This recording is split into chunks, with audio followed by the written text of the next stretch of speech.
so that you associate with them and they with you. Know for certain that the Lord your God will no longer drive out these nations before you, but they shall be a snare and a trap for you, a whip on your sides and thorns in your eyes, until you perish from off this good ground that the Lord your God has given you. And now I am about to go the way of all the earth, and you know in your hearts and souls, all of you, that not one word has failed of all the good things that the Lord your God promised concerning you. All have come to pass for you, not one of them has failed. But just as all the good things that the Lord your God promised concerning you have been fulfilled for you, so the Lord will bring upon you all the evil things until he has destroyed you from off this good land that the Lord your God has given you, if you transgress the covenant of the Lord your God, which he commanded you, and go and serve other gods and bow down to them. Then the anger of the Lord will be kindled against you, and you shall perish quickly from off the good land that he has given to you. Chapter 24. Joshua gathered all the tribes of Israel to Shechem, and summoned the elders, the heads, the judges, and the officers of Israel. And they presented themselves before God. And Joshua said to all the people, Thus says the Lord, the God of Israel, long ago your fathers lived beyond the Euphrates, Terah the father of Abraham and of Nahor, and they served other gods. Then I took your father Abraham from beyond the river and led him through all the land of Canaan, and made his offspring many. I gave him Isaac, and to Isaac I gave Jacob and Esau. And I gave Esau the hill country of Seir to possess. But Jacob and his children went down to Egypt. And I sent Moses and Aaron, and I plagued Egypt with what I did in the midst of it, and afterward I brought you out. Then I brought your fathers out of Egypt, and you came to the sea. And the Egyptians pursued your fathers with chariots and horsemen to the Red Sea. And when they cried to the Lord, he put darkness between you and the Egyptians, and made the sea come upon them and cover them. And your eyes saw what I did in Egypt. And you lived in the wilderness a long time. Then I brought you to the land of the Amorites, who lived on the other side of the Jordan.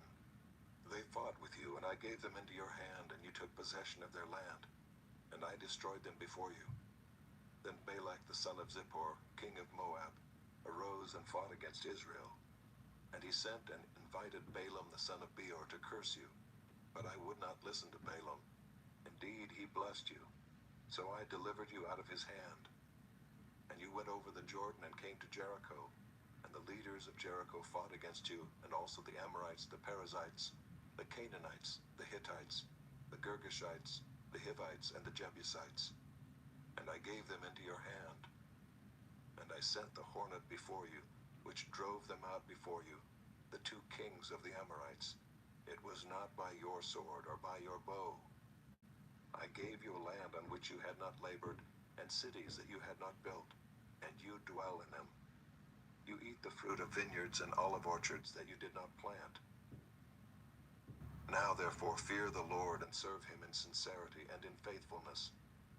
Put away the gods that your fathers served beyond the river and in Egypt, and serve the Lord. And if it is evil in your eyes to serve the Lord, choose this day whom you will serve, whether the gods your fathers served in the region beyond the river, or the gods of the Amorites in whose land you dwell. But as for me and my house, we will serve the Lord. Then the people answered, Far be it from us that we should forsake the Lord to serve other gods. For it is the Lord our God who brought us and our fathers up from the land of Egypt, out of the house of slavery, and who did those great signs in our sight, and preserved us in all the way that we went, and among all the peoples through whom we passed. And the Lord drove out before us all the peoples, the Amorites who lived in the land. Therefore we also will serve the Lord, for he is our God. But Joshua said to the people, You are not able to serve the Lord, for he is a holy God. He is a jealous God. He will not forgive your transgressions or your sins. If you forsake the Lord and serve foreign gods, then he will turn and do you harm and consume you after having done you good. And the people said to Joshua, "No, but we will serve the Lord." Then Joshua said to the people, "You are witnesses against yourselves that you have chosen the Lord to serve him." And they said, "We are witnesses." He said, "Then put away the foreign gods that are among you, and incline your heart to the Lord, the God of Israel." And the people said to Joshua, "The Lord our God we will serve, and his voice we will obey." So Joshua made a covenant with the people that day, and put in place statutes and rules for them at Shechem. And Joshua wrote these words in the book of the law of God. And he took a large stone, and set it up there under the terebinth that was by the sanctuary of the Lord. And Joshua said to all the people, "Behold, this stone shall be a witness against us, for it has heard all the words of the Lord that he spoke to us. Therefore it shall be a witness against you, lest you deal falsely with your God." So Joshua sent the people away, every man to his inheritance. After these things, Joshua the son of Nun, the servant of the Lord, died, being 110 years old. And they buried him in his own inheritance at Timnath-Serah, which is in the hill country of Ephraim, north of the mountain of Gaash. Israel served the Lord all the days of Joshua, and all the days of the elders who outlived Joshua, and had known all the work that the Lord did for Israel. As for the bones of Joseph, which the people of Israel brought up from Egypt, they buried them at Shechem, in the piece of land that Jacob bought from the sons of Hamor, the father of Shechem, for 100 pieces of money. It became an inheritance of the descendants of Joseph. And Eleazar the son of Aaron died, and they buried him at Gibeah, the town of Phinehas his son, which had been given him in the hill country of Ephraim. Judges, chapter 1. After the death of Joshua, the people of Israel inquired of the Lord, "Who shall go up first for us against the Canaanites to fight against them?" The Lord said, "Judah shall go up. Behold, I have given the land into his hand." And Judah said to Simeon his brother, "Come up with me into the territory allotted to me, that we may fight against the Canaanites. And I likewise will go with you into the territory allotted to you." So Simeon went with him. Then Judah went up, and the Lord gave the Canaanites and the Perizzites into their hand, and they defeated 10,000 of them at Bezek. They found Adoni-Bezek at Bezek, and fought against him, and defeated the Canaanites and the Perizzites. Adoni-Bezek fled, but they pursued him and caught him, and cut off his thumbs and his big toes. And Adoni-Bezek said, 70 kings with their thumbs and their big toes cut off used to pick up scraps under my table. As I have done, so God has repaid me. And they brought him to Jerusalem, and he died there. And the men of Judah fought against Jerusalem, and captured it, and struck it with the edge of the sword, and set the city on fire. And afterward the men of Judah went down to fight against the Canaanites who lived in the hill country, in the Negeb, and in the lowland. And Judah went against the Canaanites who lived in Hebron. Now the name of Hebron was formerly Kiriath Arba. And they defeated Sheshai, and Ahiman, and Talmai. From there they went against the inhabitants of Debir. The name of Debir was formerly Kiriath-Sepher. And Caleb said, "He who attacks Kiriath-Sepher and captures it, I will give him Achsah my daughter for a wife." And Othniel the son of Kenaz, Caleb's younger brother, captured it. And he gave him Achsah his daughter for a wife. When she came to him, she urged him to ask her father for a field. And she dismounted from her donkey, and Caleb said to her, "What do you want?" She said to him, "Give me a blessing. Since you have set me in the land of the Negeb, give me also springs of water." And Caleb gave her the upper springs and the lower springs. And the descendants of the Kenite, Moses' father-in-law, went up with the people of Judah from the city of palms into the wilderness of Judah, which lies in the Negeb near Arad. And they went and settled with the people. And Judah went with Simeon his brother, and they defeated the Canaanites, who inhabited Zephath, and devoted it to destruction. So the name of the city was called Hormah. Judah also captured Gaza with its territory, and Ashkelon with its territory, and Ekron with its territory. And the Lord was with Judah, and he took possession of the hill country. But he could not drive out the inhabitants of the plain, because they had chariots of iron. And Hebron was given to Caleb, as Moses had said, and he drove out from it the 3 sons of Anak. But the people of Benjamin did not drive out the Jebusites who lived in Jerusalem, So the Jebusites have lived with the people of Benjamin in Jerusalem to this day. The house of Joseph also went up against Bethel, and the Lord was with them. And the house of Joseph scouted out Bethel. Now the name of the city was formerly Luz. And the spies saw a man coming out of the city, and they said to him, "Please show us the way into the city, and we will deal kindly with you." And he showed them the way into the city. And they struck the city with the edge of the sword, but they let the man and all his family go. And the man went to the land of the Hittites and built a city, and called its name Luz. That is its name to this day. Manasseh did not drive out the inhabitants of Bethshean and its villages, or Taanach and its villages, or the inhabitants of Dor and its villages, or the inhabitants of Ibleam and its villages, or the inhabitants of Megiddo and its villages, for the Canaanites persisted in dwelling in that land. When Israel grew strong, they put the Canaanites to forced labor, but did not drive them out completely. And Ephraim did not drive out the Canaanites who lived in Gezer, so the Canaanites lived in Gezer among them. Zebulun did not drive out the inhabitants of Kitron, or the inhabitants of Naalol, so the Canaanites lived among them, but became subject to forced labor. Asher did not drive out the inhabitants of Akko, or the inhabitants of Sidon, or of Olab, or of Akzib, or of Helba, or of Aphik, or of Rehob. So the Asherites lived among the Canaanites, the inhabitants of the land, for they did not drive them out. Naphtali did not drive out the inhabitants of Beth-Shemesh, or the inhabitants of Beth-Anath, so they lived among the Canaanites, the inhabitants of the land. Nevertheless, the inhabitants of Beth-Shemesh and of Beth-Anath became subject to forced labor for them. The Amorites pressed the people of Dan back into the hill country, for they did not allow them to come down to the plain. The Amorites persisted in dwelling in Mount Heriz, in Aijalon, and in Shaalbim, but the hand of the house of Joseph rested heavily on them, and they became subject to forced labor. And the border of the Amorites ran from the ascent of Akrabim, from Selah and upward. Chapter 2. Now the angel of the Lord went up from Gilgal to Bochim, and he said, "I brought you up from Egypt and brought you into the land that I swore to give to your fathers. I said, I will never break my covenant with you, and you shall make no covenant with the inhabitants of this land. You shall break down their altars. But you have not obeyed my voice. What is this you have done? So now I say, I will not drive them out before you, but they shall become thorns in your sides, and their gods shall be a snare to you." As soon as the angel of the Lord spoke these words to all the people of Israel, the people lifted up their voices and wept. And they called the name of that place Bochim, and they sacrificed there to the Lord. When Joshua dismissed the people of Israel went each to his inheritance to take possession of the land.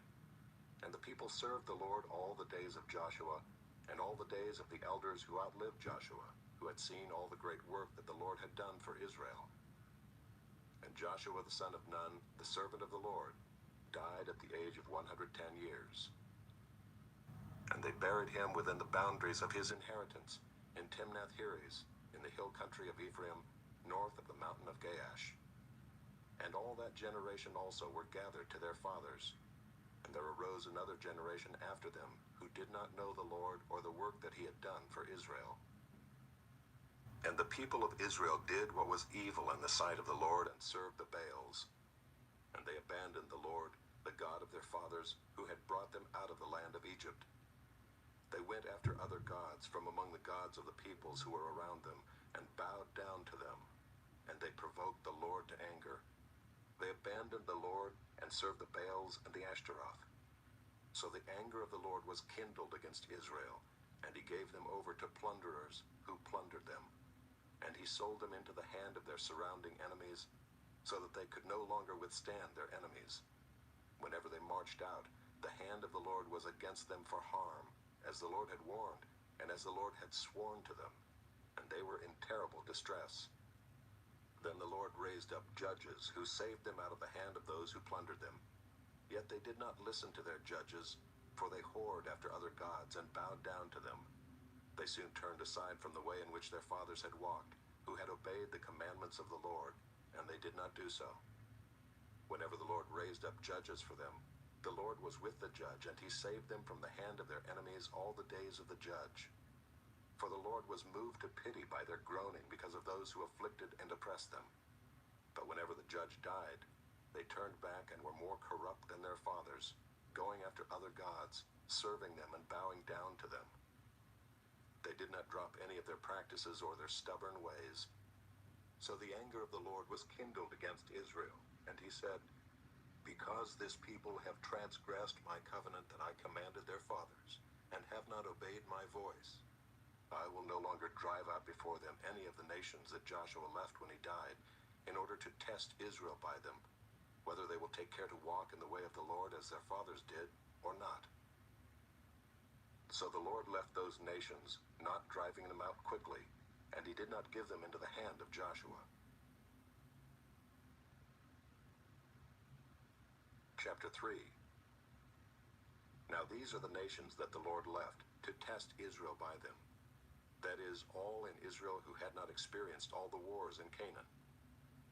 It was only in order that the generations of the people of Israel might know war, to teach war to those who had not known it before.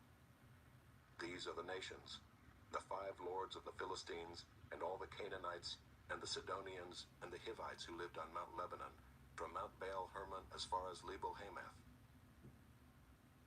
They were for the testing of Israel, to know whether Israel would obey the commandments of the Lord, which he commanded their fathers by the hand of Moses.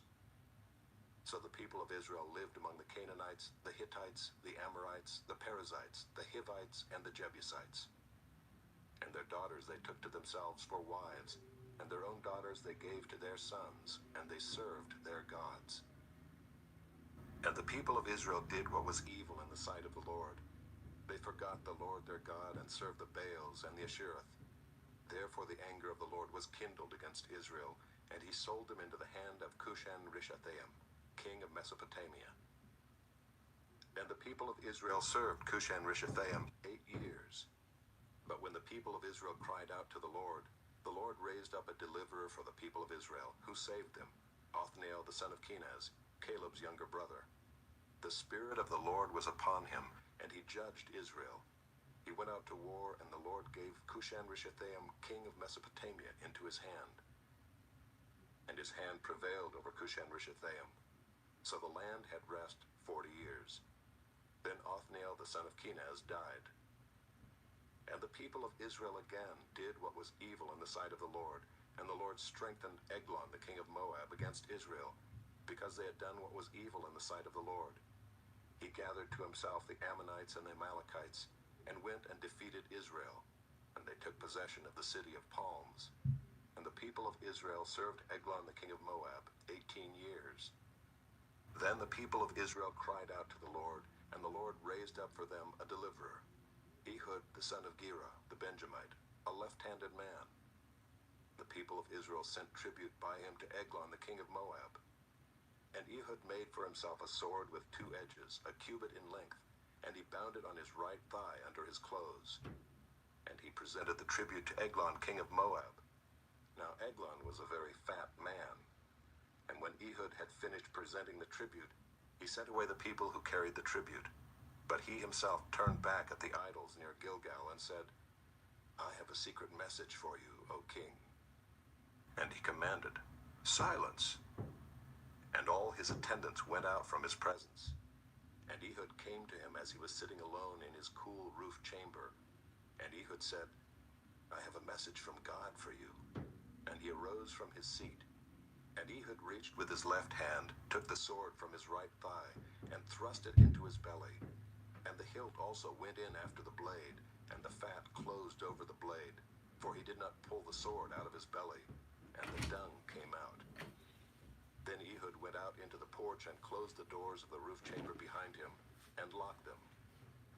When he had gone, the servants came, and when they saw that the doors of the roof chamber were locked, they thought, "Surely he is relieving himself in the closet of the cool chamber." And they waited till they were embarrassed. But when he still did not open the doors of the roof chamber, they took the key and opened them, and there lay their lord, dead on the floor. Ehud escaped while they delayed, and he passed beyond the idols and escaped to Seirah. When he arrived, he sounded the trumpet in the hill country of Ephraim. Then the people of Israel went down with him from the hill country, and he was their leader. And he said to them, "Follow after me, for the Lord has given your enemies, the Moabites, into your hand." So they went down after him and seized the fords of the Jordan against the Moabites, and did not allow anyone to pass over. And they killed at that time about 10,000 of the Moabites, all strong, able-bodied men. Not a man escaped. So Moab was subdued that day under the hand of Israel, and the land had rest for 80 years. After him was Shamgar the son of Anath, who killed 600 of the Philistines with an ox goad, and he also saved Israel. Chapter 4. And the people of Israel again did what was evil in the sight of the Lord after Ehud died. And the Lord sold them into the hand of Jabin, king of Canaan, who reigned in Hazor. The commander of his army was Sisera, who lived in Harosheth Hagoyim. Then the people of Israel cried out to the Lord for help, for he had 900 chariots of iron, and he oppressed the people of Israel cruelly for 20 years. Now Deborah, a prophetess, the wife of Lapidoth, was judging Israel at that time. She used to sit under the palm of Deborah, between Ramah and Bethel, in the hill country of Ephraim, and the people of Israel came up to her for judgment. She sent and summoned Barak the son of Abinoam from Kedesh Naphtali, and said to him, "Has not the Lord, the God of Israel, commanded you, go, gather your men at Mount Tabor, taking 10,000 from the people of Naphtali and the people of Zebulun? And I will draw out Sisera, the general of Jabin's army, to meet you by the river Kishon with his chariots and his troops, and I will give him into your hand." Barak said to her, "If you will go with me, I will go, but if you will not go with me, I will not go." And she said, "I will surely go with you. Nevertheless, the road on which you are going will not lead to your glory, for the Lord will sell Sisera into the hand of a woman." Then Deborah arose and went with Barak to Kedesh.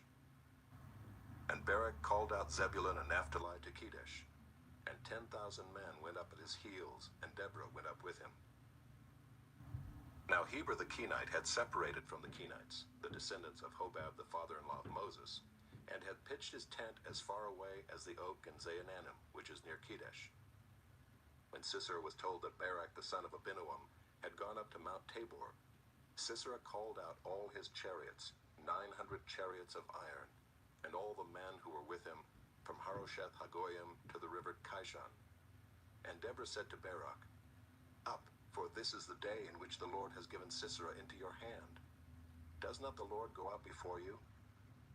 So Barak went down from Mount Tabor with 10,000 men following him. And the Lord routed Sisera and all his chariots and all his army before Barak by the edge of the sword. And Sisera got down from his chariot and fled away on foot. And Barak pursued the chariots and the army to Harosheth Hagoyim, and all the army of Sisera fell by the edge of the sword. Not a man was left. But Sisera fled away on foot to the tent of Jael, the wife of Heber the Kenite, for there was peace between Jabin the king of Hazor and the house of Heber the Kenite. And Jael came out to meet Sisera and said to him, "Turn aside, my lord. Turn aside to me, do not be afraid." So he turned aside to her into the tent, and she covered him with a rug. And he said to her, "Please give me a little water to drink, for I am thirsty." So she opened a skin of milk and gave him a drink and covered him. And he said to her, "Stand at the opening of the tent, and if any man comes and asks you, 'Is anyone here?' say no." But Jael, the wife of Heber, took a tent peg and took a hammer in her hand. Then she went softly to him and drove the peg into his temple until it went down into the ground while he was lying fast asleep from weariness. So he died. And behold, as Barak was pursuing Sisera, Jael went out to meet him and said to him, "Come, and I will show you the man whom you are seeking." So he went into her tent, and there lay Sisera dead with the tent peg in his temple. So on that day God subdued Jabin the king of Canaan before the people of Israel. And the hand of the people of Israel pressed harder and harder against Jabin the king of Canaan, until they destroyed Jabin king of Canaan. Chapter 5. Then sang Deborah and Barak the son of Abinoam on that day, that the leaders took the lead in Israel, that the people offered themselves willingly. Bless the Lord. Hear, O kings, give ear, O princes. To the Lord I will sing. I will make melody to the Lord, the God of Israel. Lord, when you went out from Seir, when you marched from the region of Edom, the earth trembled and the heavens dropped. Yes, the clouds dropped water. The mountains quaked before the Lord, even Sinai before the Lord, the God of Israel. In the days of Shamgar, son of Anath, in the days of Jael, the highways were abandoned, and travelers kept to the byways. The villagers ceased in Israel. They ceased to be until I arose. I, Deborah, arose as a mother in Israel. When new gods were chosen, then war was in the gates. Was shield or spear to be seen among 40,000 in Israel? My heart goes out to the commanders of Israel who offered themselves willingly among the people. Bless the Lord. Tell of it, you who ride on white donkeys, you who sit on rich carpets, and you who walk by the way. To the sound of musicians at the watering places, there they repeat the righteous triumphs of the Lord, the righteous triumphs of his villagers in Israel. Then down to the gates march the people of the Lord. Awake, awake, Deborah, awake, awake, break out in a song. Arise, Barak, lead away your captives, O son of Abinoam. Then down marched the remnant of the noble, the people of the Lord marched down for me against the mighty. From Ephraim their route they marched down into the valley, following you, Benjamin, with your kinsmen. From Machir marched down the commanders, and from Zebulun those who bear the lieutenant's staff. The princes of Issachar came with Deborah, and Issachar faithful to Barak. Into the valley they rushed at his heels. Among the clans of Reuben there were great searchings of heart. Why did you sit still among the sheepfolds to hear the whistling for the flocks? Among the clans of Reuben there were great searchings of heart. Gilead stayed beyond the Jordan, and Dan, why did he stay with the ships? Asher sat still at the coast of the sea, staying by his landings. Zebulun is a people who risk their lives to the death. Naphtali too on the heights of the field. The kings came, they fought. Then fought the kings of Canaan. At Taanach by the waters of Megiddo, they got no spoils of silver. From heaven the stars fought. From their courses they fought against Sisera. The torrent Kishon swept them away. The ancient torrent, the torrent Kishon. March on, my soul, with might.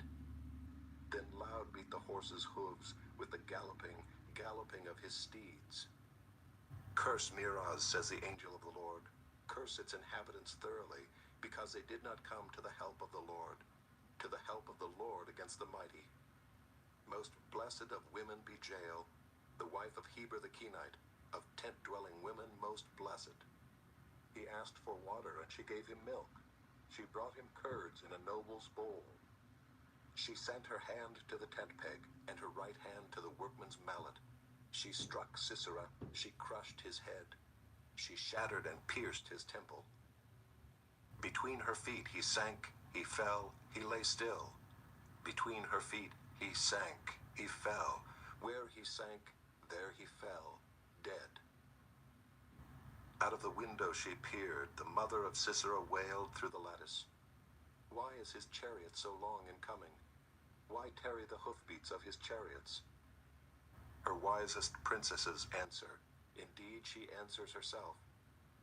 Have they not found and divided the spoil? A womb or two for every man. Spoil of dyed materials for Sisera. Spoil of dyed materials embroidered. 2 pieces of dyed work embroidered for the neck as spoil. So may all your enemies perish, O Lord, but your friends be like the sun as he rises in his might. And the land had rest for 40 years. Chapter 6. The people of Israel did what was evil in the sight of the Lord, and the Lord gave them into the hand of Midian 7 years. And the hand of Midian overpowered Israel, and because of Midian the people of Israel made for themselves the dens that are in the mountains and the caves and the strongholds. For whenever the Israelites planted crops, the Midianites and the Amalekites and the people of the east would come up against them. They would encamp against them and devour the produce of the land, as far as Gaza, and leave no sustenance in Israel, and no sheep or ox or donkey. For they would come up with their livestock in their tents. They would come like locusts in number. Both they and their camels could not be counted, so that they laid waste the land as they came in. And Israel was brought very low because of Midian. And the people of Israel cried out for help to the Lord. When the people of Israel cried out to the Lord on account of the Midianites, the Lord sent a prophet to the people of Israel. And he said to them, "Thus says the Lord, the God of Israel, I led you up from Egypt and brought you out of the house of slavery. And I delivered you from the hand of the Egyptians and from the hand of all who oppressed you, and drove them out before you and gave you their land. And I said to you, I am the Lord your God.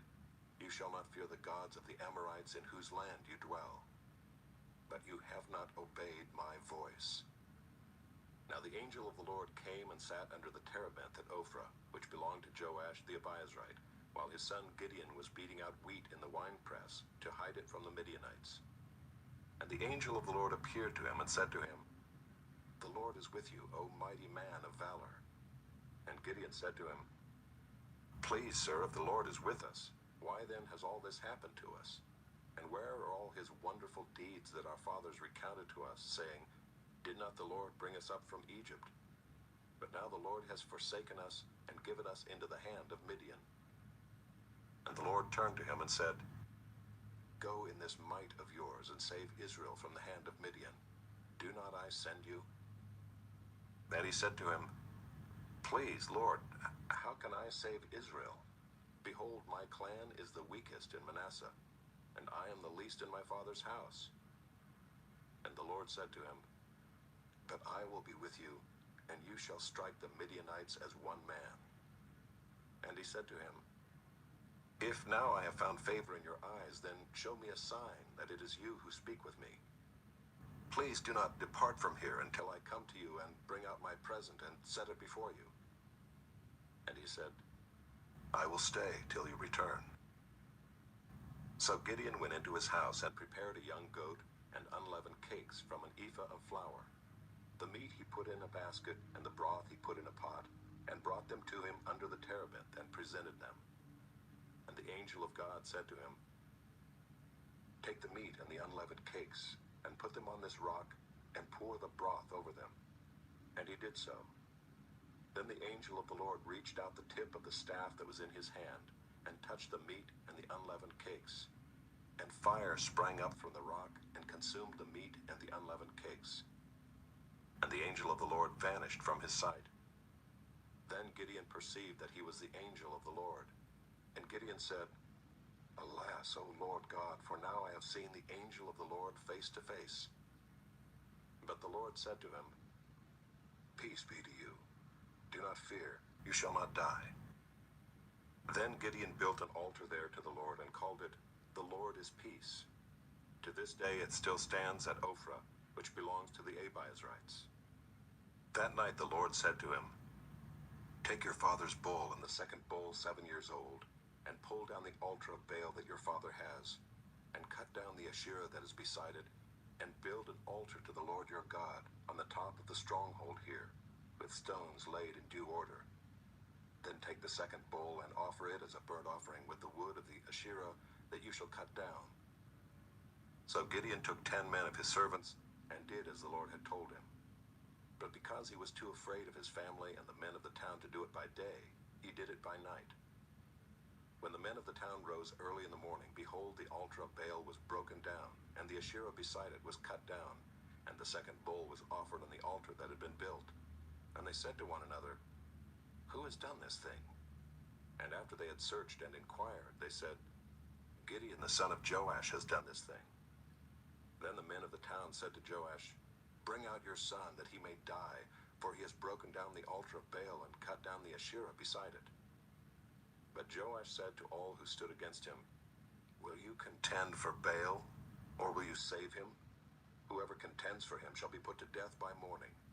If he is a god, let him contend for himself, because his altar has been broken down." Therefore on that day Gideon was called Jerubbaal, that is to say, Let Baal contend against him, because he broke down his altar. Now all the Midianites and the Amalekites and the people of the east came together, and they crossed the Jordan and encamped in the valley of Jezreel. But the Spirit of the Lord clothed Gideon, and he sounded the trumpet, and the Abiezrites were called out to follow him. And he sent messengers throughout all Manasseh, and they too were called out to follow him. And he sent messengers to Asher, Zebulun, and Naphtali, and they went up to meet them. Then Gideon said to God, "If you will save Israel by my hand, as you have said, behold, I am laying a fleece of wool on the threshing floor. If there is dew on the fleece alone, and it is dry on all the ground, then I shall know that you will save Israel by my hand, as you have said." And it was so. When he rose early next morning and squeezed the fleece, he wrung enough dew from the fleece to fill a bowl with water. Then Gideon said to God, "Let not your anger burn against me. Let me speak just once more. Please let me test just once more with the fleece. Please let it be dry on the fleece only, and on all the ground let there be dew." And God did so that night, and it was dry on the fleece only, and on all the ground there was dew. Chapter 7. Then Jerubbaal, that is Gideon, and all the people who were with him rose early and encamped beside the spring of Harod. And the camp of Midian was north of them, by the hill of Moreh in the valley. The Lord said to Gideon, "The people with you are too many for me to give the Midianites into their hand, lest Israel boast over me, saying, 'My own hand has saved me.' Now therefore proclaim in the ears of the people, saying, 'Whoever is fearful and trembling, let him return home and hurry away from Mount Gilead.' Then 22,000 of the people returned, and 10,000 remained.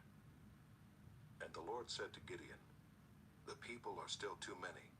Take them down to the water, and I will test them for you there. And any one of whom I say to you, this one shall go with you, shall go with you. And any one of whom I say to you, this one shall not go with you, shall not go.' So he brought the people down to the water. And the Lord said to Gideon, 'Everyone who laps the water with his tongue as a dog laps, you shall set by himself. Likewise everyone who kneels down to drink.' And the number of those who lapped, putting their hands to their mouths, was 300 men. But all the rest of the people knelt down to drink water. And the Lord said to Gideon, 'With the 300 men who lapped, I will save you and give the Midianites into your hand. And let all the others go, every man to his home.' So the people took provisions in their hands and their trumpets. And he sent all the rest of Israel, every man to his tent, but retained the 300 men. And the camp of Midian was below him in the valley. That same night the Lord said to him, 'Arise, go down against the camp, for I have given it into your hand. But if you are afraid to go down to the camp with Purah your servant. And you shall hear what they say, and afterward your hands shall be strengthened to go down against the camp.' Then he went down with Purah his servant to the outposts of the armed men who were in the camp. And the Midianites and the Amalekites and all the people of the east lay along the valley like locusts in abundance, and their camels were without number, as the sand that is on the seashore in abundance. When Gideon came, behold, a man was telling a dream to his comrade. And he said, 'Behold, I dreamed a dream, and behold, a cake of barley bread tumbled into the camp of Midian, and came to the tent and struck it, so that it fell and turned it upside down, so that the tent lay flat.' And his comrade answered, 'This is no other than the sword of Gideon, the son of Joash, a man of Israel. God has given into his hand Midian and all the camp.' As soon as Gideon heard the telling of the dream and its interpretation, he worshipped. And he returned to the camp of Israel and said, 'Arise, for the Lord has given the host of Midian into your hand.' And he divided the 300 men into 3 companies, and put trumpets into the hands of all of them, and empty jars, with torches inside the jars. And he said to them, 'Look at me, and do likewise. When I come to the outskirts of the camp, do as I do.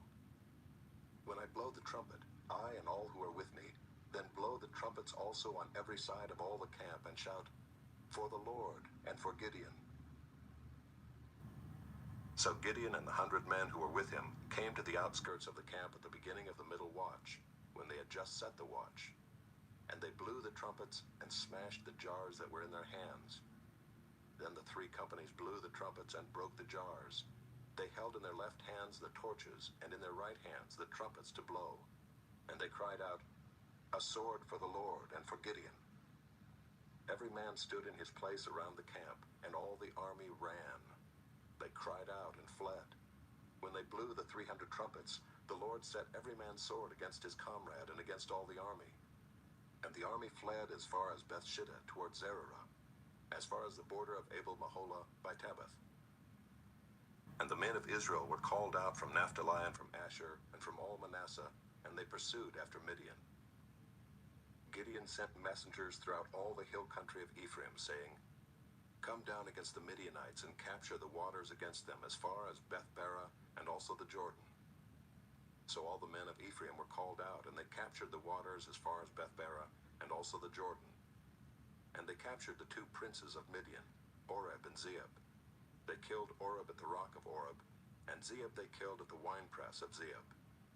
Then they pursued Midian, and they brought the heads of Oreb and Zeeb to Gideon across the Jordan.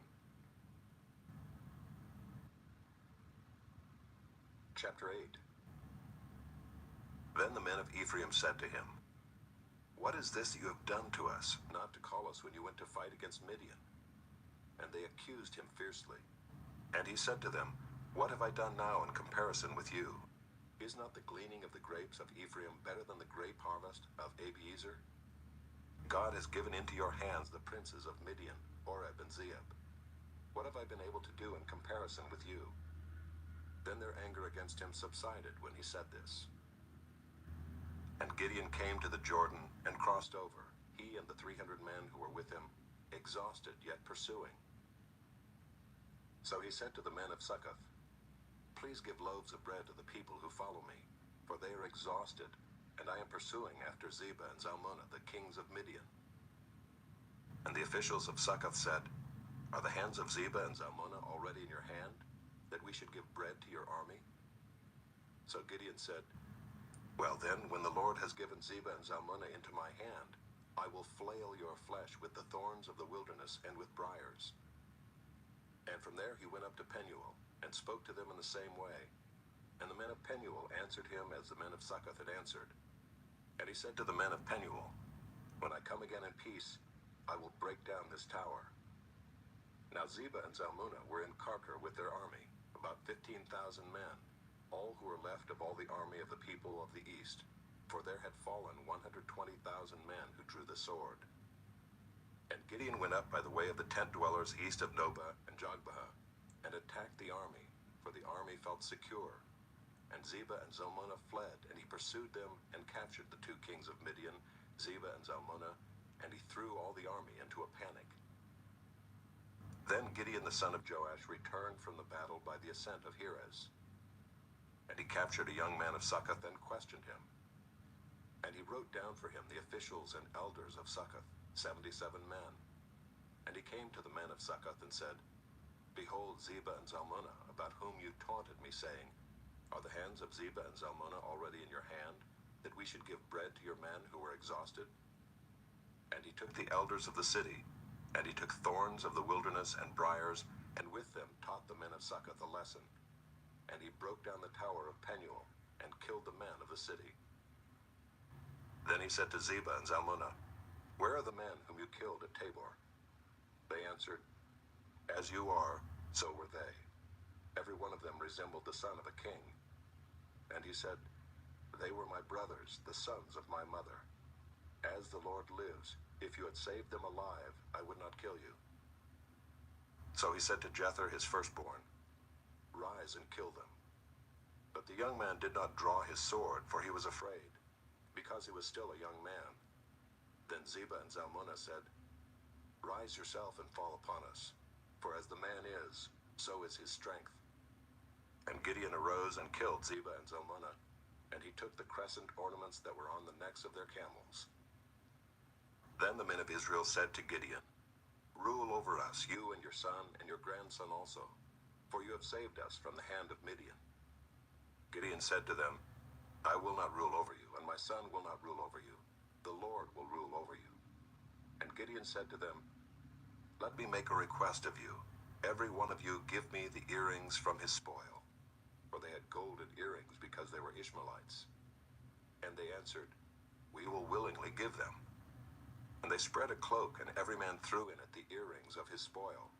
And the weight of the golden earrings that he requested was 1,700 shekels of gold, besides the crescent ornaments and the pendants and the purple garments worn by the kings of Midian, and besides the collars that were around the necks of their camels. And Gideon made an ephod of it, and put it in his city in Ophrah. And all Israel whored after it there, and it became a snare to Gideon and to his family. So Midian was subdued before the people of Israel, and they raised their heads no more. And the land had rest 40 years in the days of Gideon. Jerubbaal the son of Joash went and lived in his own house. Now Gideon had 70 sons, his own offspring, for he had many wives. And his concubine who was in Shechem also bore him a son, and he called his name Abimelech.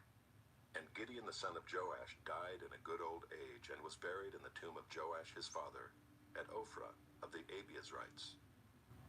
As soon as Gideon died, the people of Israel turned again and whored after the Baals, and made Baal Berith their god. And the people of Israel did not remember the Lord their God, who had delivered them from the hand of all their enemies on every side. And they did not show steadfast love to the family of Jerubbaal, that is Gideon, in return for all the good that he had done to Israel. Chapter 9.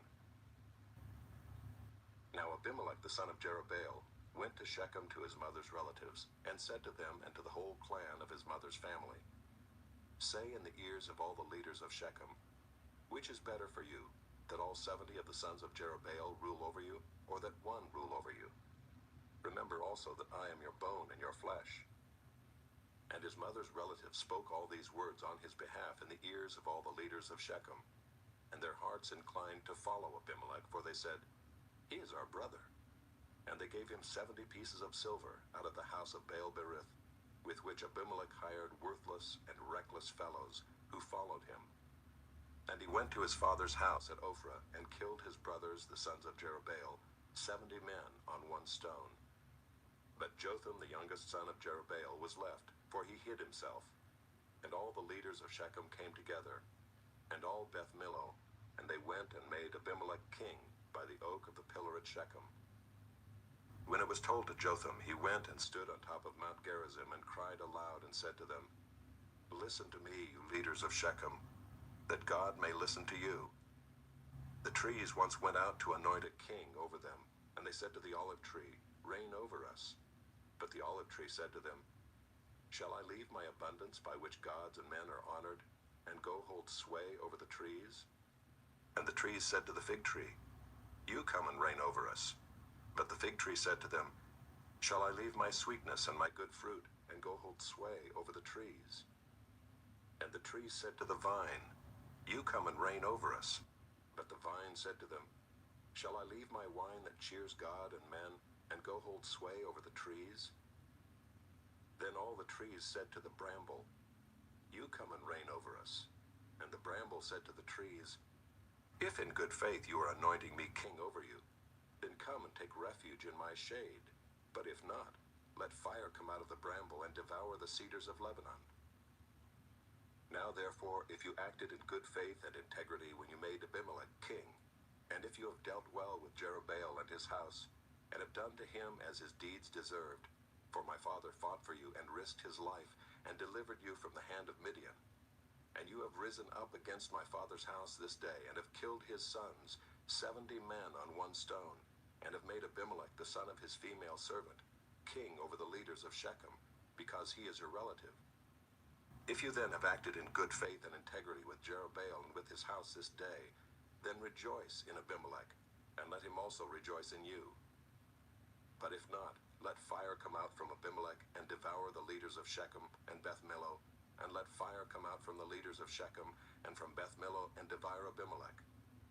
And Jotham ran away and fled and went to Beer and lived there, because of Abimelech his brother. Abimelech ruled over Israel 3 years. And God sent an evil spirit between Abimelech and the leaders of Shechem. And the leaders of Shechem dealt treacherously with Abimelech, that the violence done to the 70 sons of Jerubbaal might come, and their blood be laid on Abimelech their brother, who killed them, and on the men of Shechem, who strengthened his hands to kill his brothers. And the leaders of Shechem put men in ambush against him on the mountaintops, and they robbed all who passed by them along that way. And it was told to Abimelech. And Gaal the son of Ebed moved into Shechem with his relatives, and the leaders of Shechem put confidence in him. And they went out into the field and gathered the grapes from their vineyards, and trod them, and held a festival. And they went into the house of their God, and ate and drank, and reviled Abimelech. And Gaal the son of Ebed said, Who is Abimelech, and who are we of Shechem, that we should serve him? Is he not the son of Jerubbaal? And is not Zebul his officer? Serve the men of Hamor the father of Shechem, but why should we serve him? Would that this people were under my hand, then I would remove Abimelech. I would say to Abimelech, Increase your army and come out. When Zebul the ruler of the city heard the words of Gaal the son of Ebed, his anger was kindled. And he sent messengers to Abimelech secretly, saying, Behold, Gaal the son of Ebed and his relatives have come to Shechem, and they are stirring up the city against you. Now therefore go by night, you and the people who are with you, and set an ambush in the field. Then in the morning, as soon as the sun is up, rise early and rush upon the city. And when he and the people who are with him come out against you, you may do to them as your hand finds to do. So Abimelech and all the men who were with him rose up by night and set an ambush against Shechem in 4 companies. And Gaal the son of Ebed went out and stood in the entrance of the gate of the city, and Abimelech and the people who were with him rose from the ambush. And when Gaal saw the people, he said to Zebul, Look, people are coming down from the mountaintops. And Zebul said to him, You mistake the shadow of the mountains for men. Gaal spoke again and said, Look, people are coming down from the center of the land, and 1 company is coming from the direction of the diviner's oak. Then Zebul said to him, Where is your mouth now, you who said, Who is Abimelech, that we should serve him? Are not these the people whom you despised? Go out now and fight with them. And Gaal went out at the head of the leaders of Shechem and fought with Abimelech. And Abimelech chased him, and he fled before him. And many fell wounded up to the entrance of the gate. And Abimelech lived at Arumah, and Zebul drove out Gaal and his relatives, so that they could not dwell at Shechem. On the following day the people went out into the field, and Abimelech was told. He took his people and divided them into 3 companies, and set an ambush in the fields. And he looked and saw the people coming out of the city, so he rose against them and killed them. Abimelech and the company that was with him rushed forward and stood at the entrance of the gate of the city, while the 2 companies rushed upon all who were in the field and killed them. And Abimelech fought against the city all that day. He captured the city and killed the people who were in it, and he razed the city and sowed it with salt. When all the leaders of the tower of Shechem heard of it, they entered the stronghold of the house of Elbereth. Abimelech was told that all the leaders of the tower of Shechem were gathered together. And Abimelech went up to Mount Zalmon, he and all the people who were with him. And Abimelech took an axe in his hand, and cut down a bundle of brushwood, and took it up and laid it on his shoulder. And he said to the men who were with him, What you have seen me do, hurry and do as I have done. So every one of the people cut down his bundle, and following Abimelech put it against the stronghold, and they set the stronghold on fire over them, so that all the people of the tower of Shechem also died, about 1,000 men and women. Then Abimelech went to Thebez and encamped against Thebez and captured it. But there was a strong tower within the city, and all the men and women and all the leaders of the city fled to it and shut themselves in, and they went up to the roof of the tower. And Abimelech came to the tower and fought against it, and drew near to the door of the tower to burn it with fire. And a certain woman threw an upper millstone on Abimelech's head, and crushed his skull. Then he called quickly to the young man, his armor-bearer, and said to him, Draw your sword and kill me, lest they say of me, A woman killed him. And his young man thrust him through, and he died. And when the men of Israel saw that Abimelech was dead, everyone departed to his home. Thus God returned the evil of Abimelech, which he committed against his father in killing his 70 brothers. And God also made all the evil of the men of Shechem return on their heads, and upon them came the curse of Jotham, the son of Jerubbaal. Chapter 10. After Abimelech there arose to save Israel Tola the son of Puah, the son of Dodo, a man of Issachar, and he lived at Shamir in the hill country of Ephraim. And he judged Israel 23 years. Then he died, and was buried at Shamir. After him arose Jair the Gileadite, who judged Israel 22 years. And he had 30 sons who rode on 30 donkeys, and they had 30 cities, called Havoth-Jair to this day, which are in the land of Gilead. And Jair died and was buried in Kamon. The people of Israel again did what was evil in the sight of the Lord, and served the Baals and the Ashtaroth, the gods of Syria, the gods of Sidon, the gods of Moab, the gods of the Ammonites, and the gods of the Philistines. And they forsook the Lord and did not serve him. So the anger of the Lord was kindled against Israel, and he sold them into the hand of the Philistines and into the hand of the Ammonites. And they crushed and oppressed the people of Israel that year. For 18 years they oppressed all the people of Israel who were beyond the Jordan in the land of the Amorites, which is in Gilead.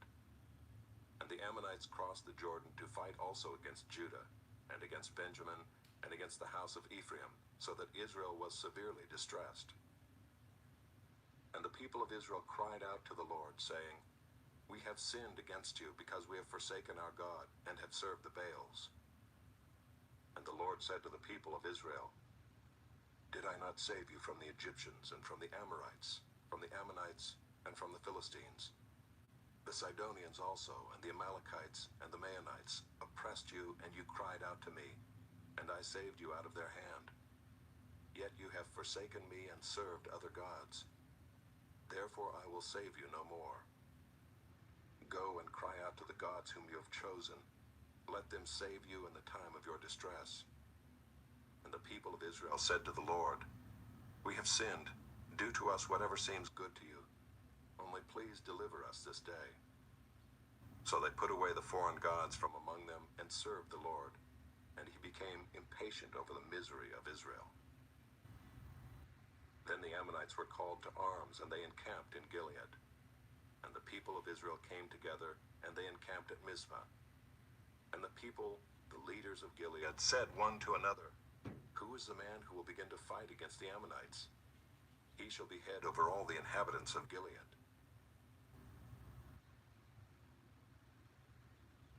Chapter 11. Now Jephthah the Gileadite was a mighty warrior, but he was the son of a prostitute. Gilead was the father of Jephthah. And Gilead's wife also bore him sons. And when his wife's sons grew up, they drove Jephthah out and said to him, You shall not have an inheritance in our father's house, for you are the son of another woman. Then Jephthah fled from his brothers and lived in the land of Tob. And worthless fellows collected around Jephthah and went out with him. After a time the Ammonites made war against Israel. And when the Ammonites made war against Israel, the elders of Gilead went to bring Jephthah from the land of Tob. And they said to Jephthah, Come and be our leader, that we may fight against the Ammonites. But Jephthah said to the elders of Gilead, Did you not hate me and drive me out of my father's house? Why have you come to me now when you are in distress? And the elders of Gilead said to Jephthah, That is why we have turned to you now, that you may go with us and fight against the Ammonites and be our head over all the inhabitants of Gilead. Jephthah said to the elders of Gilead, If you bring me home again to fight against the Ammonites, and the Lord gives them over to me, I will be your head. And the elders of Gilead said to Jephthah, The Lord will be witness between us if we do not do as you say. So Jephthah went with the elders of Gilead, and the people made him head and leader over them. And Jephthah spoke all his words before the Lord at Mizpah. Then Jephthah sent messengers to the king of the Ammonites and said, What do you have against me, that you have come to me to fight against my land? And the king of the Ammonites answered the messengers of Jephthah, Because Israel, on coming up from Egypt, took away my land, from the Arnon to the Jabbok, and to the Jordan.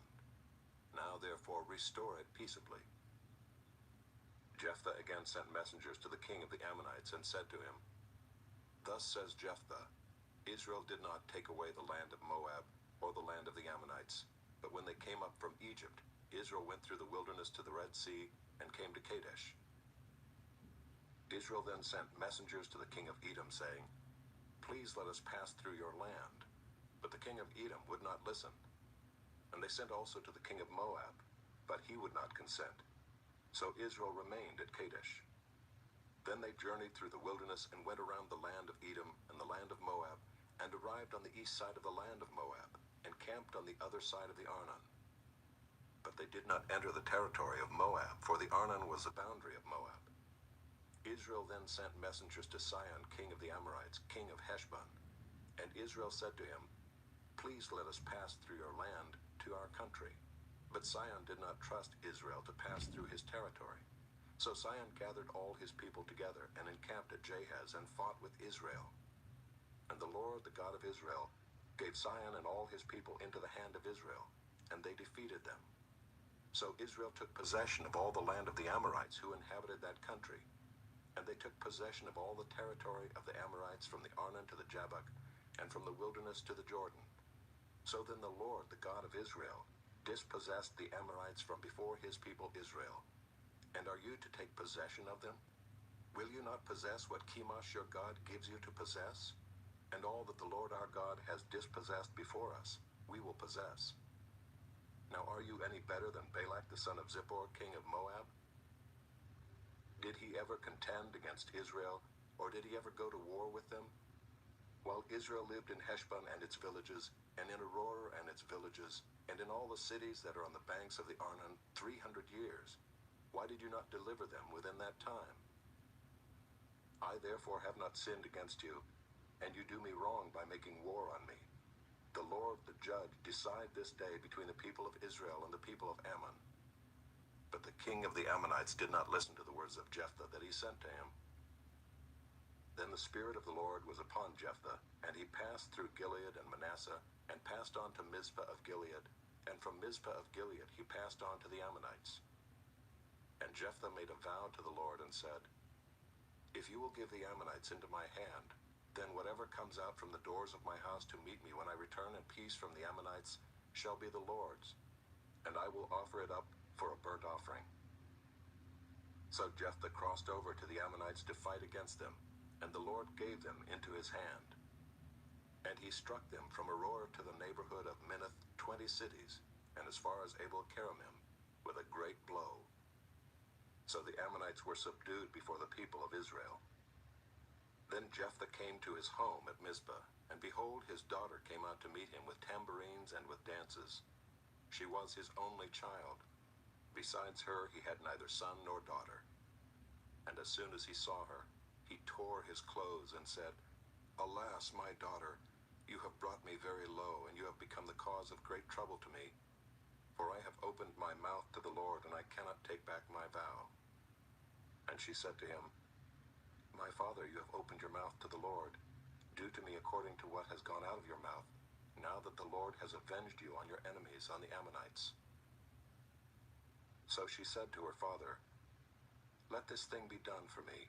Leave me alone 2 months, that I may go up and down in the mountains and weep for my virginity, I and my companions." So he said, "Go." Then he sent her away for 2 months, and she departed, she and her companions, and wept for her virginity on the mountains. And at the end of 2 months, she returned to her father, who did with her according to his vow that he had made. She had never known a man, and it became a custom in Israel that the daughters of Israel went year by year to lament the daughter of Jephthah the Gileadite 4 days in the year. Chapter 12. The men of Ephraim were called to arms, and they crossed to Zaphon and said to Jephthah, "Why did you cross over to fight against the Ammonites, and did not call us to go with you? We will burn your house over you with fire." And Jephthah said to them, "I and my people had a great dispute with the Ammonites, and when I called you, you did not save me from their hand. And when I saw that you would not save me, I took my life in my hand and crossed over against the Ammonites. And the Lord gave them into my hand. Why then have you come up to me this day to fight against me?" Then Jephthah gathered all the men of Gilead and fought with Ephraim. And the men of Gilead struck Ephraim, because they said, "You are fugitives of Ephraim, you Gileadites, in the midst of Ephraim and Manasseh." And the Gileadites captured the fords of the Jordan against the Ephraimites. And when any of the fugitives of Ephraim said, "Let me go over," the men of Gilead said to him, "Are you an Ephraimite?" When he said no, they said to him, "Then say Shibboleth." And he said, "Sibboleth," for he could not pronounce it right. Then they seized him and slaughtered him at the fords of the Jordan. At that time 42,000 of the Ephraimites fell. Jephthah judged Israel 6 years. Then Jephthah the Gileadite died and was buried in his city in Gilead. After him Ibzan of Bethlehem judged Israel. He had 30 sons and 30 daughters he gave in marriage outside his clan, and 30 daughters he brought in from outside for his sons. And he judged Israel 7 years. Then Ibzan died and was buried at Bethlehem. After him Elon the Zebulunite judged Israel, and he judged Israel 10 years. Then Elon the Zebulunite died and was buried at Aijalon in the land of Zebulun. After him Abdon the son of Hillel the Pirathonite judged Israel. He had 40 sons and 30 grandsons who rode on 70 donkeys, and he judged Israel 8 years. Then Abdon the son of Hillel the Pirathonite died and was buried at Pirathon in the land of Ephraim, in the hill country of the Amalekites.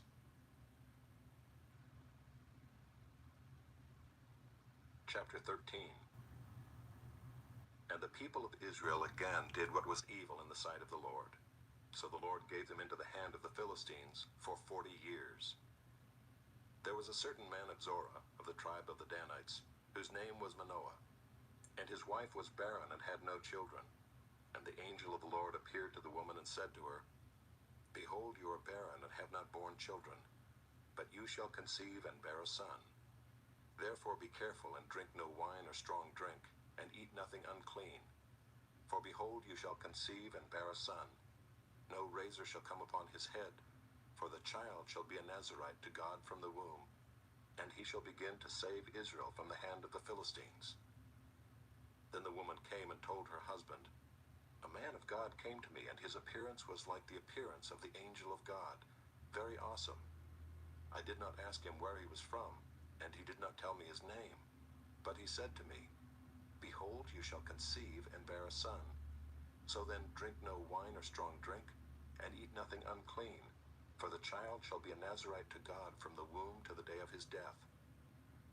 Then Manoah prayed to the Lord and said, 'O Lord, please let the man of God whom you sent come again to us and teach us what we are to do with the child who will be born.' And God listened to the voice of Manoah, and the angel of God came again to the woman as she sat in the field. But Manoah, her husband, was not with her. So the woman ran quickly and told her husband, 'Behold, the man who came to me the other day has appeared to me.'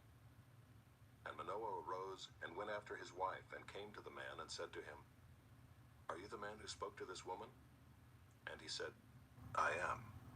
And Manoah said, 'Now when your words come true, what is to be the child's manner of life, and what is his mission?' And the angel of the Lord said to Manoah, 'Of all that I said to the woman, let her be careful. She may not eat of anything that comes from the vine, neither let her drink wine or strong drink, or eat any unclean thing. All that I commanded her, let her observe.' Manoah said to the angel of the Lord, 'Please let us detain you and prepare a young goat for you.' And the angel of the Lord said to Manoah, 'If you detain me, I will not eat of your food. But if you prepare a burnt offering, then offer it to the Lord.' For Manoah did not know that he was the angel of the Lord. And Manoah said to the angel of the Lord, 'What is your name, so that when your words come true, we may honor you?' And the angel of the Lord said to him, 'Why do you ask my name, seeing it is wonderful?' So Manoah took the young goat with the grain offering, and offered it on the rock to the Lord, to the one who works wonders, and Manoah and his wife were watching. And when the flame went up toward heaven from the altar, the angel of the Lord went up in the flame of the altar. Now Manoah and his wife were watching, and they fell on their faces to the ground. The angel of the Lord appeared no more to Manoah and to his wife, Then Manoah knew that he was the angel of the Lord. And Manoah said to his wife, "We shall surely die, for we have seen God." But his wife said to him, "If the Lord had meant to kill us, he would not have accepted a burnt offering and a grain offering at our hands, or shown us all these things, or now announced to us such things as these." And the woman bore a son, and called his name Samson. And the young man grew, and the Lord blessed him. And the Spirit of the Lord began to stir him in Mahaneh-dan, between Zorah and Eshtaol. Chapter 14. Samson went down to Timnah, and at Timnah he saw one of the daughters of the Philistines.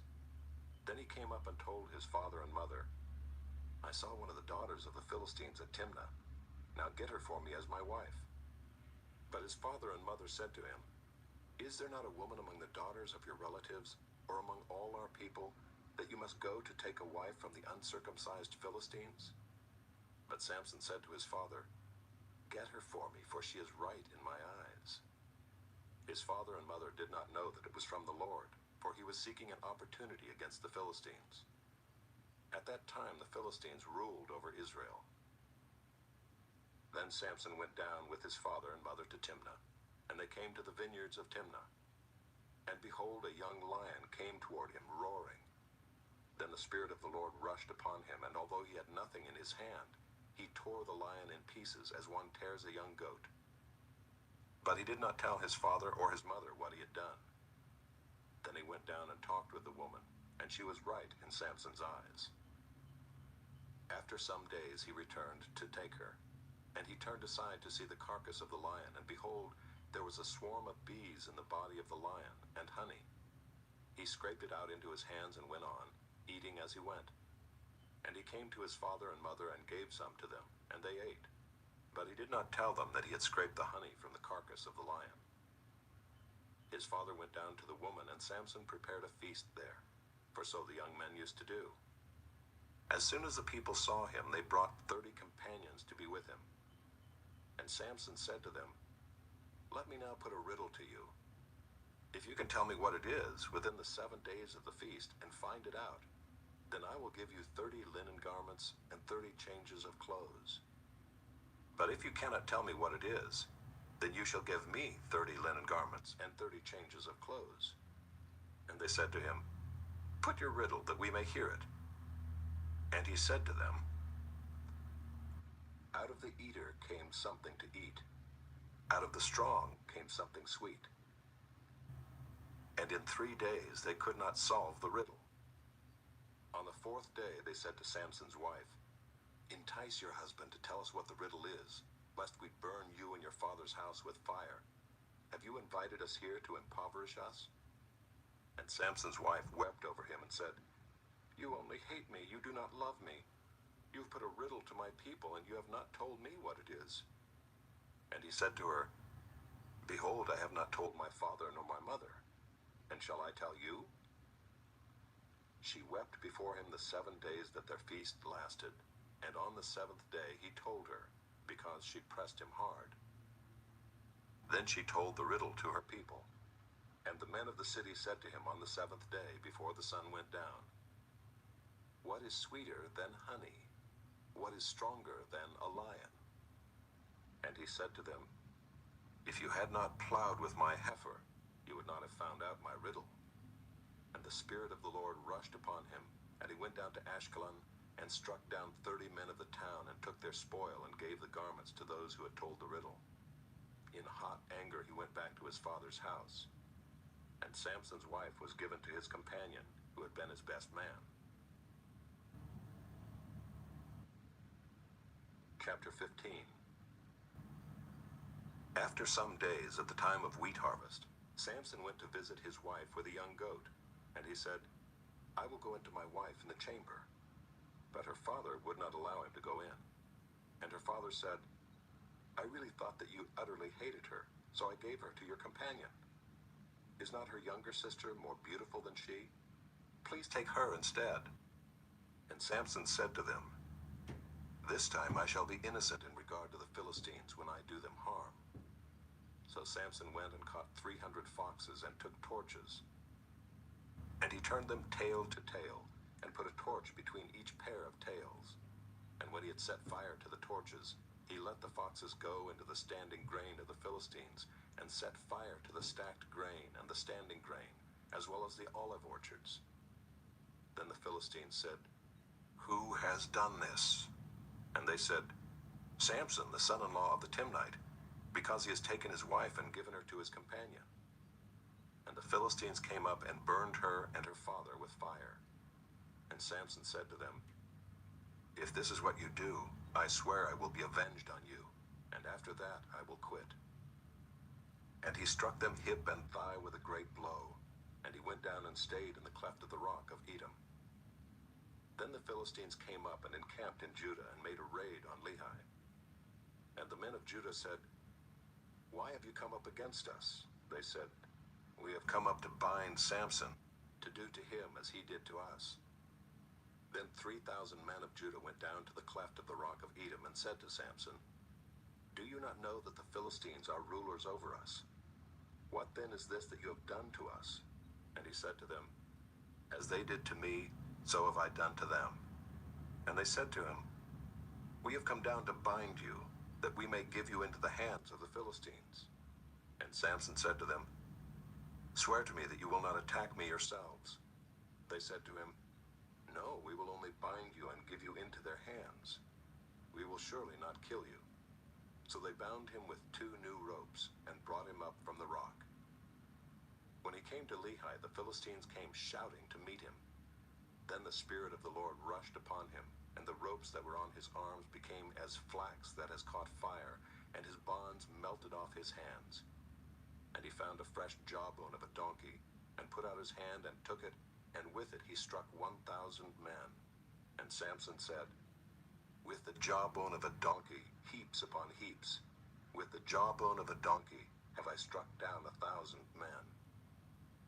As soon as he had finished speaking, he threw away the jawbone out of his hand. And that place was called Ramath Lehi. And he was very thirsty, and he called upon the Lord and said, "You have granted this great salvation by the hand of your servant. And shall I now die of thirst and fall into the hands of the uncircumcised?" And God split open the hollow place that is at Lehi, and water came out from it. And when he drank, his spirit returned, and he revived. Therefore the name of it was called En-Hakkore. It is at Lehi to this day.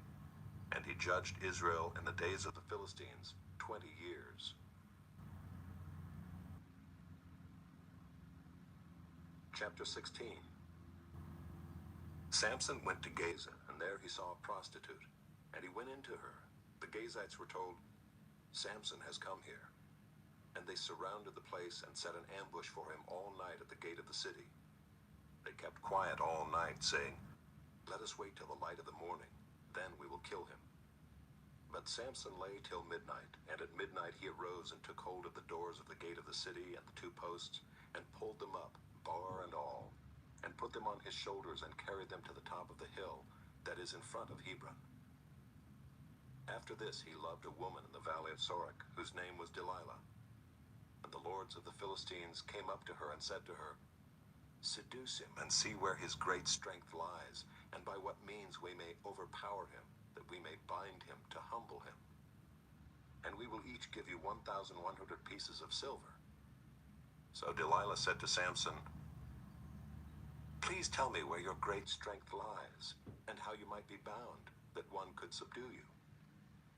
Samson said to her, "If they bind me with 7 fresh bowstrings that have not been dried, then I shall become weak and be like any other man."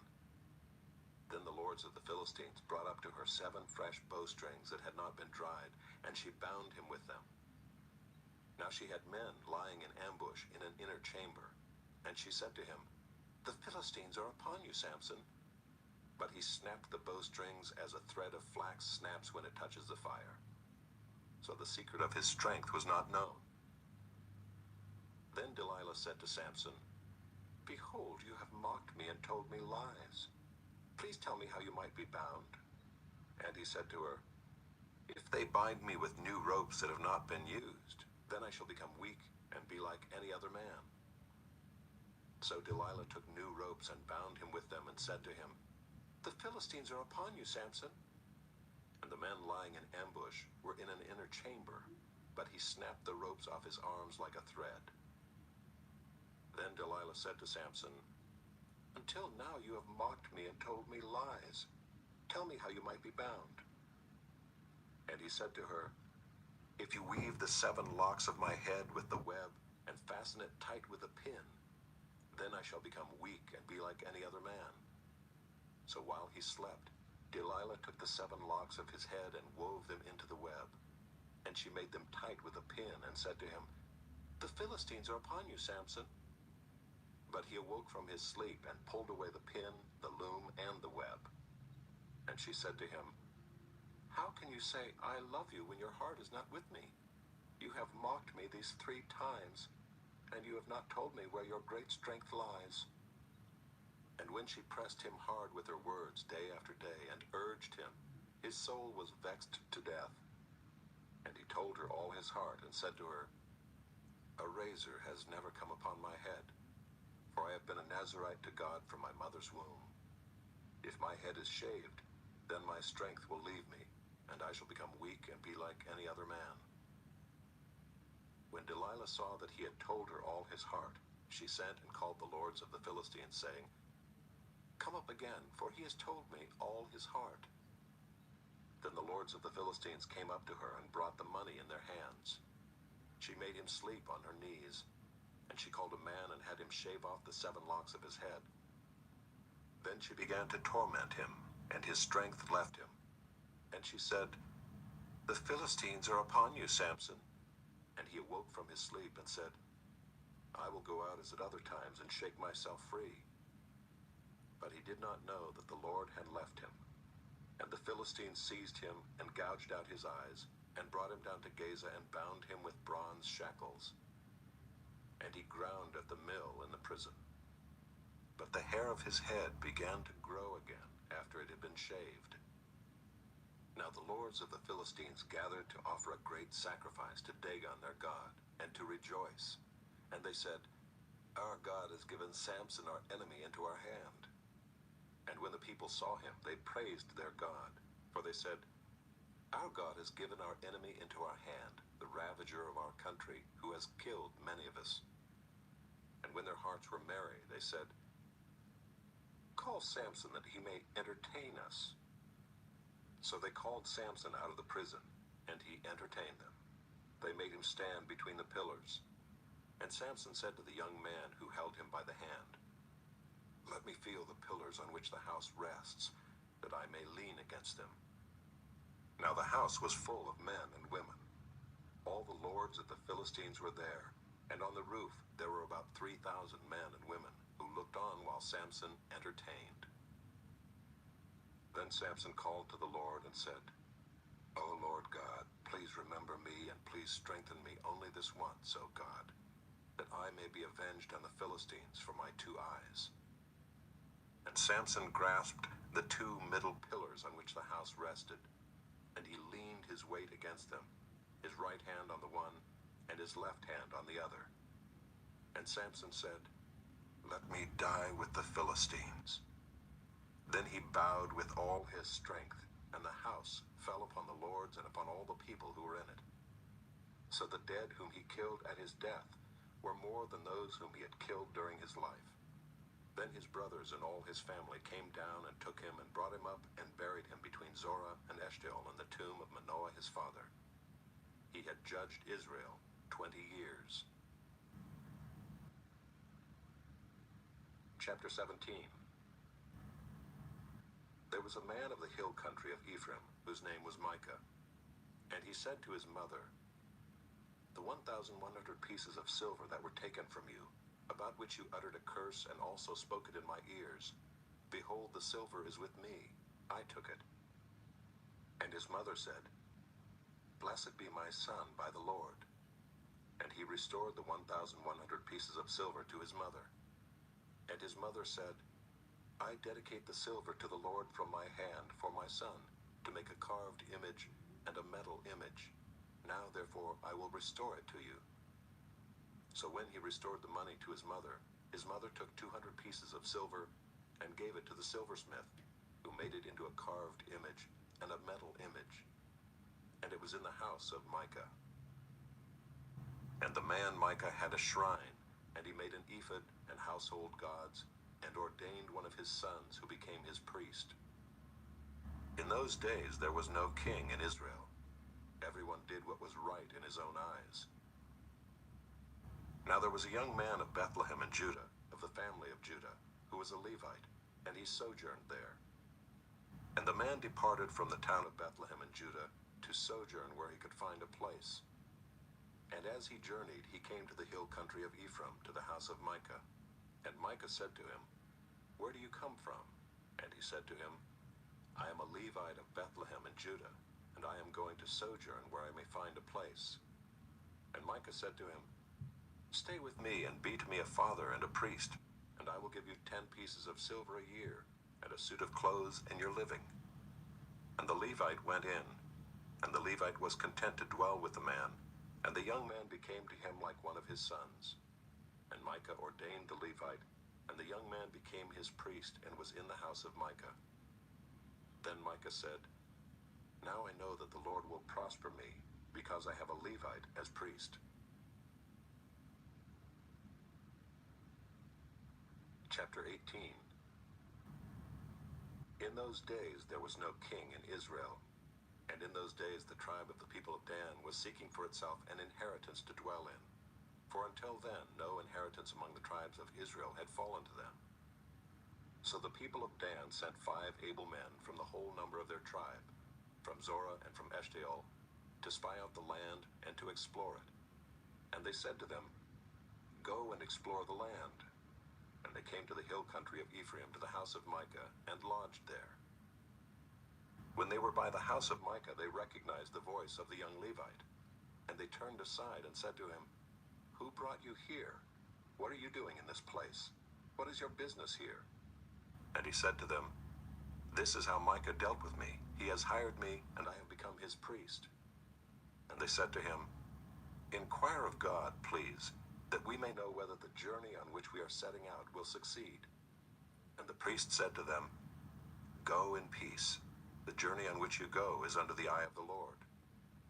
Then the 5 men departed and came to Laish, and saw the people who were there, how they lived in security, after the manner of the Sidonians, quiet and unsuspecting, lacking nothing that is in the earth, and possessing wealth, and how they were far from the Sidonians and had no dealings with anyone. And when they came to their brothers at Zorah and Eshtaol, their brothers said to them, "What do you report?" They said, "Arise and let us go up against them, for we have seen the land, and behold, it is very good. And will you do nothing? Do not be slow to go, to enter in and possess the land. As soon as you go, you will come to an unsuspecting people. The land is spacious, for God has given it into your hands, a place where there is no lack of anything that is in the earth." So 600 men of the tribe of Dan, armed with weapons of war, set out from Zorah and Eshtaol, and went up and encamped at Kiriath-Jearim in Judah.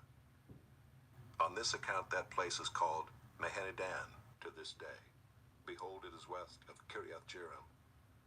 And they passed on from there to the hill country of Ephraim, and came to the house of Micah. Then the 5 men who had gone to scout out the country of Laish said to their brothers, "Do you know that in these houses there are an ephod, household gods, a carved image, and a metal image? Now therefore consider what you will do." And they turned aside there and came to the house of the young Levite, at the home of Micah, and asked him about his welfare. Now the 600 men of the Danites, armed with their weapons of war, stood by the entrance of the gate. And the 5 men who had gone to scout out the land went up and entered and took the carved image, the ephod, the household gods, and the metal image, while the priest stood by the entrance of the gate with the 600 men armed with weapons of war. And when these went into Micah's house and took the carved image, the ephod, the household gods, and the metal image, the priest said to them, "What are you doing?" And they said to him, "Keep quiet, put your hand on your mouth, and come with us, and be to us a father and a priest. Is it better for you to be priest to the house of one man, or to be priest to a tribe and clan in Israel?" And the priest's heart was glad. He took the ephod and the household gods and the carved image, and went along with the people. So they turned and departed, putting the little ones and the livestock and the goods in front of them. When they had gone a distance from the home of Micah, the men who were in the houses near Micah's house were called out, and they overtook the people of Dan. And they shouted to the people of Dan, who turned around and said to Micah, "What is the matter with you, that you come with such a company?" And he said, "You take my gods that I made and the priest and go away, and what have I left? How then do you ask me, what is the matter with you?" And the people of Dan said to him, "Do not let your voice be heard among us, lest angry fellows fall upon you, and you lose your life with the lives of your household." Then the people of Dan went their way, and when Micah saw that they were too strong for him, he turned and went back to his home.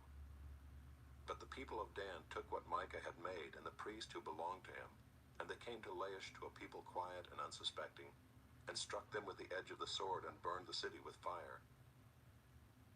And there was no deliverer, because it was far from Sidon, and they had no dealings with anyone.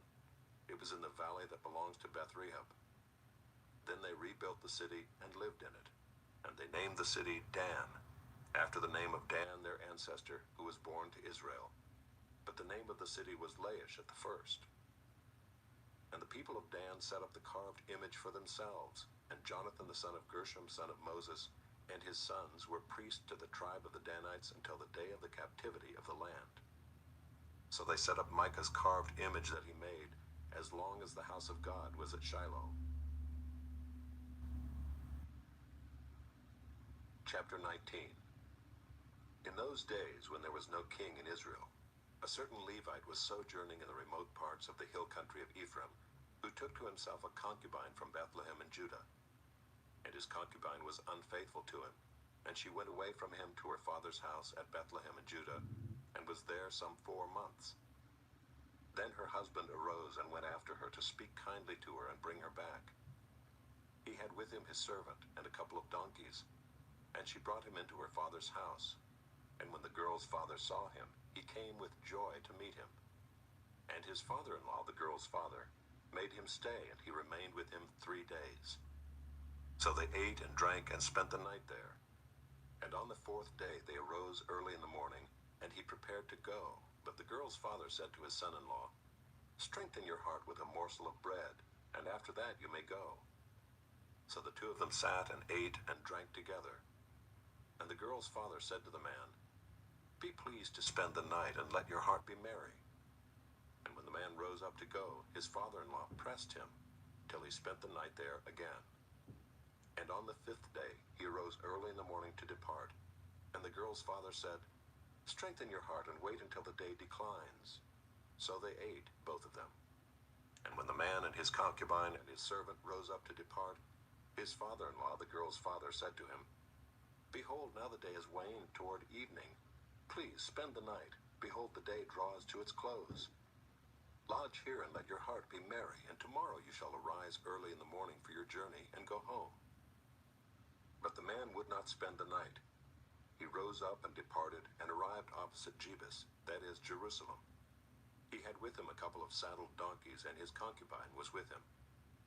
When they were near Jebus, the day was nearly over, and the servant said to his master, "Come now, let us turn aside to the city of the Jebusites, and spend the night in it." And his master said to him, "We will not turn aside into the city of foreigners, who do not belong to the people of Israel, but we will pass on to Gibeah." And he said to his young man, "Come and let us draw near to one of these places, and spend the night at Gibeah or at Ramah." So they passed on and went their way. And the sun went down on them near Gibeah, which belongs to Benjamin, and they turned aside there to go in and spend the night at Gibeah. And he went in and sat down in the open square of the city, for no one took them into his house to spend the night. And behold, an old man was coming from his work in the field at evening. The man was from the hill country of Ephraim, and he was sojourning in Gibeah. The men of the place were Benjaminites. And he lifted up his eyes and saw the traveler in the open square of the city. And the old man said, "Where are you going? And where do you come from?" And he said to him, "We are passing from Bethlehem in Judah to the remote parts of the hill country of Ephraim, from which I come. I went to Bethlehem in Judah, and I am going to the house of the Lord, but no one has taken me into his house." We have straw and feed for our donkeys, with bread and wine for me and your female servant, and the young man with your servants. There is no lack of anything." And the old man said, "Peace be to you. I will care for all your wants. Only do not spend the night in the square." So he brought him into his house and gave the donkeys feed. And they washed their feet and ate and drank. As they were making their hearts merry, behold, the men of the city, worthless fellows, surrounded the house, beating on the door. And they said to the old man, the master of the house, "Bring out the man who came into your house, that we may know him." And the man, the master of the house, went out to them and said to them, "No, my brothers, do not act so wickedly. Since this man has come into my house, do not do this vile thing. Behold, here are my virgin daughter and his concubine. Let me bring them out now. Violate them and do with them what seems good to you, but against this man do not do this outrageous thing." But the man would not listen to him. So the man seized his concubine and made her go out to them. And they knew her and abused her all night until the morning. And as the dawn began to break, they let her go. And as morning appeared, the woman came and fell down at the door of the man's house where her master was, until it was light. And her master rose up in the morning, and when he opened the doors of the house and went out to go on his way, behold, there was his concubine lying at the door of the house, with her hands on the threshold. He said to her, "Get up, let us be going." But there was no answer. Then he put her on the donkey, and the man rose up and went away to his home.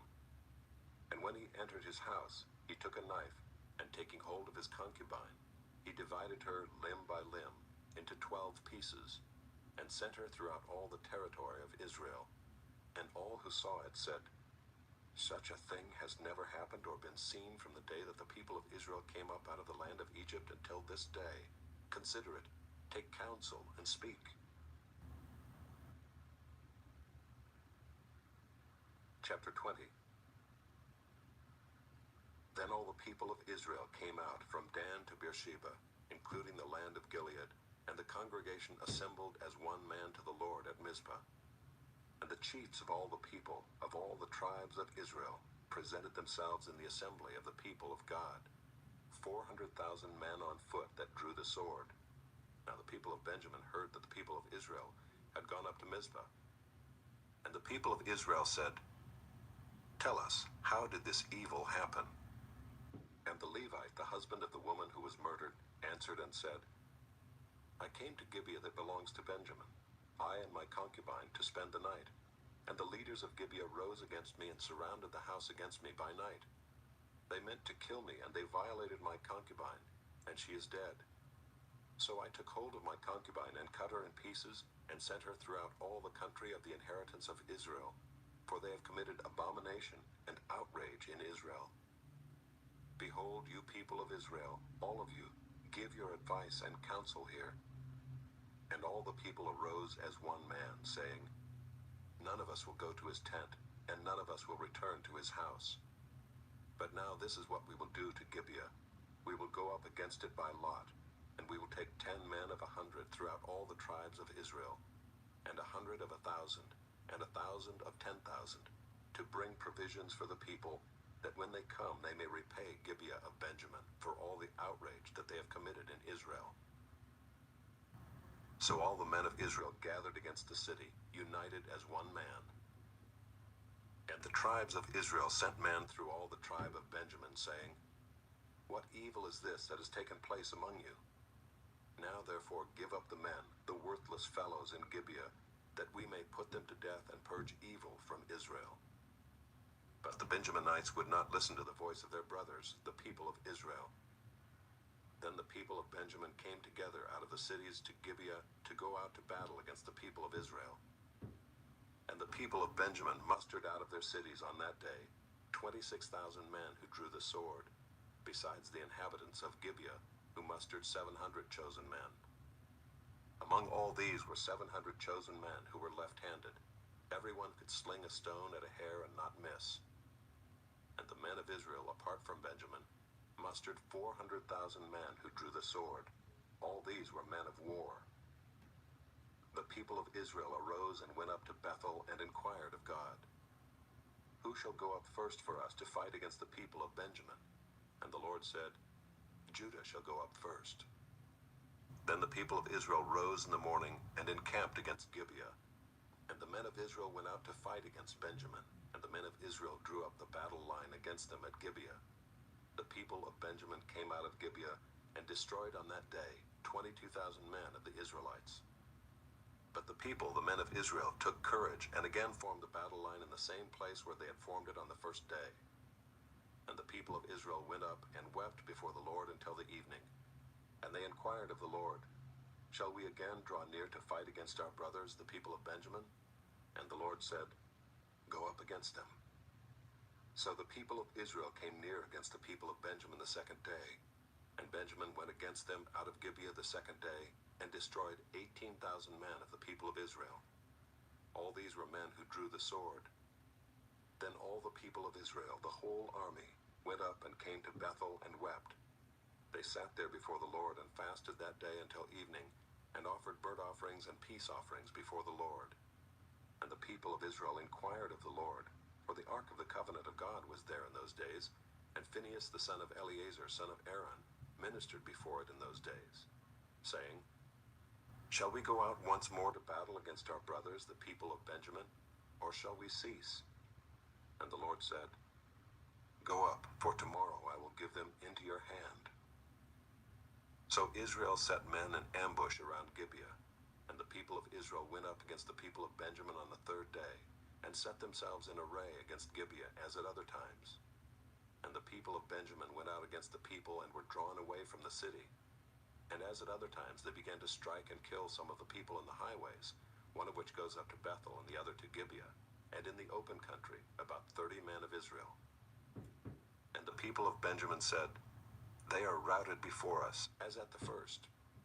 But the people of Israel said, "Let us flee and draw them away from the city to the highways." And all the men of Israel rose up out of their place, and set themselves in array at Baal Tamar. And the men of Israel who were in ambush rushed out of their place from Merageba. And there came against Gibeah 10,000 chosen men out of all Israel, and the battle was hard. But the Benjaminites did not know that disaster was close upon them. And the Lord defeated Benjamin before Israel, and the people of Israel destroyed 25,100 men of Benjamin that day. All these were men who drew the sword. So the people of Benjamin saw that they were defeated. The men of Israel gave ground to Benjamin because they trusted the men in ambush, whom they had set against Gibeah. Then the men in ambush hurried and rushed against Gibeah. The men in ambush moved out and struck all the city with the edge of the sword. Now the appointed signal between the men of Israel and the men in the main ambush was that when they made a great cloud of smoke rise up out of the city, the men of Israel should turn in battle. Now Benjamin had begun to strike and kill about 30 men of Israel. They said, "Surely they are defeated before us, as in the first battle." But when the signal began to rise out of the city in a column of smoke, the Benjaminites looked behind them, and behold, the whole of the city went up in smoke to heaven. Then the men of Israel turned, and the men of Benjamin were dismayed, for they saw that disaster was close upon them. Therefore they turned their backs before the men of Israel in the direction of the wilderness, but the battle overtook them. And those who came out of the cities were destroying them in their midst. Surrounding the Benjaminites, they pursued them and trod them down from Nohah as far as opposite Gibeah on the east. 18,000 men of Benjamin fell, all of them men of valor. And they turned and fled toward the wilderness to the rock of Rimmon. 5,000 men of them were cut down in the highways, and they were pursued hard to Gidom, and 2,000 men of them were struck down. So all who fell that day of Benjamin were 25,000 men who drew the sword, all of them men of valor. But 600 men turned and fled toward the wilderness to the rock of Rimmon, and remained at the rock of Rimmon 4 months. And the men of Israel turned back against the people of Benjamin, and struck them with the edge of the sword, the city, men and beasts, and all that they found. And all the towns that they found, they set on fire. Chapter 21. Now the men of Israel had sworn at Mizpah, "No one of us shall give his daughter in marriage to Benjamin." And the people came to Bethel, and sat there till evening before God, and they lifted up their voices and wept bitterly. And they said, O Lord, the God of Israel, why has this happened in Israel, that today there should be one tribe lacking in Israel? And the next day the people rose early and built there an altar and offered burnt offerings and peace offerings. And the people of Israel said, Which of all the tribes of Israel did not come up in the assembly to the Lord?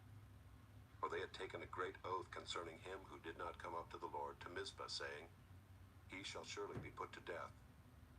And the people of Israel had compassion for Benjamin their brother, and said, One tribe is cut off from Israel this day. What shall we do for wives for those who are left, since we have sworn by the Lord that we will not give them any of our daughters for wives?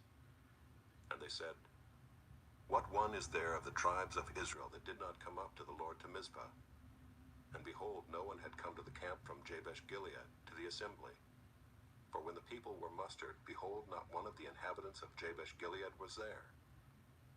So the congregation sent 12,000 of their bravest men there, and commanded them, Go and strike the inhabitants of Jabesh Gilead with the edge of the sword, also the women and the little ones. This is what you shall do. Every male and every woman that has lain with a male you shall devote to destruction. And they found among the inhabitants of Jabesh Gilead 400 young virgins who had not known a man by lying with him. And they brought them to the camp at Shiloh, which is in the land of Canaan. Then the whole congregation sent word to the people of Benjamin who were at the rock of Rimmon, and proclaimed peace to them. And Benjamin returned at that time, and they gave them the women whom they had saved alive of the women of Jabesh Gilead, but they were not enough for them. And the people had compassion on Benjamin, because the Lord had made a breach in the tribes of Israel. Then the elders of the congregation said, What shall we do for wives for those who are left, since the women are destroyed out of Benjamin? And they said, There must be an inheritance for the survivors of Benjamin, that a tribe not be blotted out from Israel. Yet we cannot give them wives from our daughters. For the people of Israel had sworn, Cursed be he who gives a wife to Benjamin. So they said, Behold, there is the yearly feast of the Lord at Shiloh, which is north of Bethel on the east of the highway that goes up from Bethel to Shechem, and south of Lebonah.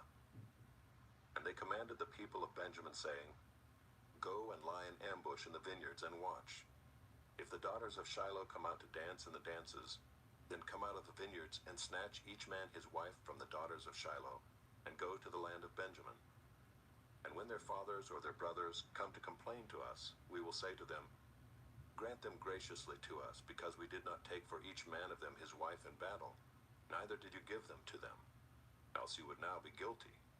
And the people of Benjamin did so, and took their wives according to their number, from the dancers whom they carried off. Then they went and returned to their inheritance, and rebuilt the towns, and lived in them. And the people of Israel departed from there at that time, every man to his tribe and family, and they went out from there every man to his inheritance. In those days there was no king in Israel. Everyone did what was right in his own eyes. Ruth, chapter 1. In the days when the judges ruled, there was a famine in the land, and a man of Bethlehem in Judah went to sojourn in the country of Moab, he and his wife and his 2 sons. The name of the man was Elimelech, and the name of his wife Naomi. And the names of his 2 sons were Mahlon and Chilion. They were Ephrathites from Bethlehem in Judah. They went into the country of Moab and remained there. But Elimelech, the husband of Naomi, died, and she was left with her 2 sons. These took Moabite wives. The name of the one was Orpah, and the name of the other Ruth. They lived there about 10 years, and both Mahlon and Chilion died, so that the woman was left without her 2 sons and her husband. Then she arose with her daughters-in-law to return from the country of Moab, for she had heard in the fields of Moab that the Lord had visited his people and given them food.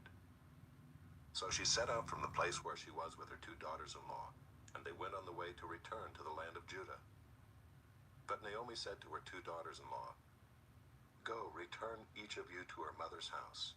May the Lord deal kindly with you, as you have dealt with the dead and with me. The Lord grant that you may find rest, each of you in the house of her husband. Then she kissed them, and they lifted up their voices and wept. And they said to her, "No, we will return with you to your people." But Naomi said, "Turn back, my daughters. Why will you go with me? Have I yet sons in my womb, that they may become your husbands? Turn back, my daughters. Go your way, for I am too old to have a husband. If I should say I have hope, even if I should have a husband this night and should bear sons, would you therefore wait till they were grown? Would you therefore refrain from marrying? No, my daughters, for it is exceedingly bitter to me for your sake that the hand of the Lord has gone out against me." Then they lifted up their voices and wept again. And Orpah kissed her mother-in-law, but Ruth clung to her. And she said, "See, your sister-in-law has gone back to her people and to her gods. Return after your sister-in-law." But Ruth said, "Do not urge me to leave you or to return from following you. For where you go, I will go, and where you lodge, I will lodge. Your people shall be my people, and your God, my God. Where you die, I will die, and there will I be buried. May the Lord do so to me, and more also, if anything but death parts me from you." And when Naomi saw that she was determined to go with her, she said no more. So the two of them went on until they came to Bethlehem. And when they came to Bethlehem, the whole town was stirred because of them. And the women said, "Is this Naomi?" She said to them, "Do not call me Naomi. Call me Mara, for the Almighty has dealt very bitterly with me. I went away full, and the Lord has brought me back empty. Why call me Naomi, when the Lord has testified against me, and the Almighty has brought calamity upon me?" So Naomi returned, and Ruth the Moabite, her daughter-in-law, with her, who returned from the country of Moab. And they came to Bethlehem at the beginning of barley harvest. Chapter 2. Now Naomi had a relative of her husband's, a worthy man of the clan of Elimelech, whose name was Boaz. And Ruth the Moabite said to Naomi, "Let me go to the field and glean among the ears of grain after him, in whose sight I shall find favor." And she said to her, "Go, my daughter." So she set out and went and gleaned in the field after the reapers. And she happened to come to the part of the field belonging to Boaz, who was of the clan of Elimelech. And behold, Boaz came from Bethlehem. And he said to the reapers, "The Lord be with you." And they answered, "The Lord bless you." Then Boaz said to his young man who was in charge of the reapers, "Whose young woman is this?" And the servant who was in charge of the reapers answered, "Oh, she is the young Moabite woman who came back with Naomi from the country of Moab. She said, 'Please let me glean and gather among the sheaves after the reapers.' So she came, and she has continued from early morning until now, except for a short rest." Then Boaz said to Ruth, "Now listen, my daughter. Do not go to glean in another field, or leave this one, but keep close to my young women. Let your eyes be on the field that they are reaping, and go after them. Have I not charged the young men not to touch you? And when you are thirsty, go to the vessels and drink what the young men have drawn." Then she fell on her face, bowing to the ground, and said to him, "Why have I found favor in your eyes, that you should take notice of me, since I am a foreigner?" But Boaz answered her, "All that you have done for your mother-in-law since the death of your husband has been fully told to me, and how you left your father and mother and your native land, and came to a people that you did not know before. The Lord repay you for what you have done, and a full reward be given you by the Lord, the God of Israel, under whose wings you have come to take refuge." Then she said, "I have found favor in your eyes, my lord, for you have comforted me and spoken kindly to your servant, though I am not one of your servants." And at mealtime Boaz said to her, "Come here and eat some bread, and dip your morsel in the wine." So she sat beside the reapers, and he passed to her roasted grain. And she ate until she was satisfied, and she had some left over. When she rose to glean, Boaz instructed his young men, saying, "Let her glean even among the sheaves, and do not reproach her. And also pull out some from the bundles for her, and leave it for her to glean, and do not rebuke her." So she gleaned in the field until evening. Then she beat out what she had gleaned, and it was about an ephah of barley. And she took it up and went into the city. Her mother-in-law saw what she had gleaned. She also brought out and gave her what food she had left over after being satisfied. And her mother-in-law said to her, "Where did you glean today, and where have you worked? Blessed be the man who took notice of you." So she told her mother-in-law with whom she had worked, and said, "The man's name with whom I work today is Boaz." And Naomi said to her daughter-in-law, "May he be blessed by the Lord, whose kindness has not forsaken the living or the dead." Naomi also said to her, "The man is a close relative of ours, one of our redeemers." And Ruth the Moabite said, "Besides, he said to me, 'You shall keep close by my young men until they have finished all my harvest.'" And Naomi said to Ruth her daughter-in-law, "It is good, my daughter, that you go out with his young women, lest in another field you be assaulted." So she kept close to the young women of Boaz, gleaning until the end of the barley and wheat harvests, and she lived with her mother-in-law. Chapter 3. Then Naomi her mother-in-law said to her, "My daughter, should I not seek rest for you, that it may be well with you? Is not Boaz our relative, with whose young women you were? See, he is winnowing barley tonight at the threshing floor. Wash therefore, and anoint yourself, and put on your cloak and go down to the threshing floor.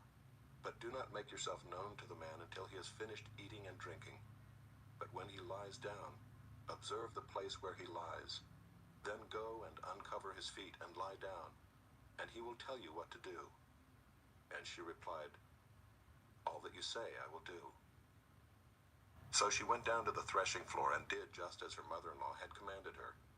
And when Boaz had eaten and drunk, and his heart was merry, he went to lie down at the end of the heap of grain. Then she came softly and uncovered his feet and lay down. At midnight the man was startled and turned over, and behold, a woman lay at his feet. He said, "Who are you?" And she answered, "I am Ruth, your servant. Spread your wings over your servant, for you are a redeemer." And he said, "May you be blessed by the Lord, my daughter. You have made this last kindness greater than the first, in that you have not gone after young men, whether poor or rich. And now, my daughter, do not fear. I will do for you all that you ask, for all my fellow townsmen know that you are a worthy woman. And now it is true that I am a redeemer, yet there is a redeemer nearer than I. Remain tonight, and in the morning, if he will redeem you, good, let him do it. But if he is not willing to redeem you, then as the Lord lives, I will redeem you. Lie down until the morning." So she lay at his feet until the morning, but arose before one could recognize another. And he said, "Let it not be known that the woman came to the threshing floor." And he said, "Bring the garment you are wearing and hold it out." So she held it, and he measured out 6 measures of barley and put it on her. Then she went into the city. And when she came to her mother-in-law, she said, "How did you fare, my daughter?" Then she told her all that the man had done for her, saying, "These 6 measures of barley he gave to me, for he said to me, 'You must not go back empty-handed to your mother-in-law.'" She replied, "Wait, my daughter, until you learn how the matter turns out. For the man will not rest, but will settle the matter today." Chapter 4. Now Boaz had gone up to the gate and sat down there, and behold, the Redeemer, of whom Boaz had spoken, came by. So Boaz said, "Turn aside, friend, sit down here." And he turned aside and sat down. And he took 10 men of the elders of the city and said, "Sit down here." So they sat down. Then he said to the Redeemer, "Naomi, who has come back from the country of Moab, is selling the parcel of land that belonged to our relative Elimelech. So I thought I would tell you of it and say, buy it in the presence of those sitting here and in the presence of the elders of my people. If you will redeem it, redeem it. But if you will not, tell me that I may know, for there is no one besides you to redeem it, and I come after you." And he said, "I will redeem it." Then Boaz said, "The day you buy the field from the hand of Naomi, you also acquire Ruth the Moabite, the widow of the dead, in order to perpetuate the name of the dead in his inheritance. Then the Redeemer said, I cannot redeem it for myself, lest I impair my own inheritance. Take my right of redemption yourself, for I cannot redeem it. Now this was the custom in former times in Israel concerning redeeming and exchanging. To confirm a transaction, the one drew off his sandal and gave it to the other, and this was the manner of attesting in Israel. So when the Redeemer said to Boaz, Buy it for yourself, he drew off his sandal. Then Boaz said to the elders and all the people, You are witnesses this day that I have bought from the hand of Naomi all that belonged to Elimelech, and all that belonged to Chilion and to Mahlon. Also Ruth the Moabite, the widow of Mahlon, I have bought to be my wife, to perpetuate the name of the dead in his inheritance, that the name of the dead may not be cut off from among his brothers, and from the gate of his native place. You are witnesses this day. Then all the people who were at the gate and the elders said, We are witnesses. May the Lord make the woman who is coming into your house like Rachel and Leah, who together built up the house of Israel. May you act worthily in Ephrathah and be renowned in Bethlehem. And may your house be like the house of Perez, whom Tamar bore to Judah because of the offspring that the Lord will give you by this young woman. So Boaz took Ruth, and she became his wife. And he went into her, and the Lord gave her conception, and she bore a son. Then the women said to Naomi, Blessed be the Lord, who has not left you this day without a redeemer, and may his name be renowned in Israel. He shall be to you a restorer of life and a nourisher of your old age. For your daughter-in-law who loves you, who is more to you than 7 sons, has given birth to him. Then Naomi took the child and laid him on her lap and became his nurse.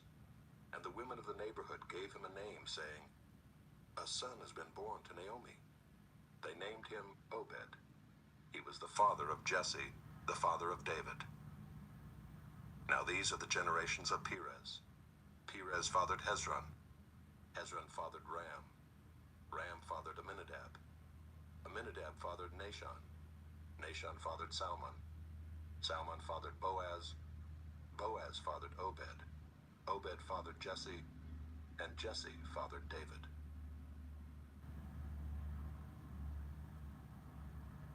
This audiobook has been broken into multiple parts to make the download faster. You have reached the end of a part, but not the end of the complete audiobook. So please check your library for the next part of this audiobook.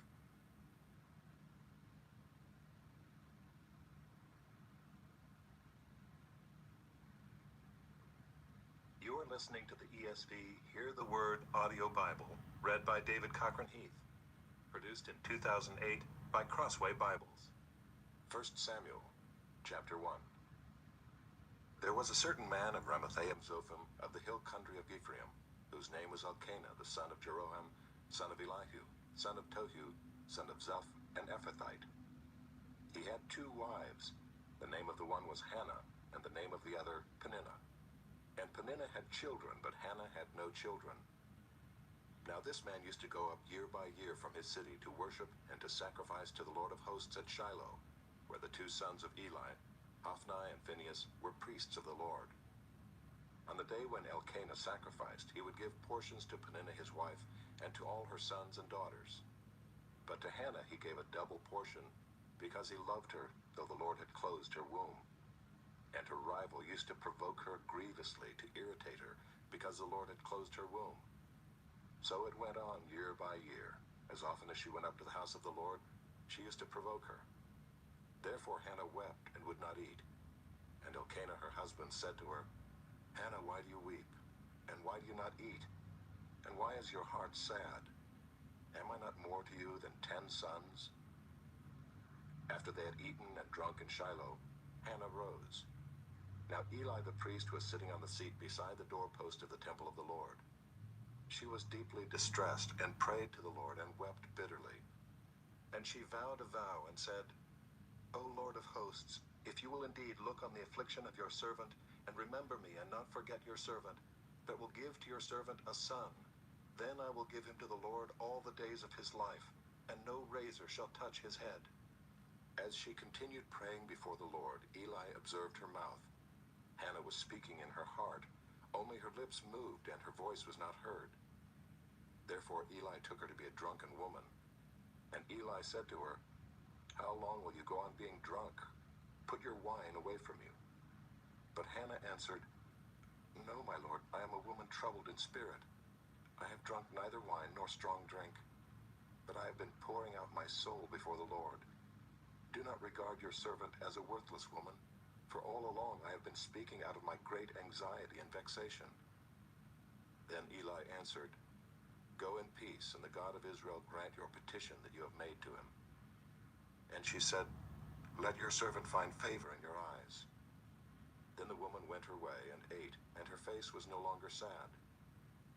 They rose early in the morning and worshipped before the Lord. Then they went back to their house at Ramah. And Elkanah knew Hannah his wife, and the Lord remembered her. And in due time Hannah conceived and bore a son, and she called his name Samuel, for she said, "I have asked for him from the Lord." The man Elkanah and all his house went up to offer to the Lord the yearly sacrifice and to pay his vow. But Hannah did not go up, for she said to her husband, "As soon as the child is weaned, I will bring him, so that he may appear in the presence of the Lord and dwell there forever." Elkanah her husband said to her, "Do what seems best to you. Wait until you have weaned him. Only may the Lord establish his word." So the woman remained and nursed her son until she weaned him. And when she had weaned him, she took him up with her along with a 3-year-old bull, an ephah of flour, and a skin of wine. And she brought him to the house of the Lord at Shiloh. And the child was young. Then they slaughtered the bull, and they brought the child to Eli. And she said, "Oh, my lord, as you live, my lord, I am the woman who was standing here in your presence, praying to the Lord.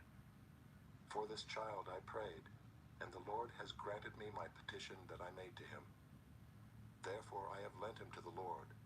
As long as he lives, he is lent to the Lord." And he worshipped the Lord there. Chapter 2. And Hannah prayed and said, "My heart exults in the Lord. My horn is exalted in the Lord. My mouth derides my enemies, because I rejoice in your salvation. There is none holy like the Lord, for there is none besides you. There is no rock like our God. Talk no more so very proudly. Let not arrogance come from your mouth. For the Lord is a God of knowledge, and by him actions are weighed. The bows of the mighty are broken, but the feeble bind on strength. Those who were full have hired themselves out for bread, but those who are hungry have ceased to hunger. The barren has borne 7, but she who has many children is forlorn. The Lord kills and brings to life. He brings down to Sheol and raises up. The Lord makes poor and makes rich. He brings low and he exalts. He raises up the poor from the dust. He lifts the needy from the ash heap to make them sit with princes and inherit a seat of honor. For the pillars of the earth are the Lord's, and on them he has set the world. He will guard the feet of his faithful ones, but the wicked shall be cut off in darkness, for not by might shall a man prevail. The adversaries of the Lord shall be broken to pieces. Against them he will thunder in heaven. The Lord will judge the ends of the earth. He will give strength to his king, and exalt the horn of his anointed." Then Elkanah went home to Ramah, and the boy was ministering to the Lord in the presence of Eli the priest. Now the sons of Eli were worthless men. They did not know the Lord.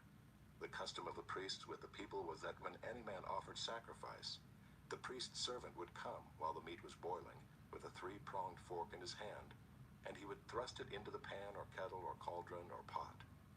All that the fork brought up, the priest would take for himself.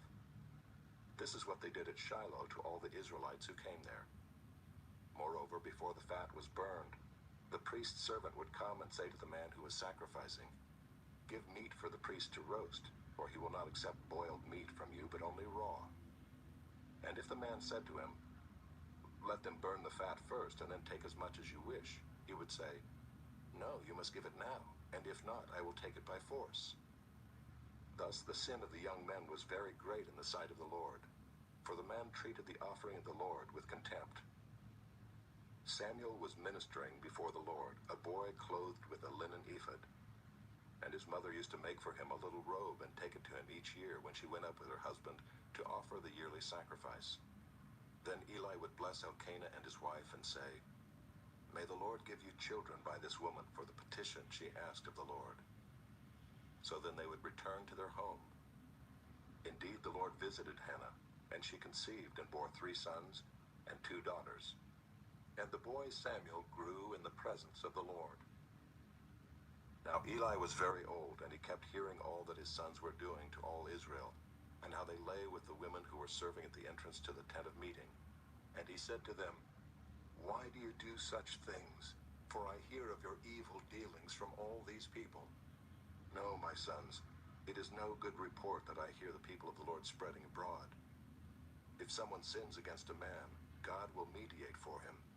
But if someone sins against the Lord, who can intercede for him?" But they would not listen to the voice of their father, for it was the will of the Lord to put them to death. Now the boy Samuel continued to grow both in stature and in favor with the Lord, and also with man. And there came a man of God to Eli and said to him, "Thus says the Lord, did I indeed reveal myself to the house of your father when they were in Egypt, subject to the house of Pharaoh? Did I choose him out of all the tribes of Israel to be my priest, to go up to my altar, to burn incense, to wear an ephod before me? I gave to the house of your father all my offerings by fire from the people of Israel. Why then do you scorn my sacrifices and my offerings that I commanded for my dwelling, and honor your sons above me by fattening yourselves on the choicest parts of every offering of my people Israel? Therefore the Lord, the God of Israel, declares, I promised that your house and the house of your father should go in and out before me forever.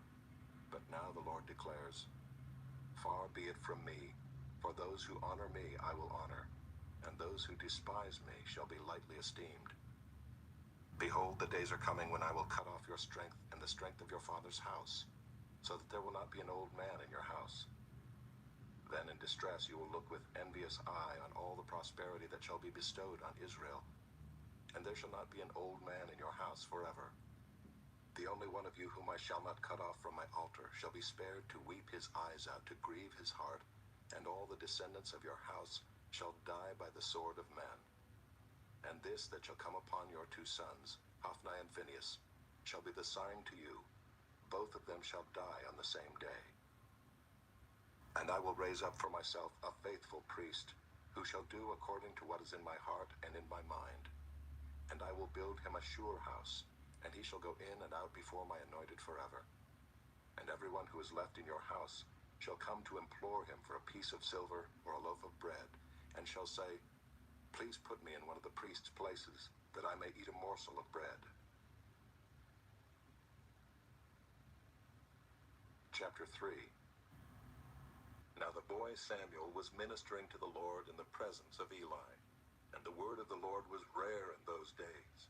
There was no frequent vision. At that time, Eli, whose eyesight had begun to grow dim so that he could not see, was lying down in his own place.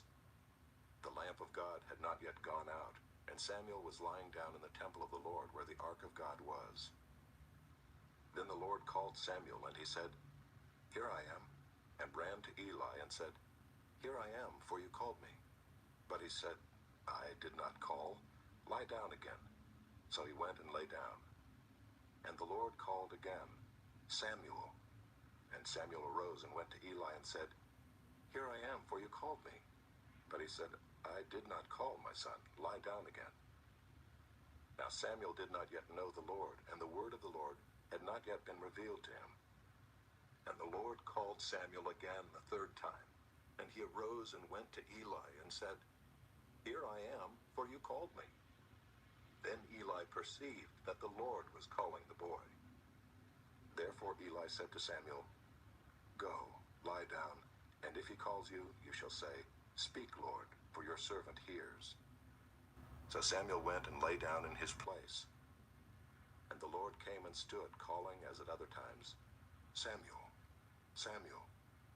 And Samuel said, Speak, for your servant hears." Then the Lord said to Samuel, "Behold, I am about to do a thing in Israel at which the 2 ears of everyone who hears it will tingle. On that day I will fulfill against Eli all that I have spoken concerning his house, from beginning to end. And I declare to him that I am about to punish his house forever, for the iniquity that he knew, because his sons were blaspheming God, and he did not restrain them. Therefore I swear to the house of Eli that the iniquity of Eli's house shall not be atoned for by sacrifice or offering forever." Samuel lay until morning. Then he opened the doors of the house of the Lord. And Samuel was afraid to tell the vision to Eli. But Eli called Samuel and said, "Samuel, my son." And he said, "Here I am." And Eli said, "What was it that he told you? Do not hide it from me. May God do so to you, and more also, if you hide anything from me of all that he told you." So Samuel told him everything and hid nothing from him. And he said, "It is the Lord. Let him do what seems good to him." And Samuel grew, and the Lord was with him, and let none of his words fall to the ground. And all Israel from Dan to Beersheba knew that Samuel was established as a prophet of the Lord. And the Lord appeared again at Shiloh, for the Lord revealed himself to Samuel at Shiloh by the word of the Lord. Chapter 4. And the word of Samuel came to all Israel. Now Israel went out to battle against the Philistines. They encamped at Ebenezer, and the Philistines encamped at Aphek. The Philistines drew up in line against Israel, and when the battle spread, Israel was defeated before the Philistines, who killed about 4,000 men on the field of battle. And when the people came to the camp, the elders of Israel said, "Why has the Lord defeated us today before the Philistines? Let us bring the ark of the covenant of the Lord here from Shiloh, that it may come among us and save us from the power of our enemies." So the people sent to Shiloh and brought from there the ark of the covenant of the Lord of hosts, who is enthroned on the cherubim. And the 2 sons of Eli, Hophni and Phinehas, were there with the ark of the covenant of God. As soon as the ark of the covenant of the Lord came into the camp, all Israel gave a mighty shout, so that the earth resounded. And when the Philistines heard the noise of the shouting, they said, "What does this great shouting in the camp of the Hebrews mean?" And when they learned that the ark of the Lord had come to the camp, the Philistines were afraid, for they said, "A god has come into the camp." And they said, "Woe to us, for nothing like this has happened before. Woe to us! Who can deliver us from the power of these mighty gods? These are the gods who struck the Egyptians with every sort of plague in the wilderness. Take courage and be men, O Philistines, lest you become slaves to the Hebrews, as they have been to you. Be men and fight." So the Philistines fought, and Israel was defeated, and they fled every man to his home. And there was a very great slaughter, for 30,000 foot soldiers of Israel fell. And the ark of God was captured, and the 2 sons of Eli, Hophni and Phinehas, died. A man of Benjamin ran from the battle line and came to Shiloh the same day, with his clothes torn and with dirt on his head. When he arrived, Eli was sitting on his seat by the road watching, for his heart trembled for the ark of God. And when the man came into the city and told the news, all the city cried out. When Eli heard the sound of the outcry, he said, "What is this uproar?" Then the man hurried and came and told Eli. Now Eli was 98 years old, and his eyes were set so that he could not see. And the man said to Eli, "I am he who has come from the battle. I fled from the battle today." And he said, "How did it go, my son?" He who brought the news answered and said, "Israel has fled before the Philistines, and there has also been a great defeat among the people. Your 2 sons also, Hophni and Phinehas, are dead, and the ark of God has been captured." As soon as he mentioned the ark of God, Eli fell over backward from his seat by the side of the gate, and his neck was broken, and he died, for the man was old and heavy. He had judged Israel 40 years. Now his daughter-in-law, the wife of Phinehas, was pregnant, about to give birth. And when she heard the news that the ark of God was captured, and that her father-in-law and her husband were dead, she bowed and gave birth, for her pains came upon her. And about the time of her death, the women attending her said to her, "Do not be afraid, for you have borne a son." But she did not answer or pay attention. And she named the child Ichabod, saying, "The glory has departed from Israel," because the ark of God had been captured, and because of her father-in-law and her husband. And she said, "The glory has departed from Israel, for the ark of God has been captured." Chapter 5. When the Philistines captured the ark of God, they brought it from Ebenezer to Ashdod. Then the Philistines took the ark of God and brought it into the house of Dagon and set it up beside Dagon. And when the people of Ashdod rose early the next day, behold, Dagon had fallen face downward on the ground before the ark of the Lord. So they took Dagon and put him back in his place. But when they rose early on the next morning, behold, Dagon had fallen face downward on the ground before the ark of the Lord, and the head of Dagon and both his hands were lying cut off on the threshold. Only the trunk of Dagon was left to him. This is why the priests of Dagon and all who enter the house of Dagon do not tread on the threshold of Dagon in Ashdod to this day. The hand of the Lord was heavy against the people of Ashdod, and he terrified and afflicted them with tumors, both Ashdod and its territory. And when the men of Ashdod saw how things were, they said, "The ark of the God of Israel must not remain with us, for his hand is hard against us and against Dagon our God." So they sent and gathered together all the lords of the Philistines and said, "What shall we do with the ark of the God of Israel?" They answered, "Let the ark of the God of Israel be brought around to Gath." So they brought the ark of the God of Israel there. But after they had brought it around, the hand of the Lord was against the city, causing a very great panic. And he afflicted the men of the city, both young and old, so that tumors broke out on them. So they sent the ark of God to Ekron. But as soon as the ark of God came to Ekron, the people of Ekron cried out, "They have brought around to us the ark of the God of Israel to kill us and our people." They sent therefore and gathered together all the lords of the Philistines and said, "Send away the ark of the God of Israel, and let it return to its own place, that it may not kill us and our people." For there was a deathly panic throughout the whole city. The hand of God was very heavy there. The men who did not die were struck with tumors, and the cry of the city went up to heaven. Chapter 6. The ark of the Lord was in the country of the Philistines 7 months, and the Philistines called for the priests and the diviners and said, "What shall we do with the ark of the Lord? Tell us with what we shall send it to its place." They said, "If you send away the ark of the God of Israel, do not send it empty, but by all means return him a guilt offering. Then you will be healed, and it will be known to you why his hand does not turn away from you." And they said, "What is the guilt offering that we shall return to him?" They answered, 5 golden tumors and 5 golden mice, according to the number of the lords of the Philistines, for the same plague was on all of you and on your lords. So you must make images of your tumors and images of your mice that ravage the land, and give glory to the God of Israel.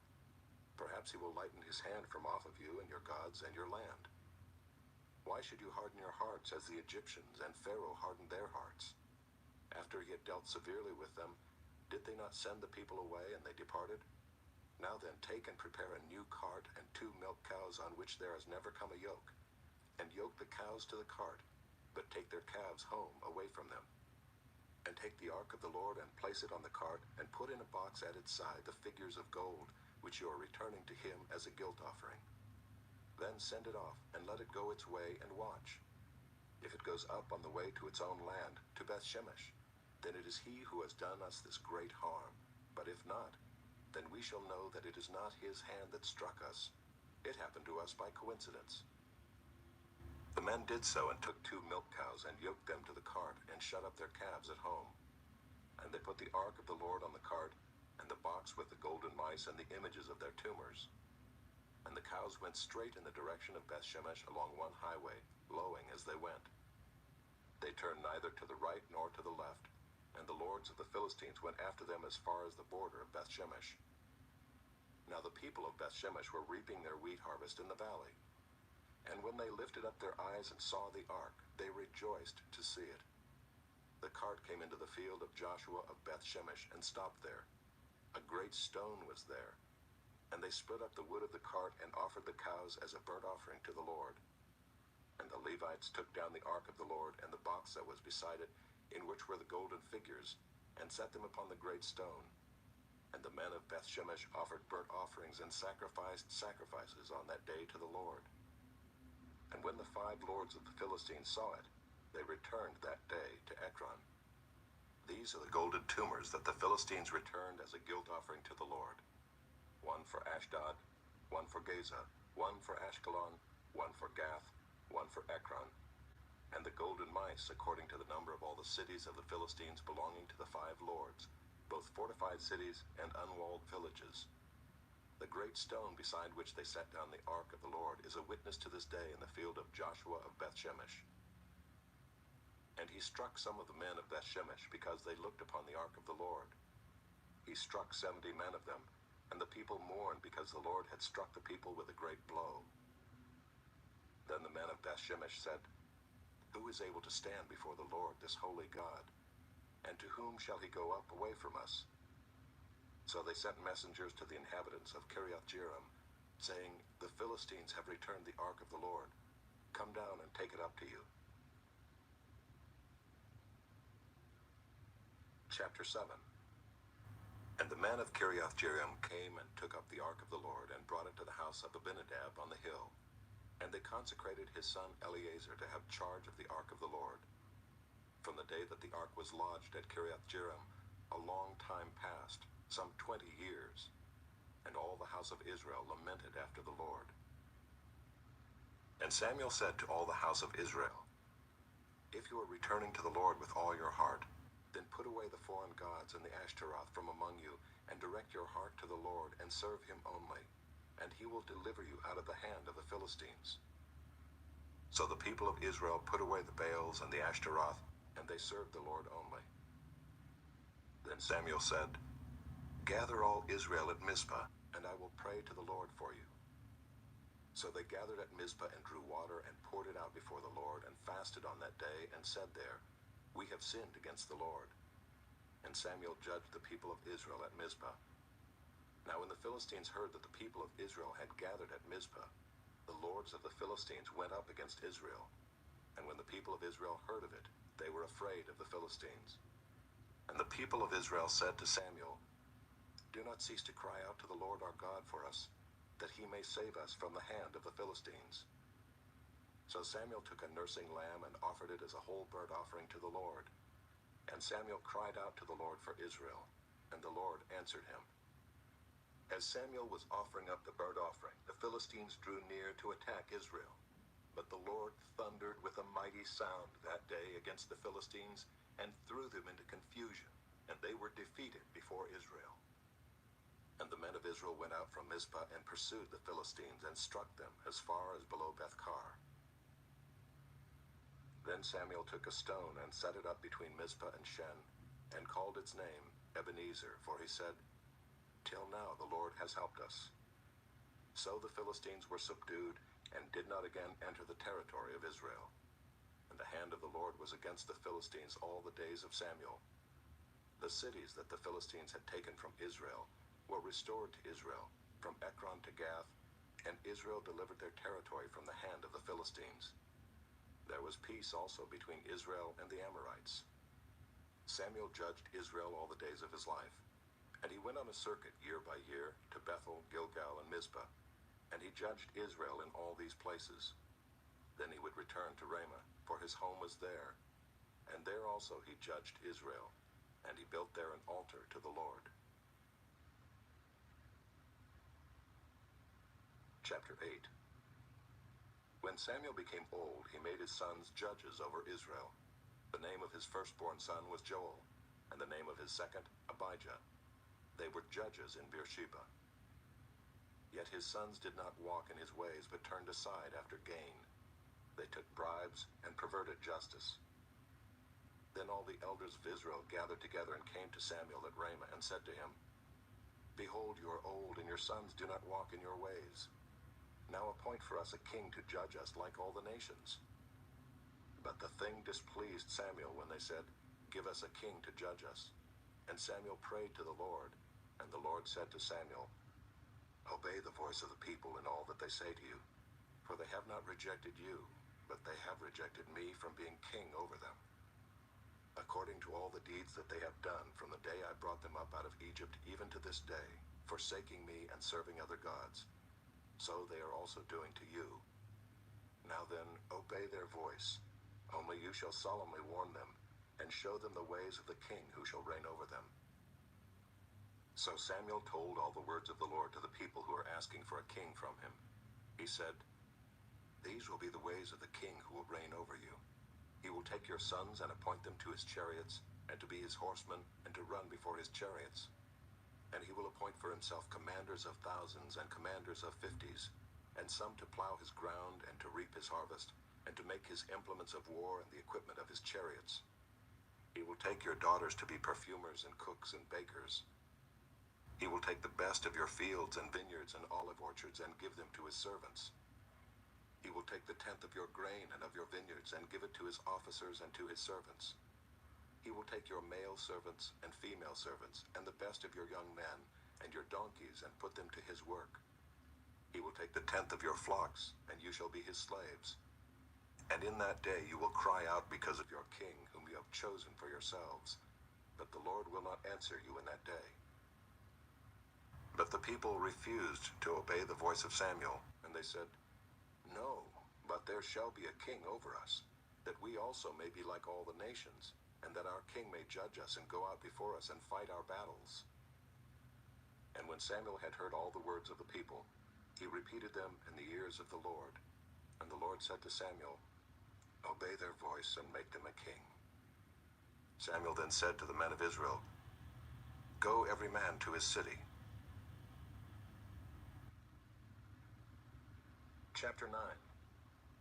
There was a man of Benjamin whose name was Kish, the son of Abiel, son of Zeror, son of Bechorath, son of Aphiah, a Benjaminite, a man of wealth. And he had a son whose name was Saul, a handsome young man. There was not a man among the people of Israel more handsome than he. From his shoulders upward he was taller than any of the people. Now the donkeys of Kish, Saul's father, were lost. So Kish said to Saul his son, "Take one of the young men with you, and arise and go look for the donkeys." And he passed through the hill country of Ephraim, and passed through the land of Shalisha, but they did not find them. And they passed through the land of Shalem, but they were not there. Then they passed through the land of Benjamin, but did not find them. And they came to the land of Zuph. Saul said to his servant who was with him, "Come, let us go back, lest my father cease to care about the donkeys and become anxious about us."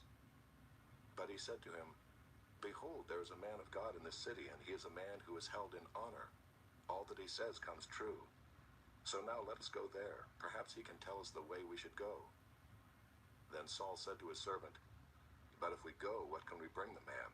For the bread in our sacks is gone, and there is no present to bring to the man of God. What do we have?" The servant answered Saul again, "Here I have with me a quart of a shekel of silver, and I will give it to the man of God to tell us our way." Formerly in Israel, when a man went to inquire of God, he said, "Come, let us go to the seer," for today's prophet was formerly called a seer. And Saul said to his servant, "Well said, come, let us go." So they went to the city where the man of God was. As they went up the hill to the city, they met young women coming out to draw water, and said to them, "Is the seer here?" They answered, "He is. Behold, he is just ahead of you. Hurry. He has come just now to the city, because the people have a sacrifice today on the high place. As soon as you enter the city, you will find him, before he goes up to the high place to eat. For the people will not eat till he comes, since he must bless the sacrifice. Afterward, those who are invited will eat. Now go up, for you will meet him immediately." So they went up to the city. As they were entering the city, they saw Samuel coming out toward them on his way up to the high place. Now the day before Saul came, the Lord had revealed to Samuel, "Tomorrow about this time I will send to you a man from the land of Benjamin, and you shall anoint him to be prince over my people Israel. He shall save my people from the hand of the Philistines. For I have seen my people, because their cry has come to me." When Samuel saw Saul, the Lord told him, "Here is the man of whom I spoke to you. He it is who shall restrain my people." Then Saul approached Samuel in the gate and said, "Tell me, where is the house of the seer?" Samuel answered Saul, "I am the seer.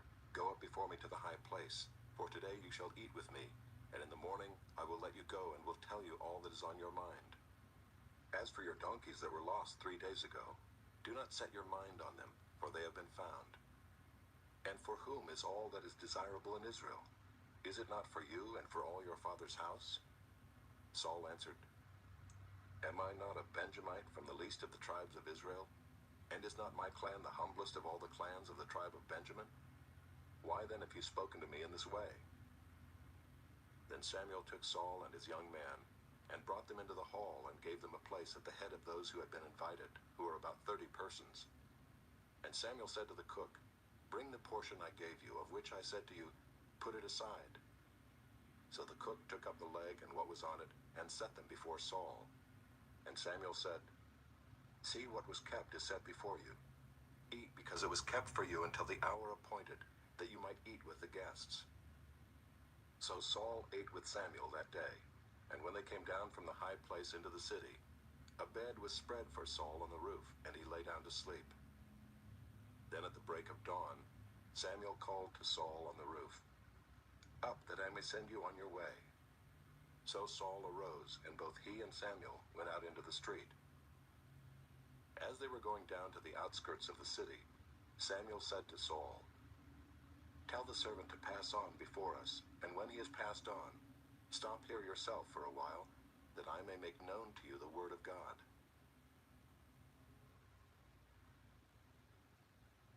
Chapter 10. Then Samuel took a flask of oil and poured it on his head and kissed him and said, "Has not the Lord anointed you to be prince over his people Israel? And you shall reign over the people of the Lord, and you will save them from the hand of their surrounding enemies. And this shall be the sign to you that the Lord has anointed you to be prince over his heritage. When you depart from me today, you will meet 2 men by Rachel's tomb in the territory of Benjamin at Zelzah, and they will say to you, 'The donkeys that you went to seek are found, and now your father has ceased to care about the donkeys, and is anxious about you, saying, What shall I do about my son?' Then you shall go on from there farther and come to the oak of Tabor. 3 men going up to God at Bethel will meet you there, one carrying 3 young goats, another carrying 3 loaves of bread, and another carrying a skin of wine. And they will greet you and give you 2 loaves of bread, which you shall accept from their hand. After that you shall come to Gibeath Elohim, where there is a garrison of the Philistines. And there, as soon as you come to the city, you will meet a group of prophets coming down from the high place with harp, tambourine, flute, and lyre before them, prophesying. Then the Spirit of the Lord will rush upon you, and you will prophesy with them and be turned into another man. Now when these signs meet you, do what your hand finds to do, for God is with you. Then go down before me to Gilgal, and behold, I am coming down to you to offer burnt offerings and to sacrifice peace offerings. 7 days you shall wait until I come to you and show you what you shall do." When he turned his back to leave Samuel, God gave him another heart, and all these signs came to pass that day. When they came to Gibeah, behold, a group of prophets met him, and the Spirit of God rushed upon him, and he prophesied among them. And when all who knew him previously saw how he prophesied with the prophets, the people said to one another, "What has come over the son of Kish? Is Saul also among the prophets?" And a man of the place answered, "And who is their father?" Therefore it became a proverb, "Is Saul also among the prophets?" When he had finished prophesying, he came to the high place. Saul's uncle said to him and to his servant, "Where did you go?" And he said, "To seek the donkeys. And when we saw that they were not to be found, we went to Samuel." And Saul's uncle said, "Please tell me what Samuel said to you." And Saul said to his uncle, "He told us plainly that the donkeys had been found." But about the matter of the kingdom of which Samuel had spoken, he did not tell him anything.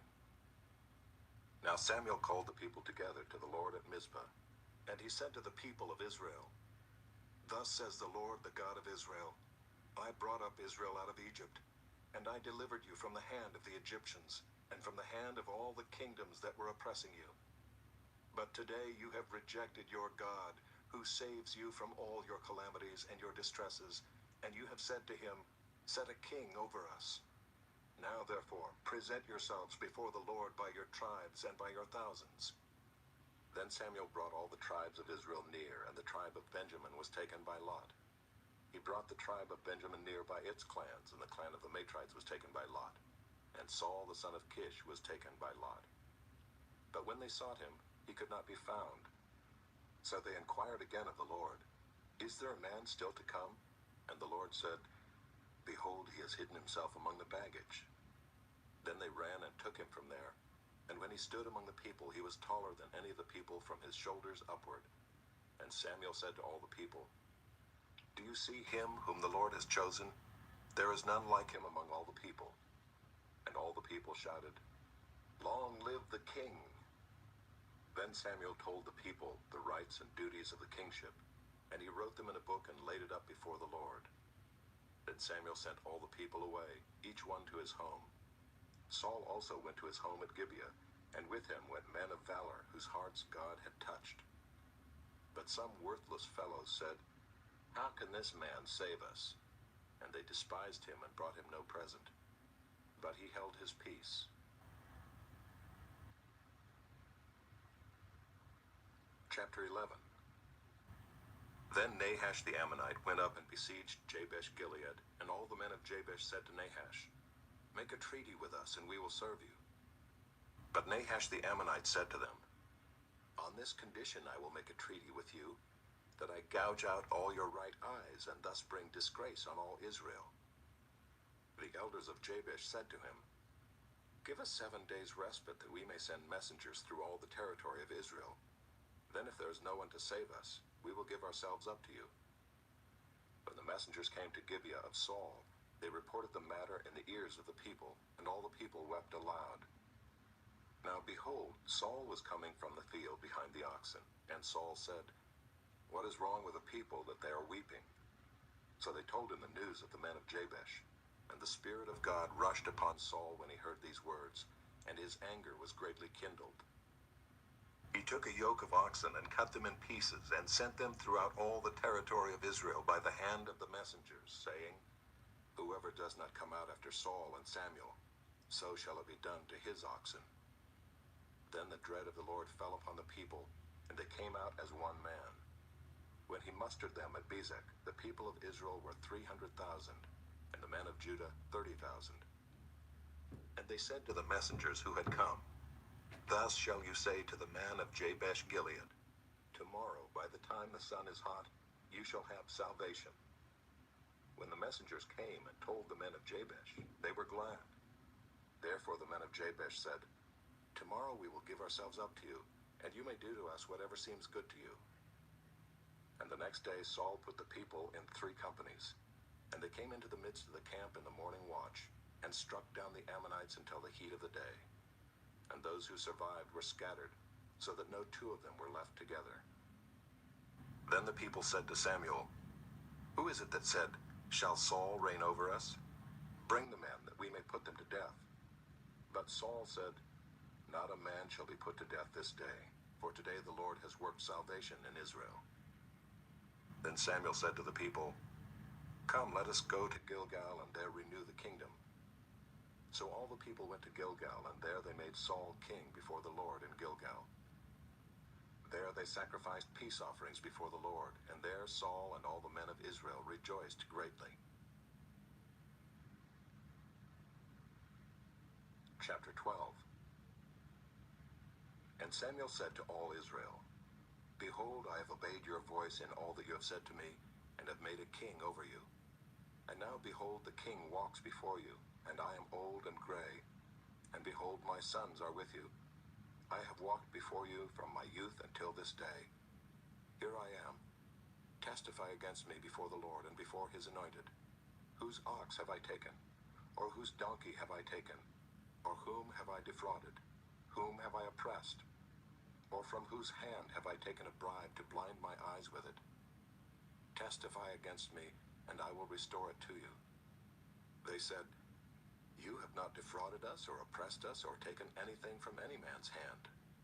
And he said to them, the Lord is witness against you, and his anointed is witness this day, that you have not found anything in my hand? And they said, He is witness. And Samuel said to the people, The Lord is witness who appointed Moses and Aaron and brought your fathers up out of the land of Egypt. Now therefore stand still, that I may plead with you before the Lord concerning all the righteous deeds of the Lord that he performed for you and for your fathers. When Jacob went into Egypt and the Egyptians oppressed them, then your fathers cried out to the Lord, and the Lord sent Moses and Aaron, who brought your fathers out of Egypt, and made them dwell in this place. But they forgot the Lord their God, and he sold them into the hand of Sisera, commander of the army of Hazor, and into the hand of the Philistines, and into the hand of the king of Moab. And they fought against them. And they cried out to the Lord and said, We have sinned because we have forsaken the Lord and have served the Baals and the Ashtaroth. But now deliver us out of the hand of our enemies, that we may serve you. And the Lord sent Jerubbaal and Barak and Jephthah and Samuel, and delivered you out of the hand of your enemies on every side, and you lived in safety. And when you saw that Nahash the king of the Ammonites came against you, you said to me, No, but a king shall reign over us, when the Lord your God was king. And now behold the king whom you have chosen, for whom you have asked. Behold, the Lord has set a king over you. If you will fear the Lord and serve him, and obey his voice, and not rebel against the commandment of the Lord, and if both you and the king who reigns over you will follow the Lord your God, it will be well. But if you will not obey the voice of the Lord, but rebel against the commandment of the Lord, then the hand of the Lord will be against you and your king. Now therefore stand still, and see this great thing that the Lord will do before your eyes. Is it not wheat harvest today? I will call upon the Lord that he may send thunder and rain. And you shall know and see that your wickedness is great, which you have done in the sight of the Lord, in asking for yourselves a king. So Samuel called upon the Lord, and the Lord sent thunder and rain that day, and all the people greatly feared the Lord and Samuel. And all the people said to Samuel, Pray for your servants to the Lord your God, that we may not die. For we have added to all our sins this evil, to ask for ourselves a king. And Samuel said to the people, Do not be afraid. You have done all this evil. Yet do not turn aside from following the Lord, but serve the Lord with all your heart. And do not turn aside after empty things that cannot profit or deliver, for they are empty. For the Lord will not forsake his people for his great name's sake, because it has pleased the Lord to make you a people for himself. Moreover, as for me, far be it from me that I should sin against the Lord by ceasing to pray for you, and I will instruct you in the good and the right way. Only fear the Lord and serve him faithfully with all your heart, for consider what great things he has done for you. But if you still do wickedly, you shall be swept away, both you and your king. Chapter 13. Saul lived for 1 year and then became king. And when he had reigned for 2 years over Israel, Saul chose 3,000 men of Israel. 2,000 were with Saul in Michmash and the hill country of Bethel, and 1,000 were with Jonathan in Gibeah of Benjamin. The rest of the people he sent home, every man to his tent. Jonathan defeated the garrison of the Philistines that was at Geba, and the Philistines heard of it. And Saul blew the trumpet throughout all the land, saying, Let the Hebrews hear. And all Israel heard it said that Saul had defeated the garrison of the Philistines, and also that Israel had become a stench to the Philistines. And the people were called out to join Saul at Gilgal. And the Philistines mustered to fight with Israel, 30,000 chariots and 6,000 horsemen, and troops like the sand on the seashore in multitude. They came up and encamped in Michmash to the east of Bethaven. When the men of Israel saw that they were in trouble, for the people were hard pressed, the people hid themselves in caves and in holes and in rocks and in tombs and in cisterns, and some Hebrews crossed the fords of the Jordan to the land of Gad and Gilead. Saul was still at Gilgal, and all the people followed him, trembling. He waited 7 days, the time appointed by Samuel. But Samuel did not come to Gilgal, and the people were scattering from him. So Saul said, Bring the burnt offering here to me and the peace offerings. And he offered the burnt offering. As soon as he had finished offering the burnt offering, behold, Samuel came. And Saul went out to meet him and greet him. Samuel said, What have you done? And Saul said, "When I saw that the people were scattering from me, and that you did not come within the days appointed, and that the Philistines had mustered at Michmash, I said, now the Philistines will come down against me at Gilgal, and I have not sought the favor of the Lord. So I forced myself and offered the burnt offering." And Samuel said to Saul, "You have done foolishly. You have not kept the command of the Lord your God with which he commanded you. For then the Lord would have established your kingdom over Israel forever. But now your kingdom shall not continue. The Lord has sought out a man after his own heart, and the Lord has commanded him to be prince over his people, because you have not kept what the Lord commanded you." And Samuel arose and went up from Gilgal. The rest of the people went up after Saul to meet the army. They went up from Gilgal to Gibeah of Benjamin. And Saul numbered the people who were present with him, about 600 men. And Saul and Jonathan his son and the people who were present with them stayed in Gibeah of Benjamin, but the Philistines encamped in Michmash. And raiders came out of the camp of the Philistines in 3 companies. One company turned toward Ophrah to the land of Shual. Another company turned toward Beth-horon. And another company turned toward the border that looks down on the valley of Zeboim, toward the wilderness. Now there was no blacksmith to be found throughout all the land of Israel, for the Philistines said, "Lest the Hebrews make themselves swords or spears." But every one of the Israelites went down to the Philistines to sharpen his plowshare, his mattock, his axe, or his sickle, and the charge was 2/3 of a shekel for the plowshares and for the mattocks, and 1/3 of a shekel for sharpening the axes and for setting the goads. So on the day of the battle there was neither sword nor spear found in the hand of any of the people with Saul and Jonathan, but Saul and Jonathan his son had them. And the garrison of the Philistines went out to the pass of Michmash. Chapter 14. One day Jonathan the son of Saul said to the young man who carried his armor, "Come, let us go over to the Philistine garrison on the other side." But he did not tell his father. Saul was staying in the outskirts of Gibeah in the pomegranate cave at Migron. The people who were with him were about 600 men, including Ahijah the son of Ahitub, Ichabod's brother, son of Phinehas, son of Eli, the priest of the Lord in Shiloh, wearing an ephod. And the people did not know that Jonathan had gone. Within the passes by which Jonathan sought to go over to the Philistine garrison, there was a rocky crag on the one side and a rocky crag on the other side. The name of the one was Bozez, and the name of the other, Seneh. The one crag rose on the north in front of Michmash, and the other on the south in front of Geba. Jonathan said to the young man who carried his armor, "Come, let us go over to the garrison of these uncircumcised. It may be that the Lord will work for us, for nothing can hinder the Lord from saving by many or by few." And his armor-bearer said to him, "Do all that is in your heart. Do as you wish. Behold, I am with you heart and soul." Then Jonathan said, "Behold, we will cross over to the men, and we will show ourselves to them. If they say to us, 'Wait until we come to you,' then we will stand still in our place, and we will not go up to them. But if they say, 'Come up to us,' then we will go up, for the Lord has given them into our hand, and this shall be the sign to us." So both of them showed themselves to the garrison of the Philistines. And the Philistines said, "Look, Hebrews are coming out of the holes where they have hidden themselves." And the men of the garrison hailed Jonathan and his armor-bearer and said, "Come up to us, and we will show you a thing." And Jonathan said to his armor-bearer, "Come up after me, for the Lord has given them into the hand of Israel." Then Jonathan climbed up on his hands and feet, and his armor-bearer after him. And they fell before Jonathan, and his armor-bearer killed them after him.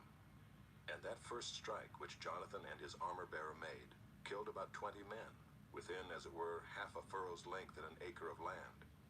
And there was a panic in the camp, in the field, and among all the people. The garrison and even the raiders trembled, the earth quaked, and it became a very great panic. And the watchmen of Saul and Gibeah of Benjamin looked, and behold, the multitude was dispersing here and there. Then Saul said to the people who were with him, "Count and see who has gone from us." And when they had counted, behold, Jonathan and his armor-bearer were not there. So Saul said to Ahijah, "Bring the ark of God here." For the ark of God went at that time with the people of Israel. Now while Saul was talking to the priest, the tumult in the camp of the Philistines increased more and more. So Saul said to the priest, "Withdraw your hand." Then Saul and all the people who were with him rallied and went into the battle. And behold, every Philistine's sword was against his fellow, and there was very great confusion. Now the Hebrews who had been with the Philistines before that time, and who had gone up with him into the camp, even they also turned to be with the Israelites who were with Saul and Jonathan. Likewise, when all the men of Israel who had hidden themselves in the hill country of Ephraim heard that the Philistines were fleeing, they too followed hard after them in the battle. So the Lord saved Israel that day, and the battle passed beyond Bethaven. And the men of Israel had been hard pressed that day. So Saul had laid an oath on the people, saying, "Cursed be the man who eats food until it is evening, and I am avenged on my enemies." So none of the people had tasted food. Now when all the people came to the forest, behold, there was honey on the ground. And when the people entered the forest, behold, the honey was dropping, but no one put his hand to his mouth, for the people feared the oath. But Jonathan had not heard his father charge the people with the oath. So he put out the tip of the staff that was in his hand, and dipped it in the honeycomb, and put his hand to his mouth, and his eyes became bright. Then one of the people said, "Your father strictly charged the people with an oath, saying, 'Cursed be the man who eats food this day.' And the people were faint." Then Jonathan said, "My father has troubled the land. See how my eyes have become bright because I tasted a little of this honey. How much better if the people had eaten freely today of the spoil of their enemies that they found. For now the defeat among the Philistines has not been great." They struck down the Philistines that day from Michmash to Aijalon, and the people were very faint. The people pounced on the spoil and took sheep and oxen and calves and slaughtered them on the ground, and the people ate them with the blood. Then they told Saul, "Behold, the people are sinning against the Lord by eating with the blood."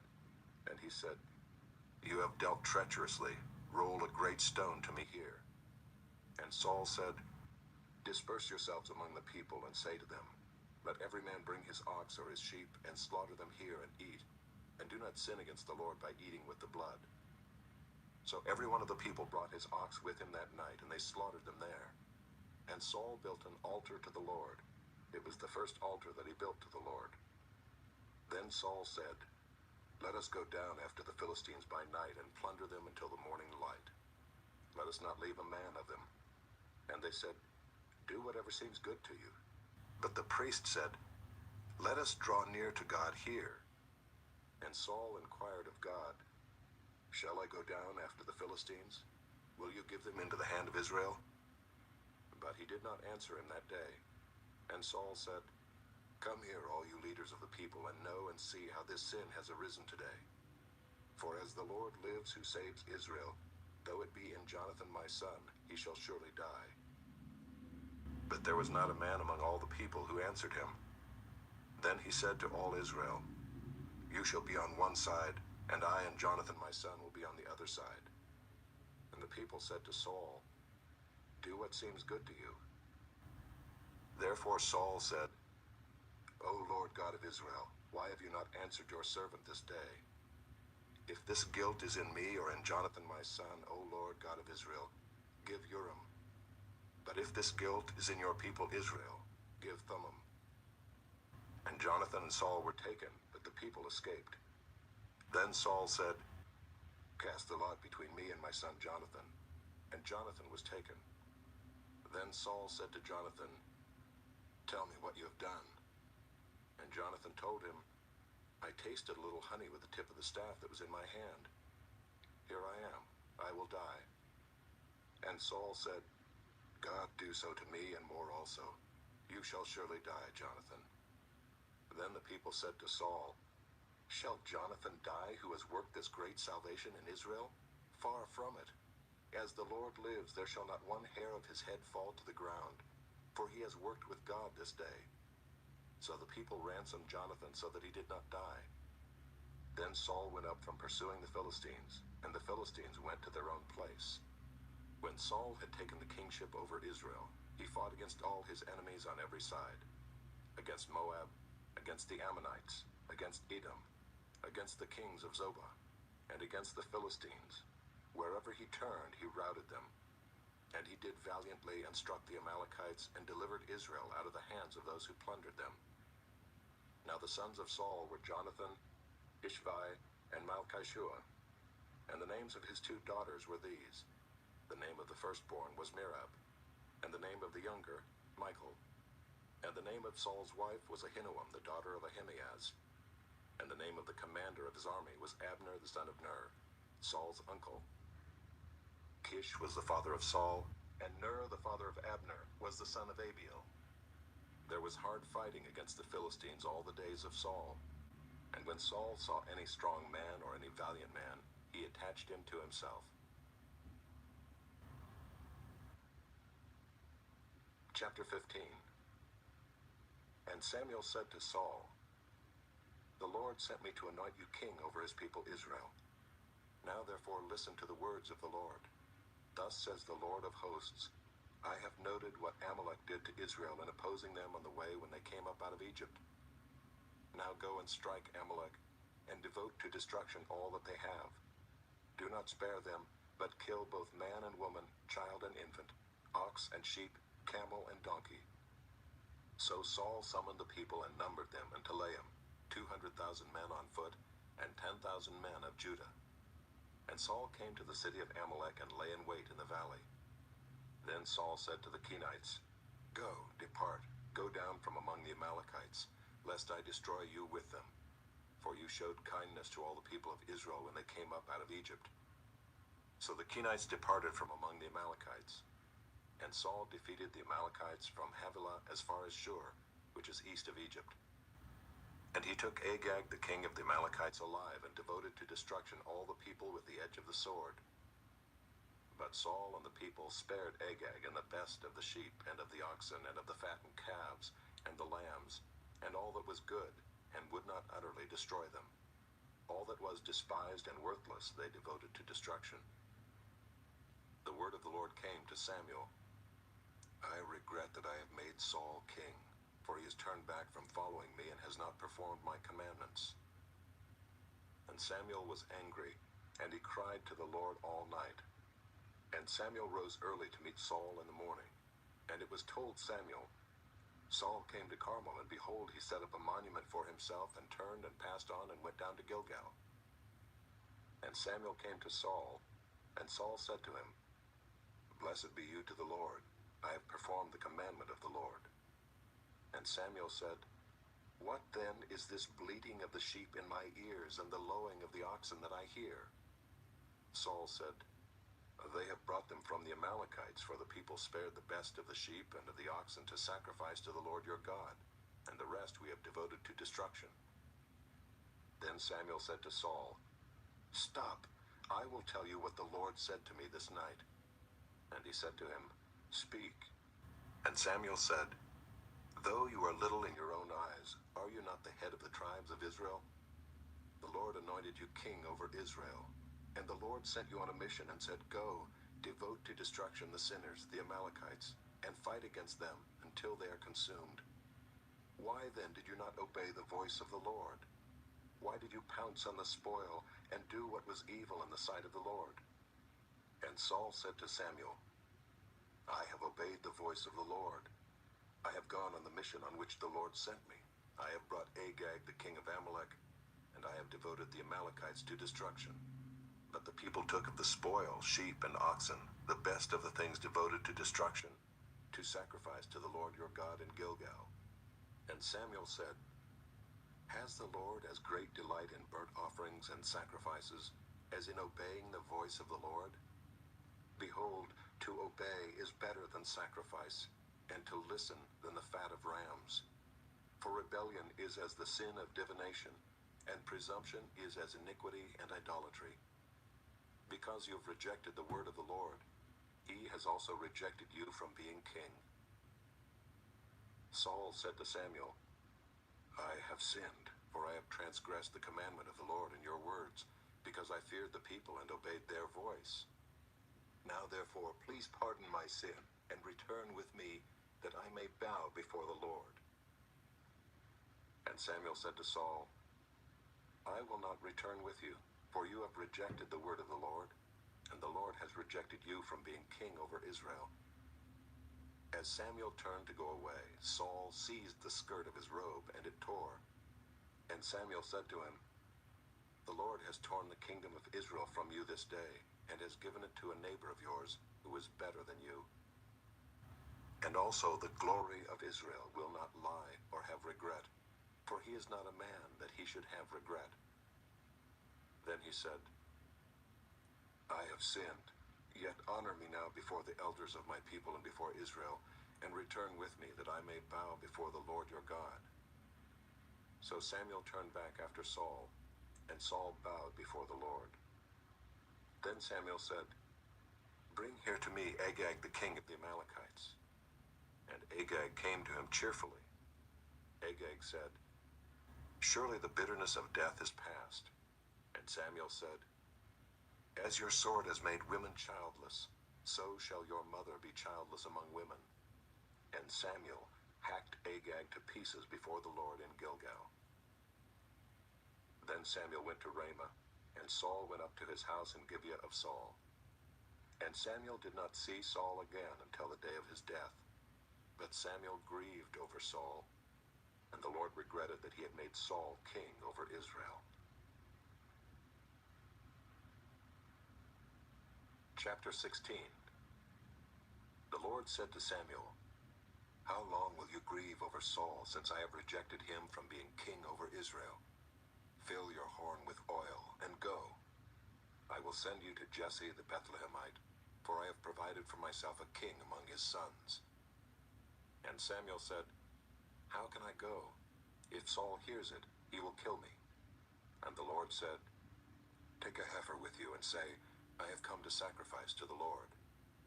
And invite Jesse to the sacrifice, and I will show you what you shall do. And you shall anoint for me him whom I declare to you." Samuel did what the Lord commanded, and came to Bethlehem. The elders of the city came to meet him trembling, and said, "Do you come peaceably?" And he said, "Peaceably. I have come to sacrifice to the Lord. Consecrate yourselves, and come with me to the sacrifice." And he consecrated Jesse and his sons, and invited them to the sacrifice. When they came, he looked on Eliab, and thought, "Surely the Lord's anointed is before him." But the Lord said to Samuel, "Do not look on his appearance or on the height of his stature, because I have rejected him. For the Lord sees not as man sees. Man looks on the outward appearance, but the Lord looks on the heart." Then Jesse called Abinadab, and made him pass before Samuel. And he said, "Neither has the Lord chosen this one." Then Jesse made Shammah pass by, and he said, "Neither has the Lord chosen this one." And Jesse made 7 of his sons pass before Samuel. And Samuel said to Jesse, "The Lord has not chosen these." Then Samuel said to Jesse, "Are all your sons here?" And he said, "Oh, there remains yet the youngest, but behold, he is keeping the sheep." And Samuel said to Jesse, "Send and get him, for we will not sit down till he comes here." And he sent and brought him in. Now he was ruddy and had beautiful eyes and was handsome. And the Lord said, "Arise, anoint him, for this is he." Then Samuel took the horn of oil and anointed him in the midst of his brothers. And the Spirit of the Lord rushed upon David from that day forward. And Samuel rose up and went to Ramah. Now the Spirit of the Lord departed from Saul, and a harmful spirit from the Lord tormented him. And Saul's servants said to him, "Behold now, a harmful spirit from God is tormenting you. Let our Lord now command your servants who are before you to seek out a man who is skillful in playing the lyre. And when the harmful spirit from God is upon you, he will play it, and you will be well." So Saul said to his servants, "Provide for me a man who can play well, and bring him to me." One of the young men answered, "Behold, I have seen a son of Jesse the Bethlehemite, who is skillful in playing, a man of valor, a man of war, prudent in speech, and a man of good presence, and the Lord is with him." Therefore Saul sent messengers to Jesse, and said, "Send me David your son, who is with the sheep." And Jesse took a donkey laden with bread and a skin of wine and a young goat, and sent them by David his son to Saul. And David came to Saul and entered his service. And Saul loved him greatly, and he became his armor-bearer. And Saul said to Jesse, saying, "Let David remain in my service, for he has found favor in my sight." And whenever the harmful spirit from God was upon Saul, David took the lyre and played it with his hand. So Saul was refreshed and was well, and the harmful spirit departed from him. Chapter 17. Now the Philistines gathered their armies for battle, and they were gathered at Soko, which belongs to Judah, and encamped between Soko and Azekah, in Ephes-dammim. And Saul and the men of Israel were gathered and encamped in the valley of Elah, and drew up in line of battle against the Philistines. And the Philistines stood on the mountain on the one side, and Israel stood on the mountain on the other side, with a valley between them. And there came out from the camp of the Philistines a champion named Goliath of Gath, whose height was 6 cubits and a span. He had a helmet of bronze on his head, and he was armed with a coat of mail, and the weight of the coat was 5,000 shekels of bronze. And he had bronze armor on his legs, and a javelin of bronze slung between his shoulders. The shaft of his spear was like a weaver's beam, and his spear's head weighed 600 shekels of iron. And his shield-bearer went before him. He stood and shouted to the ranks of Israel, "Why have you come out to draw up for battle? Am I not a Philistine? And are you not servants of Saul? Choose a man for yourselves, and let him come down to me. If he's able to fight with me and kill me, then we will be your servants. But if I prevail against him and kill him, then you shall be our servants and serve us." And the Philistine said, "I defy the ranks of Israel this day. Give me a man that we may fight together." When Saul and all Israel heard these words of the Philistine, they were dismayed and greatly afraid. Now David was the son of an Ephrathite of Bethlehem in Judah, named Jesse, who had 8 sons. In the days of Saul, the man was already old and advanced in years. The 3 oldest sons of Jesse had followed Saul to the battle, and the names of his 3 sons who went to the battle were Eliab the firstborn, and next to him Abinadab, and the third Shema. David was the youngest. The 3 eldest followed Saul, but David went back and forth from Saul to feed his father's sheep at Bethlehem. For 40 days the Philistine came forward and took his stand, morning and evening. And Jesse said to David his son, "Take for your brothers an ephah of this parched grain and these 10 loaves, and carry them quickly to the camp to your brothers. Also take these 10 cheeses to the commander of their 1,000. See if your brothers are well, and bring some token from them." Now Saul and they and all the men of Israel were in the valley of Elah, fighting with the Philistines. And David rose early in the morning and left the sheep with a keeper, and took the provisions and went as Jesse had commanded him.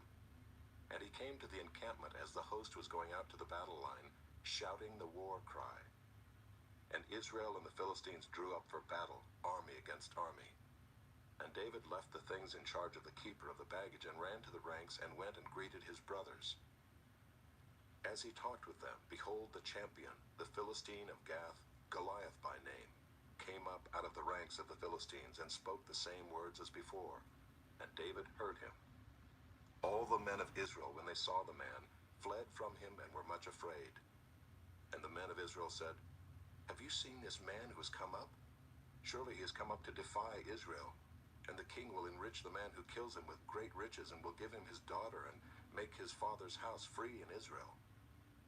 And David said to the man who stood by him, "What shall be done for the man who kills this Philistine, and takes away the reproach from Israel?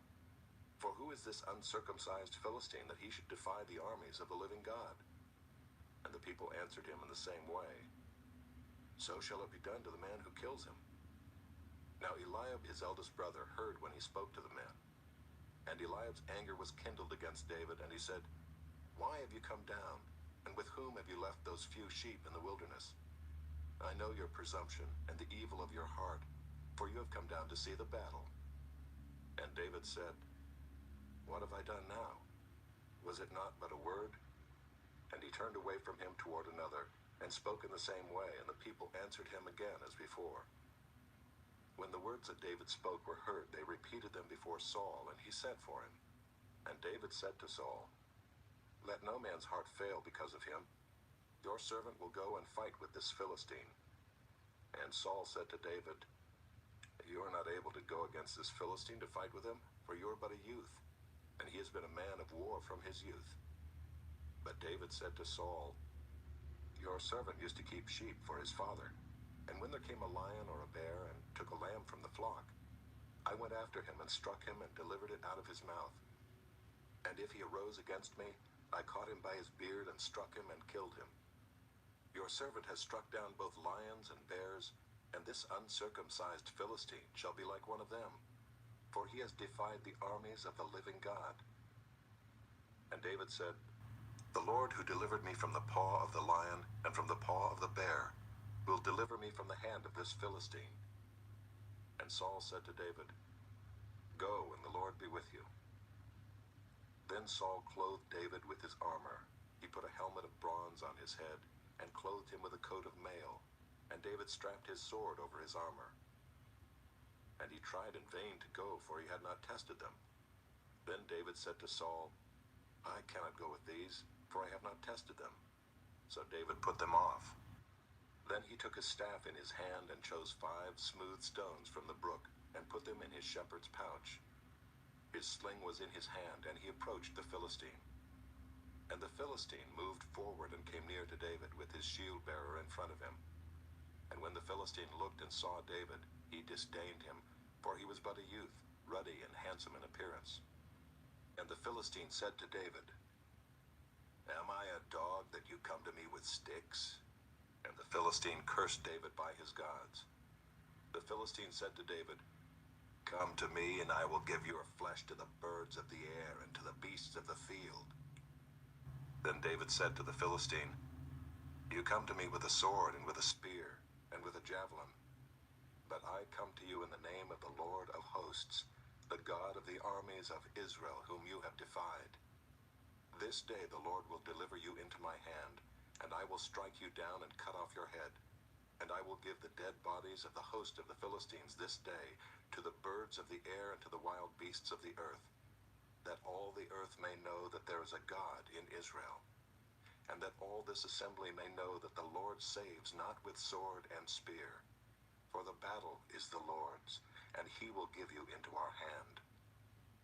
When the Philistine arose and came and drew near to meet David, David ran quickly toward the battle line to meet the Philistine. And David put his hand in his bag and took out a stone and slung it and struck the Philistine on his forehead. The stone sank into his forehead, and he fell on his face to the ground. So David prevailed over the Philistine with a sling and with a stone, and struck the Philistine and killed him. There was no sword in the hand of David. Then David ran and stood over the Philistine and took his sword and drew it out of its sheath and killed him and cut off his head with it. When the Philistines saw that their champion was dead, they fled. And the men of Israel and Judah rose with a shout and pursued the Philistines as far as Gath and the gates of Ekron, so that the wounded Philistines fell on the way from Shaaraim as far as Gath and Ekron. And the people of Israel came back from chasing the Philistines, and they plundered their camp. And David took the head of the Philistine and brought it to Jerusalem, but he put his armor in his tent. As soon as Saul saw David go out against the Philistine, he said to Abner, the commander of the army, "Abner, whose son is this youth?" And Abner said, "As your soul lives, O king, I do not know." And the king said, "Inquire whose son the boy is." And as soon as David returned from the striking down of the Philistine, Abner took him and brought him before Saul with the head of the Philistine in his hand. And Saul said to him, "Whose son are you, young man?" And David answered, "I am the son of your servant Jesse the Bethlehemite."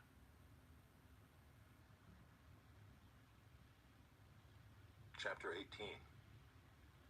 As soon as he had finished speaking to Saul, the soul of Jonathan was knit to the soul of David, and Jonathan loved him as his own soul. And Saul took him that day and would not let him return to his father's house. Then Jonathan made a covenant with David because he loved him as his own soul. And Jonathan stripped himself of the robe that was on him and gave it to David and his armor and even his sword and his bow and his belt. And David went out and was successful wherever Saul sent him, so that Saul set him over the men of war. And this was good in the sight of all the people, and also in the sight of Saul's servants. As they were coming home, when David returned from striking down the Philistine, the women came out of all the cities of Israel, singing and dancing to meet King Saul, with tambourines, with songs of joy, and with musical instruments. And the women sang to one another as they celebrated, Saul has struck down his thousands, and David his 10,000s. And Saul was very angry, and this saying displeased him. He said, They have ascribed to David 10,000s, and to me they have ascribed thousands. And what more can he have but the kingdom? And Saul eyed David from that day on. The next day a harmful spirit from God brushed upon Saul, and he raved within his house while David was playing the lyre, as he did day by day. Saul had his spear in his hand, and Saul hurled the spear, for he thought, I will pin David to the wall. But David evaded him twice. Saul was afraid of David because the Lord was with him, but had departed from Saul. So Saul removed him from his presence and made him a commander of 1,000. And he went out and came in before the people. And David had success in all his undertakings, for the Lord was with him. And when Saul saw that he had great success, he stood in fearful awe of him. But all Israel and Judah loved David, for he went out and came in before them. Then Saul said to David, Here is my elder daughter, Merab. I will give her to you for a wife. Only be valiant for me and fight the Lord's battles. For Saul thought, Let not my hand be against him, but let the hand of the Philistines be against him. And David said to Saul, Who am I and who are my relatives, my father's clan in Israel, that I should be son-in-law to the king? But at the time when Merab, Saul's daughter, should have been given to David, she was given to Adriel the Meholathite for a wife. Now Saul's daughter Michal loved David, and they told Saul, and the thing pleased him. Saul thought, Let me give her to him, that she may be a snare for him, and that the hand of the Philistines may be against him. Therefore Saul said to David a second time, You shall now be my son-in-law. And Saul commanded his servants, Speak to David in private and say, Behold, the king has delight in you, and all his servants love you. Now then become the king's son-in-law. And Saul's servants spoke these words in the ears of David. And David said, Does it seem to you a little thing to become the king's son-in-law, since I am a poor man and have no reputation? And the servants of Saul told him, Thus and so did David speak. Then Saul said, Thus shall you say to David, The king desires no bride price except 100 foreskins of the Philistines, that he may be avenged of the king's enemies. Now Saul thought to make David fall by the hand of the Philistines. And when his servants told David these words, it pleased David well to be the king's son-in-law. Before the time had expired, David arose and went along with his men, and killed 200 of the Philistines. And David brought their foreskins, which were given in full number to the king, that he might become the king's son-in-law. And Saul gave him his daughter Michal for a wife. But when Saul saw and knew that the Lord was with David, and that Michal, Saul's daughter, loved him, Saul was even more afraid of David. So Saul was David's enemy continually. Then the commanders of the Philistines came out to battle, and as often as they came out, David had more success than all the servants of Saul, so that his name was highly esteemed. Chapter 19. And Saul spoke to Jonathan his son and to all his servants that they should kill David. But Jonathan, Saul's son, delighted much in David. And Jonathan told David, Saul my father seeks to kill you. Therefore be on your guard in the morning. Stay in a secret place and hide yourself. And I will go out and stand beside my father in the field where you are. And I will speak to my father about you. And if I learn anything, I will tell you. And Jonathan spoke well of David to Saul his father, and said to him, Let not the king sin against his servant David, because he has not sinned against you, and because his deeds have brought good to you. For he took his life in his hand, and he struck down the Philistine. And the Lord worked a great salvation for all Israel. You saw it, and rejoiced. Why then will you sin against innocent blood by killing David without cause? And Saul listened to the voice of Jonathan. Saul swore, As the Lord lives, he shall not be put to death. And Jonathan Jonathan called David, and Jonathan reported to him all these things. And Jonathan brought David to Saul, and he was in his presence as before. And there was war again, and David went out and fought with the Philistines and struck them with a great blow, so that they fled before him. Then a harmful spirit from the Lord came upon Saul as he sat in his house with his spear in his hand, and David was playing the lyre. And Saul sought to pin David to the wall with a spear, but he eluded Saul, so that he struck the spear into the wall. And David fled and escaped that night. Saul sent messengers to David's house to watch him, that he might kill him in the morning. But Michal, David's wife, told him, "If you do not escape with your life tonight, tomorrow you will be killed." So Michal let David down through the window, and he fled away and escaped. Michal took an image and laid it on the bed, and put a pillow of goat's hair at its head, and covered it with the clothes. And when Saul sent messengers to take David, she said, "He is sick."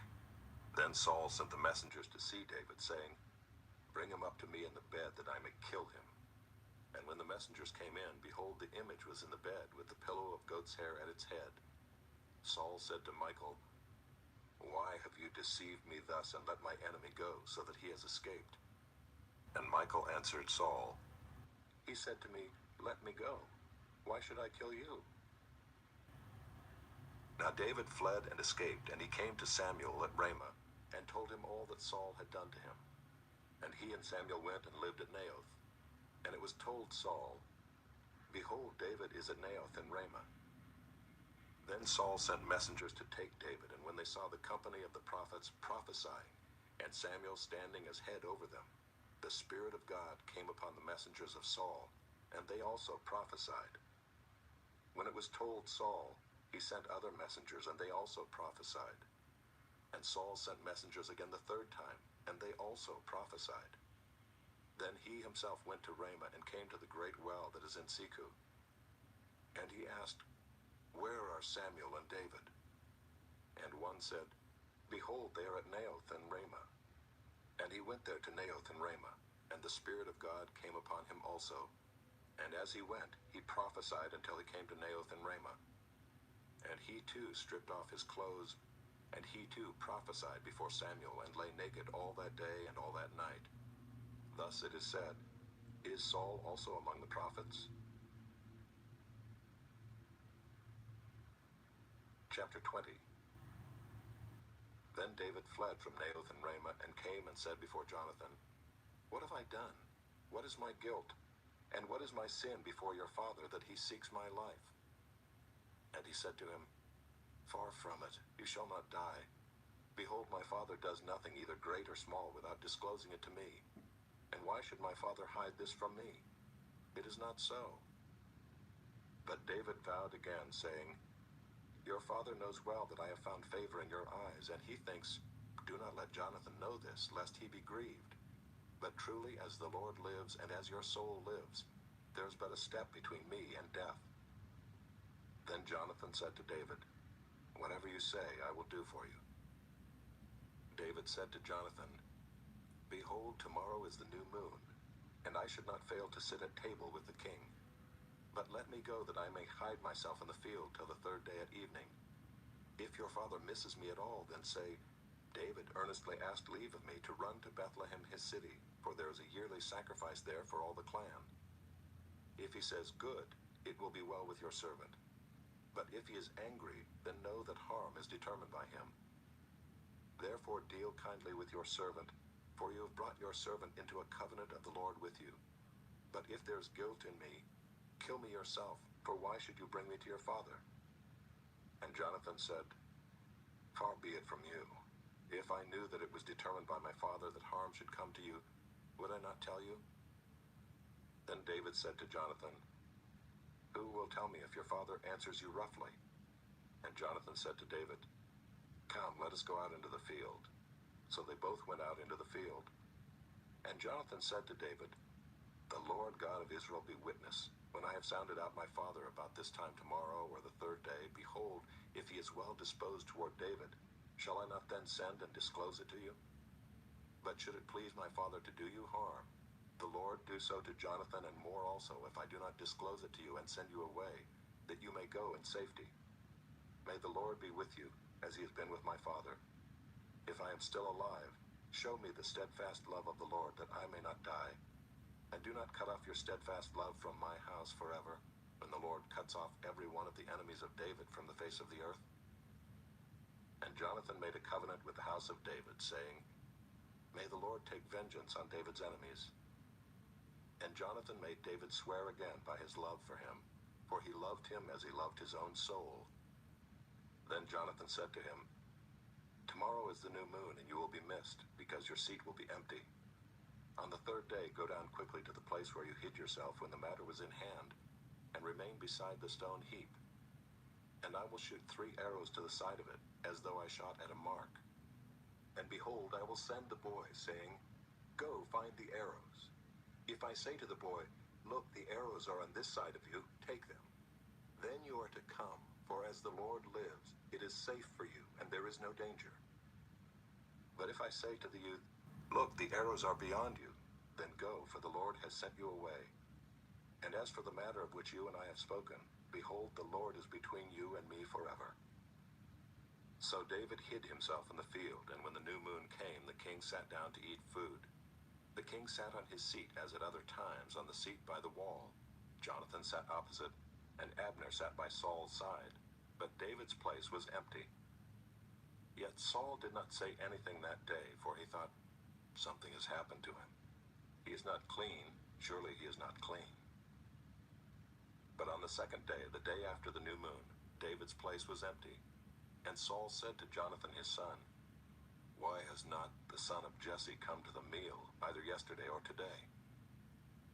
Jonathan answered Saul, David earnestly asked leave of me to go to Bethlehem.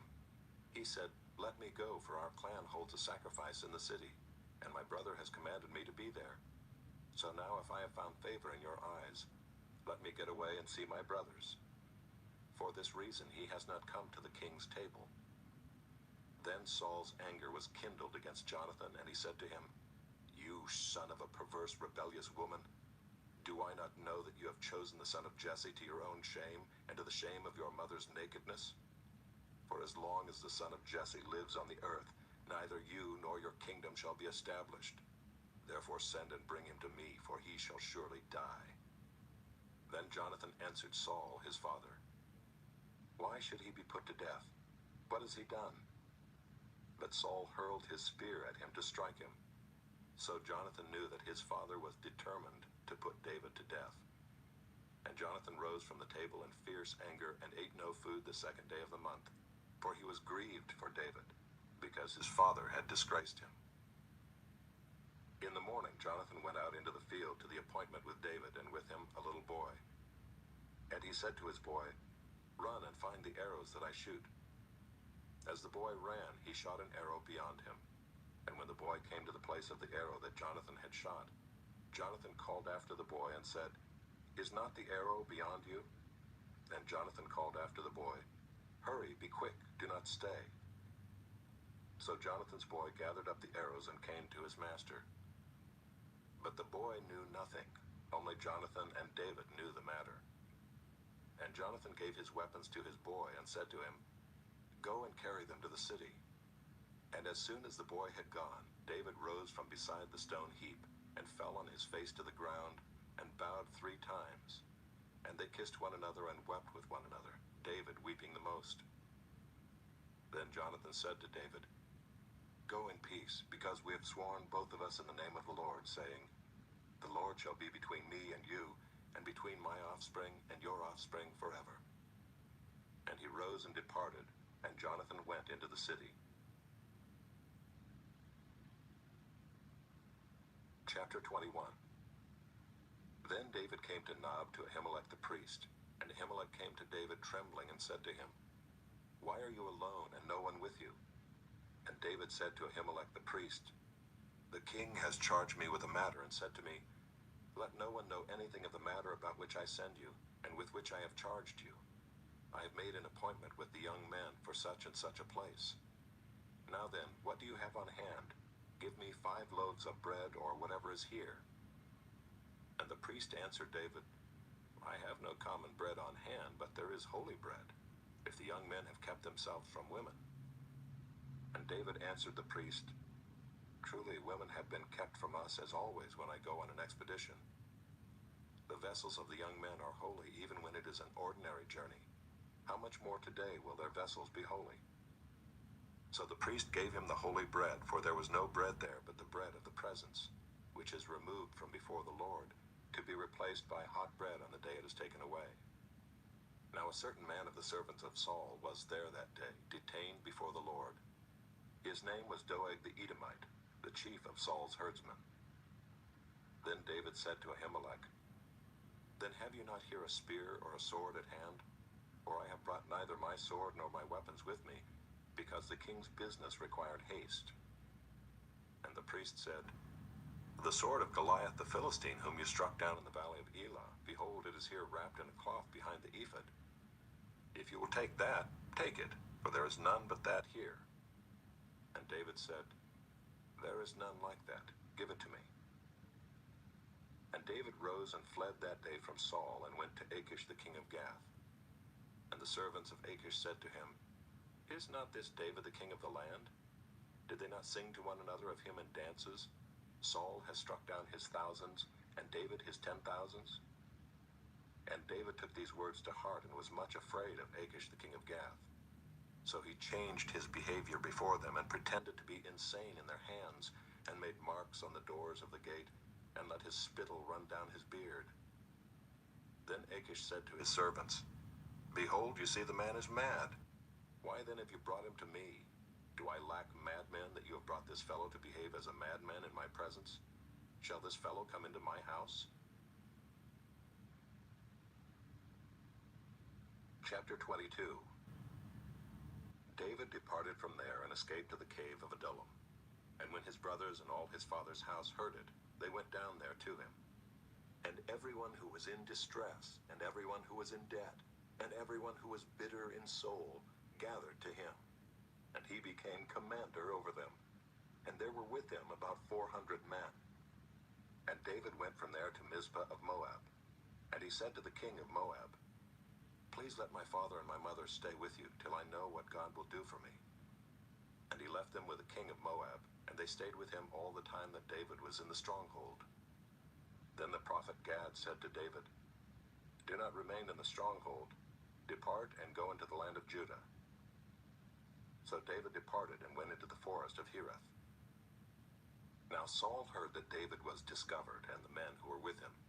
Saul was sitting at Gibeah under the tamarisk tree on the height, with his spear in his hand, and all his servants were standing about him. And Saul said to his servants who stood about him, "Hear now, people of Benjamin. Will the son of Jesse give every one of you fields and vineyards? Will he make you all commanders of thousands and commanders of hundreds, that all of you have conspired against me? No one discloses to me when my son makes a covenant with the son of Jesse. None of you is sorry for me, or discloses to me that my son has stirred up my servant against me, to lie in wait, as at this day." Then answered Doeg the Edomite, who stood by the servants of Saul, "I saw the son of Jesse coming to Nob, to Ahimelech the son of Ahitub, and he inquired of the Lord for him, and gave him provisions, and gave him the sword of Goliath the Philistine." Then the king sent to summon Ahimelech the priest, the son of Ahitub, and all his father's house, the priests who were at Nob. And all of them came to the king. And Saul said, "Hear now, son of Ahitub." And he answered, "Here I am, my lord." And Saul said to him, "Why have you conspired against me, you and the son of Jesse, in that you have given him bread and a sword, and have inquired of God for him, so that he has risen against me to lie in wait, as at this day?" Then Ahimelech answered the king, "And who among all your servants is so faithful as David, who is the king's son-in-law and captain over your bodyguard, and honored in your house? Is today the first time that I have inquired of God for him? No. Let not the king impute anything to his servant or to all the house of my father, for your servant has known nothing of all this, much or little." And the king said, "You shall surely die, Ahimelech, you and all your father's house."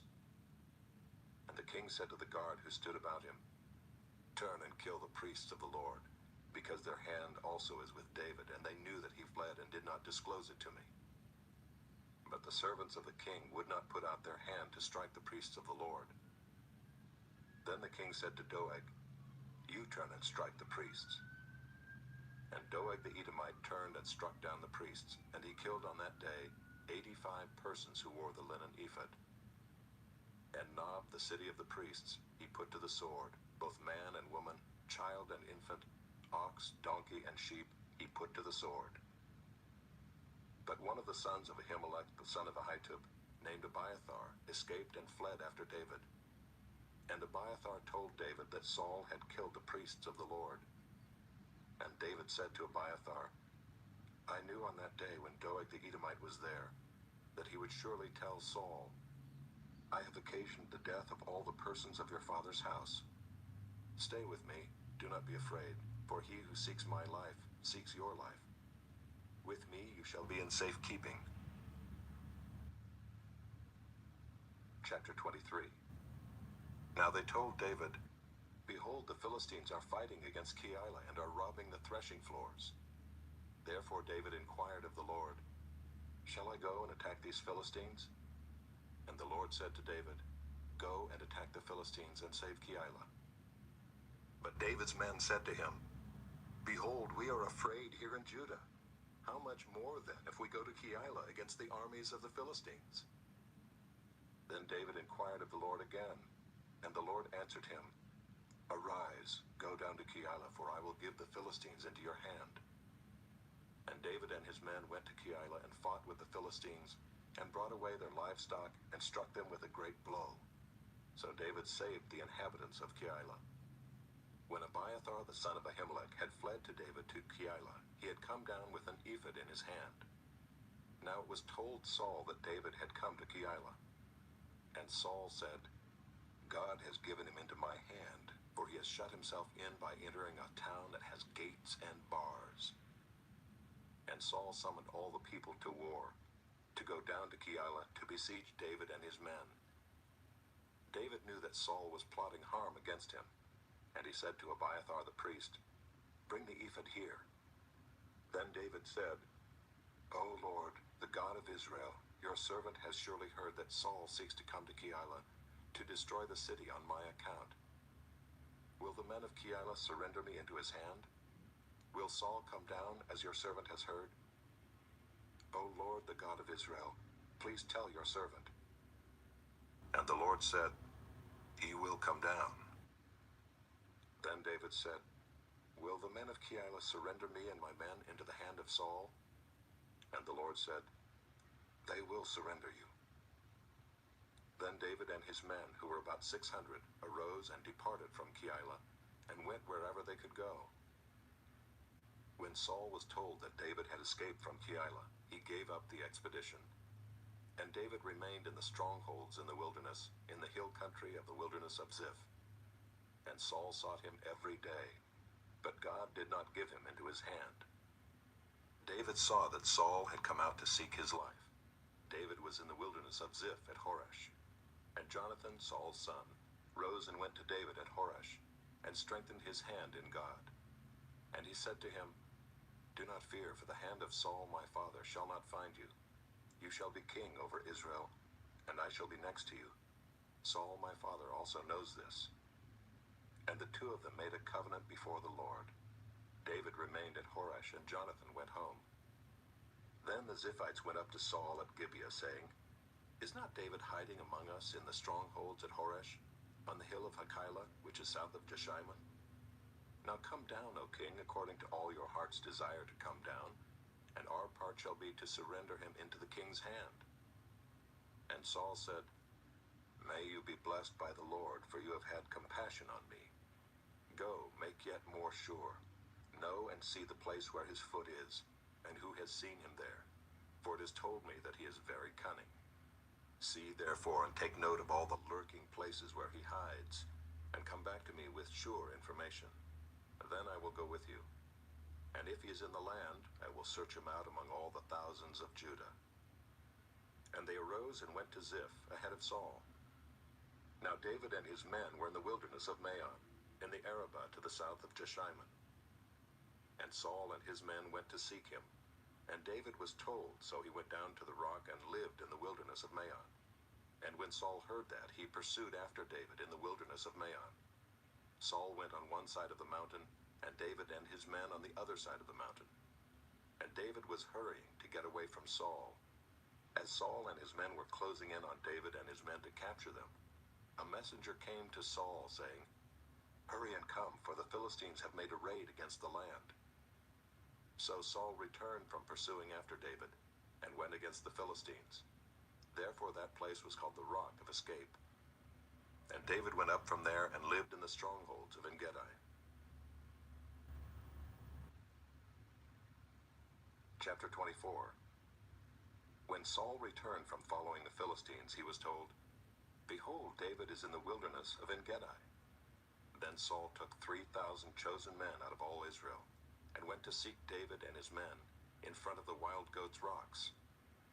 And he came to the sheepfolds by the way, where there was a cave, and Saul went in to relieve himself.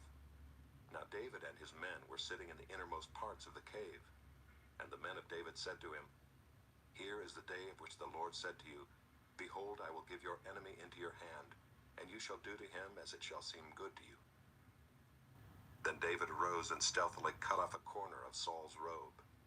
And afterward David's heart struck him, because he had cut off a corner of Saul's robe. He said to his men, "The Lord forbid that I should do this thing to my Lord, the Lord's anointed, to put out my hand against him, seeing he is the Lord's anointed." So David persuaded his men with these words, and did not permit them to attack Saul. And Saul rose up and left the cave and went on his way. Afterward David also arose and went out of the cave and called after Saul, "My lord the king." And when Saul looked behind him, David bowed with his face to the earth and paid homage.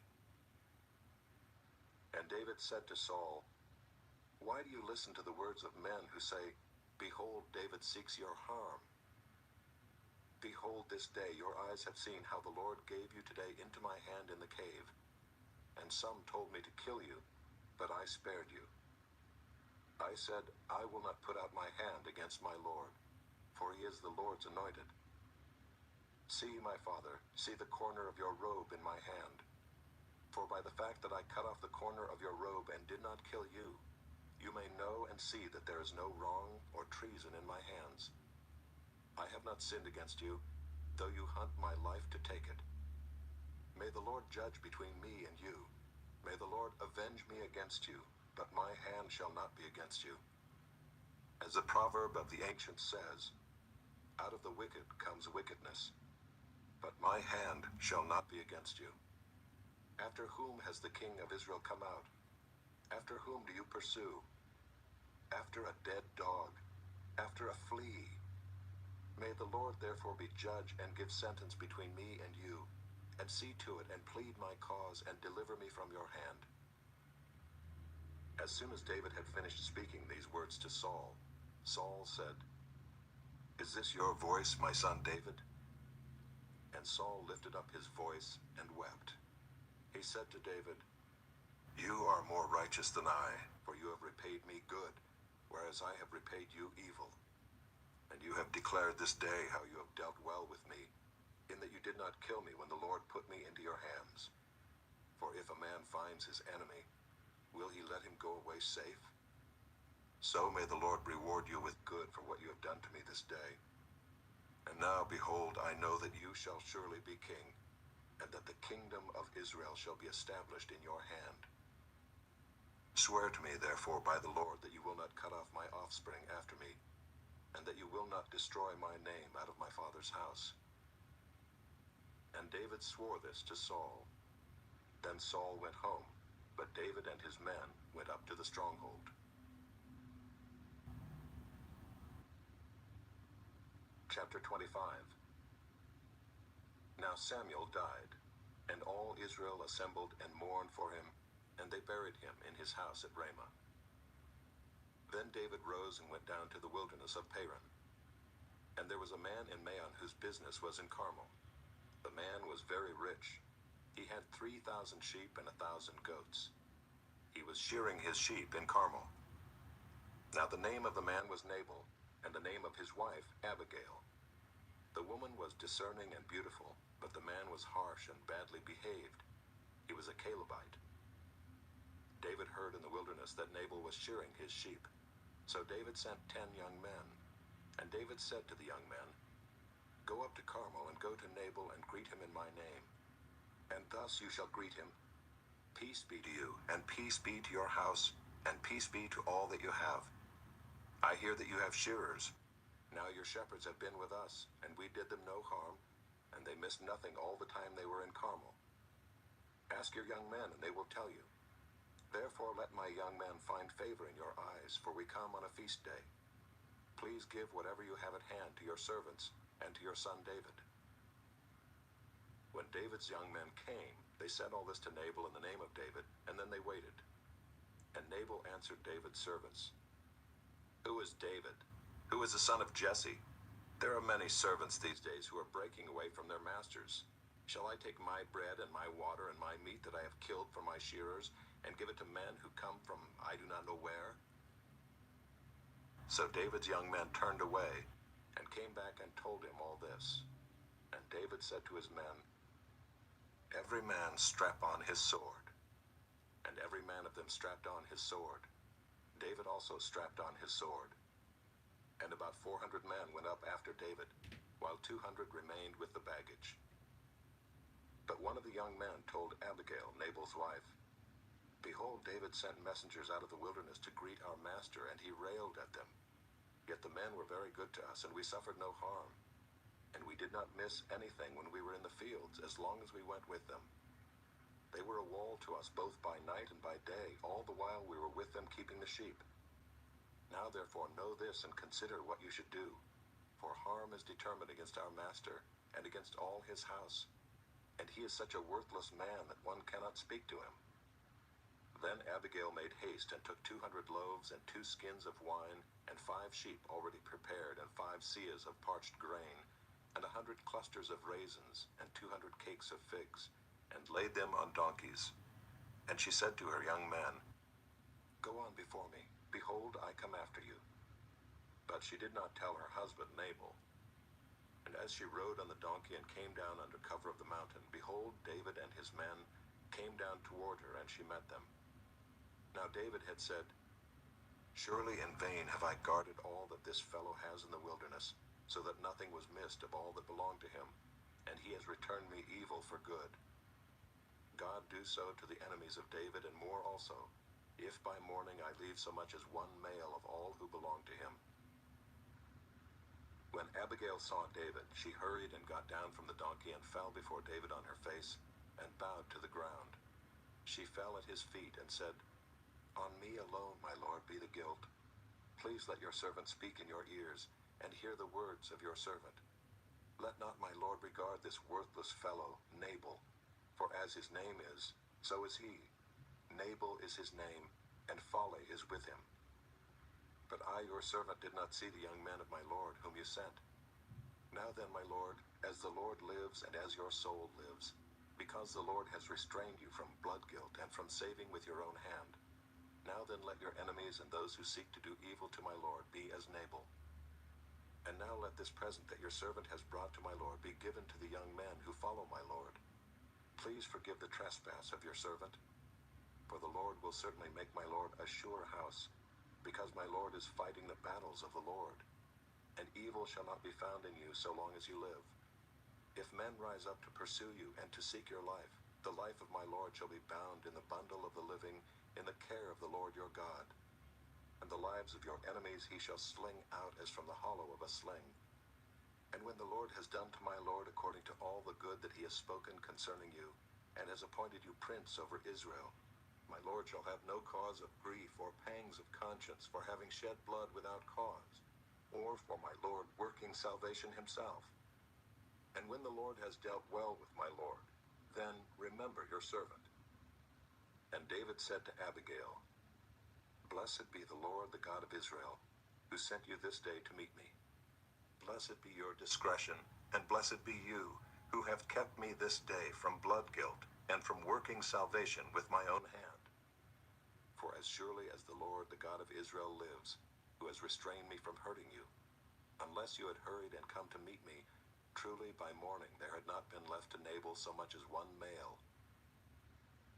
Then David received from her hand what she had brought him, and he said to her, "Go up in peace to your house. See, I have obeyed your voice, and I have granted your petition."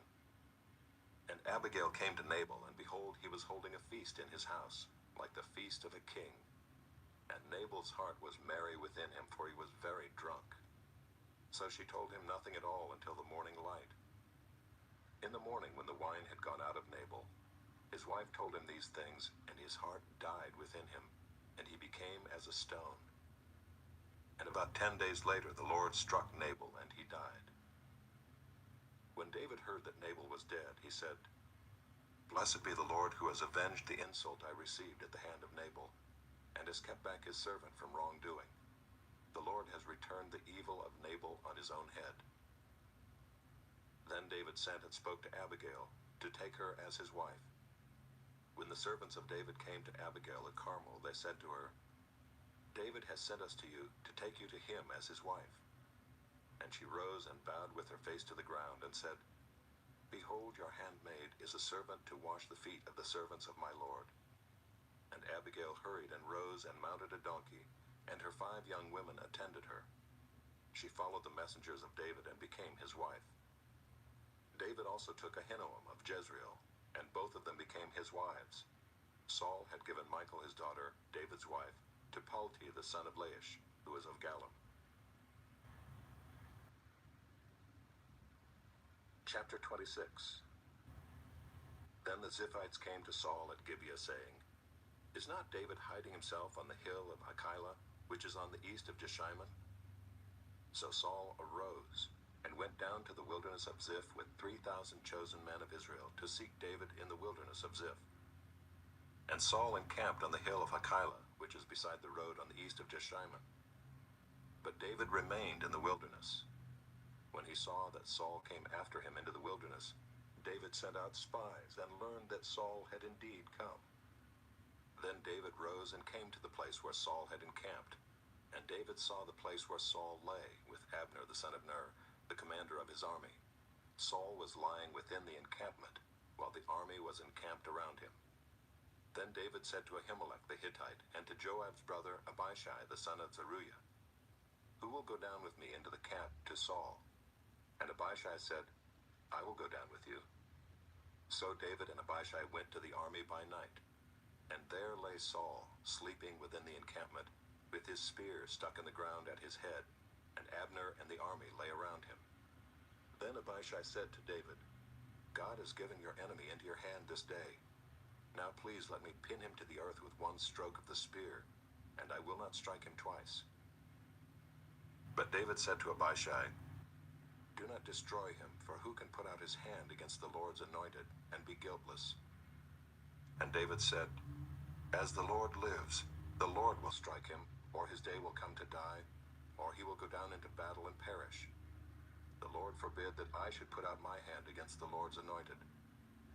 But take now the spear that is at his head, and the jar of water, and let us go." So David took the spear and the jar of water from Saul's head, and they went away. No man saw it or knew it, nor did any awake, for they were all asleep, because a deep sleep from the Lord had fallen upon them. Then David went over to the other side and stood far off on the top of the hill with a great space between them. And David called to the army and to Abner the son of Ner, saying, "Will you not answer, Abner?" Then Abner answered, "Who are you who calls to the king?"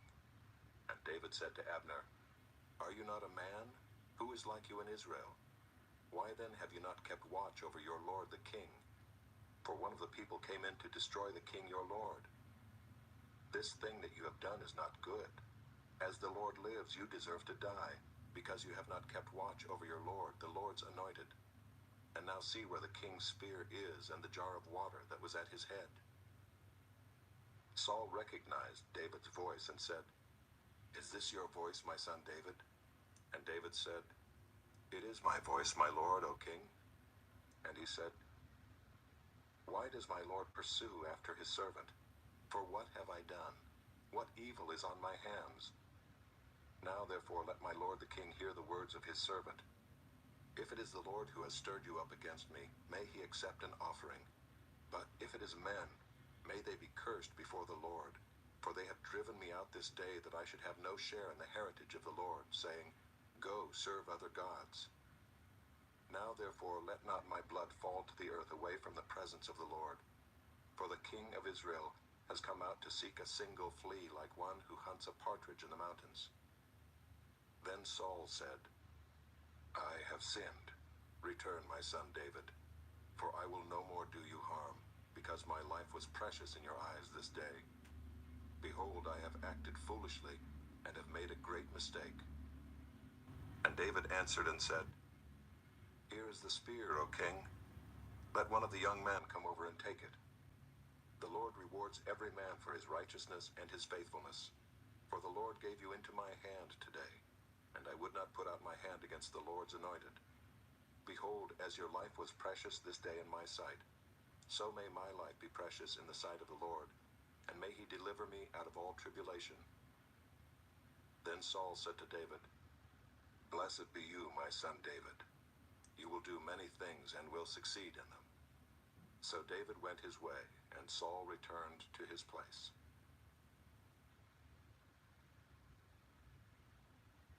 Chapter 27. Then David said in his heart, Now I shall perish one day by the hand of Saul. There is nothing better for me than that I should escape to the land of the Philistines. Then Saul will despair of seeking me any longer within the borders of Israel, and I shall escape out of his hand. So David arose and went over, he and the 600 men who were with him, to Achish the son of Maoch, king of Gath. And David lived with Achish at Gath, he and his men, every man with his household, and David with his 2 wives, Ahinoam of Jezreel, and Abigail of Carmel, Nabal's widow. And when it was told Saul that David had fled to Gath, he no longer sought him. Then David said to Achish, If I have found favor in your eyes, let a place be given me in one of the country towns, that I may dwell there. For why should your servant dwell in the royal city with you? So that day Achish gave him Ziklag. Therefore Ziklag has belonged to the kings of Judah to this day. And the number of the days that David lived in the country of the Philistines was 1 year and 4 months. Now David and his men went up and made raids against the Geshurites, the Girzites, and the Amalekites, for these were the inhabitants of the land from of old, as far as Shur to the land of Egypt. And David would strike the land and would leave neither man nor woman alive, but would take away the sheep, the oxen, the donkeys, the camels, and the garments, and come back to Achish. When Achish asked, Where have you made a raid today? David would say, Against the Negev of Judah, or against the Negev of the Jerahmeelites, or against the Negev of the Kenites. And David would leave neither man nor woman alive to bring news to Gath, thinking, lest they should tell about us and say, So David has done. Such was his custom all the while he lived in the country of the Philistines. And Achish trusted David, thinking, He has made himself an utter stench to his people Israel. Therefore he shall always be my servant. Chapter 28. In those days the Philistines gathered their forces for war, to fight against Israel. And Achish said to David, Understand that you and your men are to go out with me in the army. David said to Achish, Very well, you shall know what your servant can do. And Achish said to David, Very well, I will make you my bodyguard for life. Now Samuel had died, and all Israel had mourned for him, and buried him in Ramah, his own city. And Saul had put the mediums and the necromancers out of the land. The Philistines assembled and came and encamped at Shunem. And Saul gathered all Israel, and they encamped at Gilboa. When Saul saw the army of the Philistines, he was afraid, and his heart trembled greatly. And when Saul inquired of the Lord did not answer him, either by dreams, or by Urim, or by prophets. Then Saul said to his servants, Seek out for me a woman who is a medium, that I may go to her and inquire of her. And his servants said to him, Behold, there is a medium at Endor. So Saul disguised himself and put on other garments, and went, he and 2 men with him. And they came to the woman by night. And he said, Divine for me by a spirit, and bring up for me whomever I shall name to you. The woman said to him, Surely you know what Saul has done, how he has cut off the mediums and the necromancers from the land. Why then are you laying a trap for my life to bring about my death? But Saul swore to her by the Lord, As the Lord lives, no punishment shall come upon you for this thing. Then the woman said, Whom shall I bring up for you? He said, Bring up Samuel for me. When the woman saw Samuel, she cried out with a loud voice. And the woman said to Saul, Why have you deceived me? You are Saul. The king said to her, Do not be afraid. What do you see? And the woman said to Saul, I see a God coming up out of the earth. He said to her, What is his appearance? And she said, An old man is coming up, and he is wrapped in a robe. And Saul knew that it was Samuel, and he bowed with his face to the ground, and paid homage. Then Samuel said to Saul, Why have you disturbed me by bringing me up? Saul answered, I am in great distress, for the Philistines are warring against me, and God has turned away from me, and answers me no more, either by prophets or by dreams. Therefore I have summoned you to tell me what I shall do. And Samuel said, Why then do you ask me, since the Lord has turned from you, and become your enemy? The Lord has done to you as he spoke by me, for the Lord has torn the kingdom out of your hand, and given it to your neighbor David. Because you did not obey the voice of the Lord, and did not carry out his fierce wrath against Amalek. Therefore the Lord has done this thing to you this day. Moreover, the Lord will give Israel also with you into the hand of the Philistines. And tomorrow you and your sons shall be with me. The Lord will give the army of Israel also into the hand of the Philistines. Then Saul fell at once full length on the ground, filled with fear because of the words of Samuel. And there was no strength in him, for he had eaten nothing all day and all night. And the woman came to Saul, and when she saw that he was terrified, she said to him, Behold, your servant has obeyed you. I have taken my life in my hand, and have listened to what you have said to me. Now therefore you also obey your servant. Let me set a morsel of bread before you, and eat, that you may have strength when you go on your way. He refused and said, I will not eat. But his servants, together with the woman, urged him, and he listened to their words.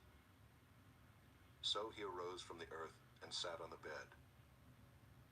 Now the woman had a fattened calf in the house, and she quickly killed it, and she took flour and kneaded it, and baked unleavened bread of it. And she put it before Saul and his servants, and they ate. Then they rose and went away that night. Chapter 29. Now the Philistines had gathered all their forces at Aphek, and the Israelites were encamped by the spring that was in Jezreel. As the lords of the Philistines were passing on by hundreds and by thousands, and David and his men were passing on in the rear with Achish, the commanders of the Philistines said, What are these Hebrews doing here? And Achish said to the commanders of the Philistines, Is this not David, the servant of Saul, king of Israel, who has been with me now for days and years? And since he deserted to me, I have found no fault in him to this day. But the commanders of the Philistines were angry with him, and the commanders of the Philistines said to him, Send the man back, that he may return to the place to which you have assigned him. He shall not go down with us to battle, lest in the battle he become an adversary to us. For how could this fellow reconcile himself to his Lord? Would it not be with the heads of the men here? Is not this David, of whom they sing to one another in dances? Saul has struck down his thousands, and David his 10,000s. Then Achish called David and said to him, As the Lord lives, you have been honest, and to me it seems right that you should march out and in with me in the campaign. For I have found nothing wrong in you from the day of your coming to me to this day. Nevertheless, the lords do not approve of you. So go back now and go peaceably, that you may not displease the lords of the Philistines. And David said to Achish, But what have I done? What have you found in your servant from the day I entered your service until now, that I may not go and fight against the enemies of my lord the king?" And Achish answered David and said, "I know that you are as blameless in my sight as an angel of God. Nevertheless, the commanders of the Philistines have said, 'He shall not go up with us to the battle.' Now then, rise early in the morning with the servants of your lord who came with you, and start early in the morning and depart as soon as you have light."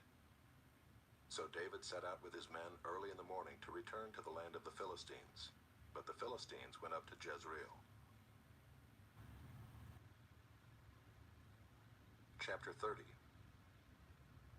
Now when David and his men came to Ziklag on the third day, the Amalekites had made a raid against the Negev and against Ziklag. They had overcome Ziklag and burned it with fire, and taken captive the women and all who were in it, both small and great. They killed no one, but carried them off and went their way. And when David and his men came to the city, they found it burned with fire, and their wives and sons and daughters taken captive. Then David and the people who were with him raised their voices and wept until they had no more strength to weep. David's 2 wives also had been taken captive, Ahinoam of Jezreel, and Abigail the wife of Nabal of Carmel. And David was greatly distressed, for the people spoke of stoning him, because all the people were bitter in soul, each for his sons and daughters. But David strengthened himself in the Lord his God. And David said to Abiathar the priest, the son of Ahimelech, "Bring me the ephod." So Abiathar brought the ephod to David.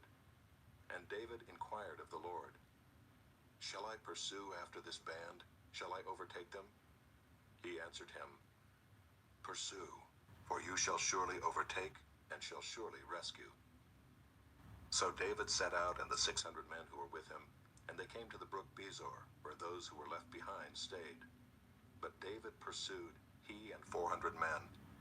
200 stayed behind, who were too exhausted to cross the brook Besor. They found an Egyptian in the open country and brought him to David. And they gave him bread, and he ate. They gave him water to drink, and they gave him a piece of a cake of figs and 2 clusters of raisins.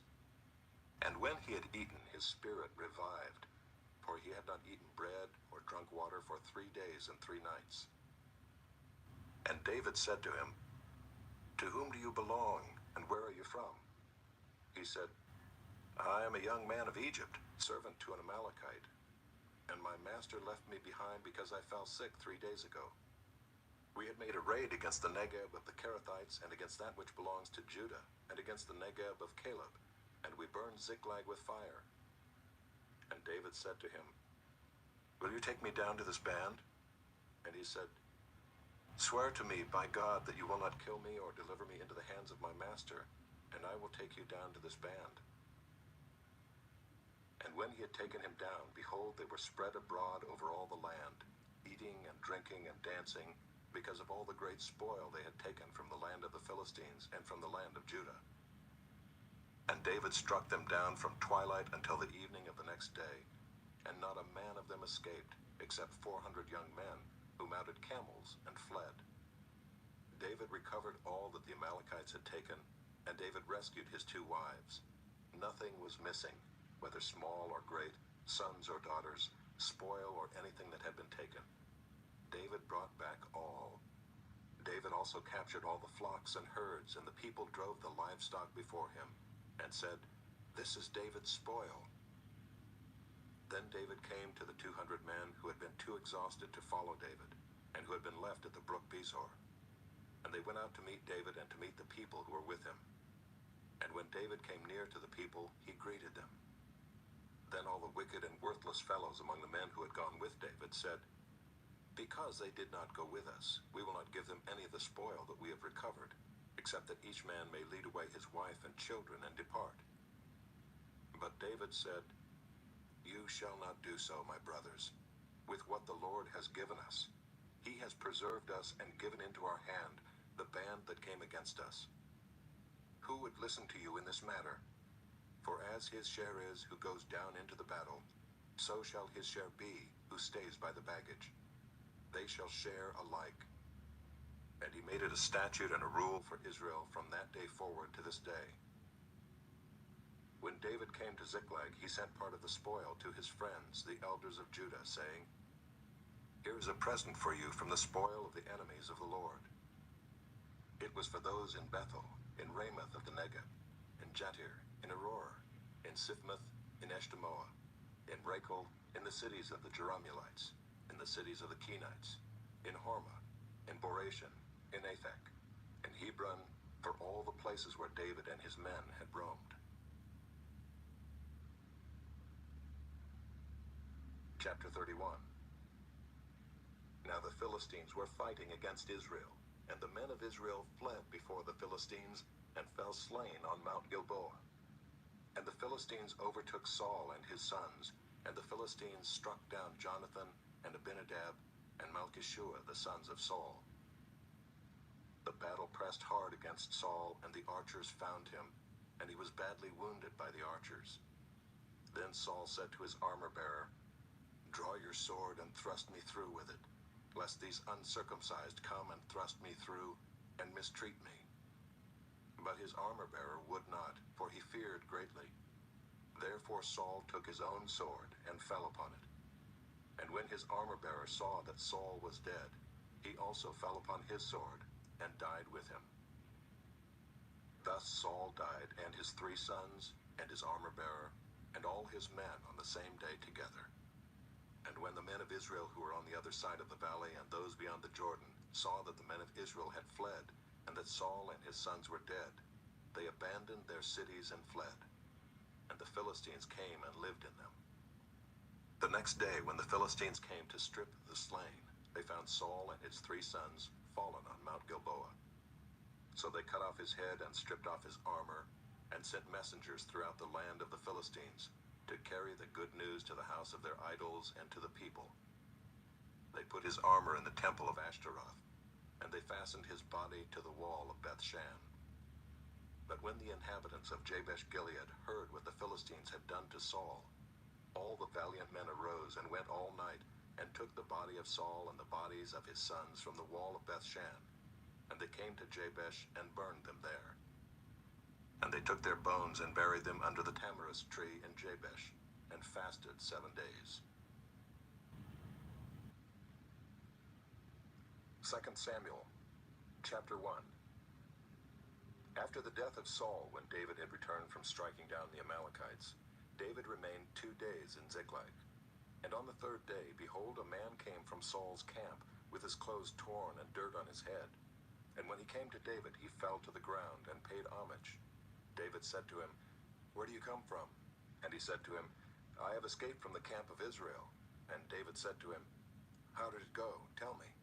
And he answered, "The people fled from the battle, and also many of the people have fallen and are dead. And Saul and his son Jonathan are also dead." Then David said to the young man who told him, "How do you know that Saul and his son Jonathan are dead?" And the young man who told him said, "By chance I happened to be on Mount Gilboa, and there was Saul leaning on his spear, and behold, the chariots and the horsemen were close upon him. And when he looked behind him, he saw me, and called to me. And I answered, 'Here I am.' And he said to me, 'Who are you?' I answered him, 'I am an Amalekite.' And he said to me, 'Stand beside me and kill me, for anguish has seized me, and yet my life still lingers.' So I stood beside him and killed him, because I was sure that he could not live after he had fallen. And I took the crown that was on his head and the armlet that was on his arm, and I have brought them here to my lord." Then David took hold of his clothes and tore them, and so did all the men who were with him. And they mourned and wept and fasted until evening for Saul and for Jonathan his son, and for the people of the Lord and for the house of Israel, because they had fallen by the sword. And David said to the young man who told him, "Where do you come from?" And he answered, "I am the son of a sojourner, an Amalekite." David said to him, "How is it you were not afraid to put out your hand to destroy the Lord's anointed?" Then David called one of the young men and said, "Go, execute him." And he struck him down so that he died. And David said to him, "Your blood be on your head, for your own mouth has testified against you, saying, 'I have killed the Lord's anointed.'" And David lamented with this lamentation over Saul and Jonathan his son, and he said it should be taught to the people of Judah. Behold, it is written in the book of Jasher. He said, "Your glory Glory, O Israel, is slain on your high places. How the mighty have fallen. Tell it not in Gath, publish it not in the streets of Ashkelon, lest the daughters of the Philistines rejoice, lest the daughters of the uncircumcised exult. You mountains of Gilboa, let there be no dew or rain upon you, nor fields of offerings. For there the shield of the mighty was defiled, the shield of Saul not anointed with oil. From the blood of the slain, from the fat of the mighty, the bow of Jonathan turned not back, and the sword of Saul returned not empty. Saul and Jonathan, beloved and lovely. In life and in death they were not divided. They were swifter than eagles, they were stronger than lions. You daughters of Israel, weep over Saul, who clothed you luxuriously in scarlet, who put ornaments of gold on your apparel. How the mighty have fallen in the midst of the battle. Jonathan lies slain on your high places. I am distressed for you, my brother Jonathan. Very pleasant have you been to me. Your love to me was extraordinary, surpassing the love of women. How the mighty have fallen, and the weapons of war perished. Chapter 2. After this, David inquired of the Lord, Shall I go up into any of the cities of Judah? And the Lord said to him, Go up. David said, To which shall I go up? And he said, To Hebron. So David went up there, and his 2 wives also, Ahinoam of Jezreel, and Abigail the widow of Nabal of Carmel. And David brought up his men who were with him, everyone with his household, and they lived in the towns of Hebron. And the men of Judah came, and there they anointed David king over the house of Judah. When they told David, it was the men of Jabesh Gilead who buried Saul, David sent messengers to the men of Jabesh Gilead and said to them, May you be blessed by the Lord, because you showed this loyalty to Saul your Lord, and buried him. Now may the Lord show steadfast love and faithfulness to you, and I will do good to you because you have done this thing. Now therefore let your hands be strong and be valiant. For Saul your Lord is dead, and the house of Judah has anointed me king over them. But Abner the son of Ner, commander of Saul's army, took Ishbosheth the son of Saul, and brought him over to Mahanaim. And he made him king over Gilead and the Asherites and Jezreel and Ephraim and Benjamin and all Israel. Ishbosheth, Saul's son, was 40 years old when he began to reign over Israel, and he reigned 2 years.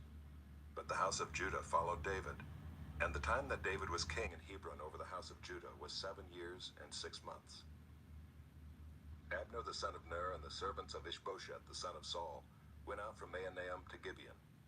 And Joab the son of Zeruiah and the servants of David went out and met them at the pool of Gibeon. And they sat down, the one on the one side of the pool, and the other on the other side of the pool. And Abner said to Joab, Let the young men arise and compete before us. And Joab said, Let them arise. Then they arose and passed over by number, 12 for Benjamin, and Ishbosheth the son of Saul, and 12 of the servants of David. And each caught his opponent by the head, and thrust his sword in his opponent's side, so they fell down together. Therefore that place was called Helkath Hazurim, which is at Gibeon. And the battle was very fierce that day. And Abner and the men of Israel were beaten before the servants of David. And the 3 sons of Zeruiah were there, Joab, Abishai, and Asahel. Now Asahel was as swift of foot as a wild gazelle. And Asahel pursued Abner, and as he went, he turned neither to the right hand nor to the left from following Abner. Then Abner looked behind him and said, Is it you, Asahel? And he answered, It is I. Abner said to him, Turn aside to your right hand or to your left, and seize one of the young men and take his spoil. But Asahel would not turn aside from following him. And Abner said again to Asahel, Turn aside from following me. Why should I strike you to the ground? How then could I lift up my face to your brother Joab? But he refused to turn aside. Therefore Abner struck him in the stomach with the butt of his spear, so that the spear came out at his back. And he fell there and died where he was. And all who came to the place where Asahel had fallen and died stood still. But Joab and Abishai pursued Abner. And as the sun was going down, they came to the hill of Ammah, which lies before Giah, on the way to the wilderness of Gibeon. And the people of Benjamin gathered themselves together behind Abner and became one group, and took their stand on the top of a hill. Then Abner called to Joab, "Shall the sword devour forever? Do you not know that the end will be bitter? How long will it be before you tell your people to turn from the pursuit of their brothers?" And Joab said, "As God lives, if you had not spoken, surely the men would not have given up the pursuit of their brothers until the morning." So Joab blew the trumpet, and all the men stopped and pursued Israel no more, nor did they fight any more. And Abner and his men went all that night through the Arabah. They crossed the Jordan, and marching the whole morning they came to Mahanaim. Joab returned from the pursuit of Abner, and when he had gathered all the people together, there were missing from David's servants 19 men besides Asahel. That the servants of David had struck down of Benjamin 360 of Abner's men. And they took up Asahel and buried him in the tomb of his father, which was at Bethlehem. And Joab and his men marched all night, and the day broke upon them at Hebron. Chapter 3. There was a long war between the house of Saul and the house of David, and David grew stronger and stronger, while the house of Saul became weaker and weaker. And sons were born to David at Hebron. His firstborn was Amnon of Ahinoam of Jezreel, and his second Chileab of Abigail the widow of Nabal of Carmel, and the third Absalom the son of Maacah the daughter of Talmai king of Geshur, and the fourth Adonijah the son of Haggith, and the fifth Shephatiah the son of Abital, and the sixth Ithream of Eglah David's wife. These were born to David in Hebron. While there was war between the house of Saul and the house of David, Abner was making himself strong in the house of Saul. Now Saul had a concubine whose name was Rizpah, the daughter of Aiah. And Ishbosheth said to Abner, "Why have you gone into my father's concubine?" Then Abner was very angry over the words of Ishbosheth and said, "Am I a dog's head of Judah? To this day I keep showing steadfast love to the house of Saul your father, to his brothers and to his friends, and have not given you into the hand of David. And yet you charge me today with a fault concerning a woman. God do so to Abner and more also, if I do not accomplish for David what the Lord has sworn to him, to transfer the kingdom from the house of Saul and set up the throne of David over Israel and over Judah, from Dan to Beersheba." And Ishbosheth could not answer Abner another word, because he feared him. And Abner sent messengers to David on his behalf, saying, "To whom does the land belong? Make your covenant with me, and behold, my hand shall be with you to bring over all Israel to you." And he said, "Good, I will make a covenant with you, but one thing I require of you, that is, you shall not see my face, unless you first bring Michal, Saul's daughter, when you come to see my face." Then David sent messengers to Ishbosheth, Saul's son, saying, "Give me my wife Michal, for whom I paid the bridal price of 100 foreskins of the Philistines." And Ishbosheth sent and took her from her husband Paltiel, the son of Laish. But her husband went with her, weeping after her all the way to Bahurim. Then Abner said to him, "Go, return." And he returned. And Abner conferred with the elders of Israel, saying, "For some time past you have been seeking David as king over you. Now then bring it about, for the Lord has promised David, saying, 'By the hand of my servant David I will save my people Israel from the hand of the Philistines, and from the hand of all their enemies.'" Abner also spoke to Benjamin, and then Abner went to tell David at Hebron all that Israel and the whole house of Benjamin thought good to do. When Abner came with 20 men to David at Hebron, David made a feast for Abner and the men who were with him. And Abner said to David, "I will arise and go and will gather all Israel to my lord the king, that they may make a covenant with you, and that you may reign over all that your heart desires." So David sent Abner away, and he went in peace. Just then the servants of David arrived with Joab from a raid, bringing much spoil with them. But Abner was not with David at Hebron, for he had sent him away, and he had gone in peace. When Joab and all the army that was with him came, it was told Joab, "Abner the son of Ner came to the king, and he has let him go, and he is gone in peace." Then Joab went to the king and said, "What have you done? Behold, Abner came to you. Why is it that you have sent him away, so that he is gone? You know that Abner the son of Ner came to deceive you, and to know your going out and your coming in, and to know all that you are doing." When Joab came out from David's presence, he sent messengers after Abner, and they brought him back from the cistern of Sirah. But David did not know about it, and when Abner returned to Hebron, Joab took him aside into the midst of the gate to speak with him privately, and there he struck him in the stomach so that he died, for the blood of Asahel his brother. Afterward, when David heard of it, he said, I and my kingdom are forever guiltless before the Lord for the blood of Abner the son of Ner. May it fall upon the head of Joab and upon all his father's house, and may the house of Joab never be without one who has a discharge, or who is leprous, or who holds a spindle, or who falls by the sword, or who lacks bread. So Joab and Abishai his brother killed Abner, because he had put their brother Asahel to death in the battle at Gibeon. Then David said to Joab and to all the people who were with him, Tear your clothes and put on sackcloth and mourn before Abner. And King David followed the bier. They buried Abner at Hebron, and the king lifted up his voice and wept at the grave of Abner, and all the people wept. And the king lamented for Abner, saying, Should Abner die as a fool dies? Your hands were not bound, your feet were not fettered. As one falls before the wicked, you have fallen. And all the people wept again over him. Then all the people came to persuade David to eat bread while it was yet day. But David swore, saying, God do so to me and more also, if I taste bread or anything else, till the sun goes down. And all the people took notice of it, and it pleased them, as everything that the king did pleased all the people. So all the people and all Israel understood that day that it had not been the king's will to put to death Abner the son of Ner. And the king said to his servants, Do you not know that a prince and a great man has fallen this day in Israel? And I was gentle today, though anointed king. These men, the sons of Zeruiah, are more severe than I. The Lord repay the evildoer according to his wickedness. Chapter 4. When Ishbosheth, Saul's son, heard that Abner had died at Hebron, his courage failed, and all Israel was dismayed. Now Saul's son had 2 men who were captains of raiding bands. The name of the one was Baanah, and the name of the other Rechab, sons of Rimmon, a man of Benjamin from Beeroth, for Beeroth also is counted part of Benjamin. The Beerothites fled to Gibeon, and have been sojourners there to this day. Jonathan the son of Saul had a son who was crippled in his feet. He was 5 years old when the news about Saul and Jonathan came from Jezreel, and his nurse took him up and fled. And as she fled in her haste, he fell and became lame, and his name was Mephibosheth.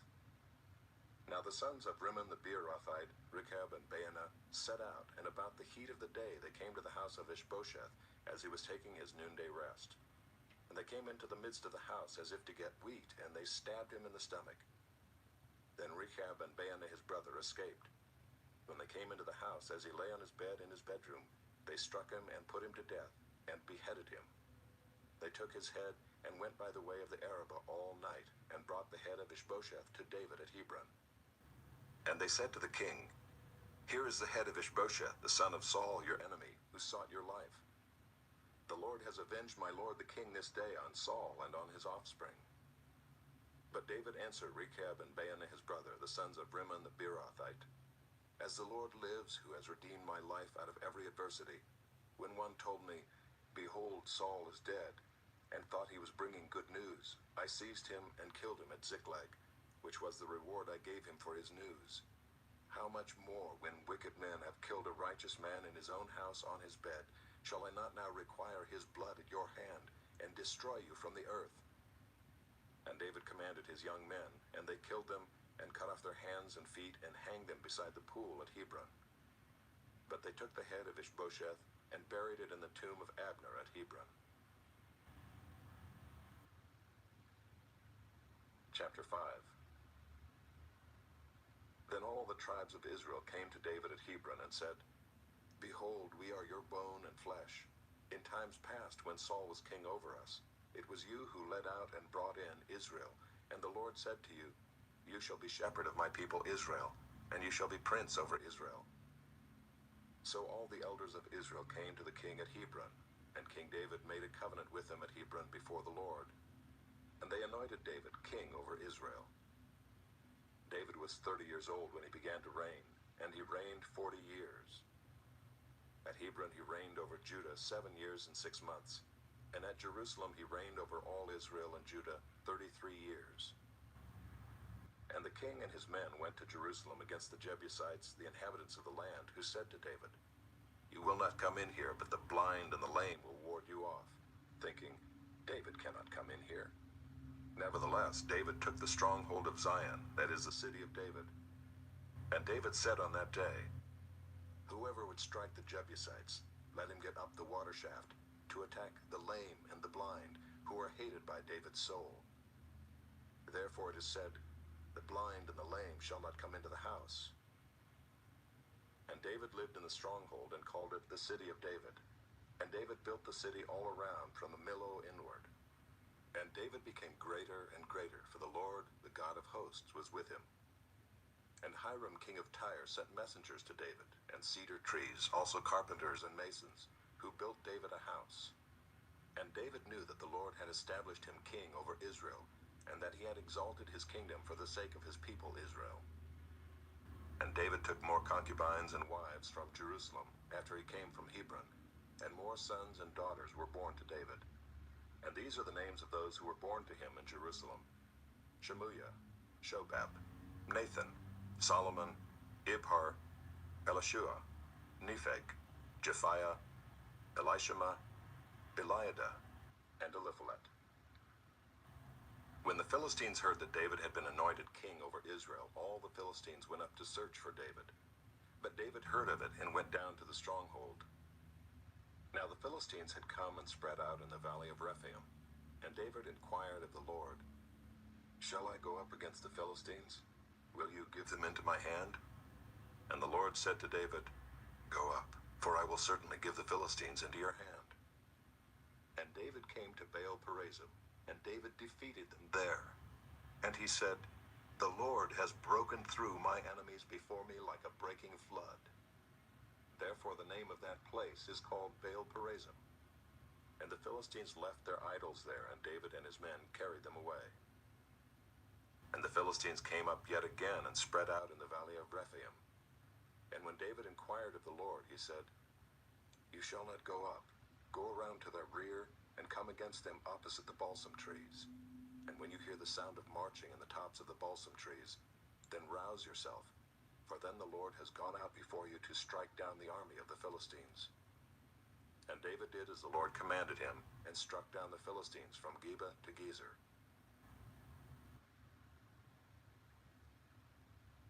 Chapter 6. David again gathered all the chosen men of Israel, 30,000. And David arose and went with all the people who were with him from Baale Judah, to bring up from there the ark of God, which is called by the name of the Lord of hosts, who sits enthroned on the cherubim. And they carried the ark of God on a new cart, and brought it out of the house of Abinadab, which was on the hill. And Uzzah and Ahio, the sons of Abinadab, were driving the new cart with the ark of God, and Ahio went before the ark. And David and all the house of Israel were celebrating before the Lord, with songs and lyres and harps and tambourines and castanets and cymbals. And when they came to the threshing floor of Nacon, Uzzah put up his hand to the ark of God and took hold of it, for the oxen stumbled. And the anger of the Lord was kindled against Uzzah, and God struck him down there because of his error, and he died there beside the ark of God. And David was angry because the Lord had broken out against Uzzah, and that place is called Perez Uzzah to this day. And David was afraid of the Lord that day, and he said, "How can the ark of the Lord come to me?"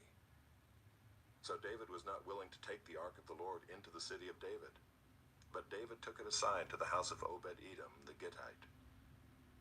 And the ark of the Lord remained in the house of Obed-Edom the Gittite 3 months, and the Lord blessed Obed-Edom and all his household. And it was told King David, "The Lord has blessed the household of Obed-Edom and all that belongs to him because of the ark of God." So David went and brought up the ark of God from the house of Obed-Edom to the city of David with rejoicing. And when those who bore the ark of the Lord had gone 6 steps, he sacrificed an ox and a fattened animal. And David danced before the Lord with all his might. And David was wearing a linen ephod. So David and all the house of Israel brought up the ark of the Lord with shouting and with the sound of the horn. As the ark of the Lord came into the city of David, Michal, the daughter of Saul, looked out of the window and saw King David leaping and dancing before the Lord, and she despised him in her heart. And they brought in the ark of the Lord and set it in its place inside the tent that David had pitched for it. And David offered burnt offerings and peace offerings before the Lord. And when David had finished offering the burnt offerings and the peace offerings, he blessed the people in the name of the Lord of hosts, and distributed among all the people, the whole multitude of Israel, both men and women, a cake of bread, a portion of meat, and a cake of raisins to each one. Then all the people departed, each to his house. And David returned to bless his household. But Michal, the daughter of Saul, came out to meet David and said, "How the king of Israel honored himself today, uncovering himself today before the eyes of his servants' female servants, as one of the vulgar fellows shamelessly uncovers himself."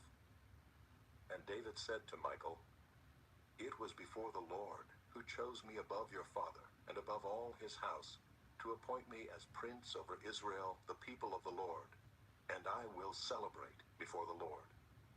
I will make myself yet more contemptible than this, and I will be abased in your eyes. But by the female servants of whom you have spoken, by them I shall be held in honor." And Michal, the daughter of Saul, had no child to the day of her death. Chapter 7. Now when the king lived in his house, and the Lord had given him rest from all his surrounding enemies, the king said to Nathan the prophet, "See now, I dwell in a house of cedar, but the ark of God dwells in a tent." And Nathan said to the king, "Go, do all that is in your heart, for the Lord is with you." But that same night the word of the Lord came to Nathan, "Go and tell my servant David, thus says the Lord, would you build me a house to dwell in? I have not lived in a house since the day I brought up the people of Israel from Egypt to this day, but I have been moving about in a tent for my dwelling. In all places where I have moved with all the people of Israel, did I speak a word with any of the judges of Israel, whom I commanded to shepherd my people Israel, saying, Why have you not built me a house of cedar? Now therefore, thus you shall say to my servant David, Thus says the Lord of hosts, I took you from the pasture, from following the sheep, that you should be prince over my people Israel. And I have been with you wherever you went, and have cut off all your enemies from before you. And I will make for you a great name, like the name of the great ones of the earth. And I will appoint a place for my people Israel, and will plant them, so that they may dwell in their own place, and be disturbed no more. And violent men shall afflict them no more, as formerly, from the time that I appointed judges over my people Israel. And I will give you rest from all your enemies. Moreover, the Lord declares to you that the Lord will make you a house. When your days are fulfilled and you lie down with your fathers, I will raise up your offspring after you, who shall come from your body, and I will establish his kingdom. He shall build a house for my name, and I will establish the throne of his kingdom forever. I will be to him a father, and he shall be to me a son. When he commits iniquity, I will discipline him with the rod of men, with the stripes of the sons of men. But my steadfast love will not depart from him, as I took it from Saul, whom I put away from before you. And your house and your kingdom shall be made sure forever before me. Your throne shall be established forever." In accordance with all these words, and in accordance with all this vision, Nathan spoke to David. Then King David went in and sat before the Lord and said, Who am I, O Lord God, and what is my house, that you have brought me thus far? And yet this was a small thing in your eyes, O Lord God. You have spoken also of your servant's house for a great while to come, and this is instruction for mankind, O Lord God. And what more can David say to you? For you know your servant, O Lord God. Because of your promise and according to your own heart, you have brought about all this greatness to make your servant know it. Therefore you are great, O Lord God, for there is none like you, and there is no God besides you, according to all that we have heard with our ears.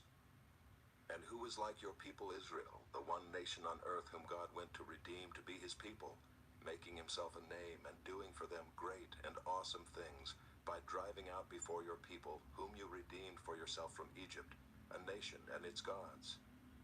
And you established for yourself your people Israel to be your people forever. and you, O Lord, became their God. And now, O Lord God, confirm forever the word that you have spoken concerning your servant and concerning his house, and do as you have spoken. And your name will be magnified forever, saying, The Lord of hosts is God over Israel, and the house of your servant David will be established before you. For you, O Lord of hosts, the God of Israel, have made this revelation to your servant, saying, I will build you a house. Therefore your servant has found courage to pray this prayer to you. And now, O Lord God, you are God, and your words are true, and you have promised this good thing to your servant. Now therefore may it please you to bless the house of your servant, so that it may continue forever before you.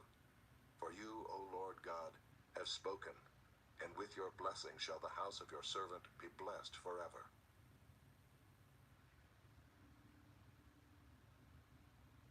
Chapter 8. After this, David defeated the Philistines and subdued them. And David took Metheg-ammah out of the hand of the Philistines. And he defeated Moab, and he measured them with a line, making them lie down on the ground. 2 lines he measured to be put to death, and 1 full line to be spared. And the Moabites became servants to David, and brought tribute.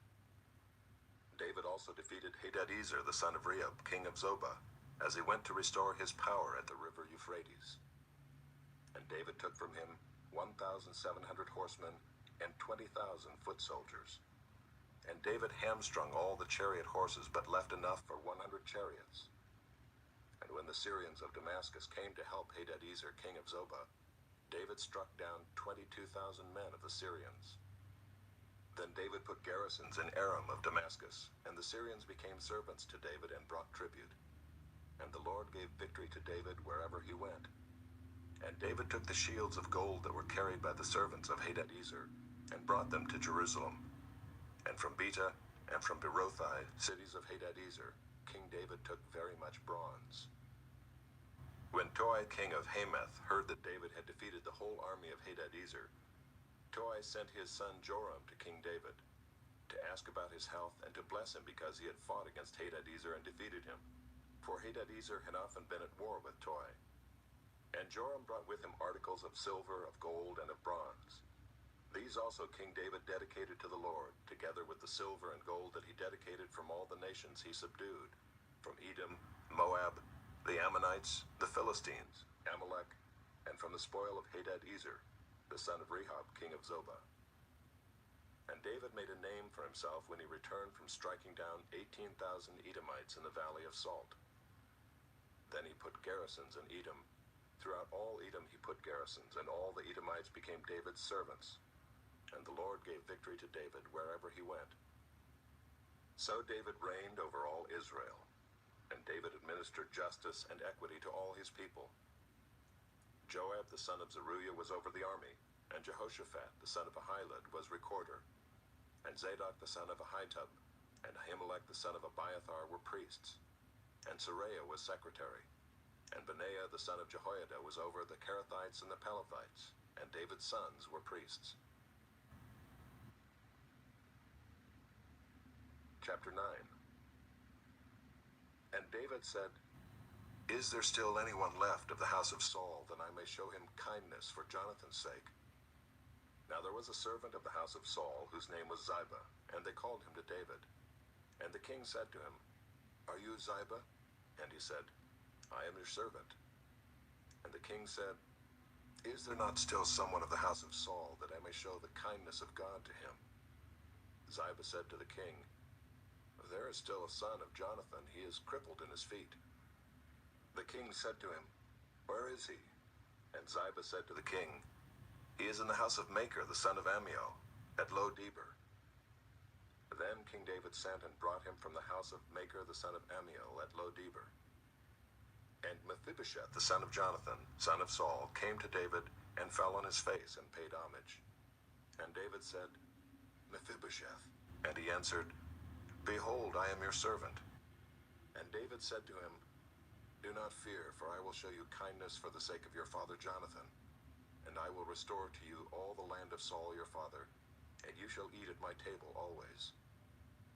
And he paid homage and said, What is your servant that you should show regard for a dead dog such as I? Then the king called Ziba, Saul's servant, and said to him, "All that belonged to Saul and to all his house I have given to your master's grandson. And you and your sons and your servants shall till the land for him and shall bring in the produce, that your master's grandson may have bread to eat. But Mephibosheth, your master's grandson, shall always eat at my table." Now Ziba had 15 sons and 20 servants. Then Ziba said to the king, "According to all that my lord the king commands his servant, so will your servant do." So Mephibosheth ate at David's table like one of the king's sons. And Mephibosheth had a young son whose name was Micah, and all who lived in Ziba's house became Mephibosheth's servants. So Mephibosheth lived in Jerusalem, for he ate always at the king's table. Now he was lame in both his feet. Chapter 10. After this, the king of the Ammonites died, and Hanun his son reigned in his place. And David said, "I will deal loyally with Hanun the son of Nahash, as his father dealt loyally with me." So David sent by his servants to console him concerning his father. And David's servants came into the land of the Ammonites. But the princes of the Ammonites said to Hanun their lord, "Do you think because David has sent comforters to you that he is honoring your father? Has not David sent his servants to you to search the city and to spy it out and to overthrow it?" So Hanun took David's servants and shaved off half the beard of each and cut off their garments in the middle at their hips and sent them away. When it was told David, he sent to meet them, for the men were greatly ashamed. And the king said, "Remain at Jericho until your beards have grown, and then return." When the Ammonites saw that they had become a stench to David, the Ammonites sent and hired the Syrians of Beth-rehob and the Syrians of Zobah, 20,000 foot soldiers, and the king of Maacah with 1,000 men, and the men of Tob 12,000 men. And when David heard of it, he sent Joab and all the host of the mighty men. And the Ammonites came out and drew up in battle array at the entrance of the gate. And the Syrians of Zobah and of Rehob, and the men of Tob and Maacah were by themselves in the open country. When Joab saw that the battle was set against him both in front and in the rear, he chose some of the best men of Israel and arrayed them against the Syrians. The rest of his men he put in the charge of Abishai his brother, and he arrayed them against the Ammonites. And he said, "If the Syrians are too strong for me, then you shall help me. But if the Ammonites are too strong for you, then I will come and help you. Be of good courage, and let us be courageous for our people and for the cities of our God, and may the Lord do what seems good to him." So Joab and the people who were with him drew near to battle against the Syrians, and they fled before him. And when the Ammonites saw that the Syrians fled, they likewise fled before Abishai and entered the city. Then Joab returned from fighting against the Ammonites and came to Jerusalem. But when the Syrians saw that they had been defeated by Israel, they gathered themselves together. And Hadadezer sent and brought out the Syrians who were beyond the Euphrates. They came to Helam with Shobach, the commander of the army of Hadadezer, at their head. And when it was told David, he gathered all Israel together and crossed the Jordan and came to Helam. The Syrians arrayed themselves against David and fought with him. And the Syrians fled before Israel, and David killed of the Syrians the men of 700 chariots, and 40,000 horsemen, and wounded Shobach the commander of their army, so that he died there.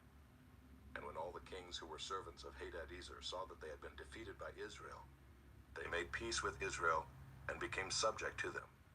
So the Syrians were afraid to save the Ammonites anymore. Chapter 11. In the spring of the year, the time when kings go out to battle, David sent Joab and his servants with him and all Israel. And they ravaged the Ammonites and besieged Rabbah. But David remained at Jerusalem.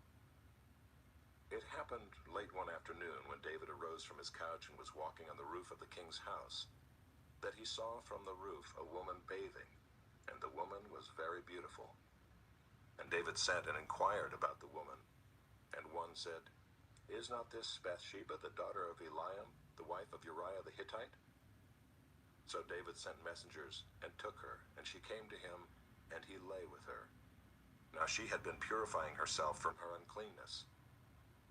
Then she returned to her house. And the woman conceived, and she sent and told David, "I am pregnant." So David sent word to Joab, "Send me Uriah the Hittite." And Joab sent Uriah to David. When Uriah came to him, David asked how Joab was doing and how the people were doing and how the war was going. Then David said to Uriah, "Go down to your house and wash your feet." And Uriah went out of the king's house, and there followed him a present from the king. But Uriah slept at the door of the king's house with all the servants of his lord, and did not go down to his house. When they told David, "Uriah did not go down to his house," David said to Uriah, "Have you not come from a journey? Why did you not go down to your house?" Uriah said to David, "The ark and Israel and Judah dwell in booths, and my lord Joab and the servants of my lord are camping in the open field. Shall I then go to my house to eat and to drink and to lie with my wife? As you live and as your soul lives, I will not do this thing." Then David said to Uriah, "Remain here today also, and tomorrow I will send you back." So Uriah remained in Jerusalem that day and the next. And David invited him, and he ate in his presence and drank, so that he made him drunk. And in the evening he went out to lie on his couch with the servants of his lord, but he did not go down to his house. In the morning David wrote a letter to Joab and sent it by the hand of Uriah. In the letter he wrote, "Set Uriah in the forefront of the hardest fighting, and then draw back from him, that he may be struck down and die." And as Joab was besieging the city, he assigned Uriah to the place where he knew there were valiant men. And the men of the city came out and fought with Joab, and some of the servants of David among the people fell. Uriah the Hittite also died. Then Joab sent and told David all the news about the fighting, and he instructed the messenger, "When you have finished telling all the news about the fighting to the king, then if the king's anger rises, and if he says to you, 'Why did you go so near the city to fight? Did you not know that they would shoot from the wall? Who killed Abimelech the son of Jerubbesheth? Did not a woman cast an upper millstone on him from the wall, so that he died at Thebez? Why did you go so near the wall?' Then you shall say, 'Your servant Uriah the Hittite is dead also.'" So the messenger went and came and told David all that Joab had sent him to tell. The messenger said to David, "The men gained an advantage over us and came out against us in the field, but we drove them back to the entrance of the gate. Then the archers shot at your servants from the wall. Some of the king's servants are dead, and your servant Uriah the Hittite is dead also." David said to the messenger, "Thus shall you say to Joab, 'Do not let this matter displease you, for the sword devours now one and now another. Strengthen your attack against the city and overthrow it, and encourage him.'" When the wife of Uriah heard that Uriah her husband was dead, she lamented over her husband. And when the mourning was over, David sent and brought her to his house, and she became his wife and bore him a son. But the thing that David had done displeased the Lord. Chapter 12. And the Lord sent Nathan to David. He came to him and said to him, "There were two men in a certain city, the one rich and the other poor. The rich man had very many flocks and herds, but the poor man had nothing but one little ewe lamb which he had bought. And he brought it up, and it grew up with him and with his children. It used to eat of his morsel and drink from his cup and lie in his arms, and it was like a daughter to him. Now there came a traveler to the rich man, and he was unwilling to take one of his own flock or herd to prepare for the guest who had come to him. But he took the poor man's lamb and prepared it for the man who had come to him. Then David's anger was greatly kindled against the man, and he said to Nathan, 'As the Lord lives, the man who has done this deserves to die, and he shall restore the lamb fourfold, because he did this thing and because he had no pity.' Nathan said to David, 'You are the man. Thus says the Lord, the God of Israel, I anointed you king over Israel, and I delivered you out of the hand of Saul. And I gave you your master's house and your master's wives into your arms, and gave you the house of Israel and of Judah. And if this were too little, I would add to you as much more. Why have you despised the word of the Lord, to do what is evil in his sight?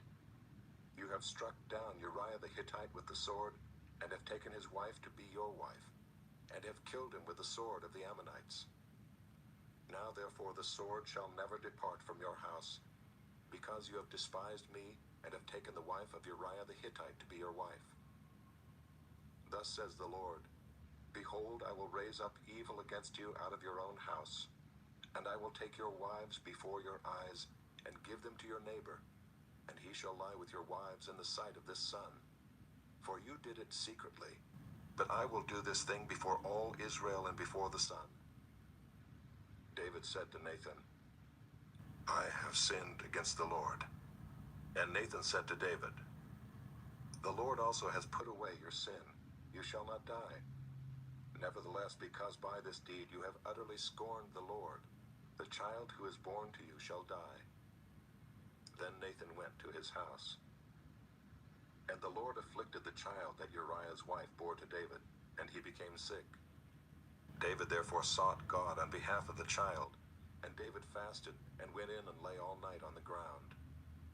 And the elders of his house stood beside him, to raise him from the ground, but he would not, nor did he eat food with them. On the seventh day the child died. And the servants of David were afraid to tell him that the child was dead, for they said, Behold, while the child was yet alive, we spoke to him, and he did not listen to us.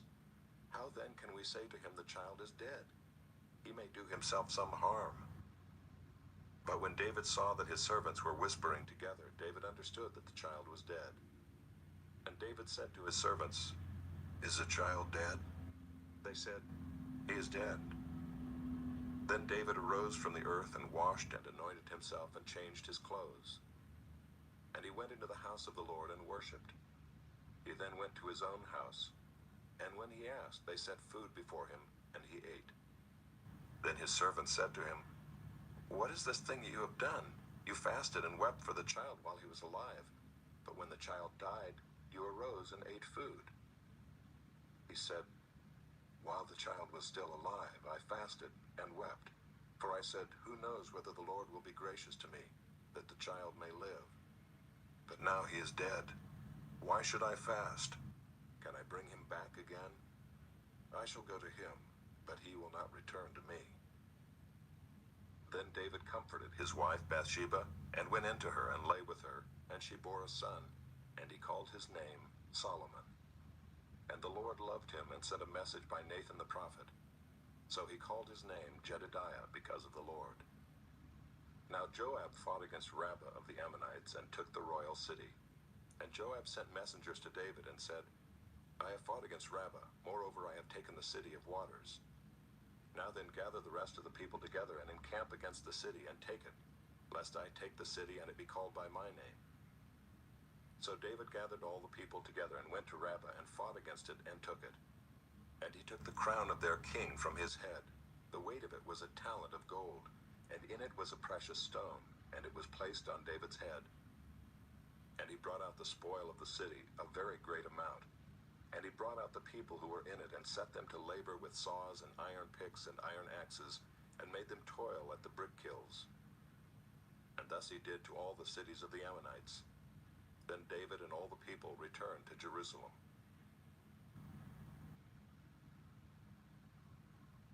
Chapter 13.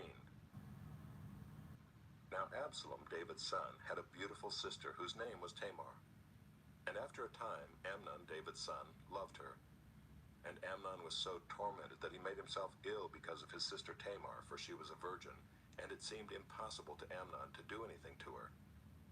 But Amnon had a friend whose name was Jonadab, the son of Shimeah, David's brother.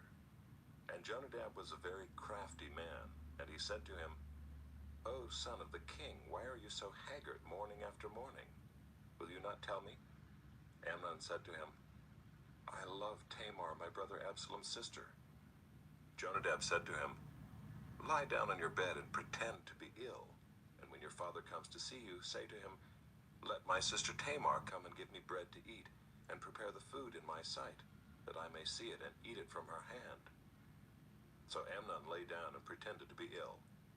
And when the king came to see him, Amnon said to the king, Please let my sister Tamar come and make a couple of cakes in my sight, that I may eat from her hand. Then David sent home to Tamar, saying, Go to your brother Amnon's house and prepare food for him. So So Tamar went to her brother Amnon's house where he was lying down. And she took dough and kneaded it and made cakes in his sight and baked the cakes. And she took the pan and emptied it out before him, but he refused to eat. And Amnon said, "Send out everyone from me." So everyone went out from him. Then Amnon said to Tamar, "Bring the food into the chamber that I may eat from your hand." And Tamar took the cakes she had made and brought them into the chamber to Amnon her brother. But when she brought them near him to eat, he took hold of her and said to her, "Come, lie with me, my sister." She answered him, "No, my brother, do not violate me, for such a thing is not done in Israel. Do not do this outrageous thing. As for me, where could I carry my shame? And as for you, you would be as one of the outrageous fools in Israel. Now therefore, please speak to the king, for he will not withhold me from you." But he would not listen to her, and being stronger than she, he violated her and lay with her. Then Amnon hated her with very great hatred, so that the hatred with which he hated her was greater than the love with which he had loved her. And Amnon said to her, "Get up, go." But she said to him, "No, my brother, for this wrong in sending me away is greater than the other that you did to me." But he would not listen to her. He called the young man who served him and said, "Put this woman out of my presence and bolt the door after her." Now she was wearing a long robe with sleeves, for thus were the virgin daughters of the king dressed. So his servant put her out and bolted the door after her. And Tamar put ashes on her head and tore the long robe that she wore. And she laid her hand on her head and went away, crying aloud as she went. And her brother Absalom said to her, "Has Amnon your brother been with you? Now hold your peace, my sister. He is your brother. Do not take this to heart." So Tamar lived, a desolate woman, in her brother Absalom's house. When King David heard of all these things, he was very angry. But Absalom spoke to Amnon neither good nor bad, for Absalom hated Amnon because he had violated his sister Tamar. After 2 full years, Absalom had sheep shearers at Baal Hazor, which is near Ephraim, and Absalom invited all the king's sons. And Absalom came to the king and said, "Behold, your servant has sheep shearers. Please let the king and his servants go with your servant." But the king said to Absalom, "No, my son, let us not all go, lest we be burdensome to you." He pressed him, but he would not go, but gave him his blessing. Then Absalom said, "If not, please let my brother Amnon go with us." And the king said to him, "Why should he go with you?" But Absalom pressed him until he let Amnon and all the king's sons go with him. Then Absalom commanded his servants, "Mark when Amnon's heart is merry with wine, and when I say to you, 'Strike Amnon,' then kill him. Do not fear, have I not commanded you? Be courageous and be valiant." So the servants of Absalom did to Amnon as Absalom had commanded. Then all the king's sons arose, and each mounted his mule and fled. While they were on the way, news came to David, "Absalom has struck down all the king's sons, and not one of them is left." Then the king arose and tore his garments and lay on the earth. And all his servants who were standing by tore their garments. But Jonadab the son of Shimeah, David's brother, said, "Let not my lord suppose that they have killed all the young men, the king's sons, for Amnon alone is dead. For by the command of Absalom this has been determined from the day he violated his sister Tamar. Now therefore let not my lord the king so take it to heart as to suppose that all the king's sons are dead, for Amnon alone is dead." But Absalom fled, and the young man who kept the watch lifted up his eyes and looked, and behold, many people were coming from the road behind him by the side of the mountain. And Jonadab said to the king, "Behold, the king's sons have come, as your servant said, so it has come about." And as soon as he had finished speaking, behold, the king's sons came and lifted up their voice and wept. And the king also and all his servants wept very bitterly. But Absalom fled and went to Talmai, the son of Ammihud, king of Geshur. And David mourned for his son day after day. So Absalom fled and went to Geshur and was there 3 years. And the spirit of the king longed to go out to Absalom, because he was comforted about Amnon, since he was dead. Chapter 14. Now Joab the son of Zeruiah knew that the king's heart went out to Absalom. And Joab sent to Tekoa and brought from there a wise woman and said to her, "Pretend to be a mourner and put on mourning garments. Do not anoint yourself with oil, but behave like a woman who has been mourning many days for the dead. Go to the king and speak thus to him." So Joab put the words in her mouth. When the woman of Tekoa came to the king, she fell on her face to the ground and paid homage and said, "Save me, O king." And the king said to her, "What is your trouble?" She answered, "Alas, I am a widow. My husband is dead. And your servant had 2 sons, and they quarreled with one another in the field. There was no one to separate them, and one struck the other and killed him. And now the whole clan has risen against your servant, and they say, 'Give up the man who struck his brother, that we may put him to death for the life of his brother whom he killed.' And so they would destroy the heir also. Thus they would quench my coal that is left, and leave to my husband neither name nor remnant on the face of the earth." Then the king said to the woman, "Go to your house, and I will give orders concerning you." And the woman of Tekoa said to the king, "On me be the guilt, my lord the king, and on my father's house. Let the king and his throne be guiltless." The king said, "If anyone says anything to you, bring him to me, and he shall never touch you again." Then she said, "Please let the king invoke the Lord your God, that the avenger of blood kill no more, and my son be not destroyed." He said, "As the Lord lives, not one hair of your son shall fall to the ground." Then the woman said, "Please let your servant speak a word to my lord the king." He said, "Speak." And the woman said, "Why then have you planned such a thing against the people of God?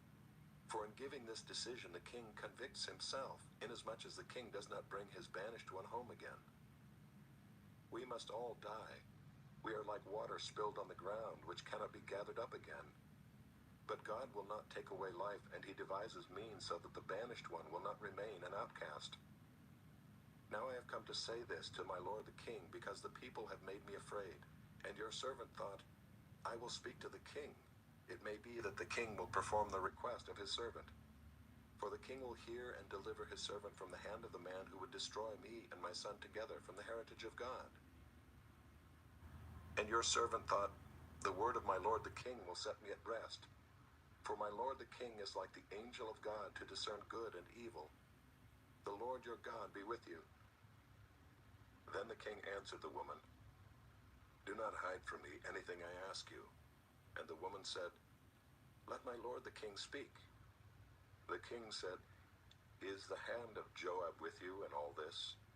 The woman answered and said, "As surely as you live, my lord the king, one cannot turn to the right hand or to the left from anything that my lord the king has said. It was your servant Joab who commanded me. It was he who put all these words in the mouth of your servant. In order to change the course of things, your servant Joab did this. But my lord has wisdom like the wisdom of the angel of God, to know all things that are on the earth." Then the king said to Joab, "Behold, now I grant this. Go, bring back the young man Absalom." And Joab fell on his face to the ground, and paid homage and blessed the king. And Joab said, "Today your servant knows that I have found favor in your sight, my lord the king, in that the king has granted the request of his servant." So Joab arose and went to Geshur and brought Absalom to Jerusalem. And the king said, "Let him dwell apart in his own house. He is not to come into my presence." So Absalom lived apart in his own house and did not come into the king's presence. Now in all Israel there was no one so much to be praised for his handsome appearance as Absalom. From the sole of his foot to the crown of his head there was no blemish in him. And when he cut the hair of his head, for at the end of every year he used to cut it, when it was heavy on him he cut it, he weighed the hair of his head 200 shekels by the king's weight. There were born to Absalom 3 sons and 1 daughter whose name was Tamar. She was a beautiful woman. So Absalom lived 2 full years in Jerusalem without coming into the king's presence. Then Absalom sent for Joab to send him to the king, but Joab would not come to him. And he sent a second time, but Joab would not come. Then he said to his servants, "See, Joab's field is next to mine, and he has barley there. Go and set it on fire." So Absalom's servants set the field on fire. Then Joab arose and went to Absalom at his house and said to him, "Why have your servants set my field on fire?" Absalom answered Joab, "Behold, I sent word to you.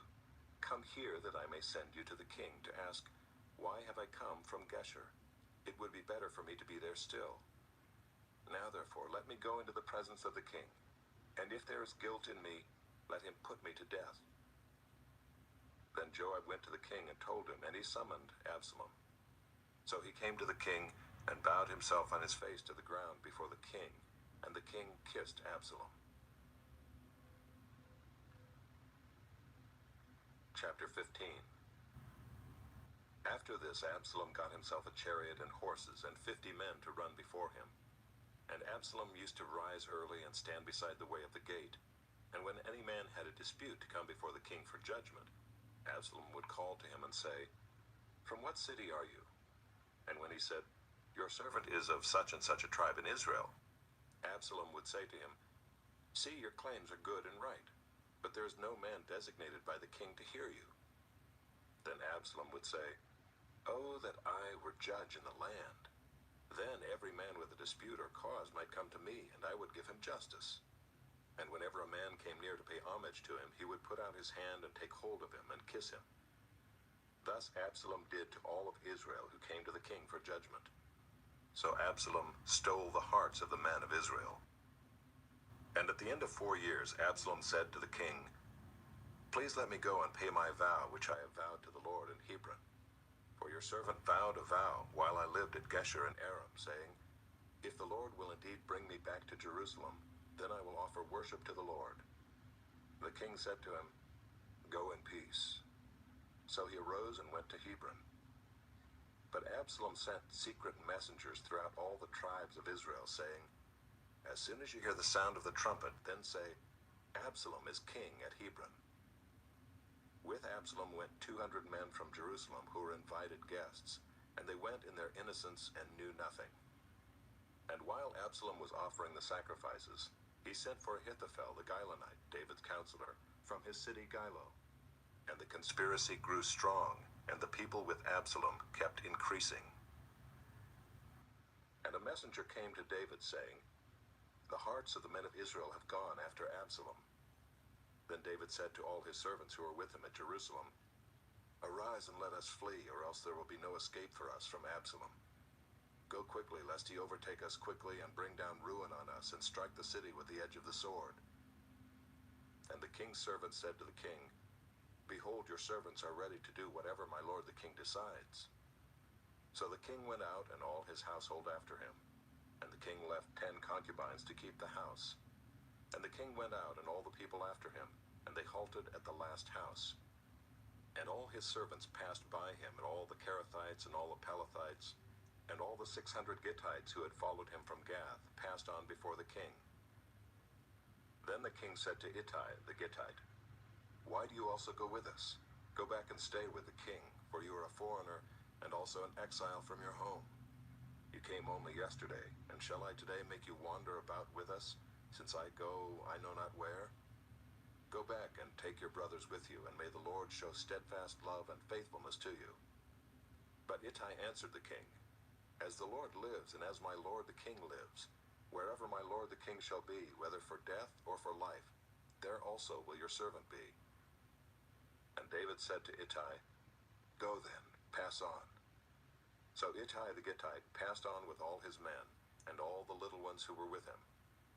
And all the land wept aloud as all the people passed by, and the king crossed the brook Kidron, and all the people passed on toward the wilderness. And Abiathar came up, and behold, Zadok came also with all the Levites, bearing the ark of the covenant of God. And they set down the ark of God until the people had all passed out of the city. Then the king said to Zadok, "Carry the ark of God back into the city. If I find favor in the eyes of the Lord, he will bring me back and let me see both it and his dwelling place.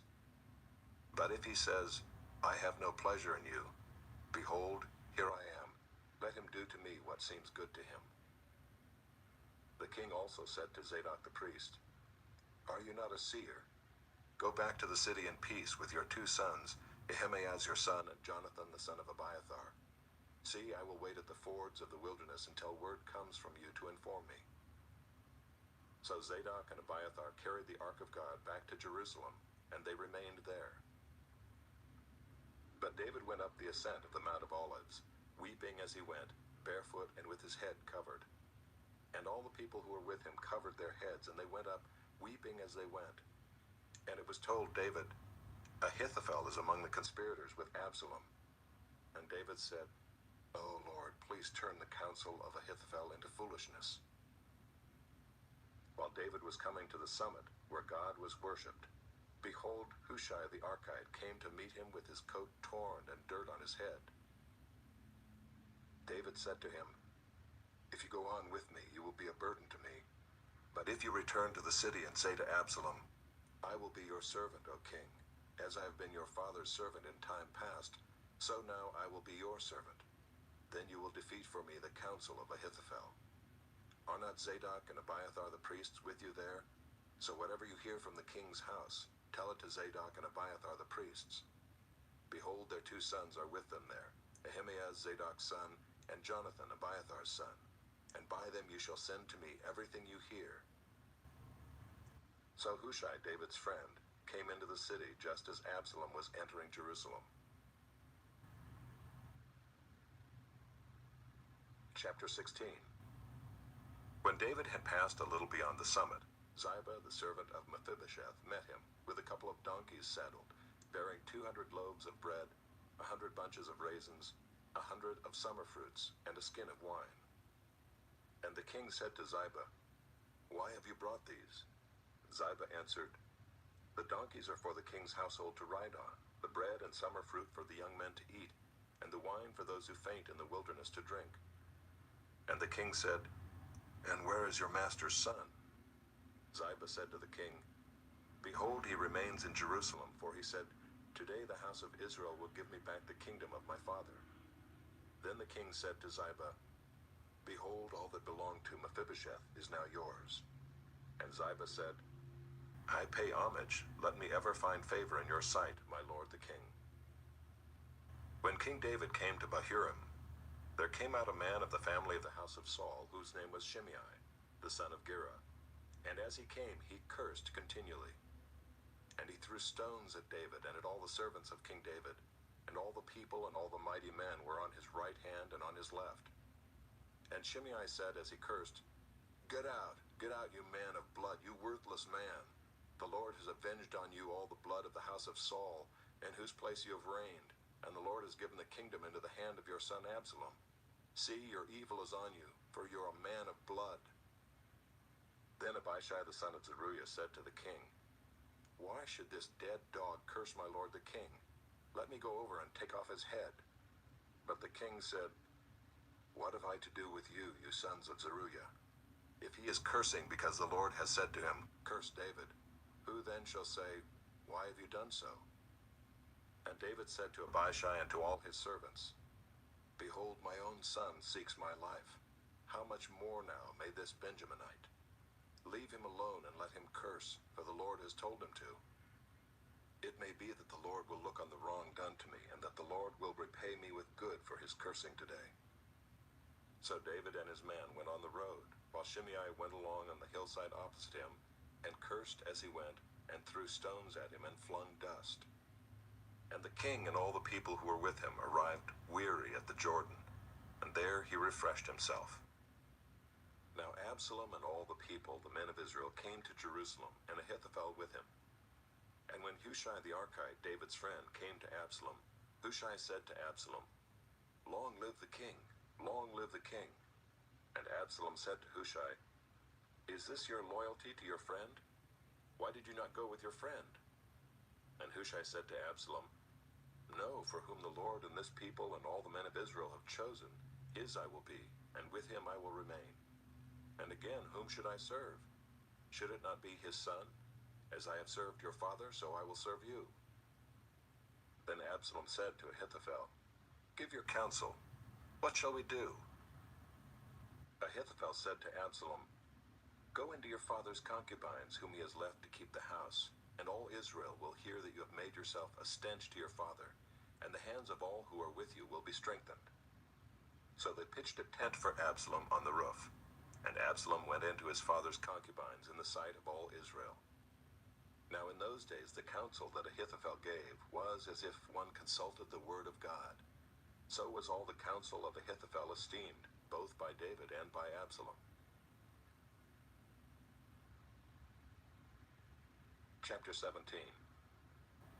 Moreover, Ahithophel said to Absalom, "Let me choose 12,000 men, and I will arise and pursue David tonight. I will come upon him while he is weary and discouraged, and throw him into a panic, and all the people who are with him will flee. I will strike down only the king, and I will bring all the people back to you as a bride comes home to her husband. You seek the life of only one man, and all the people will be at peace." And the advice seemed right in the eyes of Absalom and all the elders of Israel. Then Absalom said, "Call Hushai the Archite also, and let us hear what he has to say." And when Hushai came to Absalom, Absalom said to him, "Thus has Ahithophel spoken. Shall we do as he says? If not, you speak." Then Hushai said to Absalom, "This time the counsel that Ahithophel has given is not good." Hushai said, "You know that your father and his men are mighty men, and that they are enraged like a bear robbed of her cubs in the field. Besides, your father is expert in war. He will not spend the night with the people.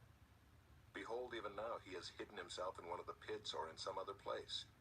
And as soon as some of the people fall at the first attack, whoever hears it will say, 'There has been a slaughter among the people who follow Absalom.' Then even the valiant men whose heart is like the heart of a lion will utterly melt with fear, for all Israel knows that your father is a mighty man, and that those who are with him are valiant men. But my counsel is that all Israel be gathered to you from Dan to Beersheba, as the sand by the sea for multitude, and that you go to battle in person. So we shall come upon him in some place where he is to be found, and we shall light upon him as the dew falls on the ground. And of him and all the men with him, not one will be left. If he withdraws into a city, then all Israel will bring ropes to that city, and we shall drag it into the valley, until not even a pebble is to be found there." And Absalom and all the men of Israel said, "The counsel of Hushai the Archite is better than the counsel of Ahithophel." For the Lord had ordained to defeat the good counsel of Ahithophel, so that the Lord might bring harm upon Absalom. Then Hushai said to Zadok and Abiathar the priests, "Thus and so did Ahithophel counsel Absalom and the elders of Israel, and thus and so have I counseled. Now therefore send quickly and tell David, 'Do not stay tonight at the fords of the wilderness, but by all means pass over, lest the king and all the people who are with him be swallowed up.'" Now Jonathan and Ahimaaz were waiting at Enrogel. A female servant was to go and tell them, and they were to go and tell King David, for they were not to be seen entering the city. But a young man saw them and told Absalom. So both of them went away quickly and came to the house of a man at Bahurim, who had a well in his courtyard, and they went down into it. And the woman took and spread a covering over the well's mouth, and scattered grain on it, and nothing was known of it. When Absalom's servants came to the woman at the house, they said, "Where are Ahimaaz and Jonathan?" And the woman said to them, "They have gone over the brook of water." And when they had sought and could not find them, they returned to Jerusalem. After they had gone, the men came up out of the well and went and told King David. They said to David, "Arise and go quickly over the water, for thus and so has Ahithophel counseled against you." Then David arose and all the people who were with him, and they crossed the Jordan. By daybreak not one was left who had not crossed the Jordan. When Ahithophel saw that his counsel was not followed, he saddled his donkey and went off home to his own city. He set his house in order and hanged himself, and he died and was buried in the tomb of his father. Then David came to Mahanaim, and Absalom crossed the Jordan with all the men of Israel. Now Absalom had set Amasa over the army instead of Joab. Amasa was the son of a man named Ithra the Ishmaelite, who had married Abigail the daughter of Nahash, sister of Zeruiah, Joab's mother. And Israel and Absalom encamped in the land of Gilead. When David came to Mahanaim, Shobai the son of Nahash from Rabbah of the Ammonites, and Machir the son of Ammiel from Lo-debar, and Barzillai the Gileadite from Rogelim, brought beds, basins, and earthen vessels, wheat, barley, flour, parched grain, beans and lentils, honey and curds and sheep and cheese from the herd, for David and the people with him to eat, for they said, "The people are hungry and weary and thirsty in the wilderness." Chapter 18. Then David mustered the men who were with him, and set over them commanders of thousands, and commanders of hundreds. And David sent out the army 1/3 under the command of Joab, 1/3 under the command of Abishai, the son of Zeruiah, Joab's brother, and 1/3 under the command of Ittai the Gittite. And the king said to the men, I myself will also go out with you. But the men said, You shall not go out, for if we flee, they will not care about us. If half of us die, they will not care about us. But you are worth 10,000 of us. Therefore it is better that you send us help from the city. The king said to them, Whatever seems best to you, I will do. So the king stood at the side of the gate, while all the army marched out by hundreds and by thousands. And the king ordered Joab and Abishai and Ittai, Deal gently for my sake with the young man Absalom. And all the people heard when the king gave orders to all the commanders about Absalom.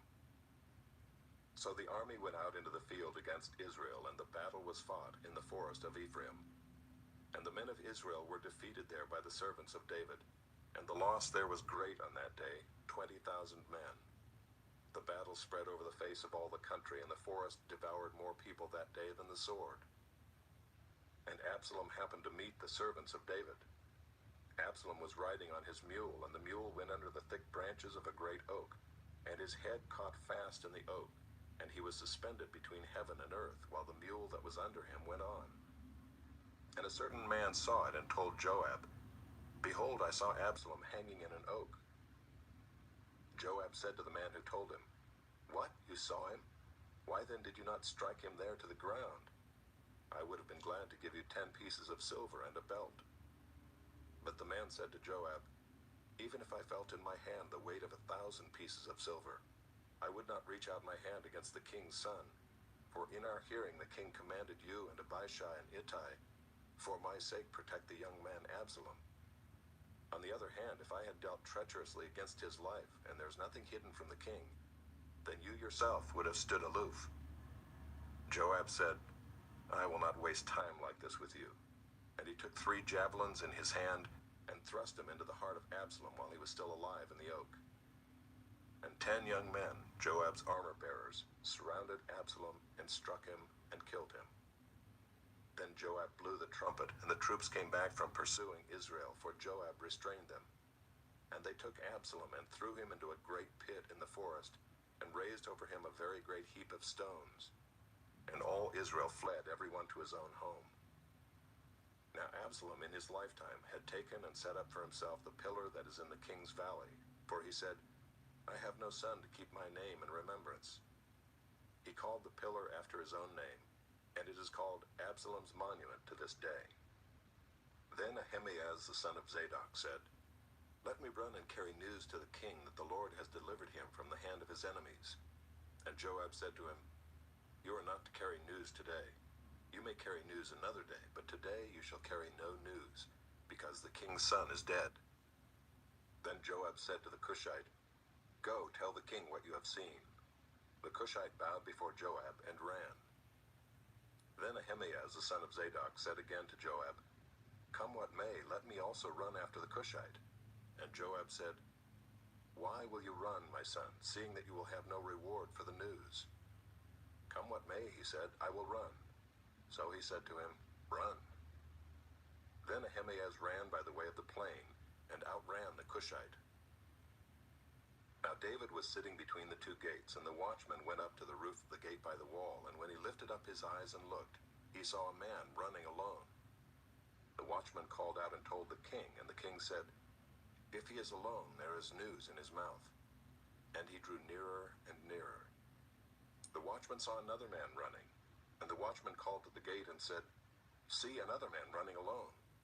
The king said, He also brings news. The watchman said, I think the running of the first is like the running of Ahimaaz the son of Zadok. And the king said, He is a good man and comes with good news. Then Ahimaaz cried out to the king, All is well. And he bowed before the king with his face to the earth and said, Blessed be the Lord your God, who has delivered up the men who raised their hand against my lord the king. And the king said, Is it well with the young man Absalom? Ahimaaz answered, When Joab sent the king's servant, your servant, I saw a great commotion, but I do not know what it was. And the king said, Turn aside and stand here. So he turned aside and stood still. And behold, the Cushite came, and the Cushite said, Good news for my lord the king, for the Lord has delivered you this day from the hand of all who rose up against you. The king said to the Cushite, Is it well with the young man Absalom? And the Cushite answered, May the enemies of my lord the king and all who rise up against you for evil be like that young man. And the king was deeply moved and went up to the chamber over the gate and wept. And as he went, he said, Oh, my son Absalom, my son Absalom, would I had died instead of you, O Absalom, my son, my son. Chapter 19. It was told Joab, Behold, the king is weeping and mourning for Absalom. So the victory that day was turned into mourning for all the people, for the people heard that day, the king is grieving for his son. And the people stole into the city that day as people steal in who are ashamed when they flee in battle. The king covered his face, and the king cried with a loud voice, Oh, my son Absalom!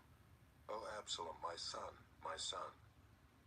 Then Joab came into the house to the king and said, You have today covered with shame the faces of all your servants, who have this day saved your life and the lives of your sons and your daughters, and the lives of your wives and your concubines, because you love those who hate you and hate those who love you. For you have made it clear today that commanders and servants are nothing to you. For today I know that if Absalom were alive and all of us were dead today, then you would be pleased. Now therefore arise, go out and speak kindly to your servants.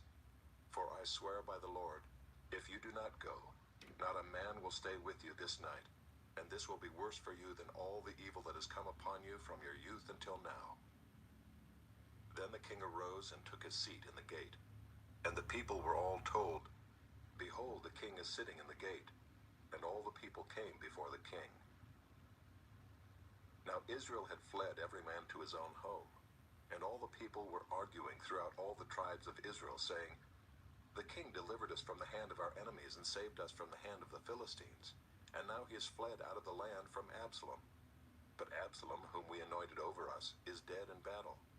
Now therefore, why do you say nothing about bringing the king back? And King David sent his message to Zadok and Abiathar the priests. Say to the elders of Judah, Why should you be the last to bring the king back to his house, when the word of all Israel has come to the king? You are my brothers, you are my bone and my flesh. Why then should you be the last to bring back the king? And say to Amasa, Are you not my bone and my flesh? God do so to me and more also, if you are not commander of my army from now on in place of Joab. And he swayed the heart of all the men of Judah as one man, so that they sent word to the king, Return, both you and all your servants. So the king came back to the Jordan, and Judah came to Gilgal to meet the king and to bring the king over the Jordan. And Shimei the son of Gera, the Benjaminite from Bahurim, hurried to come down with the men of Judah to meet King David, and with him were 1,000 men from Benjamin.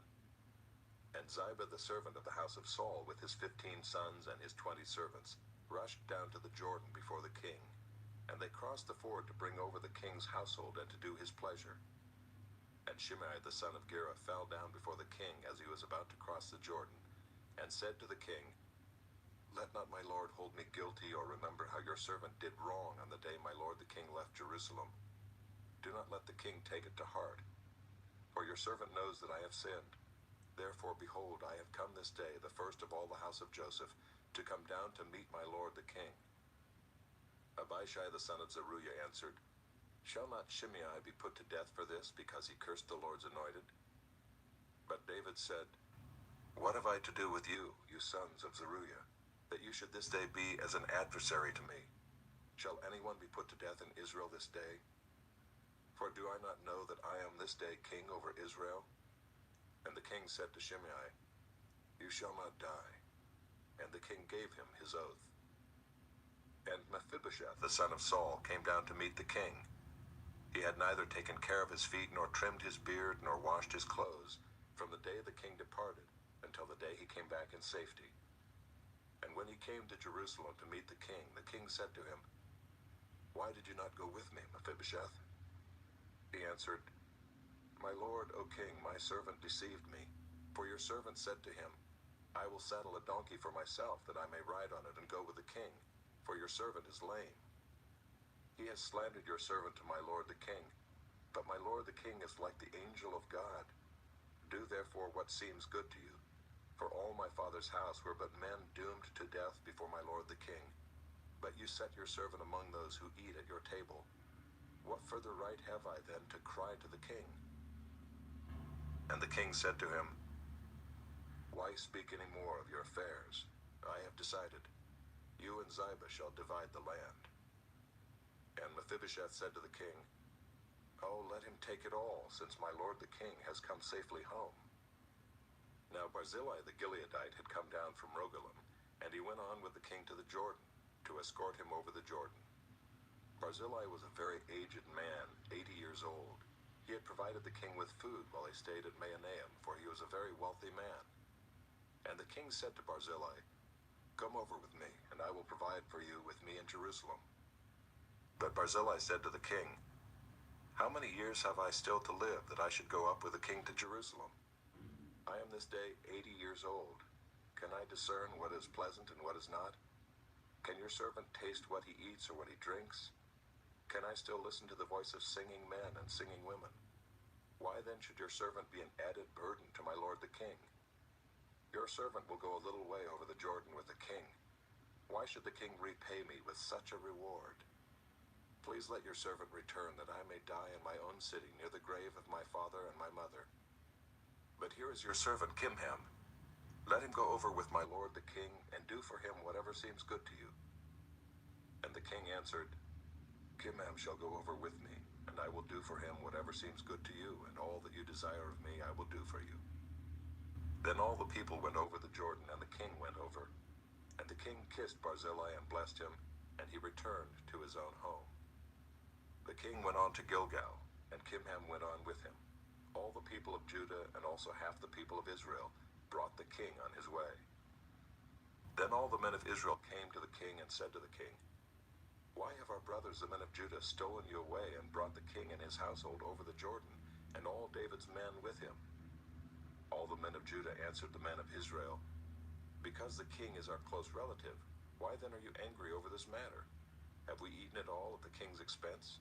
Or has he given us any gift?"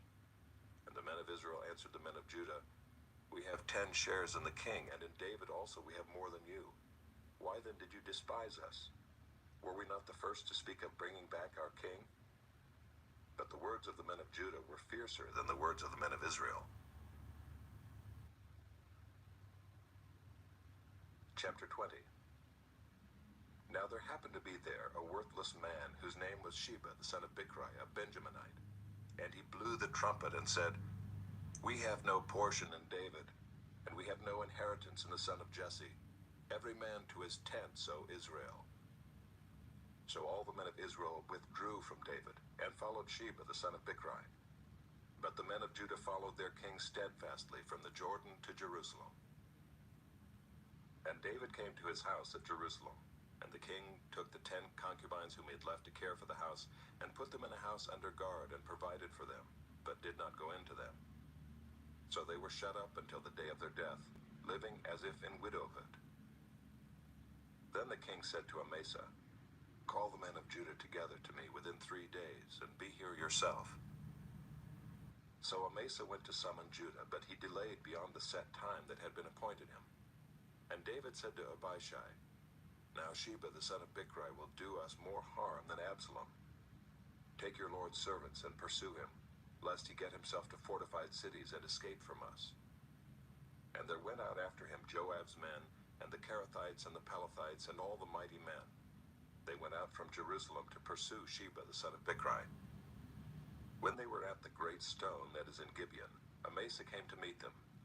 Now Joab was wearing a soldier's garment, and over it was a belt with a sword in its sheath, fastened on his thigh. And as he went forward, it fell out.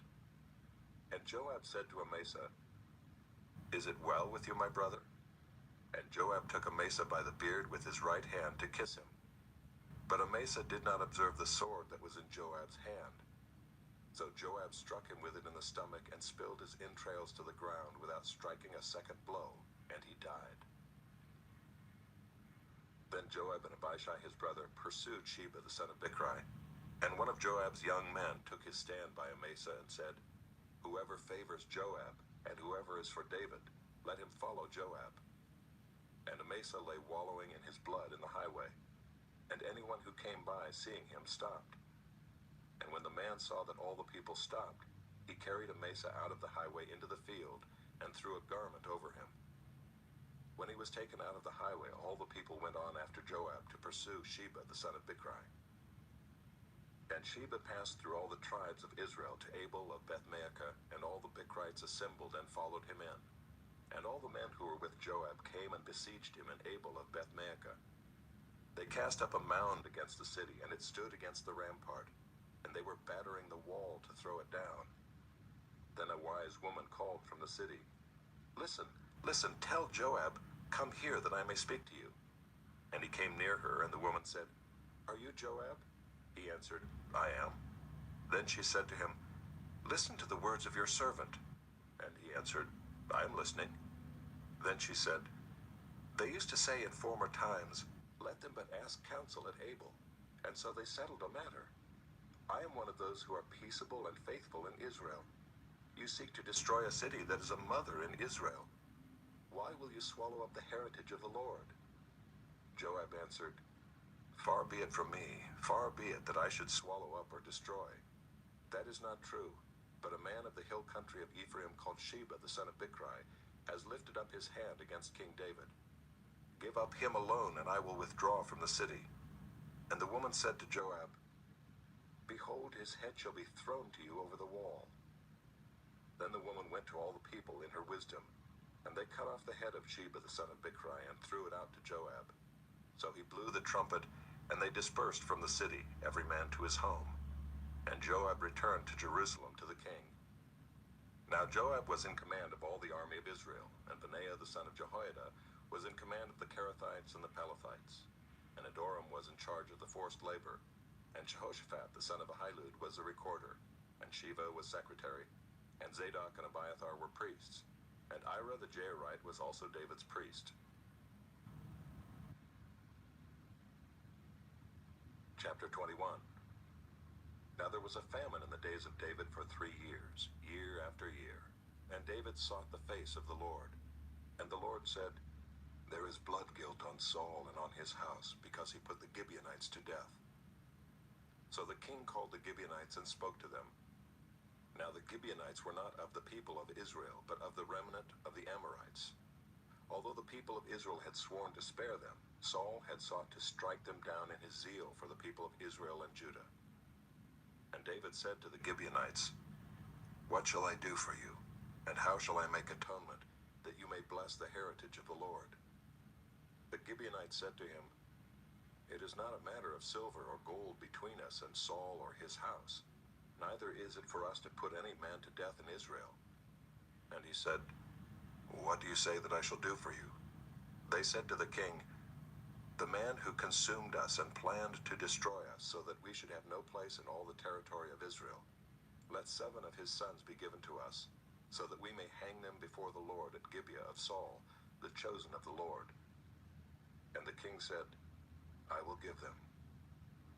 But the king spared Mephibosheth, the son of Saul's son Jonathan, because of the oath of the Lord that was between them, between David and Jonathan the son of Saul.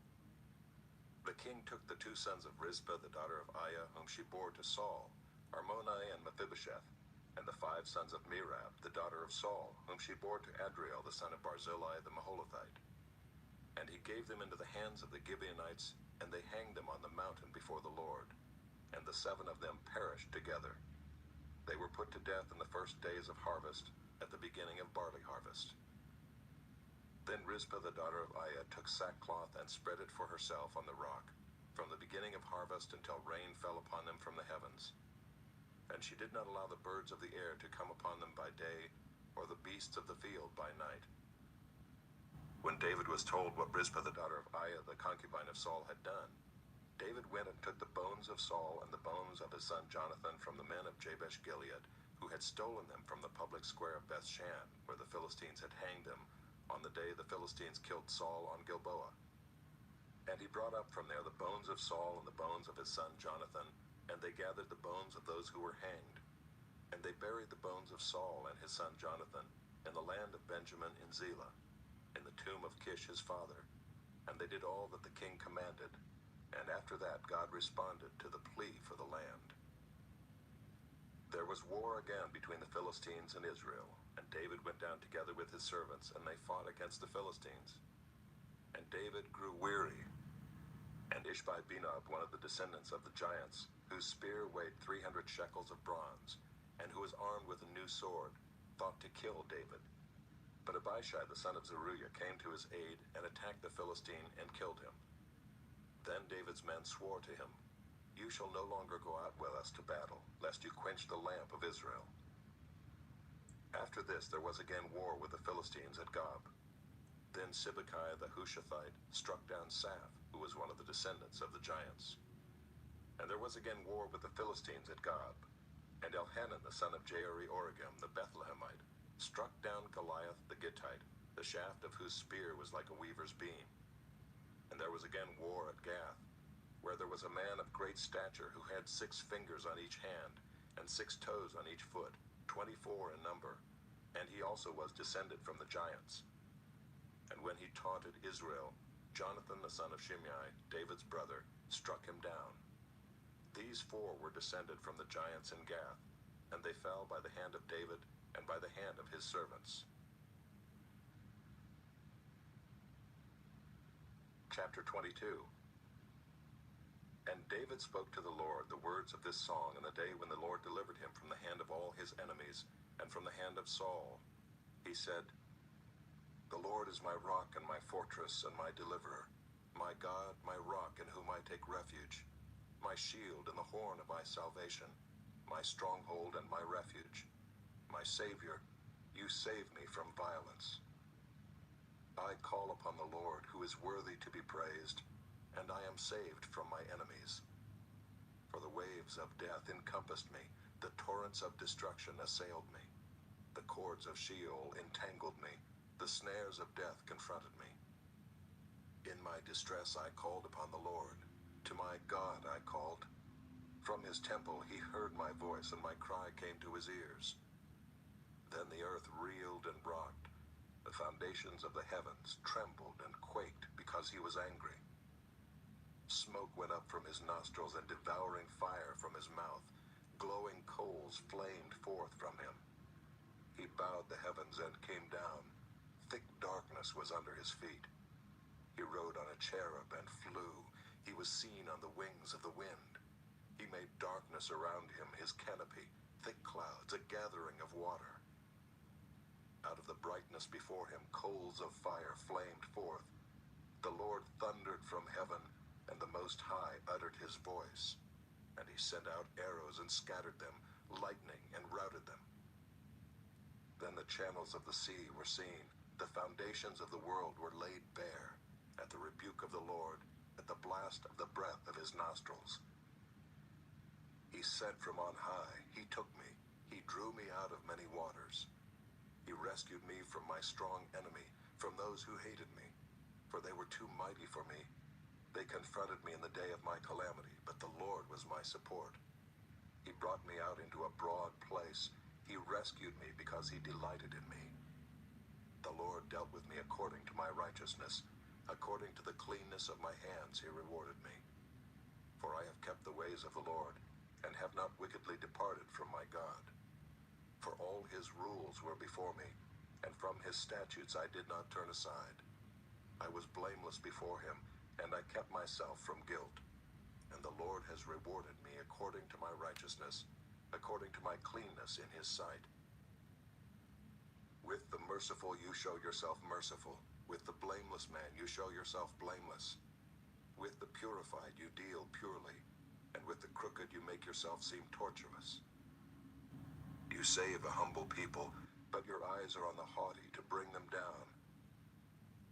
For you are my lamp, O Lord, and My God lightens my darkness. For by you I can run against a troop, and by my God I can leap over a wall. This God, his way is perfect. The word of the Lord proves true. He is a shield for all those who take refuge in him. For who is God but the Lord, and who is a rock except our God? This God is my strong refuge, and has made my way blameless. He made my feet like the feet of a deer, and set me secure on the heights. He trains my hands for war, so that my arms can bend a bow of bronze. You have given me the shield of your salvation, and your gentleness made me great. You gave a wide place for my steps under me, and my feet did not slip. I pursued my enemies and destroyed them, and did not turn back until they were consumed. I consumed them. I thrust them through, so that they did not rise. They fell under my feet. For you equipped me with strength for the battle. You made those who rise against me sink under me. You made my enemies turn their backs to me, those who hated me, and I destroyed them. They looked, but there was none to save. They cried to the Lord, but he did not answer them. I beat them fine as the dust of the earth. I crushed them and stamped them down like the mire of the streets. You delivered me from strife with my people. You kept me as the head of the nations. People whom I had not known served me. Foreigners came cringing to me. As soon as they heard of me, they obeyed me. Foreigners lost heart and came trembling out of their fortresses. The Lord lives, and blessed be my rock, and exalted be my God, the rock of my salvation. The God who gave me vengeance and brought down peoples under me, who brought me out from my enemies. You exalted me above those who rose against me. You delivered me from men of violence.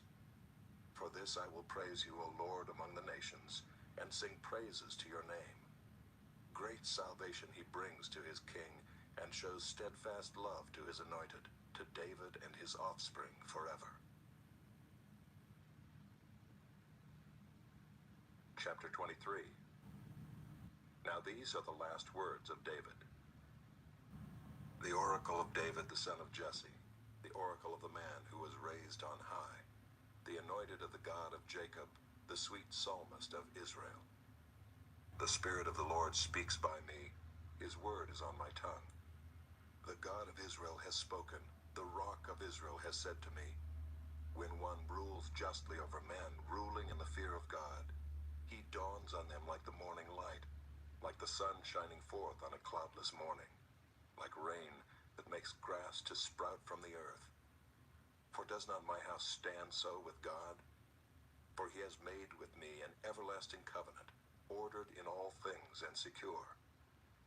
For will he not cause to prosper all my help and my desire? But worthless men are all like thorns that are thrown away, for they cannot be taken with the hand. But the man who touches them arms himself with iron and the shaft of a spear, and they are utterly consumed with fire. These are the names of the mighty men whom David had. Josheb-Basshebeth, a Tekemonite. He was chief of the 3. He wielded his spear against 800 whom he killed at one time. And next to him among the 3 mighty men was Eleazar the son of Dodo, son of Ahohai. He was with David when they defied the Philistines who were gathered there for battle, and the men of Israel withdrew. He rose and struck down the Philistines until his hand was weary, and his hand clung to the sword. And the Lord brought about a great victory that day, and the men returned after him only to strip the slain.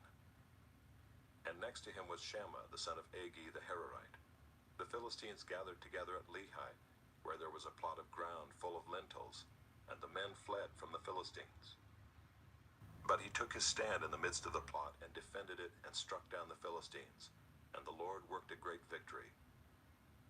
And 3 of the 30 chief men went down and came about harvest time to David at the cave of Adullam, when a band of Philistines was encamped in the valley of Rephaim. David was then in the stronghold, and the garrison of the Philistines was then at Bethlehem. And David said longingly, "Oh, that someone would give me water to drink from the well of Bethlehem that is by the gate." Then the 3 mighty men broke through the camp of the Philistines and drew water out of the well of Bethlehem that was by the gate, and carried and brought it to David. But he would not drink of it. he poured it out to the Lord and said, "Far be it from me, O Lord, that I should do this. Shall I drink the blood of the men who went at the risk of their lives?" Therefore he would not drink it. These things the three mighty men did. Now Abishai the brother of Joab, the son of Zeruiah, was chief of the 30. And he wielded his spear against 300 men, and killed them, and won a name beside the three.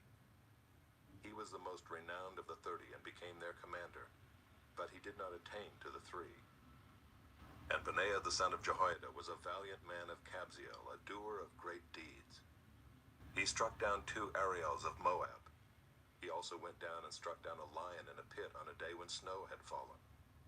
And he struck down an Egyptian, a handsome man. The Egyptian had a spear in his hand, but Benaiah went down to him with a staff and snatched the spear out of the Egyptian's hand and killed him with his own spear. These things did Benaiah the son of Jehoiada, and won a name beside the 3 mighty men. He was renowned among the 30, but he did not attain to the 3.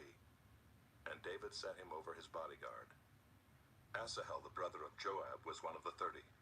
Elhanan the son of Dodo of Bethlehem, Shammah of Harod, Belika of Harod, Helez the Paltite, Ira the son of Ikesh of Tekoa, Abiezer of Anathoth, Mabunai the Hushathite, Zalmon the Ahohite, Meharai of Netophah, Helab the son of Baanah of Netophah, Ittai the son of Ribai of Gibeah of the people of Benjamin, Benaiah of Pirathon, Hiddai of the brooks of Gaash, Abi-Albon the Arbathite, Asmaveth of Bahurim, Eliabah the Shaalbanite, the sons of Jashan, Jonathan, Shammah the Hararite, Ahiam the son of Sherar the Hararite, Eliphalet the son of Ahasbai of Maacah, Eliam the son of Ahithophel of Gilo, Hezro of Carmel, Peorai the Arbite, Igal the son of Nathan of Zobah, Bani the Gadite, Zelek the Ammonite, Naharai of Beeroth, the armor-bearer of Joab the son of Zeruiah, Ira the Ithrite, Gareb the Ithrite, Uriah the Hittite, 37 in all. Chapter 24. Again the anger of the Lord was kindled against Israel, and he incited David against them, saying, "Go, number Israel and Judah." So the king said to Joab, the commander of the army who was with him, "Go through all the tribes of Israel from Dan to Beersheba, and number the people, that I may know the number of the people." But Joab said to the king, "May the Lord your God add to the people 100 times as many as they are, while the eyes of my lord the king still see it. But why does my lord the king delight in this thing?" But the king's word prevailed against Joab and the commanders of the army. So Joab and the commanders of the army went out from the presence of the king to number the people of Israel. They crossed from the Jordan and began from Aroer, and from the city that is in the middle of the valley, toward Gad and on to Jazer. Then they came to Gilead and to Kadesh in the land of the Hittites. And they came to Dan, and from Dan they went around to Sidon, and came to the fortress of Tyre, and to all the cities of the Hivites and Canaanites. And they went out to the Negeb of Judah at Beersheba. So when they had gone through all the land, they came to Jerusalem at the end of 9 months and 20 days. And Joab gave the sum of the numbering of the people to the king. In Israel there were 800,000 valiant men who drew the sword, and the men of Judah were 500,000. But David's heart struck him after he had numbered the people. And David said to the Lord, "I have sinned greatly in what I have done. But now, O Lord, please take away the iniquity of your servant, for I have done very foolishly." And when David arose in the morning, the word of the Lord came to the prophet Gad, David's seer, saying, "Go and say to David, Thus says the Lord, 3 things I offer you. Choose one of them, that I may do it to you." So Gad came to David and told him, and said to him, "Shall 3 years of famine come to you in your land? Or will you flee 3 months before your foes while they pursue you? Or shall there be 3 days' pestilence in your land? Now consider and decide what answer I shall return to him who sent me." Then David said to Gad, "I am in great distress. Let us fall into the hand of the Lord, for his mercy is great. But let me not fall into the hand of man." So the Lord sent a pestilence on Israel from the morning until the appointed time. And there died of the people from Dan to Beersheba 70,000 men. And when the angel stretched out his hand toward Jerusalem to destroy it, the Lord relented from the calamity and said to the angel who was working destruction among the people, "It is enough. Now stay your hand." And the angel of the Lord was by the threshing floor of Araunah the Jebusite. Then David spoke to the Lord when he saw the angel who was striking the people and said, "Behold, I have sinned, and I have done wickedly. But these sheep, what have they done? Please let your hand be against me and against my father's house." And Gad came that day to David and said to him, "Go up, raise an altar to the Lord on the threshing floor of Araunah the Jebusite." So David went up at Gad's word as the Lord commanded. And when Araunah looked down, he saw the king and his servants coming on toward him. And Araunah went out and paid homage to the king with his face to the ground. And Araunah said, "Why has my lord the king come to his servant?" David said, "To buy the threshing floor from you in order to build an altar to the Lord, that the plague may be averted from the people." Then Araunah said to David, "Let my lord the king take and offer up what seems good to him. Here are the oxen for the burnt offering, and the threshing sledges and the yokes of the oxen for the wood. All this, O king, Araunah gives to the king." And Araunah said to the king, "May the Lord your God accept you." But the king said to Araunah, "No, but I will buy it from you for a price. I will not offer burnt offerings to the Lord my God that cost me nothing." So David bought the threshing floor and the oxen for 50 shekels of silver. And David built there an altar to the Lord and offered burnt offerings and peace offerings. So the Lord responded to the plea for the land, and the plague was averted from Israel. 1 Kings, chapter 1. Now King David was old and advanced in years, and although they covered him with clothes, he could not get warm. Therefore his servants said to him, "Let a young woman be sought for my lord the king, and let her wait on the king and be in his service. Let her lie in your arms, that my lord the king may be warm." So they sought for a beautiful young woman throughout all the territory of Israel, and found Abishag the Shunammite, and brought her to the king. The young woman was very beautiful, and she was of service to the king, and attended to him, but the king knew her not. Now Adonijah the son of Haggith exalted himself, saying, "I will be king." And he prepared for himself chariots and horsemen, and 50 men to run before him. His father had never at any time displeased him by asking, "Why have you done thus and so?" He was also a very handsome man, and he was born next after Absalom. He conferred with Joab the son of Zeruiah, and with Abiathar the priest, and they followed Adonijah and helped him. But Zadok the priest, and Benaiah the son of Jehoiada, and Nathan the prophet, and Shimei, and Rei, and David's mighty men were not with Adonijah. Adonijah sacrificed sheep, oxen, and fattened cattle by the serpent stone, which is beside En-Rogel, and he invited all his brothers, the king's sons, and all the royal officials of Judah. But he did not invite Nathan the prophet, or Benaiah, or the mighty men, or Solomon his brother. Then Nathan said to Bathsheba, the mother of Solomon, "Have you not heard that Adonijah the son of Haggith has become king, and David our lord does not know it? Now therefore come, let me give you advice, that you may save your own life and the life of your son Solomon. Go in at once to King David and say to him, 'Did you not, my lord the king, swear to your servant, saying, Solomon your son shall reign after me, and he shall sit on my throne? Why then is Adonijah king? Then while you are still speaking with the king, I also will come in after you and confirm your words.' So Bathsheba went to the king in his chamber. Now the king was very old, and Abishag the Shunammite was attending to the king. Bathsheba bowed and paid homage to the king, and the king said, 'What do you desire?' She said to him, 'My lord, you swore to your servant by the Lord your God, saying, Solomon your son shall reign after me, and he shall sit on my throne. And now, behold, Adonijah is king, although you, my lord the king, do not know it. He has sacrificed oxen, fattened cattle, and sheep in abundance, and has invited all the sons of the king, Abiathar the priest, and Joab the commander of the army. But Solomon your servant he has not invited. And now, my lord the king, the eyes of all Israel are on you, to tell them who shall sit on the throne of my lord the king after him. Otherwise it will come to pass, when my lord the king sleeps with his fathers, that I and my son Solomon will be counted offenders.' While she was still speaking with the king, Nathan the prophet came in, and they told the king, "Here is Nathan the prophet." And when he came in before the king, he bowed before the king with his face to the ground. And Nathan said, "My lord the king, have you said, Adonijah shall reign after me, and he shall sit on my throne? For he has gone down this day and has sacrificed oxen, fattened cattle, and sheep in abundance, and has invited all the king's sons, the commanders of the army, and Abiathar the priest. And behold, they are eating and drinking before him, and saying, Long live King Adonijah.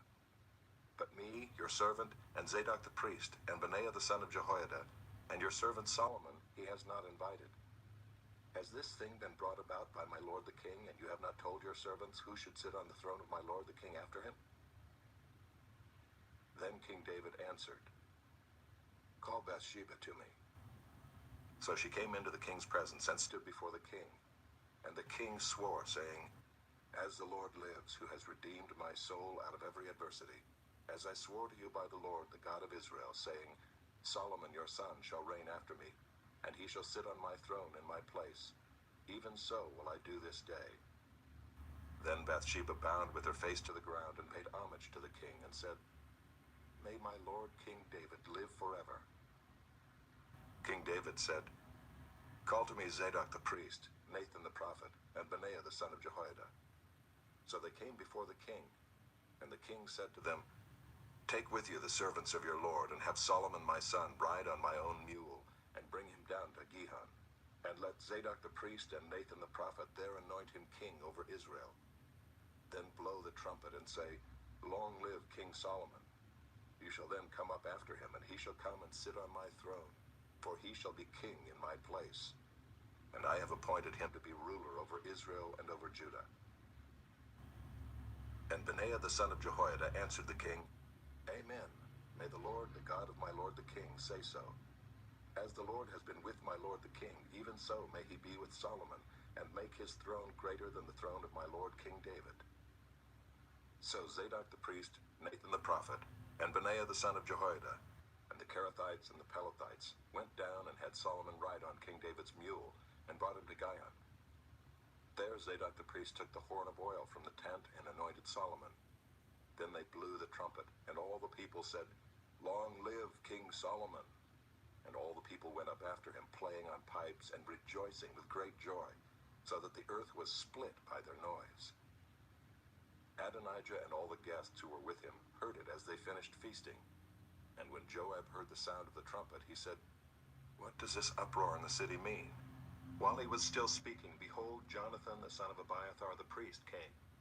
And Adonijah said, "Come in, for you are a worthy man, and bring good news."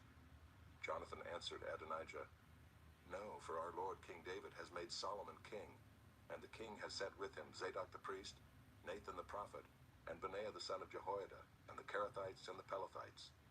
And they had him ride on the king's mule. And Zadok the priest and Nathan the prophet have anointed him king at Gihon, and they have gone up from there rejoicing, so that the city is in an uproar. This is the noise that you have heard. Solomon sits on the royal throne." Moreover, the king's servants came to congratulate our lord King David, saying, "May your God make the name of Solomon more famous than yours, and make his throne greater than your throne." And the king bowed himself on the bed. And the king also said, "Blessed be the Lord, the God of Israel, who has granted someone to sit on my throne this day, my own eyes seeing it." Then all the guests of Adonijah trembled and rose, and each went his own way. And Adonijah feared Solomon. So he arose and went and took hold of the horns of the altar. Then it was told Solomon, "Behold, Adonijah fears King Solomon, for behold, he has laid hold of the horns of the altar, saying, Let King Solomon swear to me first that he will not put his servant to death with the sword."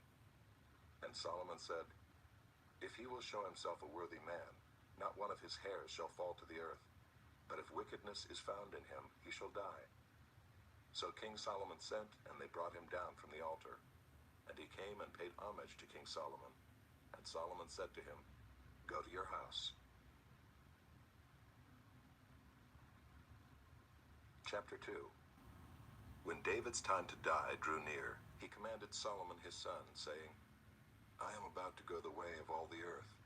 Be strong and show yourself a man, and keep the charge of the Lord your God, walking in his ways and keeping his statutes, his commandments, his rules, and his testimonies, as it is written in the law of Moses, that you may prosper in all that you do and wherever you turn, that the Lord may establish his word that he spoke concerning me, saying, if your sons pay close attention to their way, to walk before me in faithfulness with all their heart and with all their soul, you shall not lack a man on the throne of Israel. Moreover, you also know what Joab the son of Zeruiah did to me, how he dealt with the two commanders of the armies of Israel, Abner the son of Ner, and Amasa the son of Jether, whom he killed, avenging in time of peace for blood that had been shed in war, and putting the blood of war on the belt around his waist and on the sandals on his feet. Act therefore according to your wisdom, but do not let his gray head go down to Sheol in peace. But deal loyally with the sons of Barzillai the Gileadite, and let them be among those who eat at your table. For with such loyalty they met me when I fled from Absalom your brother. And there is also with you Shimei the son of Gera the Benjaminite from Bahurim, who cursed me with a grievous curse on the day when I went to Mahanaim. But when he came down to meet me at the Jordan, I swore to him by the Lord, saying, I will not put you to death with the sword. Now therefore do not hold him guiltless, for you are a wise man. You will know what you ought to do to him, and you shall bring his gray head down with blood to Sheol. Then David slept with his fathers and was buried in the city of David. And the time that David reigned over Israel was 40 years. He reigned 7 years in Hebron and 33 years in Jerusalem. So Solomon sat on the throne of David his father, and his kingdom was firmly established. Then Adonijah the son of Haggith came to Bathsheba, the mother of Solomon, and she said, Do you come peacefully? He said, Peacefully.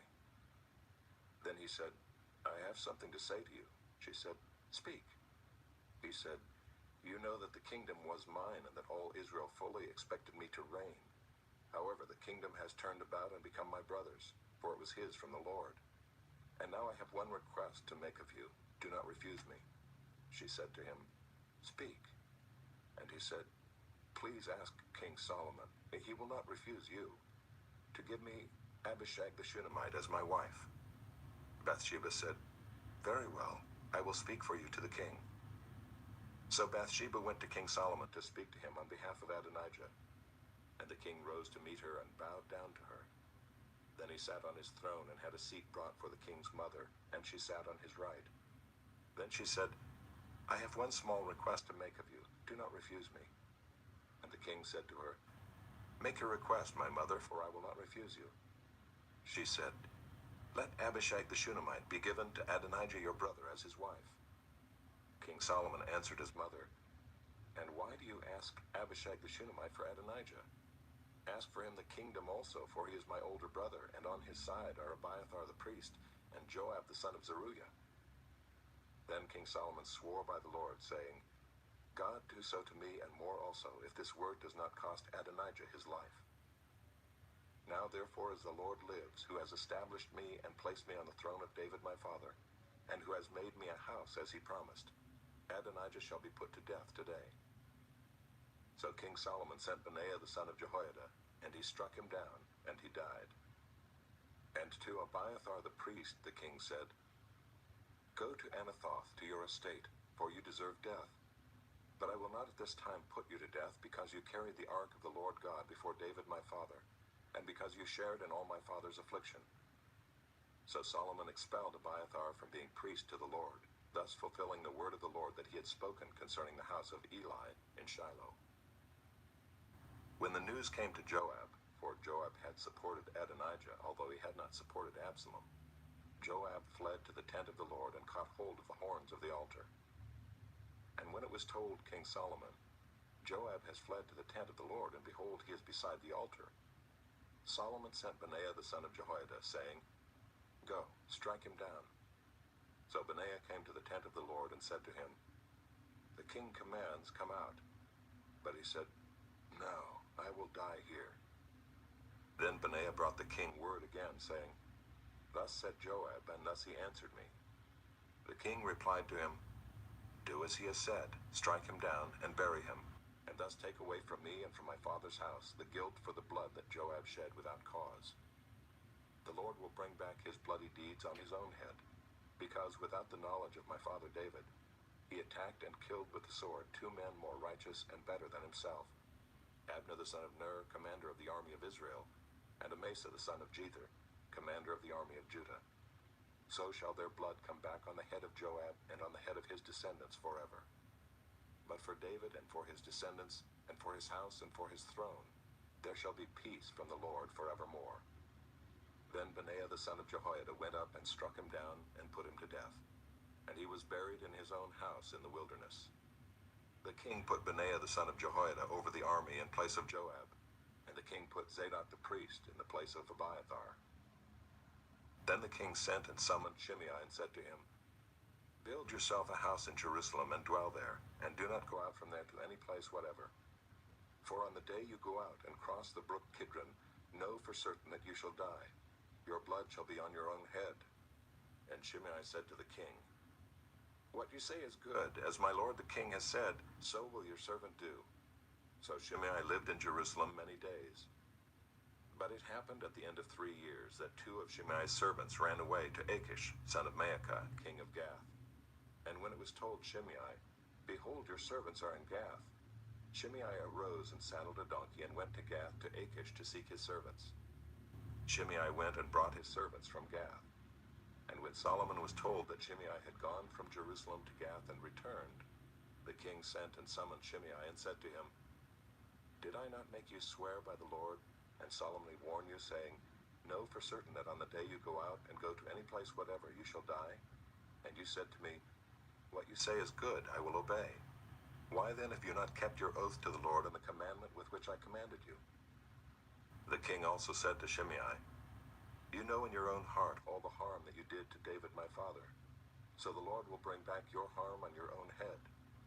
But King Solomon shall be blessed, and the throne of David shall be established before the Lord forever.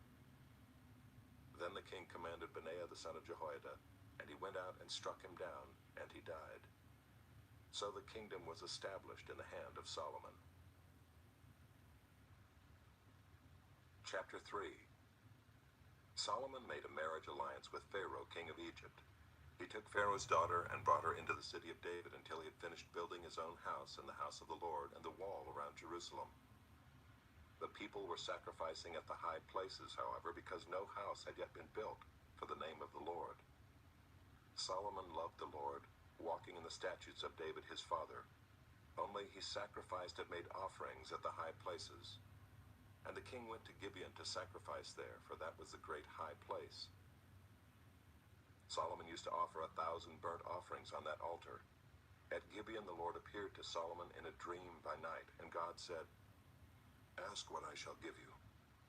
And Solomon said, You have shown great and steadfast love to your servant David my father, because he walked before you in faithfulness, in righteousness, and in uprightness of heart toward you. And you have kept for him this great and steadfast love, and have given him a son to sit on his throne this day.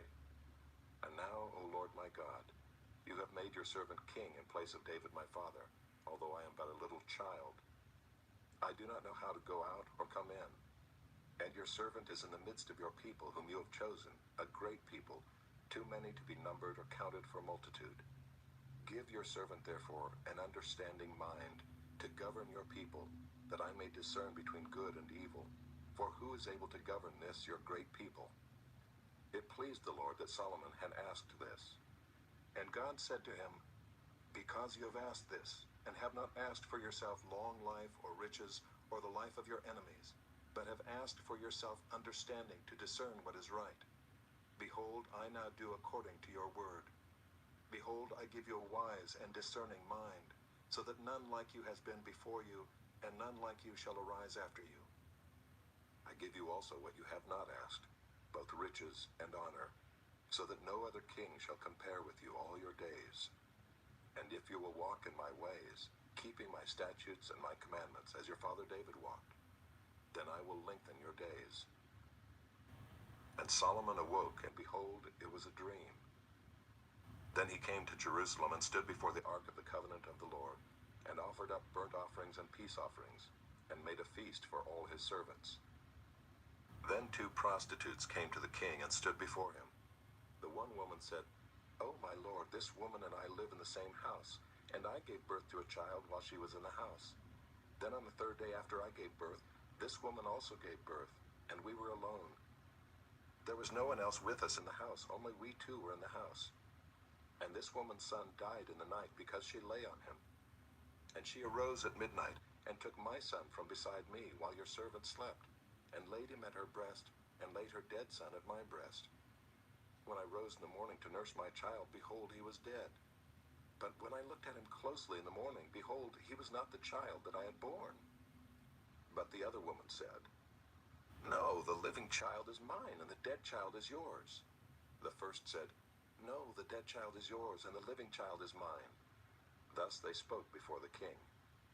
Then the king said, The one says, This is my son that is alive, and your son is dead. And the other says, No, but your son is dead, and my son is the living one. And the king said, Bring me a sword. So a sword was brought before the king. And the king said, Divide the living child in two, and give half to the one, and half to the other. Then the woman whose son was alive said to the king, because her heart yearned for her son, O my lord, give her the living child, and by no means put him to death. But the other said, He shall be neither mine nor yours. Divide him. Then the king answered and said, Give the living child to the first woman, and by no means put him to death. She is his mother. And all Israel heard of the judgment that the king had rendered, and they stood in awe of the king, because they perceived that the wisdom of God was in him to do justice. Chapter 4. King Solomon was king over all Israel, and these were his high officials. Azariah the son of Zadok was the priest. Elihoreph and Ahijah the sons of Shisha were secretaries. Jehoshaphat the son of Ahilud was recorder. Benaiah the son of Jehoiada was in command of the army. Zadok and Abiathar were priests. Azariah the son of Nathan was over the officers. Zabad the son of Nathan was priest and king's friend. Ahijah was in charge of the palace, and Adoniram the son of Abda was in charge of the forced labor. Solomon had 12 officers over all Israel, who provided food for the king and his household. Each man had to make provision for 1 month in the year. These were their names: Ben-Hur in the hill country of Ephraim, Ben-Deker in Makaz, Shaalbim, Beth-Shemesh, and Elon Beth-Hanan, Ben-Hesed in Arubath. To him belonged Soko and all the land of Hepher. Ben-Abinadab in all Naphath Dor. He had Taphath, the daughter of Solomon, as his wife. Baanah the son of Ahilud in Taanach, Megiddo and all Beth-Shean that is beside Zarethan below Jezreel, and from Beth-Shean to Abel-Maholah, as far as the other side of Jokmeam. Ben-Geber in Ramoth-Gilead. He had the villages of Jair the son of Manasseh, which are in Gilead, and he had the region of Argob, which is in Bashan, 60 great cities with walls and bronze bars. Ahinadab the son of Iddo in Mahanaim, Ahimaaz in Naphtali. He had taken Basemath the daughter of Solomon as his wife. Baanah the son of Hushai in Asher and Baaloth. Jehoshaphat the son of Paruiah in Issachar. Shimei the son of Elah in Benjamin. Geber the son of Uri in the land of Gilead, the country of Sihon king of the Amorites, and of Og king of Bashan. And there was one governor who was over the land. Judah and Israel were as many as the sand by the sea. They ate and drank and were happy. Solomon ruled over all the kingdoms from the Euphrates to the land of the Philistines and to the border of Egypt. They brought tribute and served Solomon all the days of his life. Solomon's provision for 1 day was 30 cors of fine flour and 60 cors of meal, 10 fat oxen and 20 pasture-fed cattle, 100 sheep, besides deer, gazelles, roebucks, and fattened fowl. For he had dominion over all the region west of the Euphrates, from Tiphsah to Gaza, over all the kings west of the Euphrates. And he had peace on all sides around him. And Judah and Israel lived in safety, from Dan even to Beersheba, every man under his vine and under his fig tree, all the days of Solomon.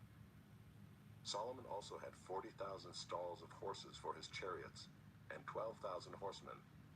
And those officers supplied provisions for King Solomon and for all who came to King Solomon's table, each one in his month. They let nothing be lacking. barley also and straw for the horses, and swift steeds they brought to the place where it was required, each according to his duty. And God gave Solomon wisdom and understanding beyond measure, and breadth of mind like the sand on the seashore, so that Solomon's wisdom surpassed the wisdom of all the people of the east and all the wisdom of Egypt. For he was wiser than all other men, wiser than Ethan the Ezrahite, and Heman, Calcol, and Darda the sons of Mahol, and his fame was in all the surrounding nations. He also spoke 3,000 proverbs, and his songs were 1,005. He spoke of trees, from the cedar that is in Lebanon to the hyssop that grows out of the wall. He spoke also of beasts, and of birds, and of reptiles, and of fish. And people of all nations came to hear the wisdom of Solomon, and from all the kings of the earth who had heard of his wisdom. Chapter 5. Now Hiram, king of Tyre, sent his servants to Solomon when he heard that they had anointed him king in place of his father, for Hiram always loved David. And Solomon sent word to Hiram, "You know that David my father could not build a house for the name of the Lord his God because of the warfare with which his enemies surrounded him, until the Lord put them under the soles of his feet. But now the Lord my God has given me rest on every side. There is neither adversary nor misfortune. And so I intend to build a house for the name of the Lord my God, as the Lord said to David my father, your son, whom I will set on your throne in your place, shall build the house for my name. Now therefore command that cedars of Lebanon be cut for me, and my servants will join your servants, and I will pay you for your servants such wages as you set, for you know that there is no one among us who knows how to cut timber, like the Sidonians." As soon as Hiram heard the words of Solomon, he rejoiced greatly and said, "Blessed be the Lord this day, who has given to David a wise son to be over this great people." And Hiram sent to Solomon, saying, "I have heard the message that you have sent to me. I am ready to do all you desire in the matter of cedar and cypress timber. My servant shall bring it down to the sea from Lebanon, and I will make it into rafts to go by sea to the place you direct. And I will have them broken up there, and you shall receive it. And you shall meet my wishes by providing food for my household." So Hiram supplied Solomon with all the timber of cedar and cypress that he desired, while Solomon gave Hiram 20,000 cores of wheat as food for his household, and 20,000 cores of beaten oil. Solomon gave this to Hiram year by year, and the Lord gave Solomon wisdom as he promised him. And there was peace between Hiram and Solomon, and the two of them made a treaty. King Solomon drafted forced labor out of all Israel, and the draft numbered 30,000 men. And he sent them to Lebanon, 10,000 a month in shifts. They would be a month in Lebanon and 2 months at home. Adoniram was in charge of the draft. Solomon also had 70,000 burden bearers and 80,000 stone cutters in the hill country, besides Solomon's 3,300 chief officers who were over the work, who had charge of the people who carried on the work. At the king's command, they quarried out great, costly stones in order to lay the foundation of the house with dressed stones. So Solomon's builders and Hiram's builders and the men of Gebal did the cutting and prepared the timber and the stone to build the house. Chapter 6. In the 480th year after the people of Israel came out of the land of Egypt, in the 4th year of Solomon's reign over Israel, in the month of Ziv, which is the 2nd month, he began to build the house of the Lord. The house that King Solomon built for the Lord was 60 cubits long, 20 cubits wide, and 30 cubits high. The vestibule in front of the nave of the house was 20 cubits long, equal to the width of the house, and 10 cubits deep in front of the house. And he made for the house windows with recessed frames. He also built a structure against the wall of the house, running around the walls of the house, both the nave and the inner sanctuary. And he made side chambers all around. The lowest story was 5 cubits broad, the middle one was 6 cubits broad, and the third was 7 cubits broad. For around the outside of the house he made offsets on the wall in order that the supporting beams should not be inserted into the walls of the house. When the house was built, it was with stone prepared at the quarry, so that neither hammer nor axe nor any tool of iron was heard in the house while it was being built. The entrance for the lowest story was on the south side of the house, and one went up by stairs to the middle story, and from the middle story to the third. So he built the house and finished it, And he made the ceiling of the house of beams and planks of cedar. He built the structure against the whole house, 5 cubits high, and it was joined to the house with timbers of cedar. Now the word of the Lord came to Solomon concerning this house that you are building. If you will walk in my statutes and obey my rules and keep all my commandments and walk in them, then I will establish my word with you, which I spoke to David your father. And I will dwell among the children of Israel and will not forsake my people Israel. So Solomon built the house and finished it. He lined the walls of the house on the inside with boards of cedar. From the floor of the house to the walls of the ceiling, he covered them on the inside with wood, and he covered the floor of the house with boards of cypress. He built 20 cubits of the rear of the house with boards of cedar from the floor to the walls, and he built this within as an inner sanctuary, as the most holy place. The house, that is, the nave in front of the inner sanctuary, was 40 cubits long. The cedar within the house was carved in the form of gourds and open flowers. All was cedar, no stone was seen. The inner sanctuary he prepared in the innermost part of the house to set there the ark of the covenant of the Lord. The inner sanctuary was 20 cubits long, 20 cubits wide, and 20 cubits high, and he overlaid it with pure gold. He also overlaid an altar of cedar. And Solomon overlaid the inside of the house with pure gold, and he drew chains of gold across in front of the inner sanctuary, and overlaid it with gold. And he overlaid the whole house with gold, until all the house was finished. Also the whole altar that belonged to the inner sanctuary he overlaid with gold. In the inner sanctuary he made 2 cherubim of olive wood, each 10 cubits high. 5 cubits was the length of one wing of the cherub, and 5 cubits the length of the other wing of the cherub. It was 10 cubits from the tip of one wing to the tip of the other. The other cherub also measured 10 cubits. Both cherubim had the same measure and the same form. The height of one cherub was 10 cubits, and so was that of the other cherub. He put the cherubim in the innermost part of the house, and the wings of the cherubim were spread out so that a wing of one touched the one wall, and a wing of the other cherub touched the other wall. Their other wings touched each other in the middle of the house, and he overlaid the cherubim with gold. Around all the walls of the house he carved engraved figures of cherubim and palm trees and open flowers in the inner and outer rooms.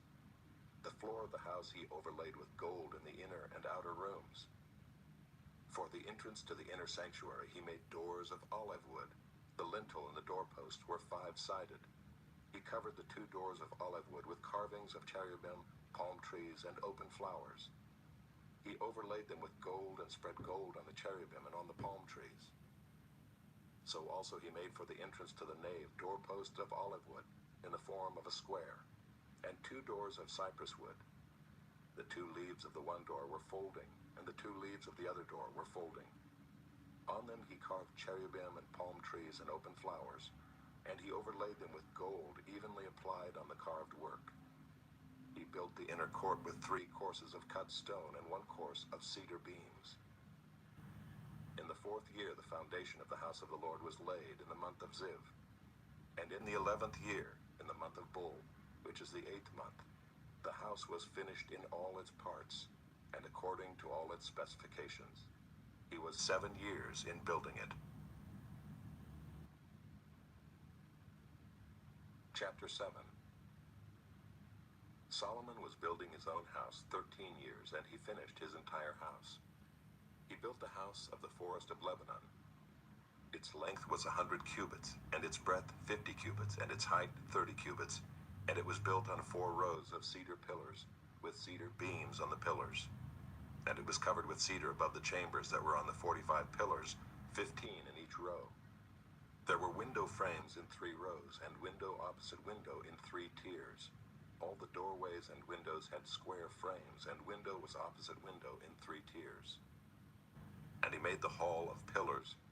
Its length was 50 cubits, and its breadth 30 cubits. There was a porch in front with pillars, and a canopy in front of them. And he made the hall of the throne, where he was to pronounce judgment, even the hall of judgment. It was finished with cedar from floor to rafters. His own house, where he was to dwell, in the other court back of the hall, was of like workmanship. Solomon also made a house like this hall for Pharaoh's daughter, whom he had taken in marriage. All these were made of costly stones, cut according to measure, sawed with saws, back and front, even from the foundation to the coping, and from the outside to the great court. The foundation was of costly stones, huge stones, stones of 8 and 10 cubits, and above were costly stones, cut according to measurement, and cedar. The great court had 3 courses of cut stone all around, and a course of cedar beams. So had the inner court of the house of the Lord, and the vestibule of the house. And King Solomon sent and brought Hiram from Tyre. He was the son of a widow of the tribe of Naphtali, and his father was a man of Tyre, a worker in bronze. And he was full of wisdom, understanding, and skill for making any work in bronze. He came to King Solomon and did all his work. He cast 2 pillars of bronze. 18 cubits was the height of one pillar, and a line of 12 cubits measured its circumference. It was hollow, and its thickness was 4 fingers. The second pillar was the same. He also made 2 capitals of cast bronze to set on the tops of the pillars. The height of the one capital was 5 cubits, and the height of the other capital was 5 cubits. There were lattices of checker work with wreaths of chain work for the capitals on the tops of the pillars, a lattice for the one capital, and a lattice for the other capital. Likewise, he made pomegranates in 2 rows around the one lattice work to cover the capital that was on the top of the pillar, and he did the same with the other capital. Now the capitals that were on the tops of the pillars in the vestibule were of lily work, 4 cubits. The capitals were on the 2 pillars and also above the rounded projection which was beside the lattice work. There were 200 pomegranates in 2 rows all around, and so with the other capital. He set up the pillars at the vestibule of the temple. He set up the pillar on the south and called its name Jachin, and he set up the pillar on the north and called its name Boaz. And on the tops of the pillars was lily work. Thus the work of the pillars was finished. Then he made the sea of cast metal. It was round, 10 cubits from brim to brim, and 5 cubits high, and a line of 30 cubits measured its circumference. Under its brim were gourds for 10 cubits, compassing the sea all around. The gourds were in 2 rows, cast with it when it was cast. It stood on 12 oxen, 3 facing north, 3 facing west, 3 facing south, and 3 facing east. The sea was set on them, and all their rear parts were inward. Its thickness was a handbreadth, and its brim was made like the brim of a cup, like the flower of a lily. It held 2,000 baths. He also made the 10 stands of bronze. Each stand was 4 cubits long, 4 cubits wide, and 3 cubits high. This was the construction of the stands. They had panels, and the panels were set in the frames. And on the panels that were set in the frames were lions, oxen, and cherubim. On the frames, both above and below the lions and oxen, there were wreaths of beveled work. Moreover, each stand had 4 bronze wheels and axles of bronze, and at the 4 corners were supports for a basin. The supports were cast with wreaths at the side of each. Its opening was within a crown that projected upward 1 cubit. Its opening was round as a pedestal is made, 1.5 cubits deep. At its opening there were carvings, and its panels were square, not round. And the 4 wheels were underneath the panels.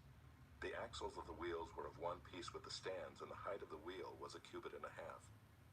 The wheels were made like a chariot wheel. Their axles, their rims, their spokes, and their hubs were all cast. There were 4 supports at the 4 corners of each stand. The supports were of one piece with the stands. And on the top of the stand there was a round band 1/2 cubit high, and on the top of the stand its stays and its panels were of one piece with it. And on the surfaces of its stays and on its panels he carved cherubim, lions, and palm trees, according to the space of each, with wreaths all around. After this manner he made the 10 stands. All of them were cast alike, of the same measure and the same form. And he made 10 basins of bronze. Each basin held 40 baths. Each basin measured 4 cubits, and there was a basin for each of the 10 stands. And he set the stands, 5 on the south side of the house, and 5 on the north side of the house. And he set the sea at the southeast corner of the house. Hiram also made the pots, the shovels, and the basins. So Hiram finished all the work that he did for King Solomon on the house of the Lord. The 2 pillars, the 2 bowls of the capitals that were on the tops of the pillars, and the 2 lattice works to cover the 2 bowls of the capitals that were on the tops of the pillars, and the 400 pomegranates for the 2 lattice works, 2 rows of pomegranates for each lattice work, to cover the 2 bowls of the capitals that were on the pillars, the 10 stands and the 10 basins on the stands, and the 1 sea and the 12 oxen underneath the sea. Now the pots, the shovels, and the basins, all these vessels in the house of the Lord, which Hiram made for King Solomon, were of burnished bronze. In the plain of the Jordan the king cast them, in the clay ground between Succoth and Zarethan. And Solomon left all the vessels unweighed, because there were so many of them, the weight of the bronze was not ascertained. So Solomon made all the vessels that were in the house of the Lord, the golden altar, the golden table for the bread of the presence, the lampstands of pure gold, 5 on the south side and 5 on the north, before the inner sanctuary, the flowers, the lamps, and the tongs of gold, the cups, snuffers, basins, dishes for incense, and fire pans of pure gold, and the sockets of gold for the doors of the innermost part of the house, the most holy place, and for the doors of the nave of the temple. Thus all the work that King Solomon did on the house of the Lord was finished. And Solomon brought in the things that David his father had dedicated, the silver, the gold, and the vessels, and stored them in the treasuries of the house of the Lord. Chapter 8. Then Solomon assembled the elders of Israel and all the heads of the tribes, the leaders of the fathers' houses of the people of Israel, before King Solomon in Jerusalem, to bring up the ark of the covenant of the Lord out of the city of David, which is Zion. And all the men of Israel assembled to King Solomon at the feast in the month of Ethanim, which is the 7th month. And all the elders of Israel came, and the priests took up the ark. And they brought up the ark of the Lord, the tent of meeting, and all the holy vessels that were in the tent. The priest and the Levites brought them up. And King Solomon and all the congregation of Israel, who had assembled before him, were with him before the ark, sacrificing so many sheep and oxen that they could not be counted or numbered. Then the priests brought the ark of the covenant of the Lord to its place in the inner sanctuary of the house, in the most holy place, underneath the wings of the cherubim. For the cherubim spread out their wings over the place of the ark, so that the cherubim overshadowed the ark and its poles. And the poles were so long that the ends of the poles were seen from the holy place before the inner sanctuary, but they could not be seen from outside. And they are there to this day. There was nothing in the ark except the 2 tablets of stone that Moses put there at Horeb, where the Lord made a covenant with the people of Israel when they came out of the land of Egypt. And when the priests came out of the holy place, a cloud filled the house of the Lord, so that the priests could not stand to minister because of the cloud. For the glory of the Lord filled the house of the Lord. Then Solomon said, "The Lord has said that he would dwell in thick darkness.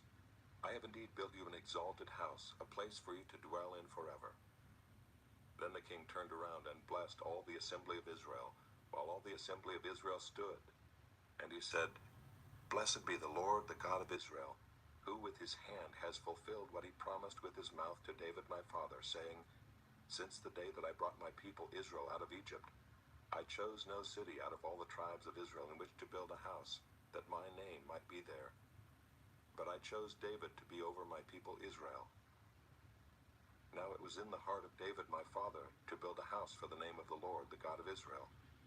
But the Lord said to David my father, Whereas it was in your heart to build a house for my name, you did well that it was in your heart.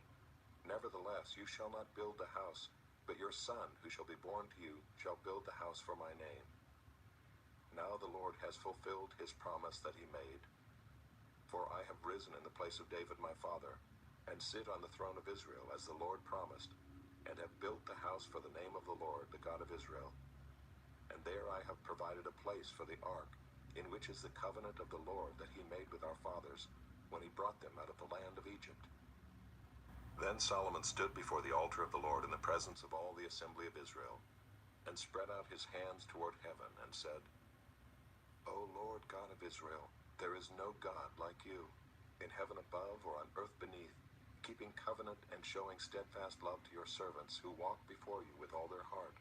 You have kept with your servant David my father what you declared to him. You spoke with your mouth, and with your hand have fulfilled it this day. Now therefore, O Lord, God of Israel, keep for your servant David my father what you have promised him, saying, You shall not lack a man to sit before me on the throne of Israel, if only your sons pay close attention to their way, to walk before me as you have walked before me. Now therefore, O God of Israel, let your word be confirmed, which you have spoken to your servant David my father. But will God indeed dwell on the earth? Behold, heaven and the highest heaven cannot contain you. How much less this house that I have built? Yet have regard to the prayer of your servant and to his plea, O Lord my God, listening to the cry and to the prayer that your servant prays before you this day, that your eyes may be open night and day toward this house, the place of which you have said, my name shall be there, that you may listen to the prayer that your servant offers toward this place, and listen to the plea of your servant and of your people Israel when they pray toward this place. And listen in heaven your dwelling place, and when you hear, forgive. If a man sins against his neighbor and is made to take an oath and comes and swears his oath before your altar in this house, then hear in heaven and act and judge your servants, condemning the guilty by bringing his conduct on his own head, and vindicating the righteous by rewarding him according to his righteousness. When your people Israel are defeated before the enemy because they have sinned against you, and if they turn again to you and acknowledge your name, and pray and plead with you in this house, then hear in heaven and forgive the sin of your people Israel, and bring them again to the land that you gave to their fathers. When heaven is shut up and there is no rain because they have sinned against you, if they pray toward this place and acknowledge your name and turn from their sin when you afflict them, then hear in heaven and forgive the sin of your servants, your people Israel, when you teach them the good way in which they should walk, and grant rain upon your land, which you have given to your people as an inheritance. If there is famine in the land, if there is pestilence or blight or mildew or locust or caterpillar, if their enemy besieges them in the land at their gates, whatever plague, whatever sickness there is, whatever prayer, whatever plea is made by any man or by all your people Israel, each knowing the affliction of his own heart, and stretching out his hands toward this house, then hear in heaven your dwelling place, and forgive and act, and render to each whose heart you know, according to all his ways, for you only know the hearts of all the children of mankind, that they may fear you all the days that they live in the land that you gave to our fathers. Likewise, when a foreigner who is not of your people Israel comes from a far country for your name's sake, for they shall hear of your great name and your mighty hand, and of your outstretched arm, when he comes and prays toward this house, hear in heaven your dwelling place, and do according to all for which the foreigner calls to you, in order that all the peoples of the earth may know your name, and fear you, as do your people Israel, and that they may know that this house that I have built is called by your name. If your people go out to battle against their enemy, by whatever way you shall send them, and they pray to the Lord toward the city that you have chosen, and the house that I have built for your name, then hear in heaven their prayer and their plea, and maintain their cause. If they sin against you, for there is no one who does not sin, and you are angry with them and give them to an enemy, so that they are carried away captive to the land of the enemy, far off or near, yet if they turn their heart in the land to which they have been carried captive, and repent and plead with you in the land of their captors, saying, we have sinned and have acted perversely and wickedly, if they repent with all their mind and with all their heart in the land of their enemies, who carried them captive, and pray to you toward their land, which you gave to their fathers, the city that you have chosen, and the house that I have built for your name, then hear in heaven your dwelling place, their prayer and their plea, and maintain their cause, and forgive your people who have sinned against you, and all their transgressions that they have committed against you, and grant them compassion in the sight of those who carried them captive, that they may have compassion on them. For they are your people and your heritage, which you have brought out of Egypt, from the midst of the iron furnace. Let your eyes be open to the plea of your servant, and to the plea of your people Israel, giving ear to them whenever they call to you. For you separated them from among all the peoples of the earth to be your heritage, as you declared through Moses your servant, when you brought our fathers out of Egypt, O Lord God. Now as Solomon finished offering all this prayer and plea to the Lord, he arose from before the altar of the Lord, where he had knelt with hands outstretched toward heaven. And he stood and blessed all the assembly of Israel with a loud voice, saying, Blessed be the Lord who has given rest to his people Israel, according to all that he promised. Not one word has failed of all his good promise, which he spoke by Moses his servant. The Lord our God be with us, as he was with our fathers. May he not leave us or forsake us, that he may incline our hearts to him, to walk in all his ways and to keep his commandments, his statutes, and his rules, which he commanded our fathers. Let these words of mine with which I have pleaded before the Lord be near to the Lord our God day and night, and may he maintain the cause of his servant and the cause of his people Israel, as each day requires, that all the peoples of the earth may know that the Lord is God, there is no other. Let your heart therefore be wholly true to the Lord our God, walking in his statutes and keeping his commandments as at this day. Then the king and all Israel with him offered sacrifice before the Lord. Solomon offered as peace offerings to the Lord 22,000 oxen and 120,000 sheep. So the king and all the people of Israel dedicated the house of the Lord. The same day the king consecrated the middle of the court that was before the house of the Lord, for there he offered the burnt offering and the grain offering and the fat pieces of the peace offerings, because the bronze altar that was before the Lord was too small to receive the burnt offering and the grain offering and the fat pieces of the peace offerings. So Solomon held the feast at that time, and all Israel with him, a great assembly, from Lebo-Hamath to the brook of Egypt, before the Lord our God, 7 days. On the 8th day he sent the people away, and they blessed the king, and went to their homes joyful and glad of heart for all the goodness that the Lord had shown to David his servant, and to Israel his people. Chapter 9. As soon as Solomon had finished building the house of the Lord, and the king's house, and all that Solomon desired to build, the Lord appeared to Solomon a second time, as he had appeared to him at Gibeon. And the Lord said to him, I have heard your prayer and your plea, which you have made before me. I have consecrated this house that you have built by putting my name there forever. My eyes and my heart will be there for all time. And as for you, if you will walk before me as David your father walked, with integrity of heart and uprightness, doing according to all that I have commanded you, and keeping my statutes and my rules, then I will establish your royal throne over Israel forever, as I promised David your father, saying, You shall not lack a man on the throne of Israel. But if you turn aside from following me, you or your children, and do not keep my commandments and my statutes that I have set before you, but go and serve other gods and worship them, then I will cut off Israel from the land that I have given them, and the house that I have consecrated for my name I will cast out of my sight. And Israel will become a proverb and a byword among all peoples. And this house will become a heap of ruins. Everyone passing by it will be astonished and will hiss, and they will say, Why has the Lord done thus to this land and to this house? Then they will say, Because they abandoned the Lord their God, who brought their fathers out of the land of Egypt, and laid hold on other gods, and worshipped them, and served them. Therefore the Lord has brought all this disaster on them. At the end of 20 years in which Solomon had built the 2 houses, the house of the Lord and the king's house, and Hiram king of Tyre had supplied Solomon with cedar and cypress timber and gold, as much as he desired, King Solomon gave to Hiram 20 cities in the land of Galilee.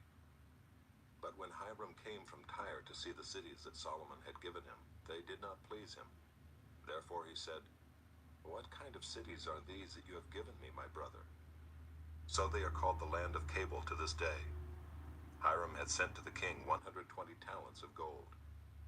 And this is the account of the forced labor that King Solomon drafted to build the house of the Lord, and his own house, and the Millo, and the wall of Jerusalem, and Hazor, and Megiddo, and Gezer. Pharaoh king of Egypt had gone up and captured Gezer and burned it with fire, and had killed the Canaanites who lived in the city, and had given it as dowry to his daughter, Solomon's wife. So Solomon rebuilt Gezer. And Lower Beth-horon, and Baalath, and Tamar in the wilderness in the land of Judah, and all the store cities that Solomon had, and the cities for his chariots, and the cities for his horsemen, and whatever Solomon desired to build in Jerusalem, in Lebanon, and in all the land of his dominion. All the people who were left of the Amorites, the Hittites, the Perizzites, the Hivites, and the Jebusites, who were not of the people Israel, their descendants who were left after them in the land, whom the people of Israel were unable to devote to destruction, these Solomon drafted to be slaves, and so they are to this day. But of the people of Israel Solomon made no slaves. They were the soldiers, they were his officials, his commanders, his captains, his chariot commanders, and his horsemen. These were the chief officers who were over Solomon's work, 550 who had charge of the people who carried on the work. But Pharaoh's daughter went up from the city of David to her own house that Solomon had built for her. Then he built the Millo. 3 times a year Solomon used to offer up burnt offerings and peace offerings on the altar that he built to the Lord, making offerings with it before the Lord. So he finished the house. King Solomon built a fleet of ships at Ezion-Geber, which is near Eloth on the shore of the Red Sea in the land of Edom. And Hiram sent with the fleet his servants, seamen who were familiar with the sea, together with the servants of Solomon. And they went to Ophir and brought from there gold, 420 talents, and they brought it to King Solomon. Chapter 10. Now when the queen of Sheba heard of the fame of Solomon concerning the name of the Lord, she came to test him with hard questions. She came to Jerusalem with a very great retinue, with camels bearing spices, and very much gold and precious stones. And when she came to Solomon, she told him all that was on her mind. And Solomon answered all her questions. There was nothing hidden from the king that he could not explain to her. And when the queen of Sheba had seen all the wisdom of Solomon, the house that he had built, the food of his table, the seating of his officials, and the attendance of his servants, their clothing, his cupbearers, and his burnt offerings that he offered at the house of the Lord, there was no more breath in her. And she said to the king, "The report was true that I heard in my own land of your words and of your wisdom. But I did not believe the reports until I came and my own eyes had seen it. And behold, the half was not told me. Your wisdom and prosperity surpassed the report that I heard. Happy are your men. Happy are your servants who continually stand before you and hear your wisdom. Blessed be the Lord your God, who has delighted in you and set you on the throne of Israel. Because the Lord loved Israel forever, he has made you king, that you may execute justice and righteousness." Then she gave the king 120 talents of gold, and a very great quantity of spices and precious stones. Never again came such an abundance of spices as these that the queen of Sheba gave to King Solomon.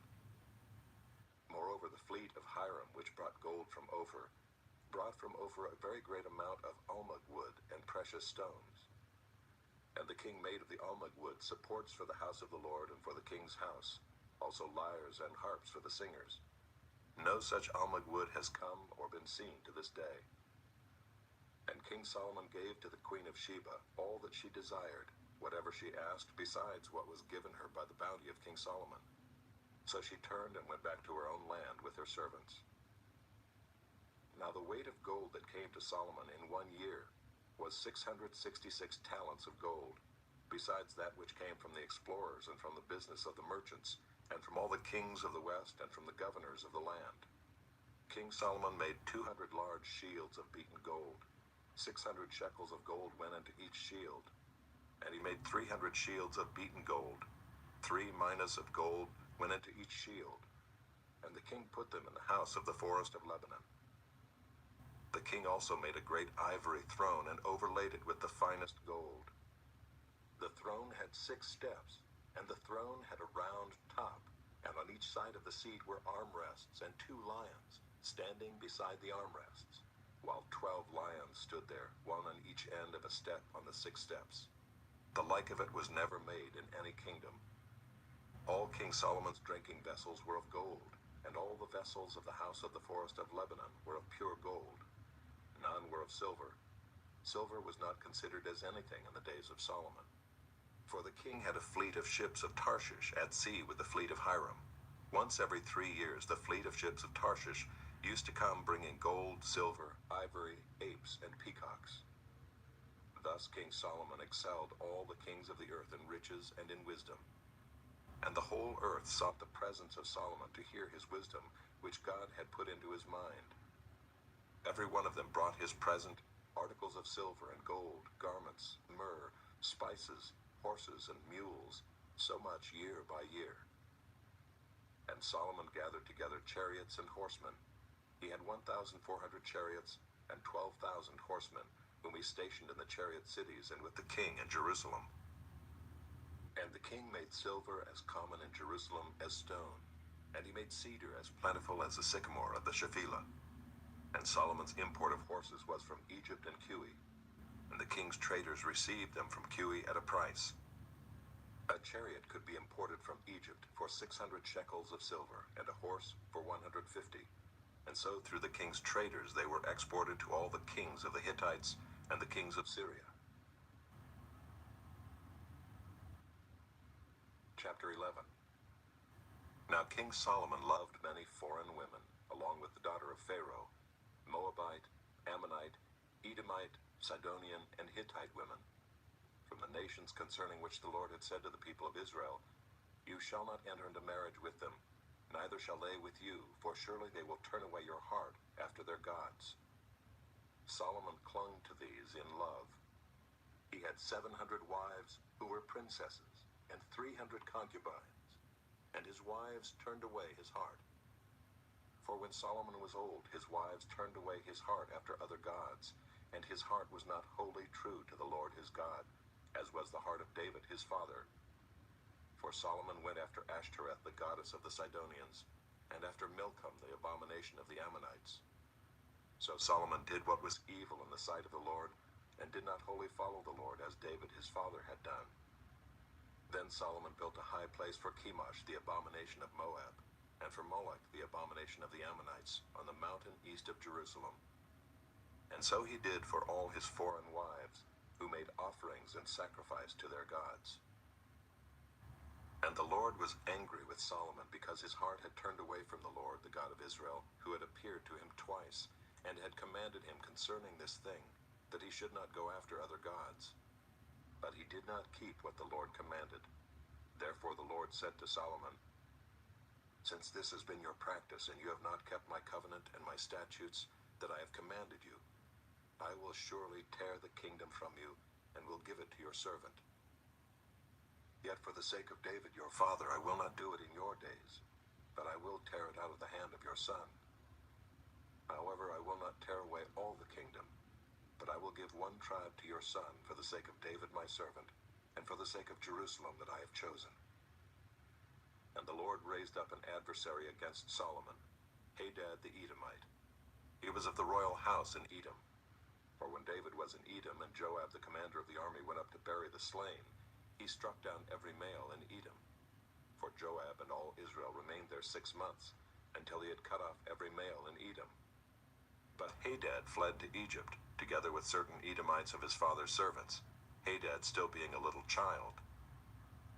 They set out from Midian and came to Paran, and took men with them from Paran, and came to Egypt, to Pharaoh king of Egypt, who gave him a house, and assigned him an allowance of food, and gave him land.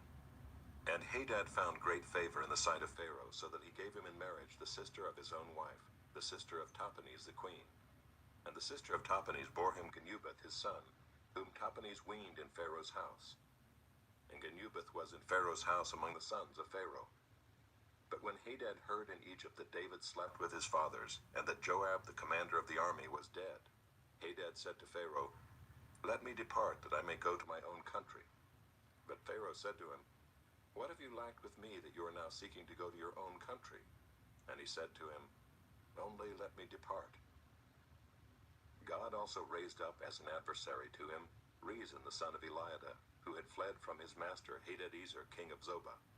And he gathered men about him, and became leader of a marauding band after the killing by David. And they went to Damascus, and lived there, and made him king in Damascus. He was an adversary of Israel all the days of Solomon, doing harm as Hadad did. And he loathed Israel, and reigned over Syria.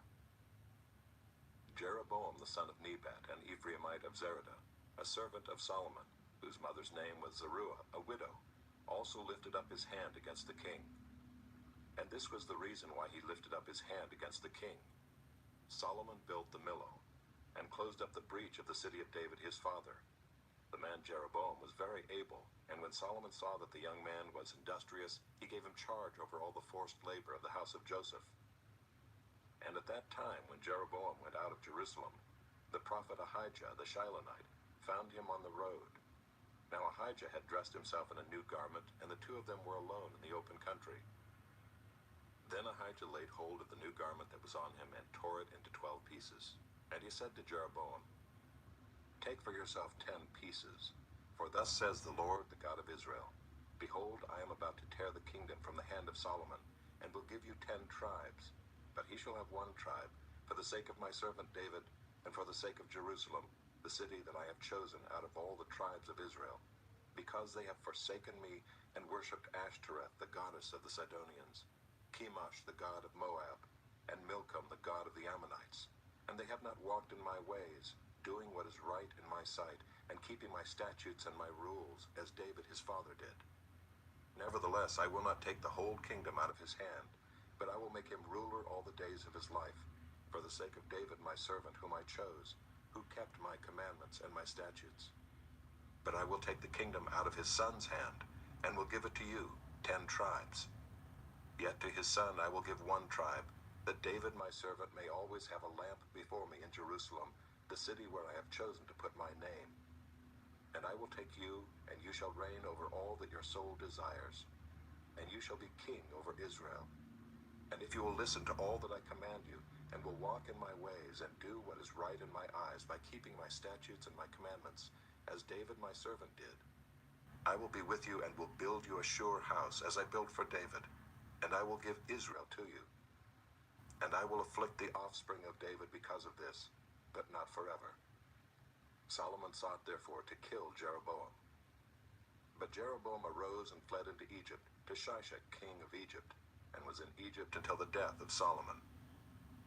Now the rest of the acts of Solomon, and all that he did, and his wisdom, are they not written in the book of the acts of Solomon? And the time that Solomon reigned in Jerusalem over all Israel was 40 years. And Solomon slept with his fathers, and was buried in the city of David his father. And Rehoboam his son reigned in his place. Chapter 12. Rehoboam went to Shechem, for all Israel had come to Shechem to make him king. And as soon as Jeroboam the son of Nebat heard of it, for he was still in Egypt, where he had fled from King Solomon, then Jeroboam returned from Egypt. And they sent and called him, and Jeroboam and all the assembly of Israel came and said to Rehoboam, "Your father made our yoke heavy. Now therefore lighten the hard service of your father, and his heavy yoke on us, and we will serve you." He said to them, "Go away for 3 days, then come again to me." So the people went away. Then King Rehoboam took counsel with the old men, who had stood before Solomon his father while he was yet alive, saying, "How do you advise me to answer this people?" And they said to him, "If you will be a servant to this people today and serve them, and speak good words to them when you answer them, then they will be your servants forever." But he abandoned the counsel that the old men gave him, and took counsel with the young men who had grown up with him and stood before him. And he said to them, "What do you advise that we answer this people who have said to me, 'Lighten the yoke that your father put on us'?" And the young men who had grown up with him said to him, "Thus shall you speak to this people who said to you, 'Your father made our yoke heavy, but you lighten it for us.' Thus shall you say to them, 'My little finger is thicker than my father's thighs.' And now, whereas my father laid on you a heavy yoke, I will add to your yoke. My father disciplined you with whips, but I will discipline you with scorpions." So Jeroboam and all the people came to Rehoboam the 3rd day, as the king said, "Come to me again the 3rd day." And the king answered the people harshly, and forsaking the counsel that the old men had given him, he spoke to them according to the counsel of the young men, saying, "My father made your yoke heavy, but I will add to your yoke. My father disciplined you with whips, but I will discipline you with scorpions." So the king did not listen to the people, for it was a turn of affairs brought about by the Lord, that he might fulfill his word, which the Lord spoke by Ahijah the Shilonite to Jeroboam the son of Nebat. And when all Israel saw that the king did not listen to them, the people answered the king, "What portion do we have in David? We have no inheritance in the son of Jesse. To your tents, O Israel, look now to your own house, David." So Israel went to their tents, but Rehoboam reigned over the people of Israel who lived in the cities of Judah. Then King Rehoboam sent Adoram, who was taskmaster over the forced labor, and all Israel stoned him to death with stones. And King Rehoboam hurried to mount his chariot to flee to Jerusalem. So Israel has been in rebellion against the house of David to this day. And when all Israel heard that Jeroboam had returned, they sent and called him to the assembly and made him king over all Israel. There was none that followed the house of David, but the tribe of Judah only. When Rehoboam came to Jerusalem, he assembled all the house of Judah and the tribe of Benjamin, 180,000 chosen warriors, to fight against the house of Israel, to restore the kingdom to Rehoboam the son of Solomon. But the word of God came to Shemaiah the man of God.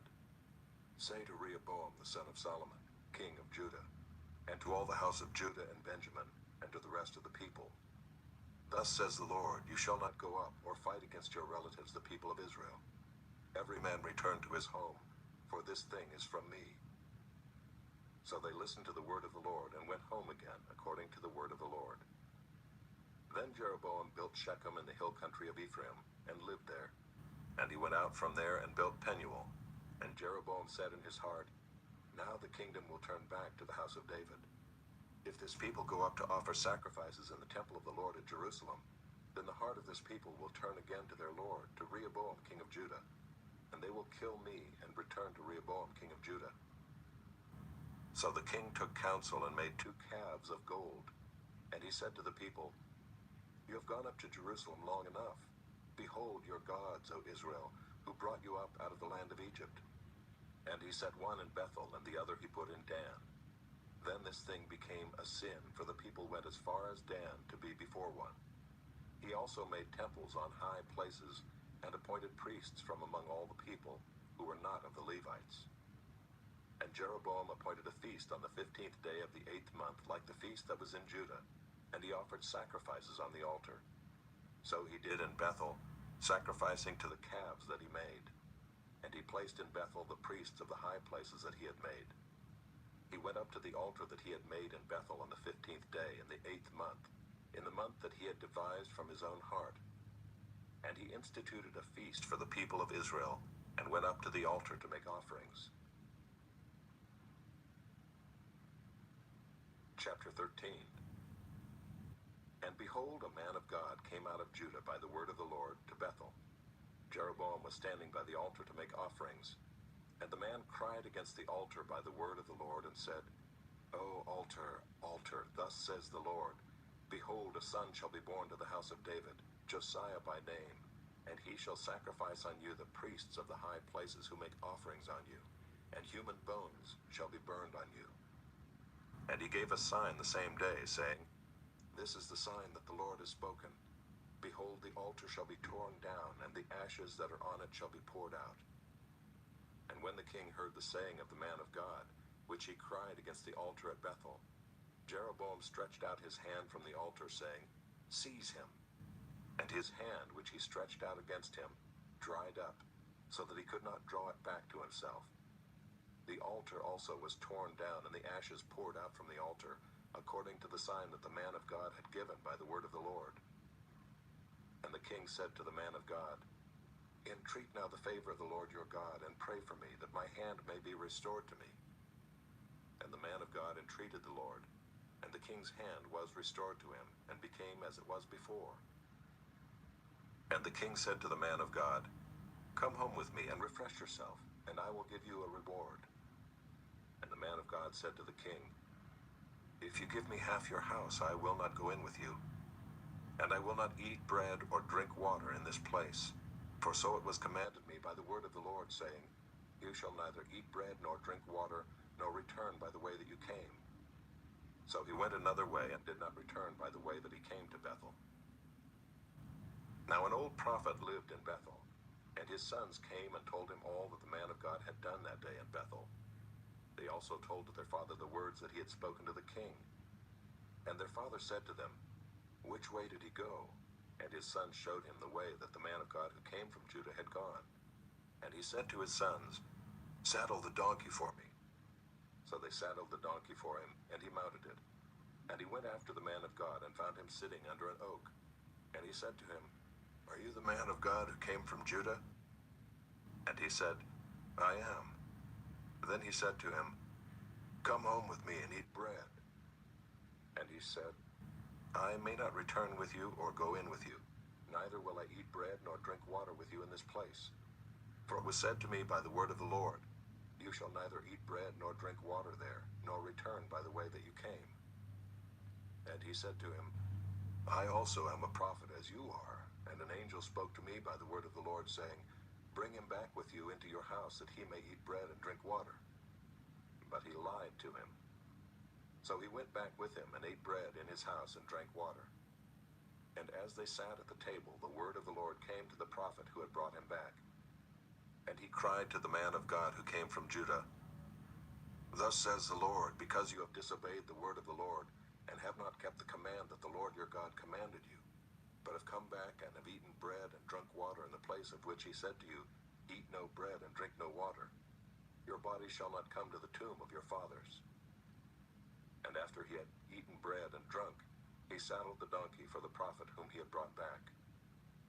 And as he went away, a lion met him on the road and killed him, and his body was thrown in the road. And the donkey stood beside it. The lion also stood beside the body. And behold, man passed by and saw the body thrown in the road, and the lion standing by the body. And they came and told it in the city where the old prophet lived. And when the prophet who had brought him back from the way heard of it, he said, it is the man of God who disobeyed the word of the Lord. Therefore the Lord has given him to the lion, which has torn him and killed him, according to the word that the Lord spoke to him. And he said to his sons, saddle the donkey for me. And they saddled it. And he went and found his body thrown in the road, and the donkey and the lion standing beside the body. The lion had not eaten the body or torn the donkey. And the prophet took up the body of the man of God, and laid it on the donkey, and brought it back to the city to mourn and to bury him. And he laid the body in his own grave, and they mourned over him, saying, alas, my brother. And after he had buried him, he said to his sons, when I die, bury me in the grave in which the man of God is buried. Lay my bones beside his bones. For the saying that he called out by the word of the Lord against the altar in Bethel, and against all the houses of the high places that are in the cities of Samaria, shall surely come to pass. After this thing, Jeroboam did not turn from his evil way, but made priests for the high places again from among all the people.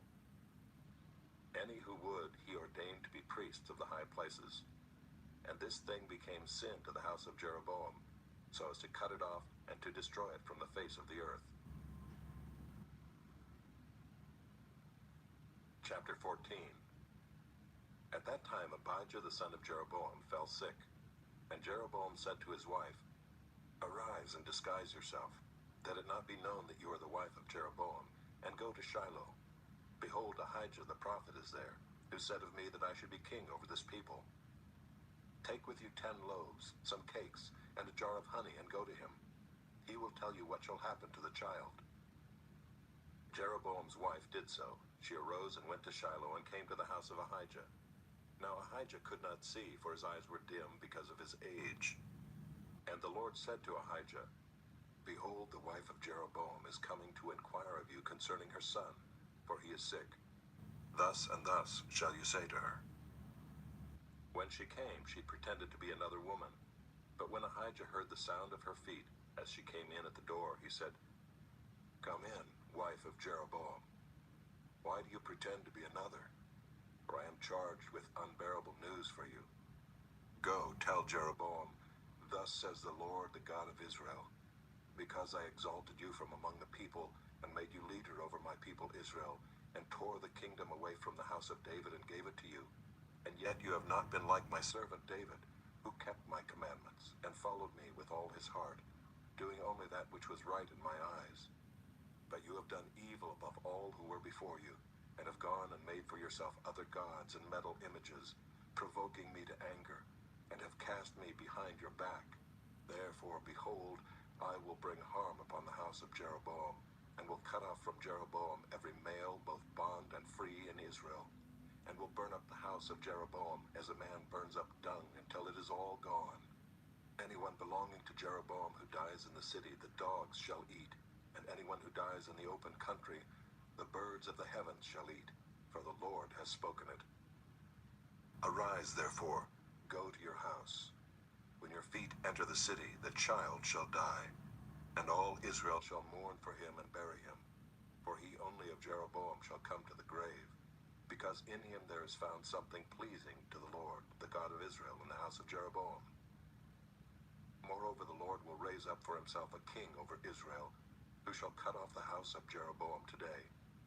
And henceforth the Lord will strike Israel as a reed is shaken in the water, and root up Israel out of this good land that he gave to their fathers, and scatter them beyond the Euphrates, because they have made their Asherim, provoking the Lord to anger. And he will give Israel up because of the sins of Jeroboam, which he sinned and made Israel to sin. Then Jeroboam's wife arose and departed and came to Tirzah. And as she came to the threshold of the house, the child died. And all Israel buried him and mourned for him, according to the word of the Lord which he spoke by his servant Ahijah the prophet. Now the rest of the acts of Jeroboam, how he warred and how he reigned, behold, they are written in the book of the Chronicles of the kings of Israel. And the time that Jeroboam reigned was 22 years, and he slept with his fathers, and Nadab his son reigned in his place. Now Rehoboam the son of Solomon reigned in Judah. Rehoboam was 41 years old when he began to reign, and he reigned 17 years in Jerusalem, the city that the Lord had chosen out of all the tribes of Israel, to put his name there. His mother's name was Naamah the Ammonite. And Judah did what was evil in the sight of the Lord, and they provoked him to jealousy with their sins that they committed, more than all that their fathers had done. For they also built for themselves high places and pillars and Asherim on every high hill and under every green tree. And there were also male cult prostitutes in the land. They did according to all the abominations of the nations that the Lord drove out before the people of Israel. In the 5th year of King Rehoboam, Shishak king of Egypt came up against Jerusalem. He took away the treasures of the house of the Lord and the treasures of the king's house. He took away everything. He also took away all the shields of gold that Solomon had made. And King Rehoboam made in their place shields of bronze, and committed them to the hands of the officers of the guard, who kept the door of the king's house. And as often as the king went into the house of the Lord, the guard carried them and brought them back to the guard room. Now the rest of the acts of Rehoboam and all that he did, are they not written in the book of the Chronicles of the kings of Judah? And there was war between Rehoboam and Jeroboam continually. And Rehoboam slept with his fathers, and was buried with his fathers in the city of David. His mother's name was Naamah the Ammonite, and Abijam his son reigned in his place. Chapter 15. Now in the 18th year of King Jeroboam the son of Nebat, Abijam began to reign over Judah. He reigned for 3 years in Jerusalem. His mother's name was Maacah the daughter of Abishalom. And he walked in all the sins that his father did before him, and his heart was not wholly true to the Lord his God, as the heart of David his father.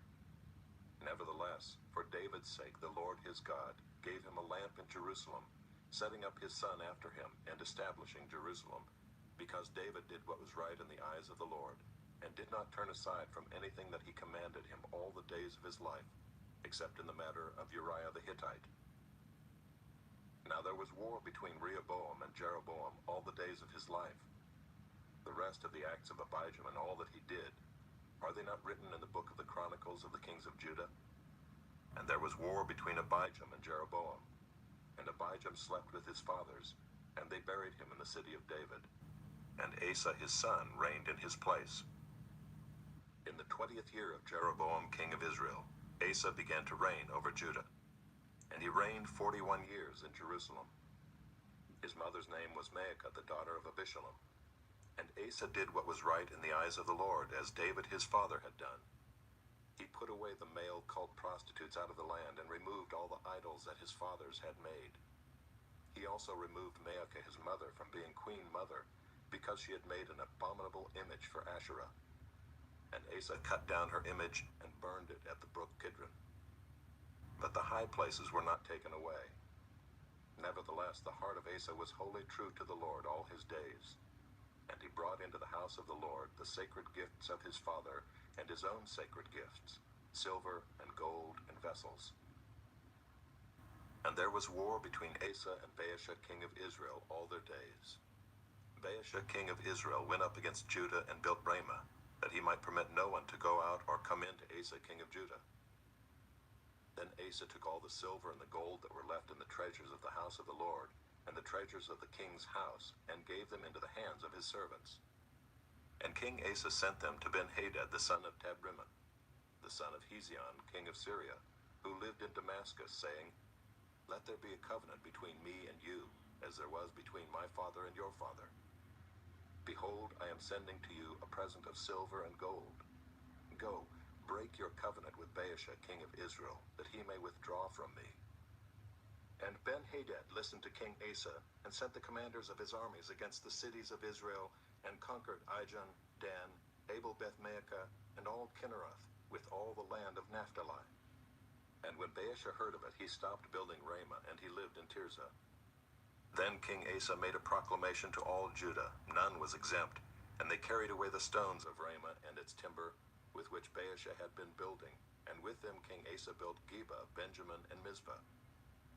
Now the rest of all the acts of Asa, all his might, and all that he did, and the cities that he built, are they not written in the book of the Chronicles of the kings of Judah? But in his old age he was diseased in his feet. And Asa slept with his fathers, and was buried with his fathers in the city of David his father. And Jehoshaphat his son reigned in his place. Nadab the son of Jeroboam began to reign over Israel in the 2nd year of Asa king of Judah. And he reigned over Israel 2 years. He did what was evil in the sight of the Lord, and walked in the way of his father, and in his sin which he made Israel to sin. Baasha the son of Ahijah of the house of Issachar conspired against him. And Baasha struck him down at Gibbethon, which belonged to the Philistines, for Nadab and all Israel were laying siege to Gibbethon. So Baasha killed him in the 3rd year of Asa king of Judah, and reigned in his place. And as soon as he was king, he killed all the house of Jeroboam. He left to the house of Jeroboam not one that breathed, until he had destroyed it, according to the word of the Lord that he spoke by his servant Ahijah the Shilonite. It was for the sins of Jeroboam that he sinned, and that he made Israel to sin, and because of the anger to which he provoked the Lord, the God of Israel. Now the rest of the acts of Nadab and all that he did, are they not written in the book of the Chronicles of the kings of Israel? And there was war between Asa and Baasha king of Israel all their days. In the 3rd year of Asa king of Judah, Baasha the son of Ahijah began to reign over all Israel at Tirzah, and he reigned 24 years. He did what was evil in the sight of the Lord, and walked in the way of Jeroboam, and in his sin which he made Israel to sin. Chapter 16. And the word of the Lord came to Jehu the son of Hanani against Baasha, saying, Since I exalted you out of the dust, and made you leader over my people Israel, and you have walked in the way of Jeroboam, and have made my people Israel to sin, provoking me to anger with their sins, behold, I will utterly sweep away Baasha and his house, and I will make your house like the house of Jeroboam the son of Nebat. Anyone belonging to Baasha who dies in the city, the dogs shall eat, and any one of his who dies in the field, the birds of the heavens shall eat. Now the rest of the acts of Baasha, and what he did, and his might, are they not written in the book of the Chronicles of the kings of Israel? And Baasha slept with his fathers, and was buried at Tirzah, and Elah his son reigned in his place. Moreover, the word of the Lord came by the prophet Jehu the son of Hanani against Baasha and his house, both because of all the evil that he did in the sight of the Lord, provoking him to anger with the work of his hands, and being like the house of Jeroboam, and also because he destroyed it. In the 26th year of Asa king of Judah, Elah the son of Baasha began to reign over Israel in Tirzah, and he reigned 2 years. But his servant Zimri, commander of half his chariots, conspired against him. When he was at Tirzah, drinking himself drunk in the house of Arza, who was over the household in Tirzah, Zimri came in and struck him down and killed him in the 27th year of Asa king of Judah, and reigned in his place. When he began to reign, as soon as he had seated himself on his throne, he struck down all the house of Baasha. He did not leave him a single male of his relatives or his friends. Thus Zimri destroyed all the house of Baasha, according to the word of the Lord which he spoke against Baasha by Jehu the prophet, for all the sins of Baasha and the sins of Elah his son, which they sinned, and which they made Israel to sin, provoking the Lord God of Israel to anger with their idols. Now the rest of the acts of Elah and all that he did, are they not written in the book of the Chronicles of the kings of Israel? In the 27th year of Asa, king of Judah, Zimri reigned 7 days in Tirzah. Now the troops were encamped against Gibbethon, which belonged to the Philistines. And the troops who were encamped heard it said, Zimri has conspired, and he has killed the king. Therefore all Israel made Omri, the commander of the army, king over Israel that day in the camp. So Omri went up from Gibbethon and all Israel with him, and they besieged Tirzah. And when Zimri saw that the city was taken, he went into the citadel of the king's house and burned the king's house over him with fire, and died, because of his sins that he committed, doing evil in the sight of the Lord, walking in the way of Jeroboam, and for his sin which he committed, making Israel to sin. Now the rest of the acts of Zimri and the conspiracy that he made, are they not written in the book of the Chronicles of the kings of Israel? Then the people of Israel were divided into 2 parts. Half of the people followed Tibni the son of Ginath to make him king, and half followed Omri. But the people who followed Omri overcame the people who followed Tibni the son of Ginath. So Tibni died, and Omri became king. In the 31st year of Asa, king of Judah, Omri began to reign over Israel, and he reigned for 12 years. 6 years he reigned in Tirzah. He bought the hill of Samaria from Shemer for 2 talents of silver, and he fortified the hill and called the name of the city that he built Samaria, after the name of Shemer, the owner of the hill. Omri did what was evil in the sight of the Lord, and did more evil than all who were before him. For he walked in all the way of Jeroboam the son of Nebat, and in the sins that he made Israel to sin, provoking the Lord, the God of Israel, to anger by their idols. Now the rest of the acts of Omri that he did, and the might that he showed, are they not written in the book of the Chronicles of the kings of Israel? And Omri slept with his fathers and was buried in Samaria, and Ahab his son reigned in his place. In the 38th year of Asa king of Judah, Ahab the son of Omri began to reign over Israel. And Ahab the son of Omri reigned over Israel in Samaria 22 years. And Ahab the son of Omri did evil in the sight of the Lord, more than all who were before him. And as if it had been a light thing for him to walk in the sins of Jeroboam the son of Nebat, he took for his wife Jezebel, the daughter of Ethbaal, king of the Sidonians, and went and served Baal and worshipped him. He erected an altar for Baal in the house of Baal, which he built in Samaria. And Ahab made an Asherah. Ahab did more to provoke the Lord, the God of Israel, to anger, than all the kings of Israel who were before him. In his days Hiel of Bethel built Jericho. He laid its foundation at the cost of Abiram his firstborn, and set up its gates at the cost of his youngest son Segub, according to the word of the Lord, which he spoke by Joshua the son of Nun. Chapter 17. Now Elijah the Tishbite of Tishbe in Gilead said to Ahab, As the Lord the God of Israel lives, before whom I stand, there shall be neither dew nor rain these years, except by my word. And the word of the Lord came to him, Depart from here and turn eastward, and hide yourself by the brook Kerith, which is east of the Jordan. You shall drink from the brook, and I have commanded the ravens to feed you there. So he went and did according to the word of the Lord. He went and lived by the brook Kerith that is east of the Jordan. And the ravens brought him bread and meat in the morning, and bread and meat in the evening, and he drank from the brook. And after a while the brook dried up, because there was no rain in the land. Then the word of the Lord came to him, Arise, go to Zarephath, which belongs to Sidon, and dwell there. Behold, I have commanded a widow there to feed you. So he arose and went to Zarephath, and when he came to the gate of the city, behold, a widow was there gathering sticks. And he called to her and said, Bring me a little water in a vessel, that I may drink. And as she was going to bring it, he called to her and said, Bring me a morsel of bread in your hand. And she said, As the Lord your God lives, I have nothing baked, only a handful of flour in a jar, and a little oil in a jug. And now I am gathering a couple of sticks, that I may go in and prepare it for myself and my son, that we may eat it and die. And Elijah said to her, Do not fear, go and do as you have said. But first make me a little cake of it, and bring it to me, and afterward make something for yourself and your son.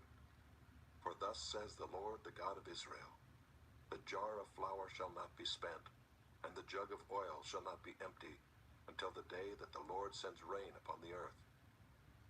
And she went and did as Elijah said, and she and he and her household ate for many days. The jar of flour was not spent, neither did the jug of oil become empty, according to the word of the Lord that he spoke by Elijah. After this, the son of the woman, the mistress of the house, became ill, and his illness was so severe that there was no breath left in him. And she said to Elijah, What have you against me, O man of God? You have come to me to bring my sin to remembrance, and to cause the death of my son. And he said to her, Give me your son. And he took him from her arms and carried him up into the upper chamber where he lodged, and laid him on his own bed. And he cried to the Lord, O Lord, my God, have you brought calamity even upon the widow with whom I sojourn, by killing her son? Then he stretched himself upon the child 3 times and cried to the Lord, O Lord, my God, let this child's life come into him again. And the Lord listened to the voice of Elijah, and the life of the child came into him again, and he revived. And Elijah took the child and brought him down from the upper chamber into the house, and delivered him to his mother. And Elijah said, See, your son lives. And the woman said to Elijah, Now I know that you are a man of God, and that the word of the Lord in your mouth is truth. Chapter 18. After many days the word of the Lord came to Elijah in the 3rd year, saying, Go, show yourself to Ahab, and I will send rain upon the earth. So Elijah went to show himself to Ahab. Now the famine was severe in Samaria, and Ahab called Obadiah, who was over the household. Now Obadiah feared the Lord greatly. And when Jezebel cut off the prophets of the Lord, Obadiah took 100 prophets, and hid them by 50s in a cave, and fed them with bread and water. And Ahab said to Obadiah, Go through the land to all the springs of water, and to all the valleys. Perhaps we may find grass and save the horses and mules alive, and not lose some of the animals. So they divided the land between them to pass through it. Ahab went in one direction by himself, and Obadiah went in another direction by himself. And as Obadiah was on the way, behold, Elijah met him. And Obadiah recognized him and fell on his face and said, Is it you, my lord Elijah? And he answered him, It is I. Go tell your lord, Behold, Elijah is here. And he said, How have I sinned that you would give your servant into the hand of Ahab to kill me? As the Lord your God lives, there is no nation or kingdom where my lord has not sent to seek you. And when they would say, He is not here, he would take an oath of the kingdom or nation that they had not found you. And now you say, Go tell your lord, Behold, Elijah is here. And as soon as I have gone from you, the Spirit of the Lord will carry you I know not where. And so when I come and tell Ahab, and he cannot find you, he will kill me, although I your servant have feared the Lord from my youth. Has it not been told my lord what I did when Jezebel killed the prophets of the Lord? How I hid 100 men of the Lord's prophets by 50s in a cave, and fed them with bread and water? And now you say, Go tell your lord, Behold, Elijah is here, and he will kill me. And Elijah said, As the Lord of hosts lives, before whom I stand, I will surely show myself to him today. So Obadiah went to meet Ahab and told him, and Ahab went to meet Elijah. When Ahab saw Elijah, Ahab said to him, Is it you, you troubler of Israel? And he answered, I have not troubled Israel, but you have, and your father's house, because you have abandoned the commandments of the Lord and followed the Baals. Now therefore send and gather all Israel to me at Mount Carmel, and the 450 prophets of Baal, and the 400 prophets of Asherah, who eat at Jezebel's table. So Ahab sent to all the people of Israel and gathered the prophets together at Mount Carmel. And Elijah came near to all the people and said, How long will you go limping between 2 different opinions? If the Lord is God, follow him. But if Baal, then follow him. And the people did not answer him a word. Then Elijah said to the people, I, even I only am left a prophet of the Lord, but Baal's prophets are 450 men. Let 2 bulls be given to us, and let them choose 1 bull for themselves, and cut it in pieces and lay it on the wood, but put no fire to it. And I will prepare the other bull and lay it on the wood, and put no fire to it. And you call upon the name of your God, and I will call upon the name of the Lord, and the God who answers by fire, he is God. And all the people answered, It is well spoken. Then Elijah said to the prophets of Baal, Choose for yourselves 1 bull and prepare it first, for you are many, and call upon the name of your God, but put no fire to it.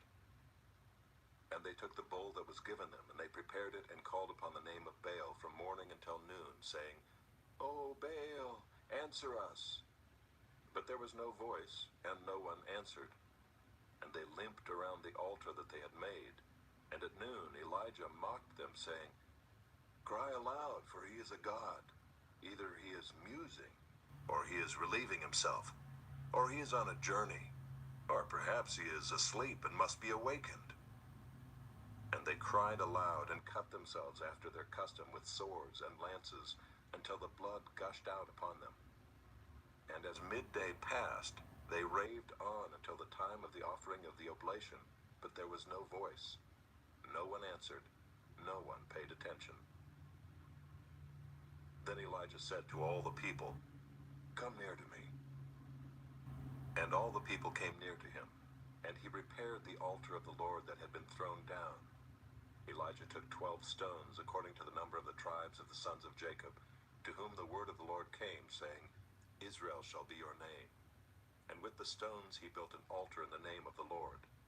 And he made a trench about the altar, as great as would contain 2 seahs of seed. And he put the wood in order, and cut the bull in pieces, and laid it on the wood. And he said, Fill 4 jars with water, and pour it on the burnt offering and on the wood. And he said, Do it a second time. And they did it a second time. And he said, Do it a third time. And they did it a third time. And the water ran around the altar, and filled the trench also with water.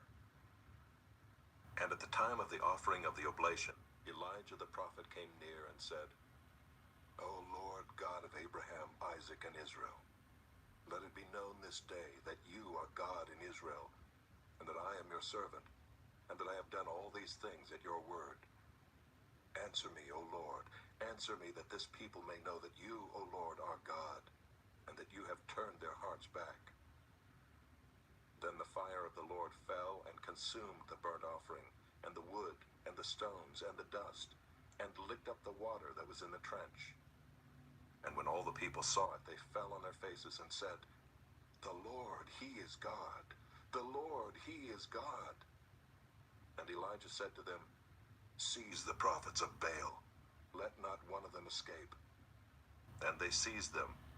And Elijah brought them down to the brook Kishon, and slaughtered them there. And Elijah said to Ahab, Go up, eat and drink, for there is a sound of the rushing of rain. So Ahab went up to eat and to drink. And Elijah went up to the top of Mount Carmel. And he bowed himself down on the earth, and put his face between his knees. And he said to his servant, Go up now, look toward the sea. And he went up and looked, and said, There is nothing. And he said, Go again, 7 times. And at the 7th time he said, Behold, a little cloud like a man's hand is rising from the sea. And he said, Go up, say to Ahab, Prepare your chariot and go down, lest the rain stop you. And in a little while the heavens grew black with clouds and wind, and there was a great rain. And Ahab rode and went to Jezreel. And the hand of the Lord was on Elijah, and he gathered up his garment, and ran before Ahab to the entrance of Jezreel. Chapter 19. Ahab told Jezebel all that Elijah had done, and how he had killed all the prophets with the sword. Then Jezebel sent a messenger to Elijah, saying, So may the gods do to me and more also, if I do not make your life as the life of one of them by this time tomorrow.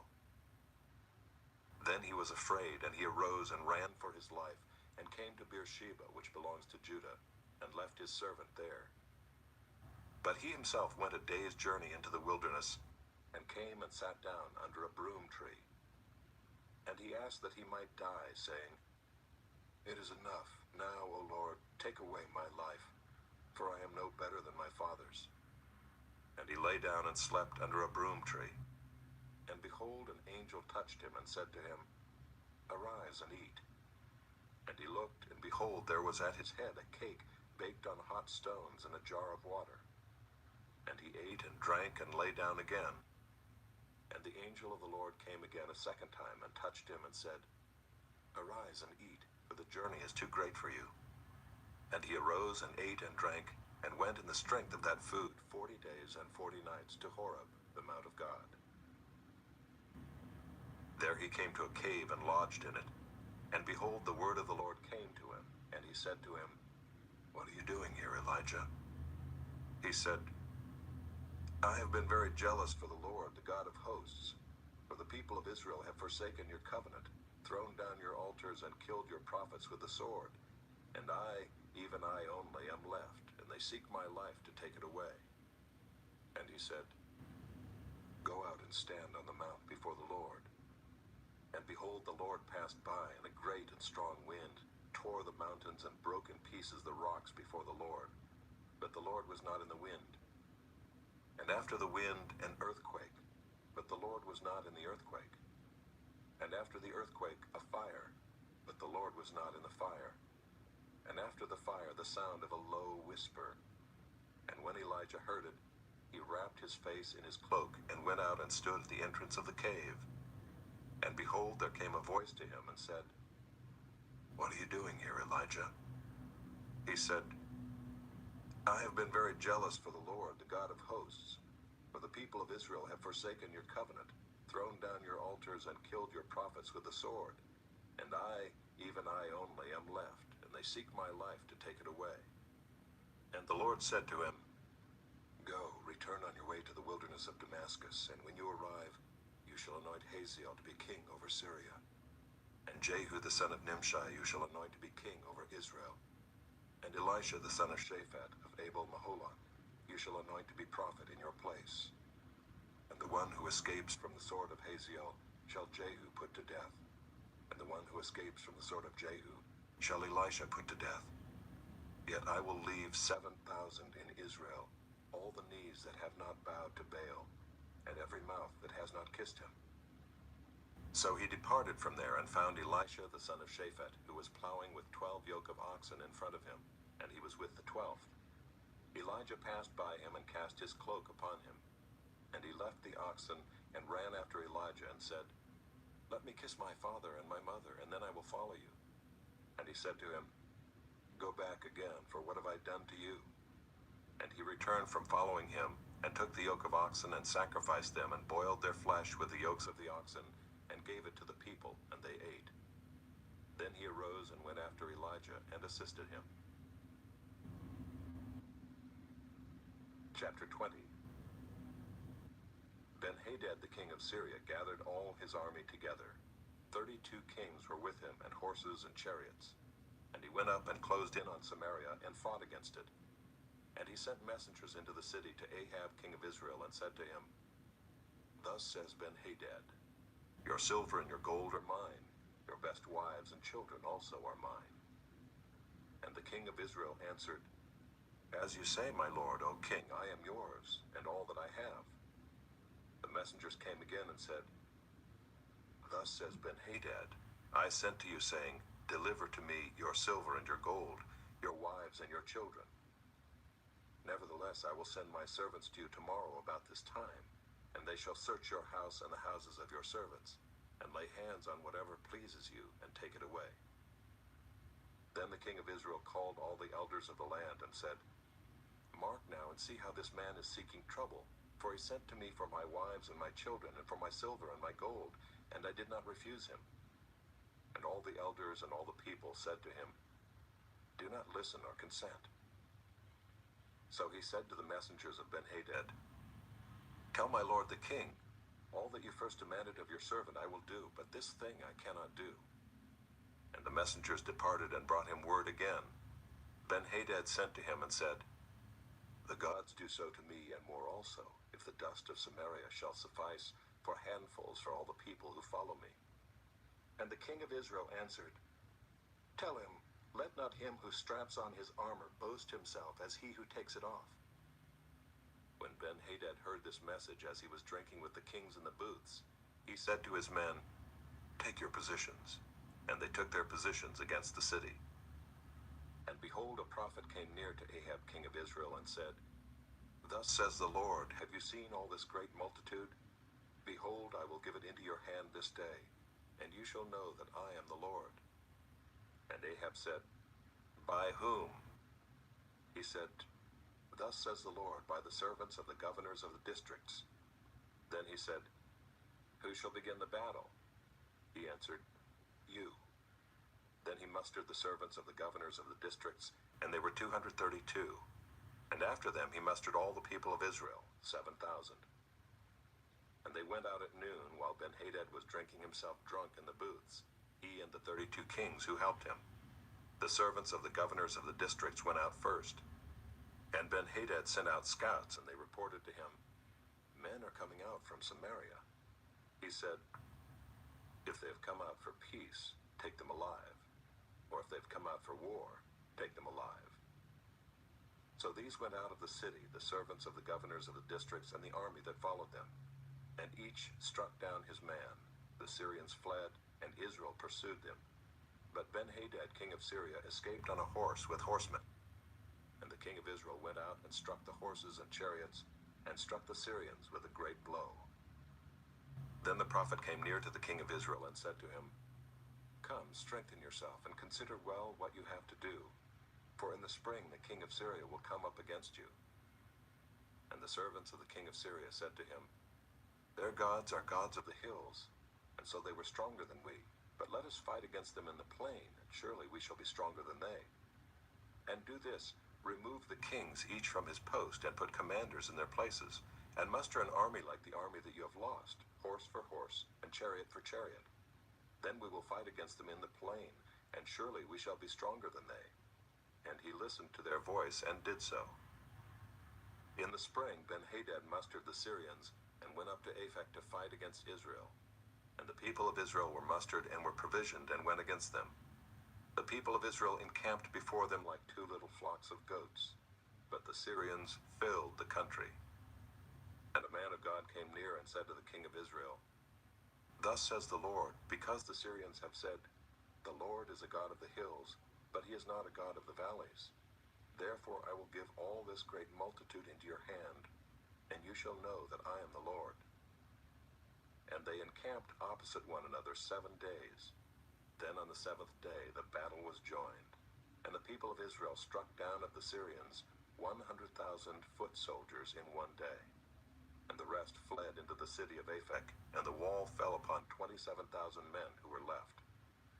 Ben-Hadad also fled, and entered an inner chamber in the city, and his servants said to him, "Behold, now we have heard that the kings of the house of Israel are merciful kings. Let us put sackcloth around our waists and ropes on our heads, and go out to the king of Israel. Perhaps he will spare your life." So they tied sackcloth around their waists, and put ropes on their heads, and went to the king of Israel and said, "Your servant Ben-Hadad says, 'Please let me live.'" And he said, "Does he still live? He is my brother." Now the men were watching for a sign, and they quickly took it up from him and said, "Yes, your brother Ben-Hadad." Then he said, "Go and bring him." Then Ben-Hadad came out to him, and he caused him to come up into the chariot. And Ben-Hadad said to him, "The cities that my father took from your father I will restore, and you may establish bazaars for yourself in Damascus, as my father did in Samaria." And Ahab said, "I will let you go on these terms." So he made a covenant with him, and let him go. And a certain man of the sons of the prophets said to his fellow at the command of the Lord, "Strike me, please." But the man refused to strike him.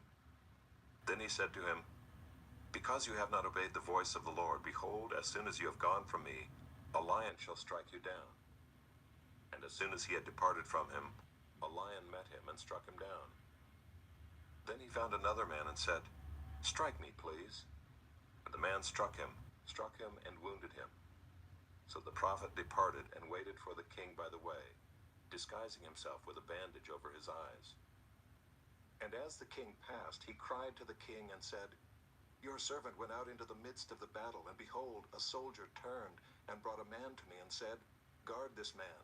If by any means he is missing, your life shall be for his life, or else you shall pay a talent of silver.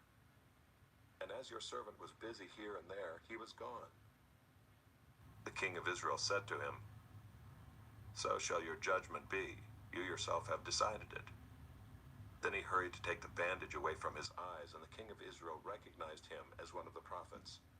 And he said to him, Thus says the Lord, because you have let go out of your hand the man whom I had devoted to destruction, therefore your life shall be for his life, and your people for his people. And the king of Israel went to his house vexed and sullen, and came to Samaria. Chapter 21. Now Naboth the Jezreelite had a vineyard in Jezreel beside the palace of Ahab king of Samaria. And after this Ahab said to Naboth, Give me your vineyard that I may have it for a vegetable garden, because it is near my house, and I will give you a better vineyard for it. Or if it seems good to you, I will give you its value in money. But Naboth said to Ahab, The Lord forbid that I should give you the inheritance of my fathers. And Ahab went into his house vexed and sullen because of what Naboth the Jezreelite had said to him. For he had said, I will not give you the inheritance of my fathers.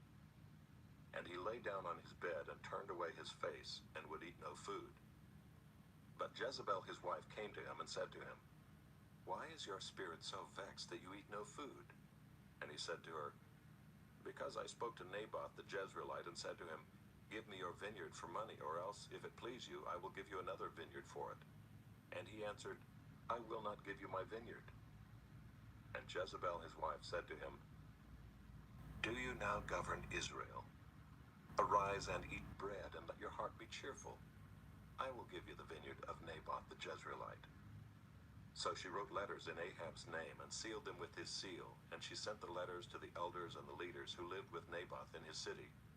And she wrote in the letters, Proclaim a fast, and set Naboth at the head of the people, and set 2 worthless men opposite him, and let them bring a charge against him, saying, You have cursed God and the king.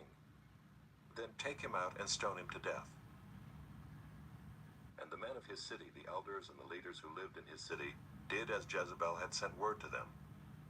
As it was written in the letters that she had sent to them, they proclaimed a fast and set Naboth at the head of the people. And the 2 worthless men came in and sat opposite him. And the worthless men brought a charge against Naboth in the presence of the people, saying, Naboth cursed God and the king. So they took him outside the city and stoned him to death with stones. Then they sent to Jezebel, saying, Naboth has been stoned, he is dead. As soon as Jezebel heard that Naboth had been stoned and was dead, Jezebel said to Ahab, Arise, take possession of the vineyard of Naboth the Jezreelite, which he refused to give you for money, for Naboth is not alive, but dead. And as soon as Ahab heard that Naboth was dead, Ahab arose to go down to the vineyard of Naboth the Jezreelite to take possession of it. Then the word of the Lord came to Elijah the Tishbite, saying, Arise, go down to meet Ahab king of Israel, who is in Samaria. Behold, he is in the vineyard of Naboth, where he has gone to take possession. And you shall say to him, Thus says the Lord, Have you killed and also taken possession? And you shall say to him, Thus says the Lord, In the place where dogs licked up the blood of Naboth, shall dogs lick your own blood. Ahab said to Elijah, Have you found me, O my enemy? He answered, I have found you because you have sold yourself to do what is evil in the sight of the Lord. Behold, I will bring disaster upon you. I will utterly burn you up, and will cut off from Ahab every male, bond or free, in Israel. And I will make your house like the house of Jeroboam the son of Nebat, and like the house of Baasha the son of Ahijah, for the anger to which you have provoked me, and because you have made Israel to sin. And of Jezebel the Lord also said, the dogs shall eat Jezebel within the walls of Jezreel. Anyone belonging to Ahab who dies in the city, the dogs shall eat. And any one of his who dies in the open country, the birds of the heavens shall eat. There was none who sold himself to do what was evil in the sight of the Lord like Ahab, whom Jezebel his wife incited. He acted very abominably in going after idols as the Amorites had done, whom the Lord cast out before the people of Israel. And when Ahab heard those words, he tore his clothes and put sackcloth on his flesh, and fasted and lay in sackcloth and went about dejectedly. And the word of the Lord came to Elijah the Tishbite, saying, have you seen how Ahab has humbled himself before me? Because he has humbled himself before me, I will not bring the disaster in his days, but in his son's days I will bring the disaster upon his house. Chapter 22. For 3 years, Syria and Israel continued without war. But in the 3rd year, Jehoshaphat the king of Judah came down to the king of Israel. And the king of Israel said to his servants, do you know that Ramoth-Gilead belongs to us, and we keep quiet and do not take it out of the hand of the king of Syria? And he said to Jehoshaphat, will you go with me to battle at Ramoth-Gilead? And Jehoshaphat said to the king of Israel, I am as you are, my people as your people, my horses as your horses. And Jehoshaphat said to the king of Israel, inquire first for the word of the Lord. Then the king of Israel gathered the prophets together, about 400 men, and said to them, shall I go to battle against Ramoth-Gilead, or shall I refrain? And they said, go up, for the Lord will give it into the hand of the king. But Jehoshaphat said, is there not here another prophet of the Lord of whom we may inquire? And the king of Israel said to Jehoshaphat, there is yet one man by whom we may inquire of the Lord, Micaiah the son of Imlah, but I hate him, for he never prophesies good concerning me, but evil. And Jehoshaphat said, let not the king say so. Then the king of Israel summoned an officer and said, bring quickly Micaiah the son of Imlah. Now the king of Israel and Jehoshaphat the king of Judah were sitting on their thrones, arrayed in their robes, at the threshing floor at the entrance of the gate of Samaria, and all the prophets were prophesying before them. And Zedekiah the son of Chenaanah made for himself horns of iron, and said, thus says the Lord, with these you shall push the Syrians until they are destroyed. And all the prophets prophesied so, and said, go up to Ramoth-Gilead and triumph, the Lord will give it into the hand of the king. And the messenger who went to summon Micaiah said to him, behold, the words of the prophet with one accord are favorable to the king. Let your word be like the word of one of them, and speak favorably.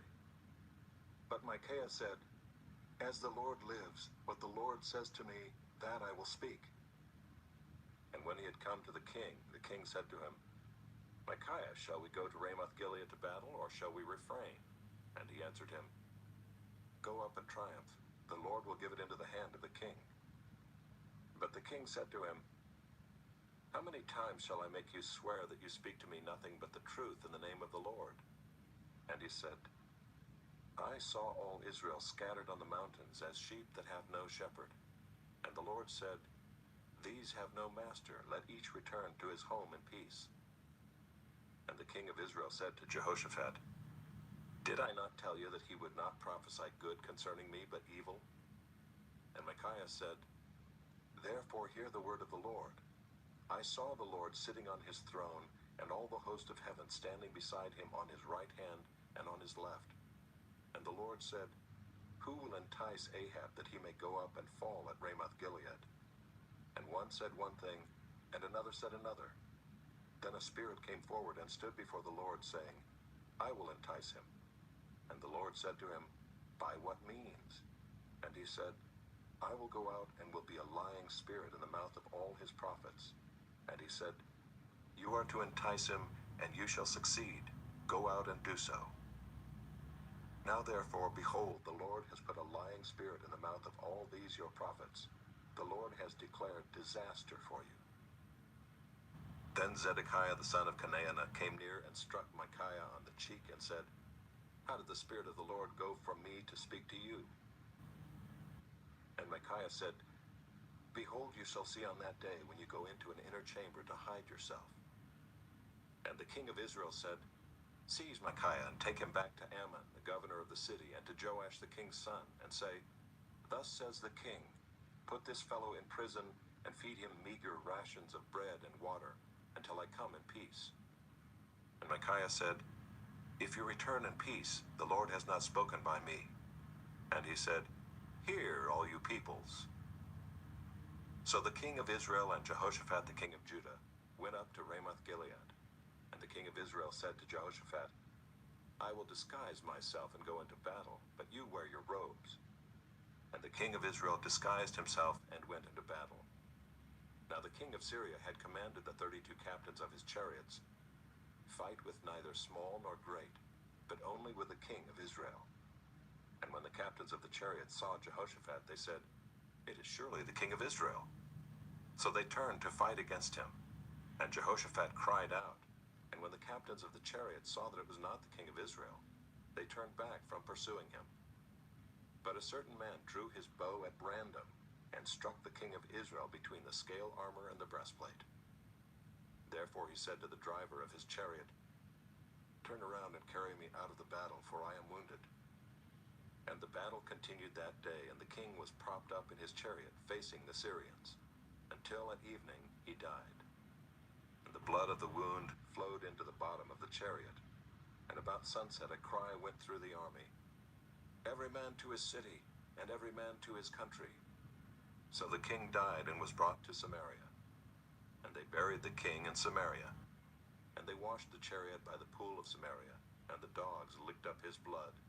And the prostitutes washed themselves in it, according to the word of the Lord that he had spoken.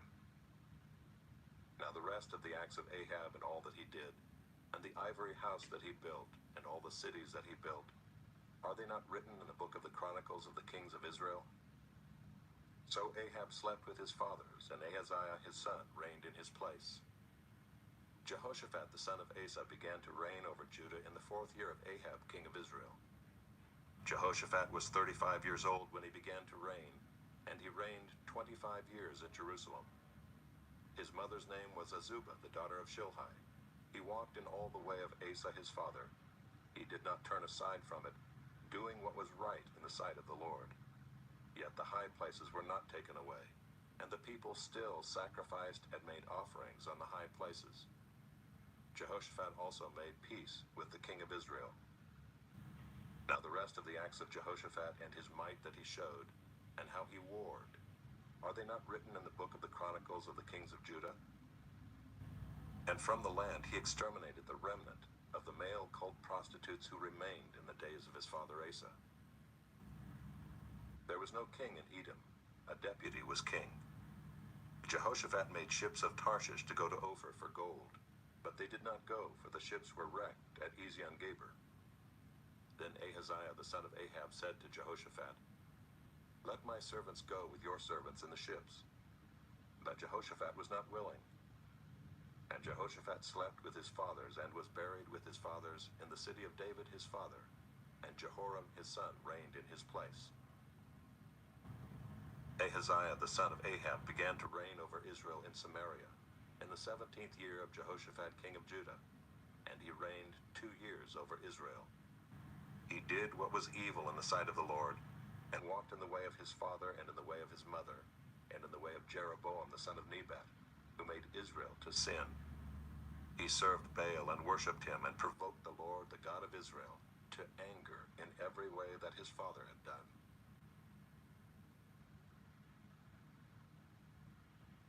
This audiobook has been broken into multiple parts to make the download faster. You have reached the end of a part, but not the end of the complete audiobook. So please check your library for the next part of this audiobook.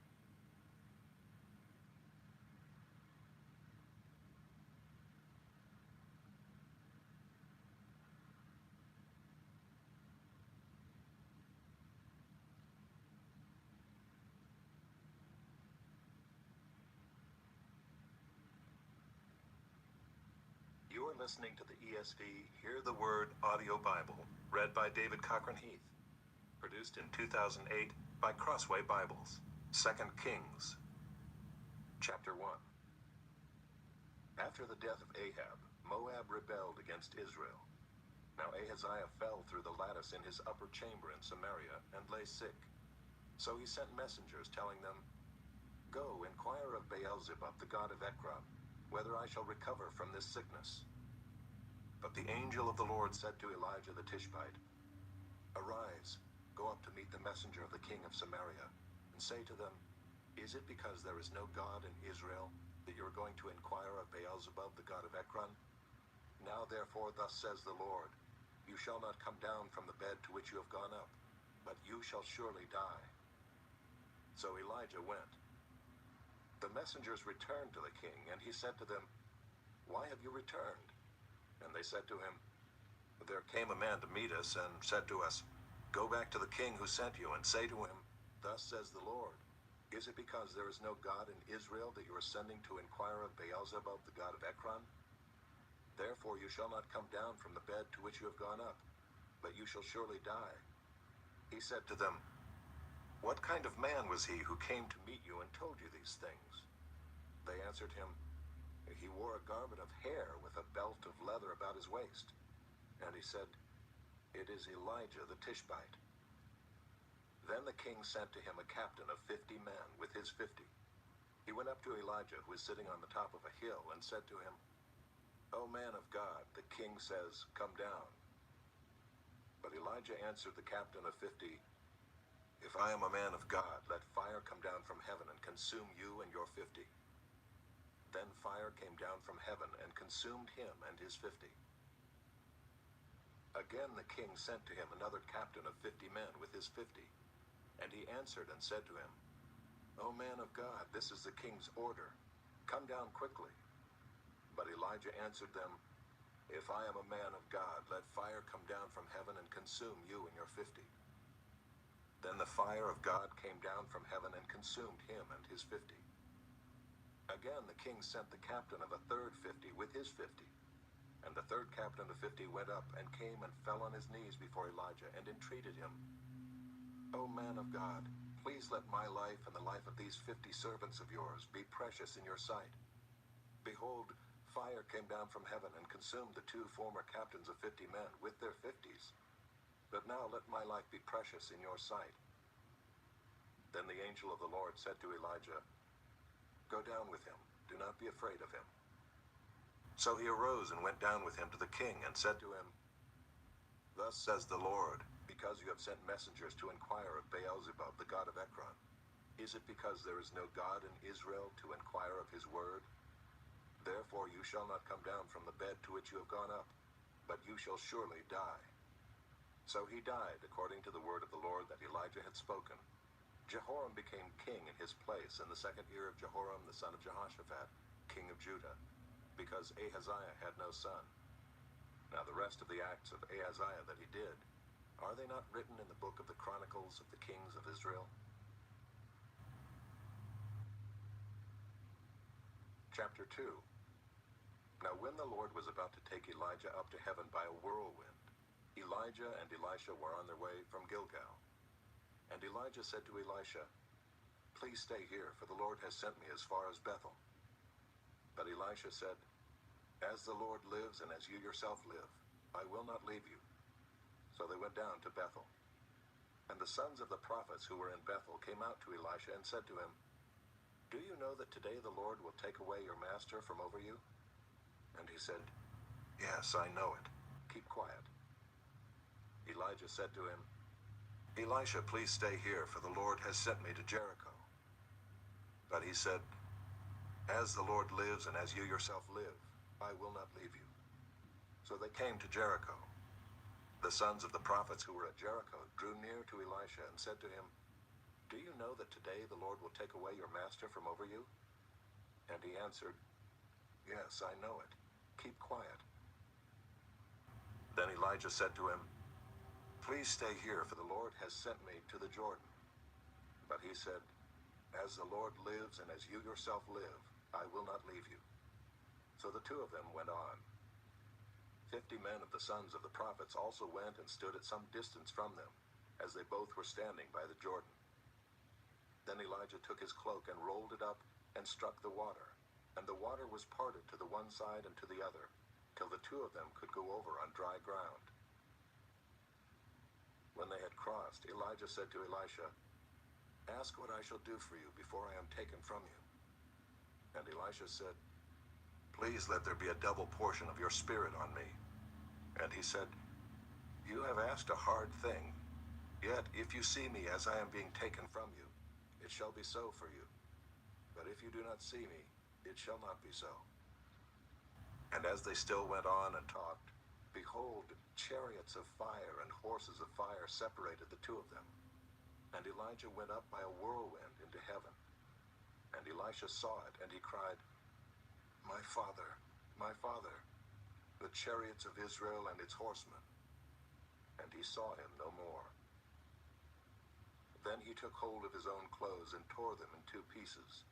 And he took up the cloak of Elijah that had fallen from him, and went back and stood on the bank of the Jordan. Then he took the cloak of Elijah that had fallen from him, and struck the water, saying, "Where is the Lord, the God of Elijah?" And when he had struck the water was parted to the one side and to the other, and Elisha went over. Now when the sons of the prophets who were at Jericho saw him opposite them, they said, "The spirit of Elijah rests on Elisha." And they came to meet him and bowed to the ground before him. And they said to him, "Behold now, there are with your servants 50 strong men. Please let them go and seek your master. It may be that the Spirit of the Lord has caught him up and cast him upon some mountain or into some valley." And he said, "You shall not send." But when they urged him till he was ashamed, he said, "Send." They sent therefore 50 men, and for 3 days they sought him, but did not find him. And they came back to him while he was staying at Jericho, and he said to them, "Did I not say to you, do not go?" Now the men of the city said to Elisha, "Behold, the situation of this city is pleasant, as my lord sees, but the water is bad, and the land is unfruitful." He said, "Bring me a new bowl, and put salt in it." So they brought it to him. Then he went to the spring of water, and threw salt in it, and said, "Thus says the Lord, I have healed this water. From now on, neither death nor miscarriage shall come from it." So the water has been healed to this day, according to the word that Elisha spoke. He went up from there to Bethel, and while he was going up on the way, some small boys came out of the city and jeered at him, saying, "Go up, you bald head! Go up, you bald head!" And he turned around, and when he saw them, he cursed them in the name of the Lord. And 2 she-bears came out of the woods and tore 42 of the boys. From there he went on to Mount Carmel, and from there he returned to Samaria.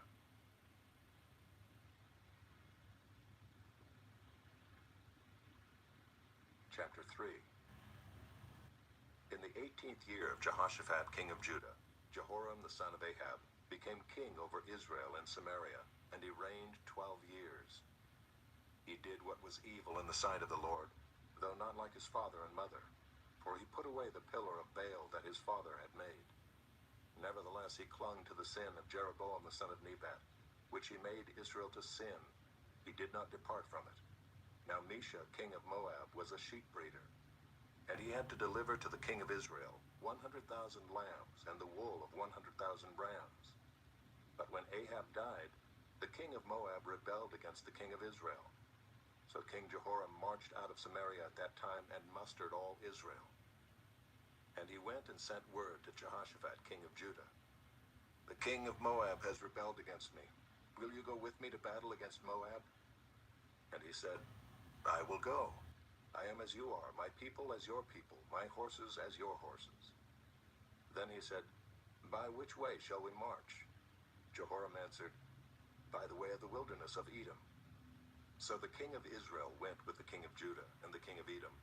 And when they had made a circuitous march of 7 days, there was no water for the army or for the animals that followed them. Then the king of Israel said, "Alas, the Lord has called these 3 kings to give them into the hand of Moab." And Jehoshaphat said, "Is there no prophet of the Lord here, through whom we may inquire of the Lord?" Then one of the king of Israel's servants answered, "Elisha the son of Shaphat is here, who poured water on the hands of Elijah." And Jehoshaphat said, The word of the Lord is with him." So the king of Israel and Jehoshaphat and the king of Edom went down to him. And Elisha said to the king of Israel, "What have I to do with you? Go to the prophets of your father and to the prophets of your mother." But the king of Israel said to him, "No, it is the Lord who has called these 3 kings to give them into the hand of Moab." And Elisha said, "As the Lord of hosts lives, before whom I stand, were it not that I have regard for Jehoshaphat the king of Judah, I would neither look at you nor see you. But now bring me a musician." And when the musician played, the hand of the Lord came upon him. And he said, "Thus says the Lord, I will make this dry stream bed full of pools. For thus says the Lord, you shall not see wind or rain, but that stream bed shall be filled with water, so that you shall drink, you, your livestock, and your animals. This is a light thing in the sight of the Lord. He will also give the Moabites into your hand, and you shall attack every fortified city and every choice city, and shall fell every good tree, and stop up all springs of water, and ruin every good piece of land with stones." The next morning, about the time of offering the sacrifice, behold, water came from the direction of Edom, till the country was filled with water. When all the Moabites heard that the kings had come up to fight against them, all who were able to put on armor, from the youngest to the oldest, were called out and were drawn up at the border. And when they rose early in the morning and the sun shone in the water, the Moabites saw the water opposite them as red as blood. And they said, "This is blood. The kings have surely fought together and struck one another down. Now then, Moab, to the spoil."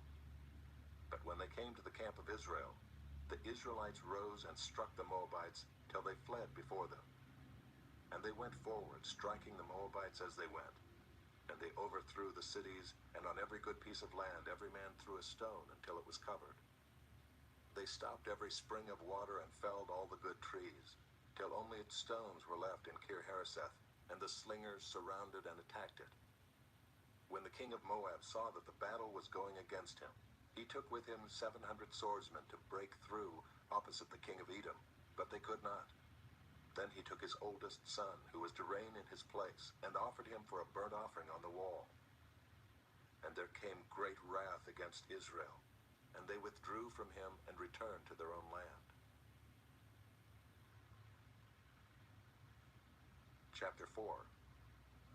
Now the wife of one of the sons of the prophets cried to Elisha, "Your servant my husband is dead, and you know that your servant feared the Lord, but the creditor has come to take my 2 children to be his slaves."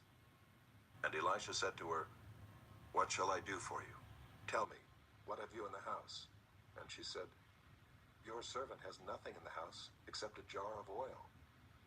Then he said, "Go outside, borrow vessels from all your neighbors, empty vessels and not too few. Then go in and shut the door behind yourself and your sons, and pour into all these vessels, and when one is full, set it aside." So she went from him, and shut the door behind herself and her sons. And as she poured, they brought the vessels to her. When the vessels were full, she said to her son, "Bring me another vessel." And he said to her, "There is not another." Then the oil stopped flowing. She came and told the man of God, and he said, "Go, sell the oil and pay your debts, and you and your sons can live on the rest." One day Elisha went on to Shunem, where a wealthy woman lived, who urged him to eat some food. So whenever he passed that way, he would turn in there to eat food. And she said to her husband, "Behold now, I know that this is a holy man of God who is continually passing our way. Let us make a small room on the roof with walls, and put there for him a bed, a table, a chair, and a lamp, so that whenever he comes to us, he can go in there." One day he came there, and he turned into the chamber and rested there. And he said to Gehazi his servant, "Call this Shunammite." When he called her, she stood before him. And he said to him, "Say now to her, see, you have taken all this trouble for us. What is to be done for you? Would you have a word spoken on your behalf to the king or to the commander of the army?" She answered, "I dwell among my own people." And he said, "What then is to be done for her?" Gehazi answered, "Well, she has no son, and her husband is old." He said, call her. And when he had called her, she stood in the doorway. And he said, At this season, about this time next year, you shall embrace a son. And she said, No, my lord, O man of God, do not lie to your servant. But the woman conceived, and she bore a son about that time the following spring, as Elisha had said to her. When the child had grown, he went out one day to his father among the reapers. And he said to his father, Oh, my head, my head. The father said to his servant, Carry him to his mother. And when he had lifted him and brought him to his mother, the child sat on her lap till noon, and then he died. And she went up and laid him on the bed of the man of God, and shut the door behind him, and went out. Then she called to her husband, and said, Send me one of the servants and one of the donkeys, that I may quickly go to the man of God and come back again. And he said, Why will you go to him today? It is neither a new moon nor Sabbath. She said, All is well. Then she saddled the donkey, and she said to her servant, Urge the animal on. Do not slacken the pace for me unless I tell you. So she set out and came to the man of God at Mount Carmel. When the man of God saw her coming, he said to Gehazi his servant, Look, there is the Shunammite. Run at once to meet her, and say to her, Is all well with you? Is all well with your husband? Is all well with the child? And she answered, All is well. And when she came to the mountain to the man of God, she caught hold of his feet. And Gehazi came to push her away, but the man of God said, Leave her alone, for she is in bitter distress, and the Lord has hidden it from me and has not told me. Then she said, Did I ask my Lord for a son? Did I not say, Do not deceive me? He said to Gehazi, Tie up your garment and take my staff in your hand and go. If you meet anyone, do not greet him, and if anyone greets you, do not reply, and lay my staff on the face of the child. Then the mother of the child said, As the Lord lives and as you yourself live, I will not leave you.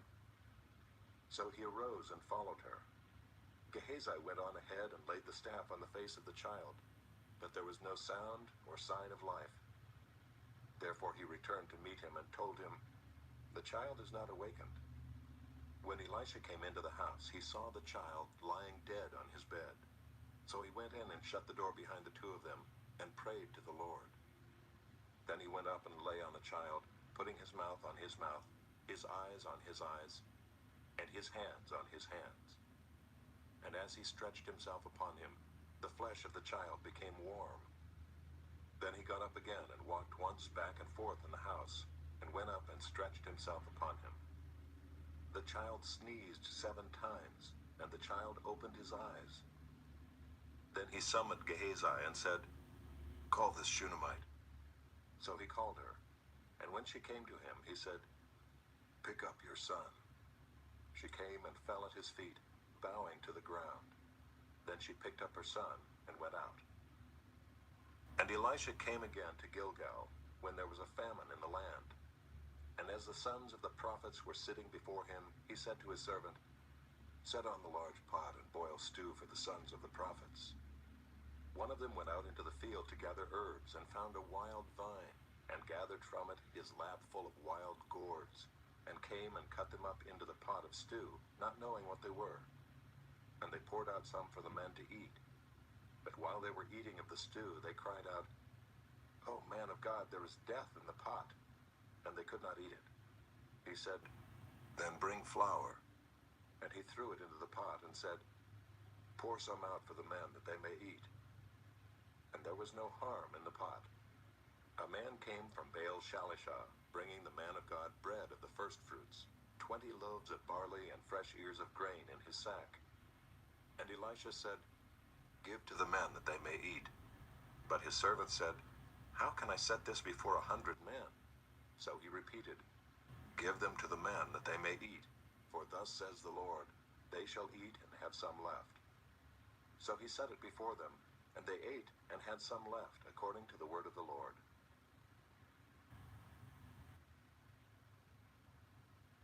Chapter 5. Naaman, commander of the army of the king of Syria, was a great man with his master and in high favor, because by him the Lord had given victory to Syria. He was a mighty man of valor, but he was a leper. Now the Syrians, on one of their raids, had carried off a little girl from the land of Israel, and she worked in the service of Naaman's wife. She said to her mistress, "Would that my lord were with the prophet who is in Samaria. He would cure him of his leprosy."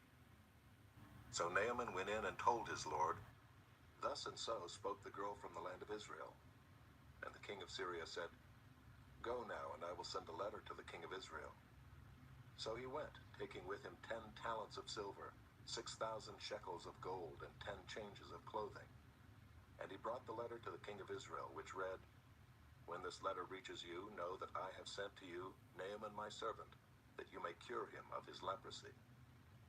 And when the king of Israel read the letter, he tore his clothes and said, "Am I God, to kill and to make alive, that this man sends word to me to cure a man of his leprosy? Only consider and see how he is seeking a quarrel with me." But when Elisha the man of God heard that the king of Israel had torn his clothes, he sent to the king, saying, "Why have you torn your clothes? Let him come now to me, that he may know that there is a prophet in Israel." So Naaman came with his horses and chariots, and stood at the door of Elisha's house. And Elisha sent a messenger to him, saying, "Go and wash in the Jordan 7 times, and your flesh shall be restored, and you shall be clean." But Naaman was angry and went away, saying, "Behold, I thought that he would surely come out to me and stand and call upon the name of the Lord his God, and wave his hand over the place and cure the leper. Are not Abana and Pharpar, the rivers of Damascus, better than all the waters of Israel? Could I not wash in them and be clean?" So he turned and went away in a rage.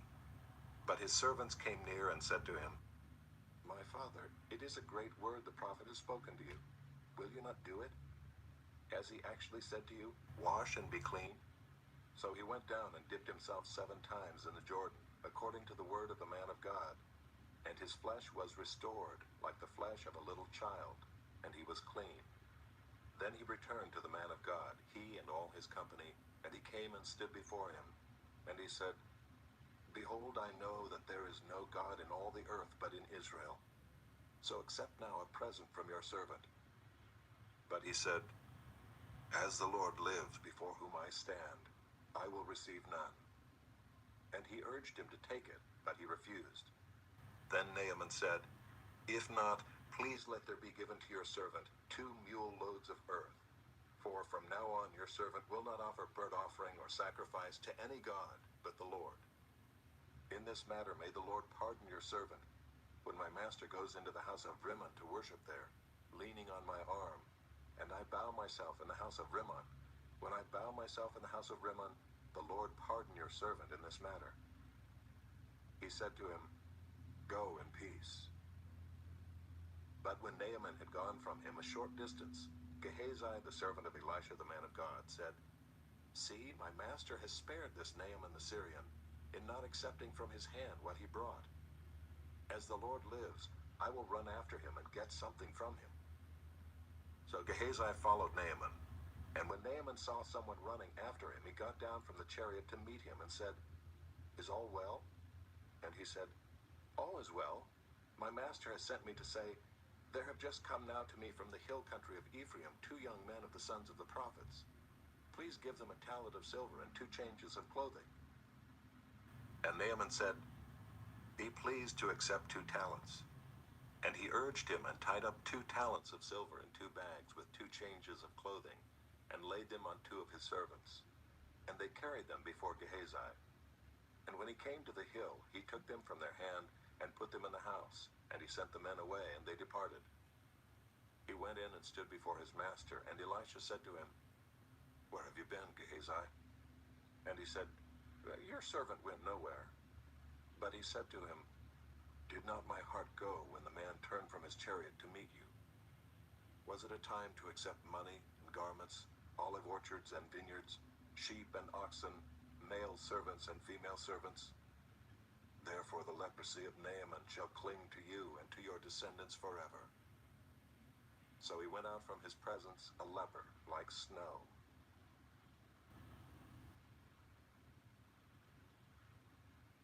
Chapter 6. Now the sons of the prophet said to Elisha, "See, the place where we dwell under your charge is too small for us. Let us go to the Jordan, and each of us get there a log, and let us make a place for us to dwell there." And he answered, "Go." Then one of them said, "Be pleased to go with your servants." And he answered, "I will go." So he went with them, and when they came to the Jordan, they cut down trees. But as one was felling a log, his axe head fell into the water, and he cried out, "Alas, my master, it was borrowed." Then the man of God said, "Where did it fall?" When he showed him the place, he cut off a stick and threw it in there and made the iron float. And he said, "Take it up." So he reached out his hand and took it. Once when the king of Syria was warring against Israel, he took counsel with his servants, saying, "At such and such a place shall be my camp." But the man of God sent word to the king of Israel, "Beware that you do not pass this place, for the Syrians are going down there." And the king of Israel sent to the place about which the man of God told him. Thus he used to warn him, so that he saved himself there more than once or twice. And the mind of the king of Syria was greatly troubled because of this thing. And he called his servants and said to them, "Will you not show me who of us is for the king of Israel?" And one of his servants said, "None, my lord, O king, but Elisha the prophet who is in Israel tells the king of Israel the words that you speak in your bedroom." And he said, "Go and see where he is, that I may send and seize him." It was told him, "Behold, he is in Dothan." So he sent their horses and chariots and a great army, and they came by night and surrounded the city. When the servant of the man of God rose early in the morning and went out, behold, an army with horses and chariots was all around the city. And the servant said, "Alas, my master, what shall we do?" He said, "Do not be afraid, for those who are with us are more than those who are with them." Then Elisha prayed and said, "O Lord, please open his eyes that he may see." So the Lord opened the eyes of the young man, and he saw, and behold, the mountain was full of horses and chariots of fire all around Elisha. And when the Syrians came down against him, Elisha prayed to the Lord and said, "Please strike this people with blindness." So he struck them with blindness in accordance with the prayer of Elisha. And Elisha said to them, "This is not the way, and this is not the city. Follow me, and I will bring you to the man whom you seek." And he led them to Samaria. As soon as they entered Samaria, Elisha said, "O Lord, open the eyes of these men, that they may see." So the Lord opened their eyes, and they saw, and behold, they were in the midst of Samaria. As soon as the king of Israel saw them, he said to Elisha, "My father, shall I strike them down? Shall I strike them down?" He answered, "You shall not strike them down. Would you strike down those whom you have taken captive with your sword and with your bow? Set bread and water before them, that they may eat and drink and go to their master." So he prepared for them a great feast, and when they had eaten and drunk, he sent them away, and they went to their master. And the Syrians did not come again on raids into the land of Israel. Afterward, Ben-Hadad, king of Syria, mustered his entire army and went up and besieged Samaria. And there was a great famine in Samaria as they besieged it, until a donkey's head was sold for 80 shekels of silver, and the fourth part of a cab of dove's dung for 5 shekels of silver. Now as the king of Israel was passing by on the wall, a woman cried out to him, saying, "Help, my lord, O king." And he said, "If the Lord will not help you, how shall I help you? From the threshing floor or from the winepress?" And the king asked her, "What is your trouble?" She answered, "This woman said to me, 'Give your son that we may eat him today, and we will eat my son tomorrow.' So we boiled my son and ate him. And on the next day I said to her, 'Give your son that we may eat him.' But she has hidden her son."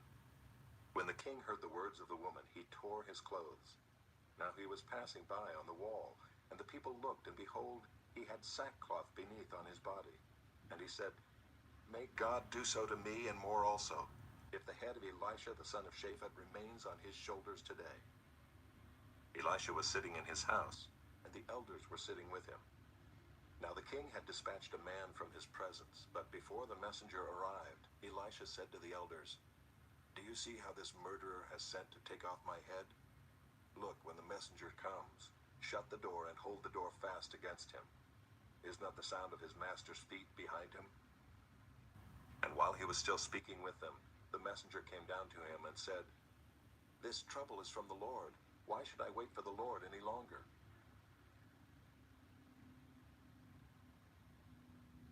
Chapter 7. But Elisha said, "Hear the word of the Lord.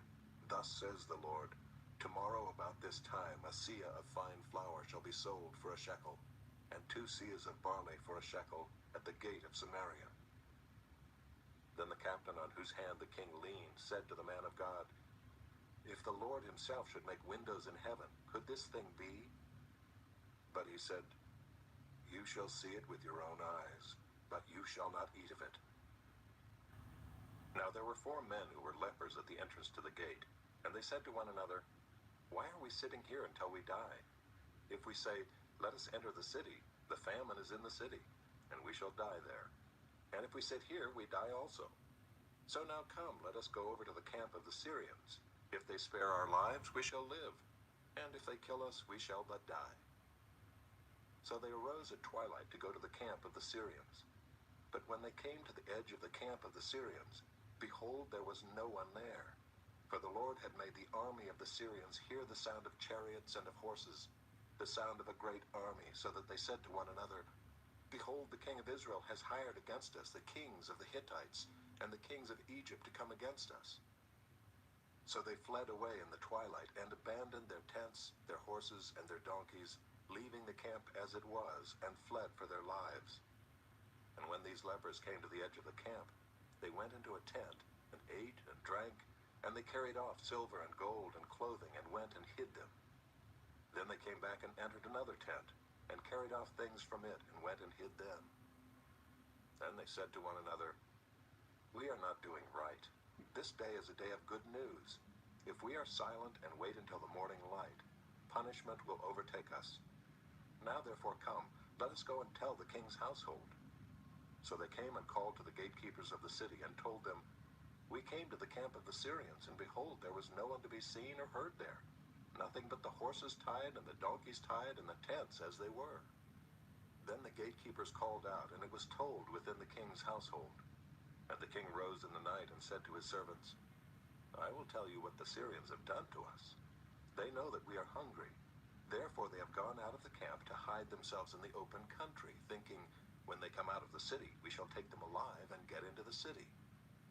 And one of his servants said, "Let some men take 5 of the remaining horses, seeing that those who are left here will fare like the whole multitude of Israel who have already perished.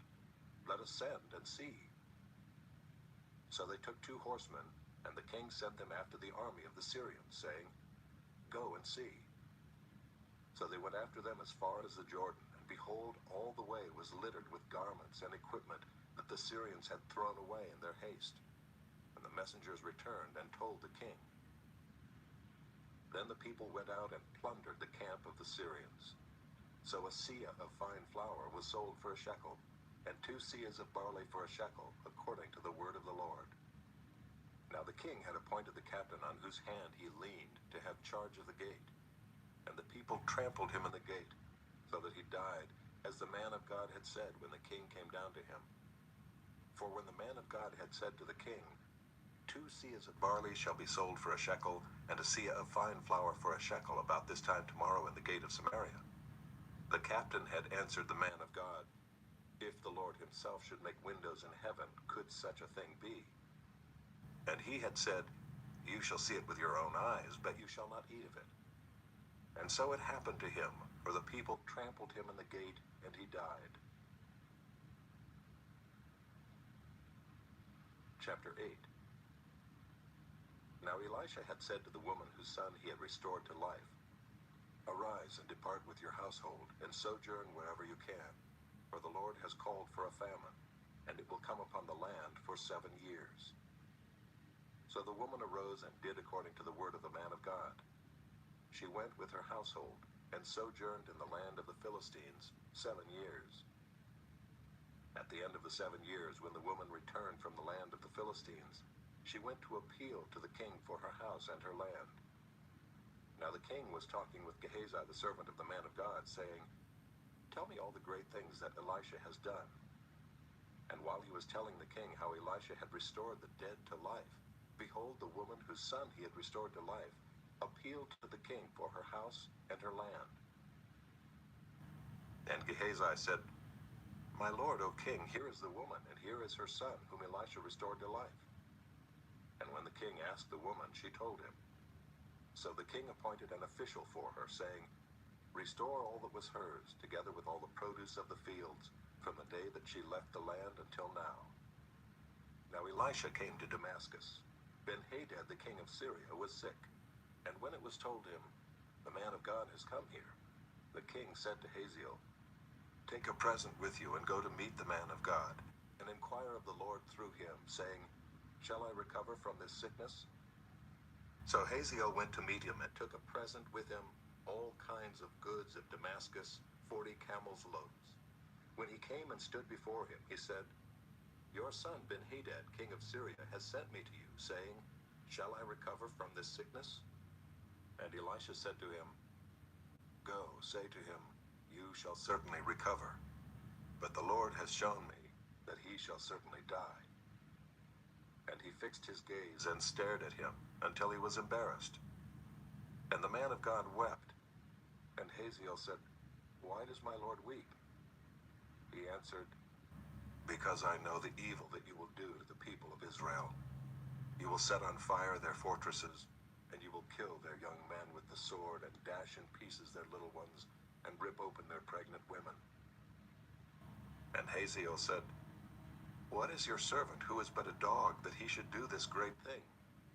Elisha answered, "The Lord has shown me that you are to be king over Syria." Then he departed from Elisha and came to his master, who said to him, "What did Elisha say to you?" And he answered, "He told me that you would certainly recover." But the next day he took the bedcloth and dipped it in water and spread it over his face till he died. And Hazael became king in his place. In the 5th year of Joram the son of Ahab, king of Israel, when Jehoshaphat was king of Judah, Jehoram the son of Jehoshaphat, king of Judah, began to reign. He was 32 years old when he became king, and he reigned 8 years in Jerusalem. And he walked in the way of the kings of Israel, as the house of Ahab had done, for the daughter of Ahab was his wife. And he did what was evil in the sight of the Lord. Yet the Lord was not willing to destroy Judah for the sake of David his servant, since he promised to give a lamp to him and to his sons forever. In his days Edom revolted from the rule of Judah, and set up a king of their own. Then Joram passed over to Zair with all his chariots, and rose by night, and he and his chariot commanders struck the Edomites who had surrounded him, but his army fled home. So Edom revolted from the rule of Judah to this day.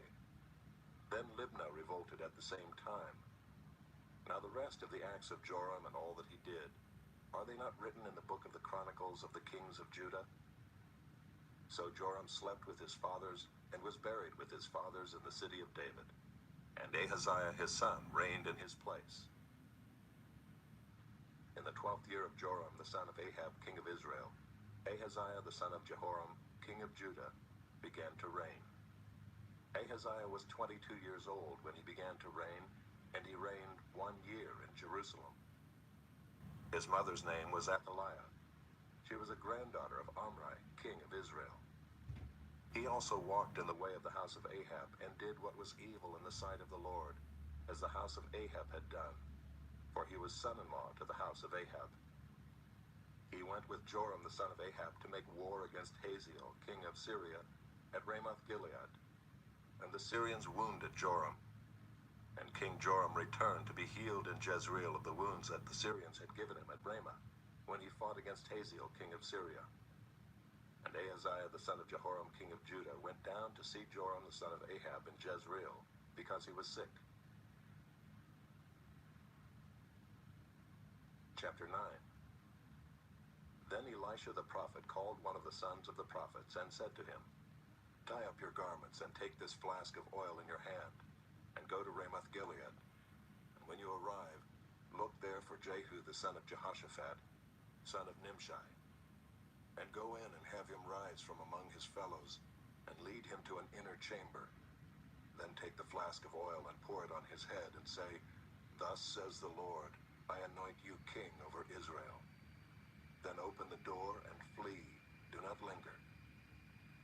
So the young man, the servant of the prophet, went to Ramoth Gilead. And when he came, behold, the commanders of the army were in council. And he said, I have a word for you, O commander. And Jehu said, To which of us all? And he said, To you, O commander. So he arose and went into the house, and the young man poured the oil on his head, saying to him, Thus says the Lord, the God of Israel, I anoint you king over the people of the Lord, over Israel. And you shall strike down the house of Ahab your master, so that I may avenge on Jezebel the blood of my servants the prophets, and the blood of all the servants of the Lord. For the whole house of Ahab shall perish, and I will cut off from Ahab every male, bond or free, in Israel. And I will make the house of Ahab like the house of Jeroboam the son of Nebat, and like the house of Baasha the son of Ahijah. And the dogs shall eat Jezebel in the territory of Jezreel, and none shall bury her. Then he opened the door and fled. When Jehu came out to the servants of his master, they said to him, Is all well? Why did this mad fellow come to you? And he said to them, You know the fellow and his talk. And they said, That is not true. Tell us now. And he said, Thus and so he spoke to me, saying, Thus says the Lord, I anoint you king over Israel. Then in haste every man of them took his garment and put it under him on the bare steps, and they blew the trumpet and proclaimed, Jehu is king. Thus Jehu the son of Jehoshaphat the son of Nimshi conspired against Joram. Now Joram with all Israel had been on guard at Ramoth Gilead against Hazael king of Syria. But King Joram had returned to be healed in Jezreel of the wounds that the Syrians had given him, when he fought with Hazael, king of Syria. So Jehu said, If this is your decision, then let no one slip out of the city to go and tell the news in Jezreel. Then Jehu mounted his chariot and went to Jezreel, where Joram lay there. And Ahaziah, king of Judah, had come down to visit Joram. Now the watchman was standing on the tower at Jezreel, and he saw the company of Jehu as he came, and said, I see a company. And Joram said, Take a horseman and send to meet them, and let him say, Is it peace? So a man on horseback went to meet him and said, Thus says the king, Is it peace? And Jehu said, What do you have to do with peace? Turn around and ride behind me. And the watchman reported, saying, The messenger reached them, but he is not coming back. Then he sent out a second horseman who came to them and said, Thus the king has said, Is it peace? And Jehu answered, What do you have to do with peace? Turn around and ride behind me. Again the watchman reported, He reached them, but he is not coming back. And the driving is like the driving of Jehu the son of Nimshi, for he drives furiously. Joram said, Make ready. And they made ready his chariot.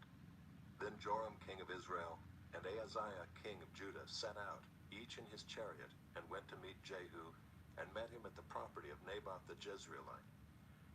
And when Joram saw Jehu, he said, Is it peace, Jehu? He answered, What peace can there be, so long as the whorings and the sorceries of your mother Jezebel are so many? Then Joram reined about and fled, saying to Ahaziah, Treachery, O Ahaziah! And Jehu drew his bow with his full strength, and shot Joram between the shoulders, so that the arrow pierced his heart, and he sank in his chariot. Jehu said to Bidkar his aide, Take him up and throw him on the plot of ground belonging to Naboth the Jezreelite.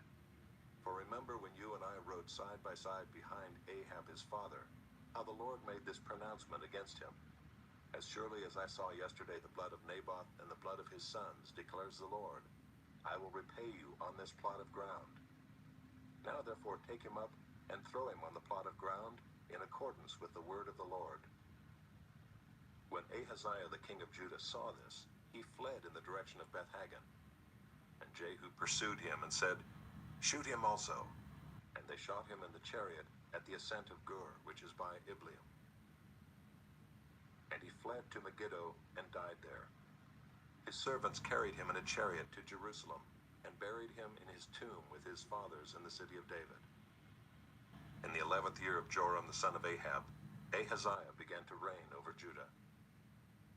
When Jehu came to Jezreel, Jezebel heard of it, and she painted her eyes and adorned her head and looked out of the window. And as Jehu entered the gate, she said, "Is it peace, you Zimri, murderer of your master?" And he lifted up his face to the window and said, "Who is on my side? Who?" 2 or 3 eunuchs looked out at him. He said, "Throw her down." So they threw her down, and some of her blood spattered on the wall and on the horses, and they trampled on her. Then he went in and ate and drank. And he said, "See now to this cursed woman, and bury her, for she is a king's daughter." But when they went to bury her, they found no more of her than the skull and the feet and the palms of her hands. When they came back and told him, he said, "This is the word of the Lord which he spoke by his servant Elijah the Tishbite. In the territory of Jezreel, the dogs shall eat the flesh of Jezebel, and the corpse of Jezebel shall be as dung on the face of the field in the territory of Jezreel, so that no one can say, 'This is Jezebel.'" Chapter 10. Now Ahab had 70 sons in Samaria. So Jehu wrote letters and sent them to Samaria, to the rulers of the city, to the elders, and to the guardians of the sons of Ahab, saying, "Now then, as soon as this letter comes to you, seeing your master's sons are with you, and there are with you chariots and horses, fortified cities also, and weapons, select the best and fittest of your master's sons, and set him on his father's throne, and fight for your master's house." But they were exceedingly afraid, and said, "Behold, the 2 kings could not stand before him. How then can we stand?" So he who was over the palace, and he who was over the city, together with the elders and the guardians, sent to Jehu, saying, "We are your servants, and we will do all that you tell us. We will not make anyone king. Do whatever is good in your eyes." Then he wrote to them a second letter, saying, "If you are on my side, and if you are ready to obey me, take the heads of your master's sons and come to me at Jezreel tomorrow at this time." Now the king's sons, 70 persons, were with the great men of the city, who were bringing them up. And as soon as the letter came to them, they took the king's sons and slaughtered them, 70 persons, and put their heads in baskets, and sent them to him at Jezreel. When the messenger came and told him, "They have brought the heads of the king's sons," he said, "Lay them in 2 heaps at the entrance of the gate until the morning." Then in the morning, when he went out, he stood and said to all the people, "You are innocent. It was I who conspired against my master and killed him. But who struck down all these? Know then that there shall fall to the earth nothing of the word of the Lord, which the Lord spoke concerning the house of Ahab, for the Lord has done what he said by his servant Elijah." So Jehu struck down all who remained of the house of Ahab in Jezreel, all his great men and his close friends and his priests, until he left him none remaining. Then he set out and went to Samaria. On the way, when he was at Beth-Eked of the shepherds, Jehu met the relatives of Ahaziah king of Judah, and he said, "Who are you?" And they answered, "We are the relatives of Ahaziah, and we came down to visit the royal princes and the sons of the queen mother." He said, "Take them alive." And they took them alive and slaughtered them at the pit of Beth-Eked, 42 persons, and he spared none of them. And when he departed from there, he met Jehonadab the son of Rechab coming to meet him.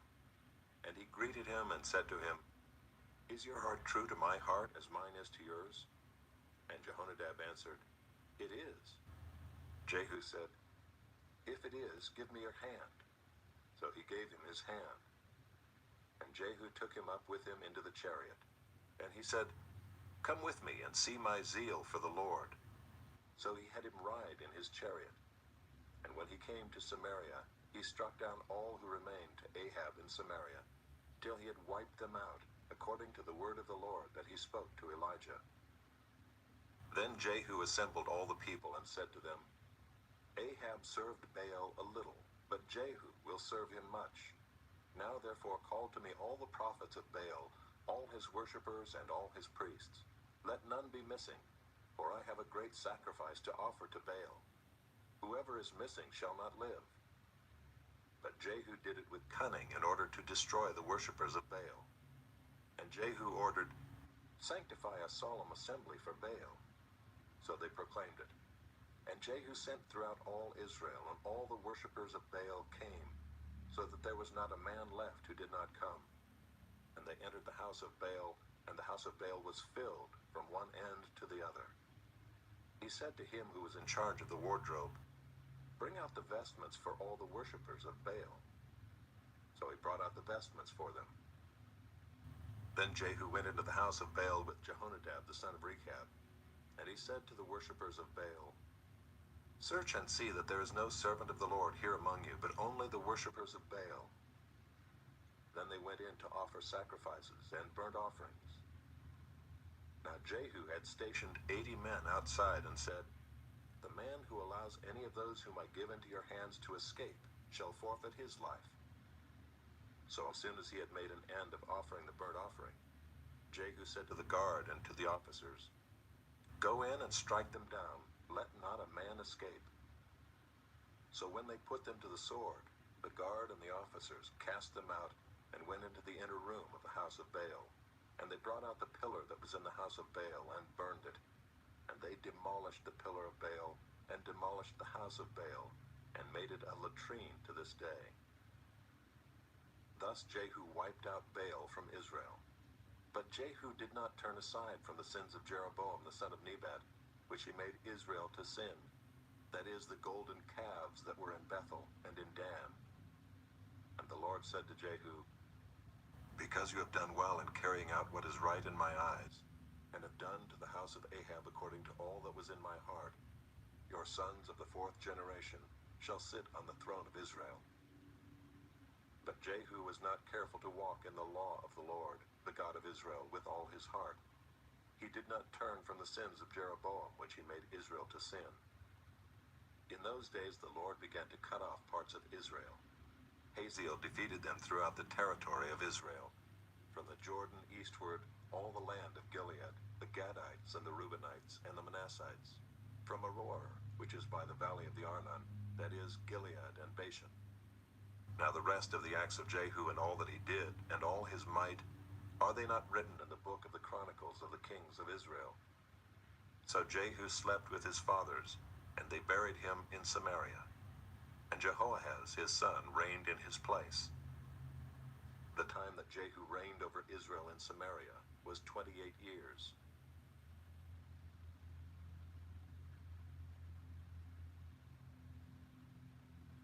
Chapter 11. Now when Athaliah the mother of Ahaziah saw that her son was dead, she arose and destroyed all the royal family. But Jehosheba, the daughter of King Joram, sister of Ahaziah, took Joash the son of Ahaziah, and stole him away from among the king's sons who were being put to death, and she put him and his nurse in a bedroom. Thus they hid him from Athaliah, so that he was not put to death. And he remained with her 6 years, hidden in the house of the Lord, while Athaliah reigned over the land. But in the 7th year Jehoiada sent and brought the captains of the Kerites and of the guards, and had them come to him in the house of the Lord. And he made a covenant with them, and put them under oath in the house of the Lord. And he showed them the king's son. And he commanded them, This is the thing that you shall do. 1/3 of you, those who come off duty on the Sabbath and guard the king's house, another third being at the gate Sur, and a third at the gate behind the guards, shall guard the palace. And the 2 divisions of you, which come on duty in force on the Sabbath and guard the house of the Lord on behalf of the king, shall surround the king, each with his weapons in his hand.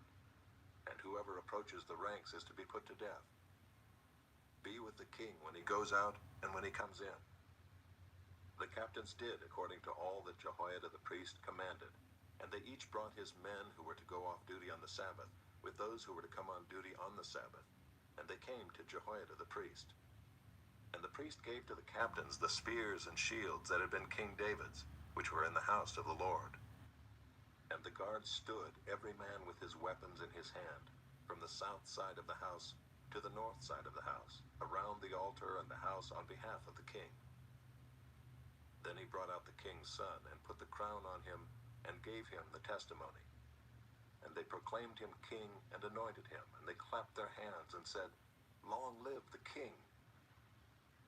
When Athaliah heard the noise of the guard and of the people, she went into the house of the Lord to the people.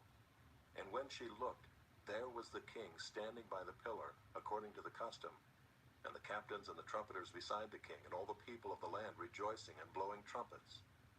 And Athaliah tore her clothes and cried, "Treason! Treason!" Then Jehoiada the priest commanded the captains who were set over the army, "Bring her out between the ranks, and put to death with the sword anyone who follows her." For the priest said, "Let her not be put to death in the house of the Lord." So they laid hands on her, and she went through the horses' entrance to the king's house, and there she was put to death. And Jehoiada made a covenant between the Lord and the king and people, that they should be the Lord's people, and also between the king and the people. Then all the people of the land went to the house of Baal and tore it down.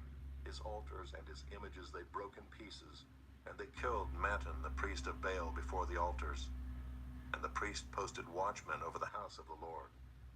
And he took the captains, the Kerites, the guards, and all the people of the land, and they brought the king down from the house of the Lord, marching through the gate of the guards to the king's house. And he took his seat on the throne of the kings.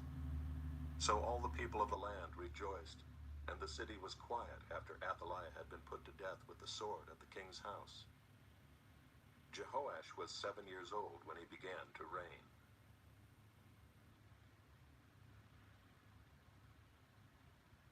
Chapter 12. In the 7th year of Jehu, Jehoash began to reign, and he reigned 40 years in Jerusalem. His mother's name was Zibiah of Beersheba. And Jehoash did what was right in the eyes of the Lord all his days, because Jehoiada the priest instructed him. Nevertheless, the high places were not taken away. The people continued to sacrifice and make offerings on the high places. Jehoash said to the priests, "All the money of the holy things that is brought into the house of the Lord, the money for which each man is assessed, the money from the assessment of persons, and the money that a man's heart prompts him to bring into the house of the Lord, let the priests take, each from his donor, and let them repair the house wherever any need of repairs is discovered." But by the 23rd year of King Jehoash, the priests had made no repairs on the house. Therefore King Jehoash summoned Jehoiada the priest and the other priests, and said to them, "Why are you not repairing the house? Now therefore take no more money from your donors, but hand it over for the repair of the house." So the priests agreed that they should take no more money from the people, and that they should not repair the house. Then Jehoiada the priest took a chest and bored a hole in the lid of it, and set it beside the altar on the right side as one entered the house of the Lord. And the priests who guarded the threshold put in it all the money that was brought into the house of the Lord. And whenever they saw that there was much money in the chest, the king's secretary and the high priest came up, and they bagged and counted the money that was found in the house of the Lord. Then they would give the money that was weighed out into the hands of the workmen who had the oversight of the house of the Lord. And they paid it out to the carpenters and the builders who worked on the house of the Lord, and to the masons and the stone cutters, as well as to buy timber and quarried stone for making repairs on the house of the Lord, and for any outlay for the repairs of the house. But there were not made for the house of the Lord basins of silver, snuffers, bowls, trumpets, or any vessels of gold or of silver from the money that was brought into the house of the Lord, for that was given to the workmen who were repairing the house of the Lord with it. And they did not ask for an accounting from the men into whose hand they delivered the money to pay out to the workmen, for they dealt honestly. The money from the guilt offerings and the money from the sin offerings was not brought into the house of the Lord. It belonged to the priests. At that time Hazael king of Syria went up and fought against Gath and took it. But when Hazael set his face to go up against Jerusalem, Jehoash king of Judah took all the sacred gifts that Jehoshaphat and Jehoram and Ahaziah his fathers, the kings of Judah, had dedicated, and his own sacred gifts, and all the gold that was found in the treasuries of the house of the Lord and of the king's house, and sent these to Hazael king of Syria. Then Hazael went away from Jerusalem. Now the rest of the acts of Joash and all that he did, are they not written in the book of the Chronicles of the kings of Judah? His servants arose and made a conspiracy, and struck down Joash in the house of Millo, on the way that goes down to Silla. It was Josachar the son of Shimeath, and Jehozabad the son of Shomer, his servants, who struck him down so that he died. And they buried him with his fathers in the city of David, and Amaziah his son reigned in his place. Chapter 13. In the 23rd year of Joash the son of Ahaziah, king of Judah, Jehoahaz the son of Jehu began to reign over Israel in Samaria, and he reigned 17 years. He did what was evil in the sight of the Lord, and followed the sins of Jeroboam the son of Nebat, which he made Israel to sin. He did not depart from them. And the anger of the Lord was kindled against Israel, and he gave them continually into the hand of Hazael king of Syria, and into the hand of Benhadad the son of Hazael. Then Jehoahaz sought the favor of the Lord, and the Lord listened to him, for he saw the oppression of Israel, how the king of Syria oppressed them. Therefore the Lord gave Israel a savior, so that they escaped from the hand of the Syrians, and the people of Israel lived in their homes as formerly. Nevertheless they did not depart from the sins of the house of Jeroboam, which he made Israel to sin, but walked in them. And the Asherah also remained in Samaria. For there was not left to Jehoahaz an army of more than 50 horsemen and 10 chariots and 10,000 footmen, for the king of Syria had destroyed them and made them like the dust at threshing. Now the rest of the acts of Jehoahaz and all that he did, and his might, are they not written in the book of the Chronicles of the kings of Israel? So Jehoahaz slept with his fathers, and they buried him in Samaria, and Joash his son reigned in his place. In the 37th year of Joash king of Judah, Jehoash the son of Jehoahaz began to reign over Israel in Samaria, and he reigned 16 years. He also did what was evil in the sight of the Lord. He did not depart from all the sins of Jeroboam the son of Nebat, which he made Israel to sin, but he walked in them. Now the rest of the acts of Joash and all that he did, and the might with which he fought against Amaziah king of Judah, are they not written in the book of the Chronicles of the kings of Israel? So Joash slept with his fathers, and Jeroboam sat on his throne. And Joash was buried in Samaria with the kings of Israel. Now when Elisha had fallen sick with the illness of which he was to die, Joash king of Israel went down to him and wept before him, crying, my father, the chariots of Israel and its horsemen. And Elisha said to him, take a bow and arrows. So he took a bow and arrows. Then he said to the king of Israel, draw the bow. And he drew it. And Elisha laid his hands on the king's hands. And he said, open the window eastward. And he opened it. Then Elisha said, shoot. And he shot. And he said, the Lord's arrow of victory, the arrow of victory over Syria. For you shall fight the Syrians in Aphek until you have made an end of them. And he said, take the arrows. And he took them. And he said to the king of Israel, strike the ground with them. And he struck 3 times and stopped. Then the man of God was angry with him and said, you should have struck 5 or 6 times. Then you would have struck down Syria until you had made an end of it. But now you will strike down Syria only 3 times. So Elisha died, and they buried him. Now bands of Moabites used to invade the land in the spring of the year. And as a man was being buried, behold, a marauding band was seen, and the man was thrown into the grave of Elisha. And as soon as the man touched the bones of Elisha, he revived and stood on his feet. Now Hazael king of Syria oppressed Israel all the days of Jehoahaz. But the Lord was gracious to them and had compassion on them, and he turned toward them because of his covenant with Abraham, Isaac, and Jacob, and would not destroy them, nor has he cast them from his presence until now. When Hazael king of Syria died, Ben-Hadad his son became king in his place. Then Jehoash the son of Jehoahaz took again from Ben-Hadad the son of Haziel the cities that he had taken from Jehoahaz his father in war. 3 times Joash defeated him and recovered the cities of Israel.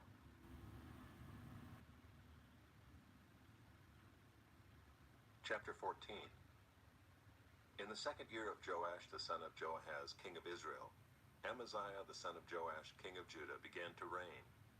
He was 25 years old when he began to reign, and he reigned 29 years in Jerusalem.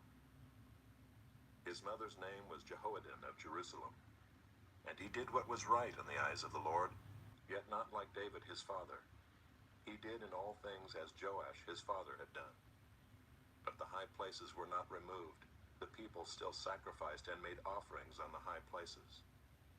And as soon as the royal power was firmly in his hand, he struck down his servants who had struck down the king his father. But he did not put to death the children of the murderers, according to what is written in the book of the law of Moses, where the Lord commanded, "Fathers shall not be put to death because of their children, nor shall children be put to death because of their fathers, but each one shall die for his own sin." He struck down 10,000 Edomites in the valley of Salt, and took Selah by storm, and called it Joktheel, which is its name to this day. Then Amaziah sent messengers to Jehoash, the son of Jehoahaz, son of Jehu, king of Israel, saying, "Come, let us look one another in the face." And Jehoash, king of Israel, sent word to Amaziah, king of Judah, "A thistle on Lebanon sent to a cedar on Lebanon, saying, 'Give your daughter to my son for a wife.' And a wild beast of Lebanon passed by and trampled down the thistle. You have indeed struck down Edom, and your heart has lifted you up. Be content with your glory and stay at home. For why should you provoke trouble so that you fall, you and Judah with you?" But Amaziah would not listen. So Jehoash king of Israel went up, and he and Amaziah king of Judah faced one another in battle at Bethshemesh, which belongs to Judah. And Judah was defeated by Israel, and every man fled to his home. And Jehoash king of Israel captured Amaziah king of Judah, the son of Jehoash, son of Ahaziah, at Bethshemesh, and came to Jerusalem and broke down the wall of Jerusalem for 400 cubits, from the Ephraim gate to the corner gate. And he seized all the gold and silver and all the vessels that were found in the house of the Lord and in the treasuries of the king's house, also hostages, and he returned to Samaria. Now the rest of the acts of Jehoash that he did, and his might, and how he fought with Amaziah king of Judah, are they not written in the book of the Chronicles of the kings of Israel? And Jehoash slept with his fathers, and was buried in Samaria with the kings of Israel. And Jeroboam his son reigned in his place. Amaziah the son of Joash king of Judah lived 15 years after the death of Jehoash son of Jehoahaz king of Israel. Now the rest of the deeds of Amaziah, are they not written in the book of the Chronicles of the kings of Judah? And they made a conspiracy against him in Jerusalem, and he fled to Lachish. But they sent after him to Lachish and put him to death there. And they brought him on horses, and he was buried in Jerusalem with his fathers in the city of David. And all the people of Judah took Azariah, who was 16 years old, and made him king instead of his father Amaziah. He built Elath, and restored it to Judah, after the king slept with his fathers. In the 15th year of Amaziah the son of Joash king of Judah, Jeroboam the son of Joash king of Israel began to reign in Samaria, and he reigned 41 years. And he did what was evil in the sight of the Lord. He did not depart from all the sins of Jeroboam the son of Nebat, which he made Israel to sin. He restored the border of Israel from Lebo-Hamath as far as the sea of the Arabah, according to the word of the Lord, the God of Israel, which he spoke by his servant Jonah the son of Amittai, the prophet, who was from Gath-Hepher. For the Lord saw that the affliction of Israel was very bitter, for there was none left, bond or free, and there was none to help Israel. But the Lord had not said that he would blot out the name of Israel from under heaven, so he saved them by the hand of Jeroboam the son of Joash. Now the rest of the acts of Jeroboam, and all that he did, and his might, how he fought, and how he restored Damascus and Hamath to Judah in Israel, are they not written in the book of the Chronicles of the kings of Israel? And Jeroboam slept with his fathers, the kings of Israel, and Zechariah his son reigned in his place.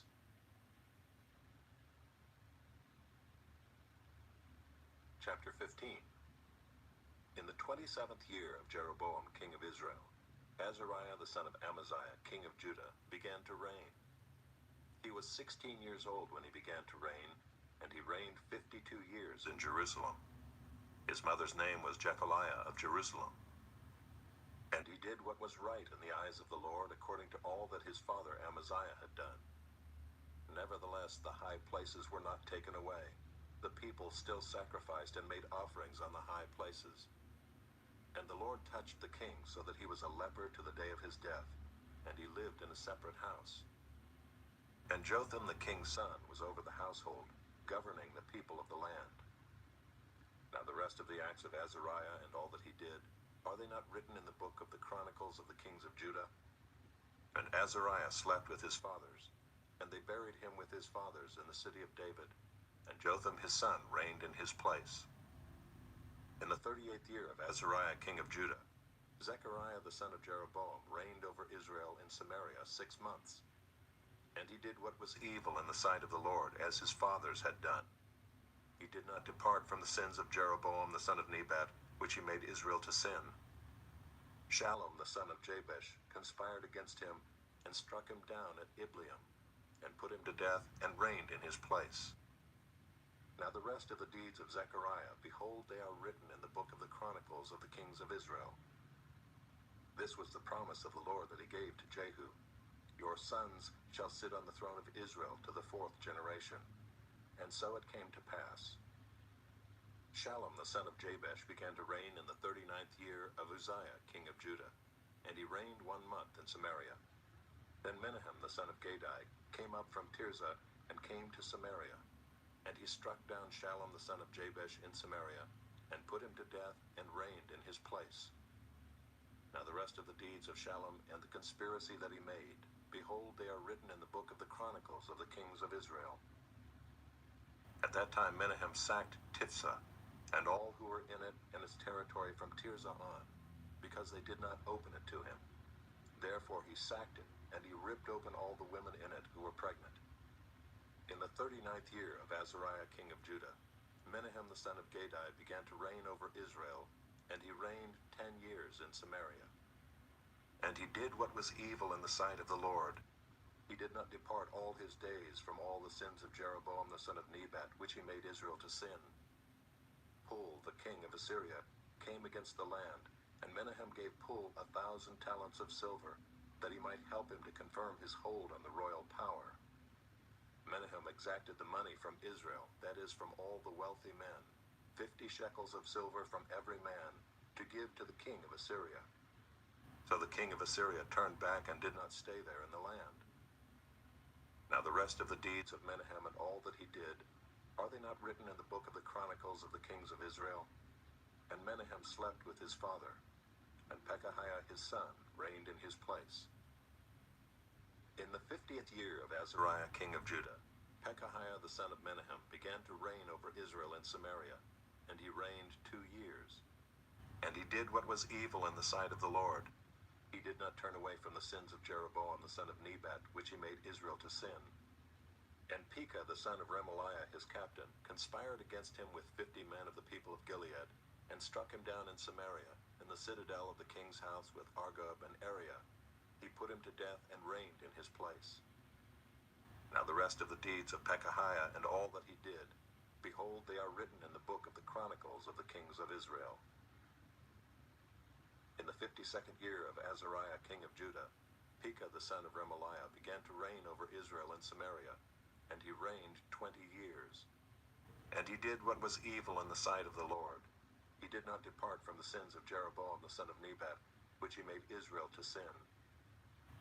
In the days of Pekah king of Israel, Tiglath-Pileser king of Assyria came and captured Ijon, Abel-Beth-Maacah, Genoa, Kadesh, Hazor, Gilead, and Galilee, all the land of Naphtali, and he carried the people captive to Assyria. Then Hoshea the son of Elah made a conspiracy against Pekah the son of Remaliah, and struck him down and put him to death, and reigned in his place, in the 20th year of Jotham the son of Uzziah. Now the rest of the acts of Pekah and all that he did, behold, they are written in the book of the Chronicles of the kings of Israel. In the 2nd year of Pekah the son of Remaliah, king of Israel, Jotham the son of Uzziah, king of Judah, began to reign. He was 25 years old when he began to reign, and he reigned 16 years in Jerusalem. His mother's name was Jerusha, the daughter of Zadok. And he did what was right in the eyes of the Lord, according to all that his father Uzziah had done. Nevertheless, the high places were not removed. The people still sacrificed and made offerings on the high places. He built the upper gate of the house of the Lord. Now the rest of the acts of Jotham and all that he did, are they not written in the book of the Chronicles of the kings of Judah? In those days the Lord began to send Rezin the king of Syria and Pekah the son of Remaliah against Judah. Jotham slept with his fathers and was buried with his fathers in the city of David his father, and Ahaz his son reigned in his place.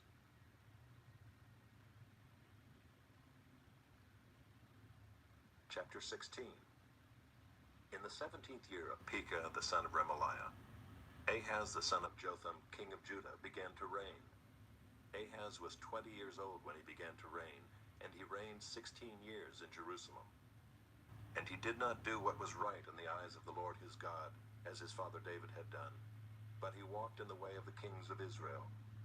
He even burned his son as an offering, according to the despicable practices of the nations whom the Lord drove out before the people of Israel. And he sacrificed and made offerings on the high places and on the hills and under every green tree. Then Rezin king of Syria and Pekah the son of Remaliah king of Israel came up to wage war on Jerusalem, and they besieged Ahaz, but could not conquer him. At that time Rezin the king of Syria recovered Elath for Syria and drove the men of Judah from Elath, and the Edomites came to Elath, where they dwell to this day. So Ahaz sent messengers to Tiglath-Pileser king of Assyria, saying, I am your servant and your son. Come up and rescue me from the hand of the king of Syria and from the hand of the king of Israel, who are attacking me. Ahaz also took the silver and gold that was found in the house of the Lord and in the treasures of the king's house, and sent a present to the king of Assyria. And the king of Assyria listened to him. The king of Assyria marched up against Damascus and took it, carrying its people captive to Kir, and he killed Rezin. When King Ahaz went to Damascus to meet Tiglath-Pileser king of Assyria, he saw the altar that was at Damascus. And King Ahaz sent to Uriah the priest a model of the altar and its pattern, exact in all its details. And Uriah the priest built the altar in accordance with all that King Ahaz had sent from Damascus. So Uriah the priest made it, before King Ahaz arrived from Damascus. And when the king came from Damascus, the king viewed the altar. Then the king drew near to the altar and went up on it, and burned his burnt offering and his grain offering, and poured his drink offering, and threw the blood of his peace offerings on the altar. And the bronze altar that was before the Lord he removed from the front of the house, from the place between his altar and the house of the Lord, and put it on the north side of his altar. And King Ahaz commanded Uriah the priest, saying, On the great altar burn the morning burnt offering and the evening grain offering, and the king's burnt offering and his grain offering, with the burnt offering of all the people of the land, and their grain offering and their drink offering. And throw on it all the blood of the burnt offering and all the blood of the sacrifice. But the bronze altar shall be for me to inquire by. Uriah the priest did all this, as King Ahaz commanded. And King Ahaz cut off the frames of the stands and removed the basin from them. And he took down the sea from off the bronze oxen that were under it, and put it on a stone pedestal. And the covered way for the Sabbath that had been built inside the house and the outer entrance for the king, he caused to go around the house of the Lord, because of the king of Assyria. Now the rest of the acts of Ahaz that he did, are they not written in the book of the Chronicles of the kings of Judah? And Ahaz slept with his fathers, and was buried with his fathers in the city of David. And Hezekiah his son reigned in his place. Chapter 17.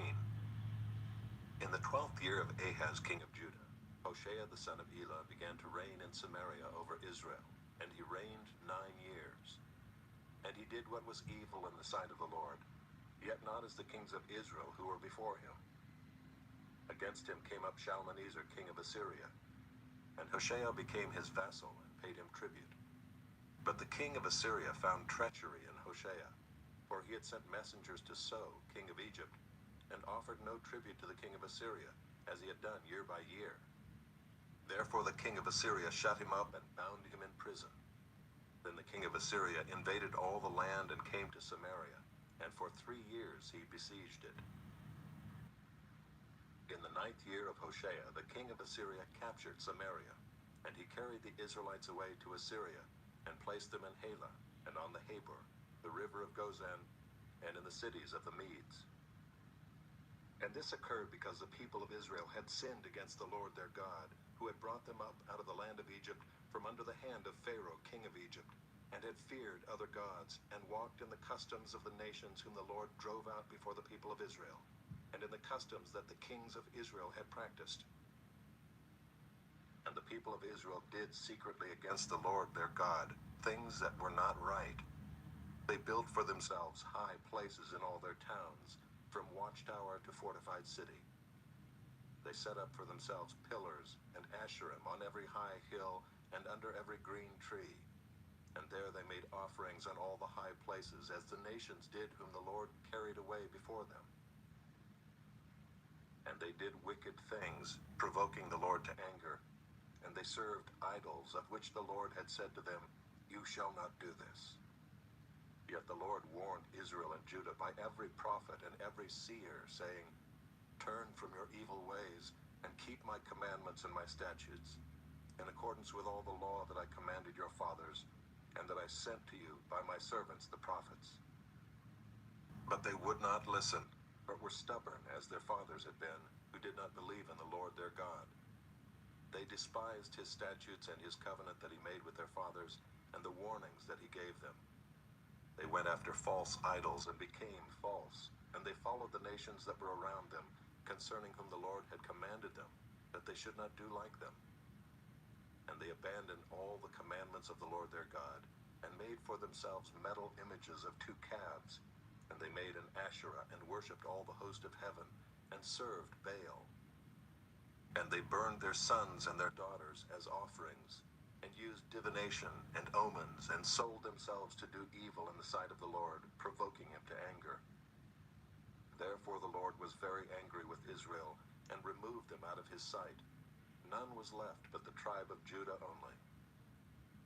Judah also did not keep the commandments of the Lord their God, but walked in the customs that Israel had introduced.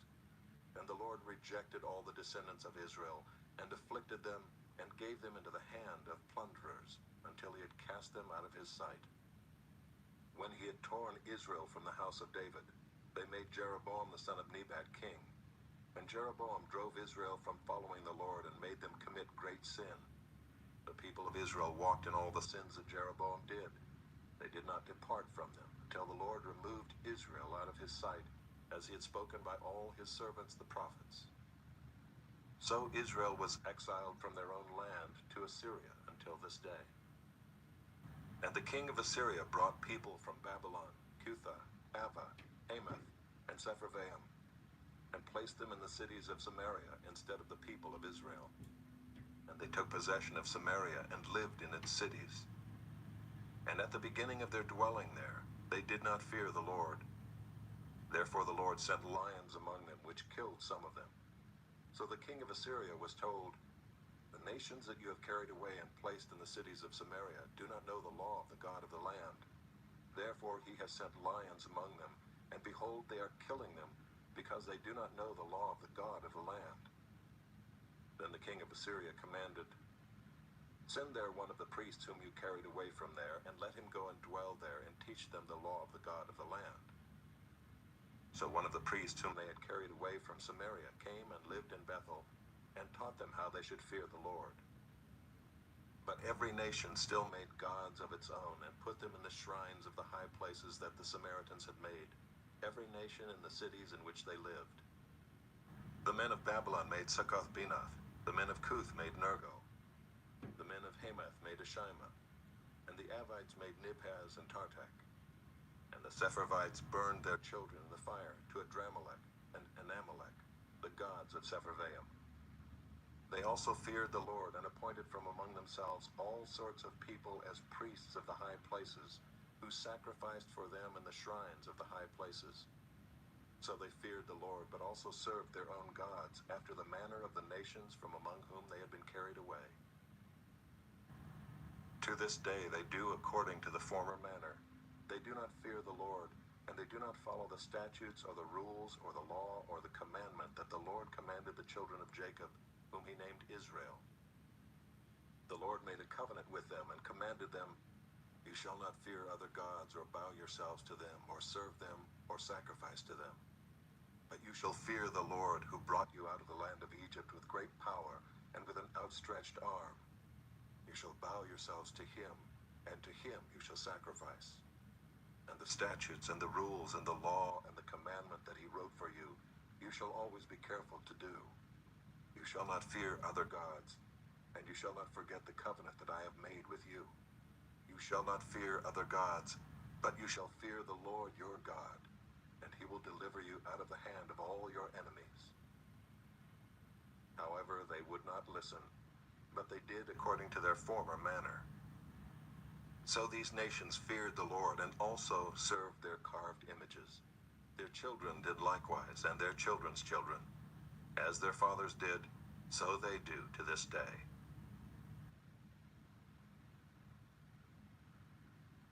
Chapter 18. In the 3rd year of Hoshea, son of Elah, king of Israel, Hezekiah the son of Ahaz, king of Judah, began to reign. He was 25 years old when he began to reign, and he reigned 29 years in Jerusalem. His mother's name was Abi, the daughter of Zechariah.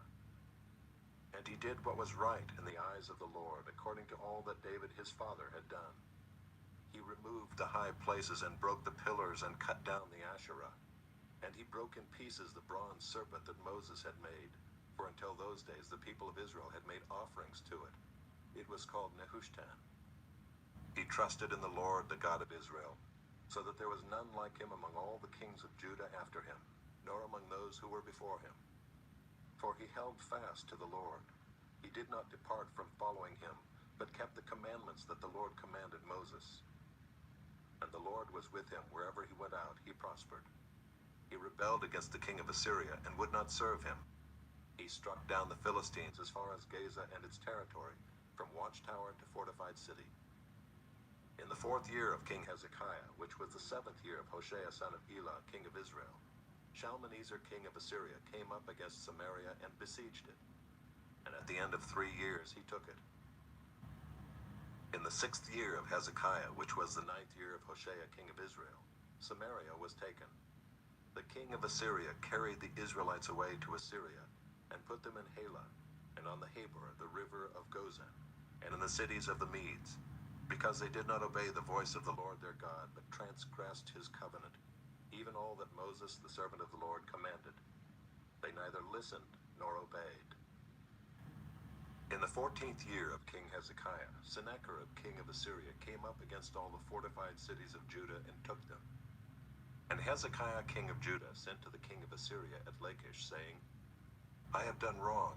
Withdraw from me. Whatever you impose on me, I will bear." And the king of Assyria required of Hezekiah king of Judah 300 talents of silver and 30 talents of gold. And Hezekiah gave him all the silver that was found in the house of the Lord and in the treasuries of the king's house. At that time Hezekiah stripped the gold from the doors of the temple of the Lord, and from the doorposts that Hezekiah king of Judah had overlaid, and gave it to the king of Assyria. And the king of Assyria sent the Tartan, the Rabsaris, and the Rabshakeh with a great army from Lachish to King Hezekiah at Jerusalem. And they went up and came to Jerusalem. When they arrived, they came and stood by the conduit of the upper pool, which is on the highway to the washer's field. And when they called for the king, there came out to them Eliakim the son of Hilkiah, who was over the household, and Shebna the secretary, and Joah the son of Asaph the recorder. And the Rabshakeh said to them, "Say to Hezekiah, Thus says the great king, the king of Assyria, on what do you rest this trust of yours? Do you think that mere words are strategy and power for war? In whom do you now trust, that you have rebelled against me? Behold, you are trusting now in Egypt, that broken reed of a staff, which will pierce the hand of any man who leans on it. Such is Pharaoh, king of Egypt, to all who trust in him. But if you say to me, we trust in the Lord our God, is it not he whose high places and altars Hezekiah has removed, saying to Judah and to Jerusalem, you shall worship before this altar in Jerusalem? Come now, make a wager with my master the king of Assyria. I will give you 2,000 horses, if you are able on your part to set riders on them. How then can you repulse a single captain among the least of my master's servants, when you trust in Egypt for chariots and for horsemen? Moreover, is it without the Lord that I have come up against this place to destroy it? The Lord said to me, go up against this land and destroy it. Then Eliakim the son of Hilkiah and Shebna and Joah said to the Rabshakeh, please speak to your servants in Aramaic, for we understand it. Do not speak to us in the language of Judah within the hearing of the people who are on the wall.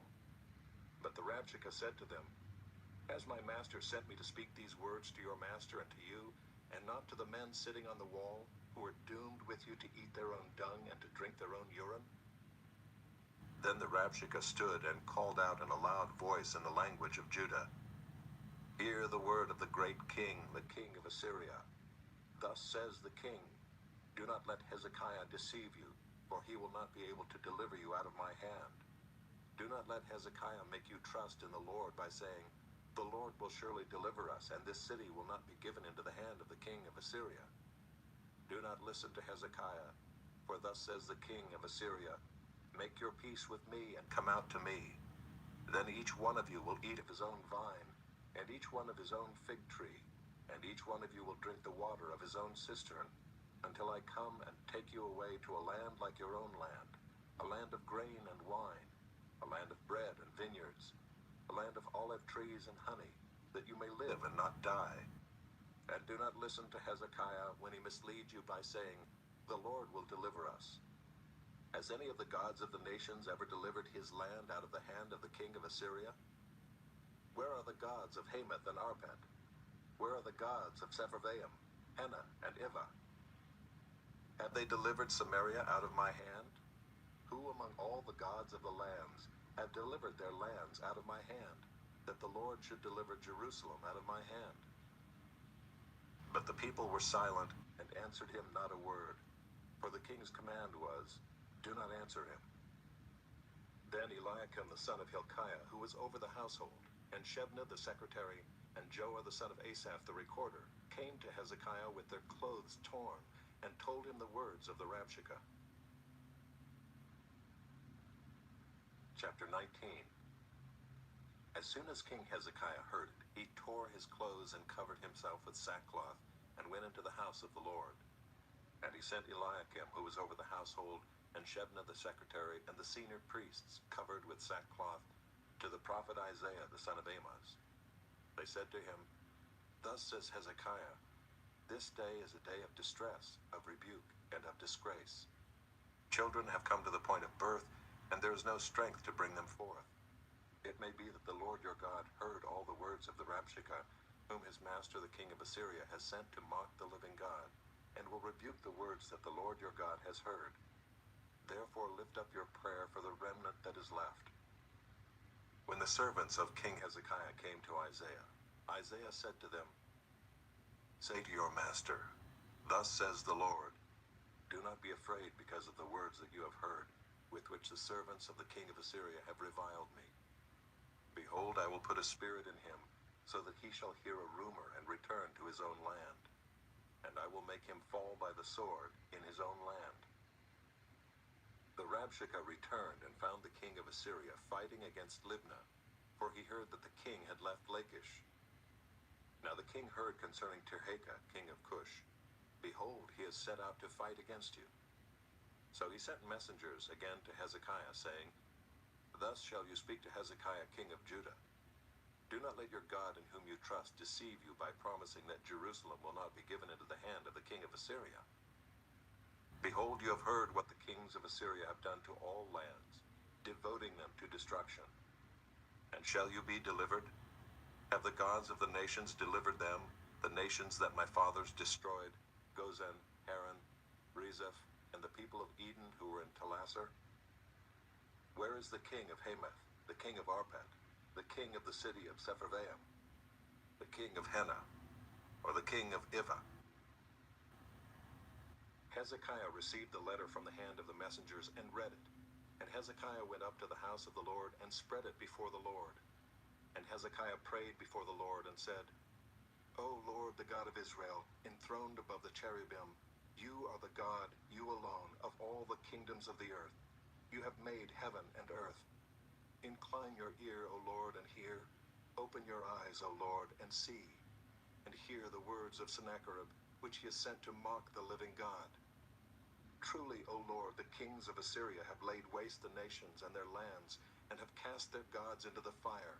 For they were not gods, but the work of men's hands, wood and stone. Therefore they were destroyed. So now, O Lord our God, save us, please, from his hand, that all the kingdoms of the earth may know that you, O Lord, are God alone. Then Isaiah the son of Amoz sent to Hezekiah, saying, Thus says the Lord, the God of Israel, your prayer to me about Sennacherib, king of Assyria, I have heard. This is the word that the Lord has spoken concerning him. She despises you, she scorns you, the virgin daughter of Zion. She wags her head behind you, the daughter of Jerusalem. Whom have you mocked and reviled? Against whom have you raised your voice and lifted your eyes to the heights? Against the Holy One of Israel. By your messengers you have mocked the Lord, and you have said, with my many chariots I have gone up the heights of the mountains to the far recesses of Lebanon. I felled its tallest cedars, its choicest cypresses. I entered its farthest lodging place, its most fruitful forest. I dug wells and drank foreign waters, and I dried up with the sole of my foot all the streams of Egypt. Have you not heard that I determined it long ago? I planned from days of old what now I bring to pass, that you should turn fortified cities into heaps of ruins, while their inhabitants, shorn of strength, are dismayed and confounded, and have become like plants of the field and like tender grass, like grass on the housetops, blighted before it is grown. But I know you're sitting down, and you're going out and coming in, and you're raging against me. Because you have raged against me, and your complacency has come into my ears, I will put my hook in your nose and my bit in your mouth, and I will turn you back on the way by which you came. And this shall be the sign for you. This year eat what grows of itself, and in the second year what springs of the same. Then in the third year sow and reap and plant vineyards and eat their fruit. And the surviving remnant of the house of Judah shall again take root downward and bear fruit upward. For out of Jerusalem shall go a remnant, and out of Mount Zion a band of survivors. The zeal of the Lord will do this. Therefore thus says the Lord concerning the king of Assyria, he shall not come into this city or shoot an arrow there, or come before it with a shield, or cast up a siege mound against it. By the way that he came, by the same he shall return, and he shall not come into this city, declares the Lord. For I will defend this city to save it, for my own sake, and for the sake of my servant David. And that night the angel of the Lord went out and struck down 185,000 in the camp of the Assyrians. And when people arose early in the morning, behold, these were all dead bodies. Then Sennacherib, king of Assyria, departed and went home and lived at Nineveh. And as he was worshipping in the house of Nisroch his god, Adramelech and Sharezer his sons struck him down with the sword and escaped into the land of Ararat. And Esarhaddon his son reigned in his place.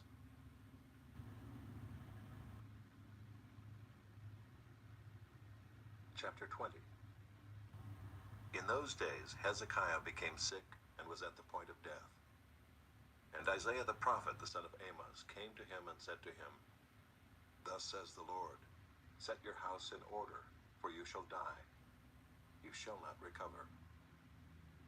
Then Hezekiah turned his face to the wall and prayed to the Lord, saying, Now, O Lord, please remember how I have walked before you in faithfulness us and with a whole heart, and have done what is good in your sight." And Hezekiah wept bitterly. And before Isaiah had gone out of the middle court, the word of the Lord came to him. "Turn back and say to Hezekiah, the leader of my people, 'Thus says the Lord, the God of David your father, I have heard your prayer, I have seen your tears. Behold, I will heal you. On the third day you shall go up to the house of the Lord, and I will add 15 years to your life. I will deliver you and this city out of the hand of the king of Assyria, and I will defend this city for my own sake and for my servant David's sake." And Isaiah said, "Bring a cake of figs, and let them take and lay it on the boil, that he may recover." And Hezekiah said to Isaiah, "What shall be the sign that the Lord will heal me, and that I shall go up to the house of the Lord on the third day?" And Isaiah said, "This shall be the sign to you from the Lord, that the Lord will do the thing that he has promised. Shall the shadow go forward 10 steps, or go back 10 steps?" And Hezekiah answered, "It is an easy thing for the shadow to lengthen 10 steps. Rather let the shadow go back 10 steps." And Isaiah the prophet called to the Lord, and he brought the shadow back 10 steps, by which it had gone down on the steps of Ahaz.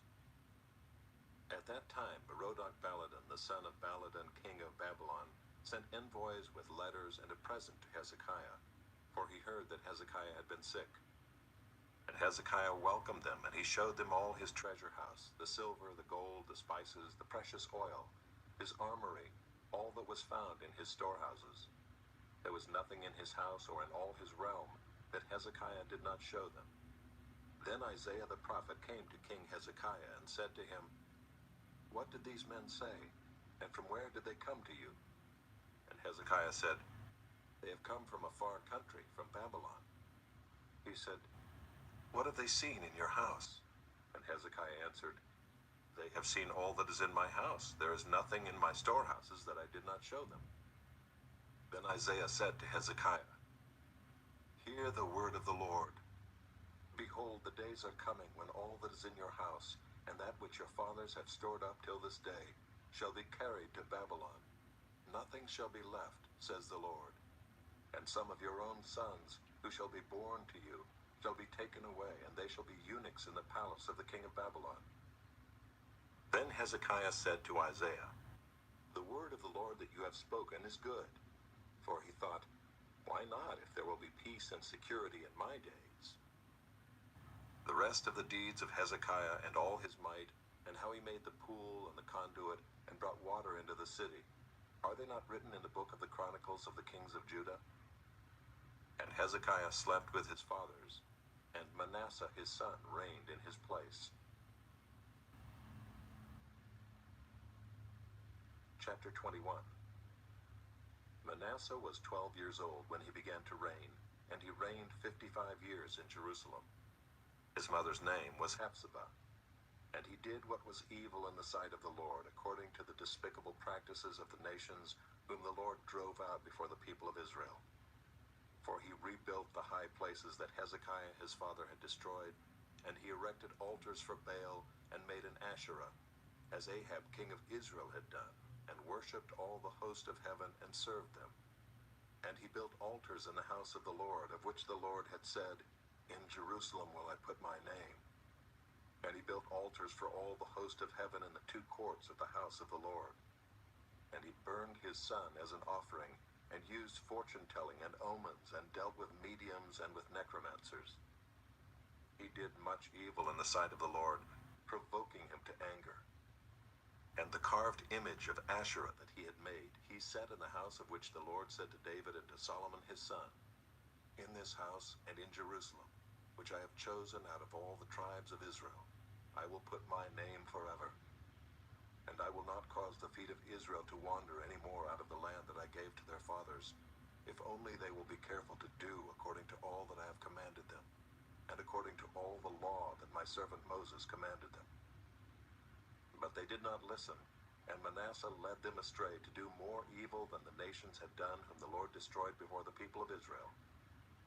And the Lord said by his servants, the prophets, "Because Manasseh, king of Judah, has committed these abominations, and has done things more evil than all that the Amorites did who were before him, and has made Judah also to sin with his idols. Therefore thus says the Lord, the God of Israel, Behold, I am bringing upon Jerusalem and Judah such disaster that the ears of everyone who hears of it will tingle. And I will stretch over Jerusalem the measuring line of Samaria, and the plumb line of the house of Ahab.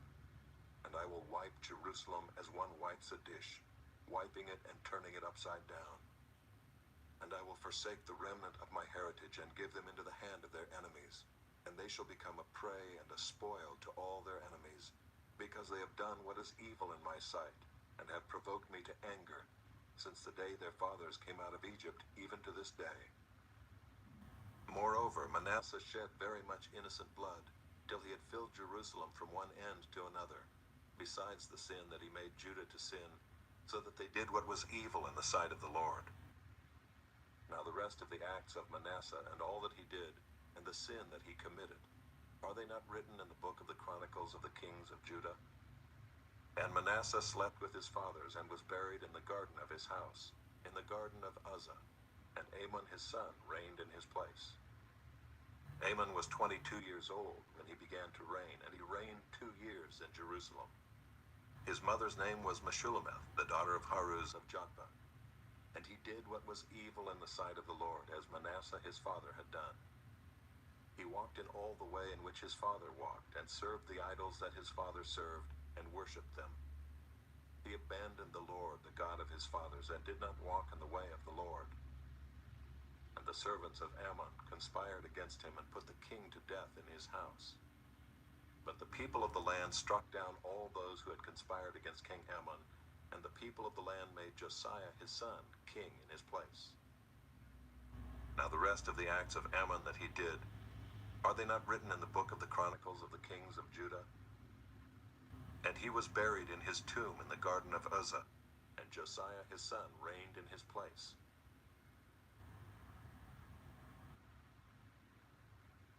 Chapter 22. Josiah was 8 years old when he began to reign, and he reigned 31 years in Jerusalem. His mother's name was Jedidah, the daughter of Adaiah, of Bozkath. And he did what was right in the eyes of the Lord, and walked in all the way of David his father, and he did not turn aside to the right or to the left. In the 18th year of King Josiah, the king sent Shaphan the son of Azaliah, son of Meshullam, the secretary, to the house of the Lord, saying, Go up to Hilkiah the high priest, that he may count the money that has been brought into the house of the Lord, which the keepers of the threshold have collected from the people. And let it be given into the hand of the workmen, who have the oversight of the house of the Lord, and let them give it to the workmen who are at the house of the Lord, repairing the house, that is, to the carpenters, and to the builders, and to the masons. And let them use it for buying timber and quarried stone to repair the house. But no accounting shall be asked from them for the money that is delivered into their hand, for they deal honestly. And Hilkiah the high priest said to Shaphan the secretary, I have found the book of the law in the house of the Lord. And Hilkiah gave the book to Shaphan, and he read it. And Shaphan the secretary came to the king, and reported to the king, Your servants have emptied out the money that was found in the house, and have delivered it into the hand of the workmen who have the oversight of the house of the Lord. Then Shaphan the secretary told the king, Hilkiah the priest has given me a book. And Shaphan read it before the king. When the king heard the words of the book of the law, he tore his clothes. And the king commanded Hilkiah the priest, and Ahikam the son of Shaphan, and Achbor the son of Micaiah, and Shaphan the secretary, and Isaiah the king's servant, saying, Go, inquire of the Lord for me, and for the people, and for all Judah, concerning the words of this book that has been found. For great is the wrath of the Lord that is kindled against us, because our fathers have not obeyed the words of this book, to do according to all that is written concerning us. So Hilkiah the priest, and Ahikam, and Achbor, and Shaphan, and Isaiah went to Huldah the prophetess, the wife of Shallum, the son of Tikvah, son of Harhas, keeper of the wardrobe. Now she lived in Jerusalem in the 2nd quarter, and they talked with her.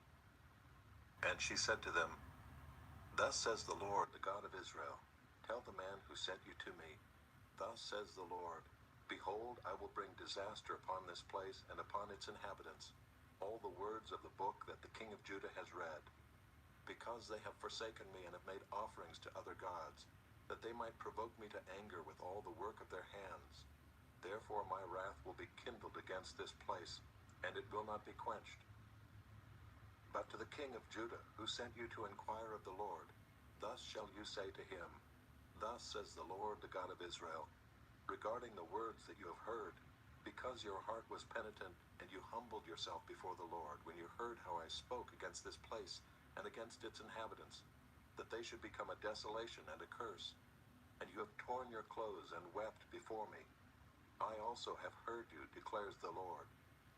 Therefore, behold, I will gather you to your fathers, and you shall be gathered to your grave in peace. And your eyes shall not see all the disaster that I will bring upon this place. And they brought back word to the king.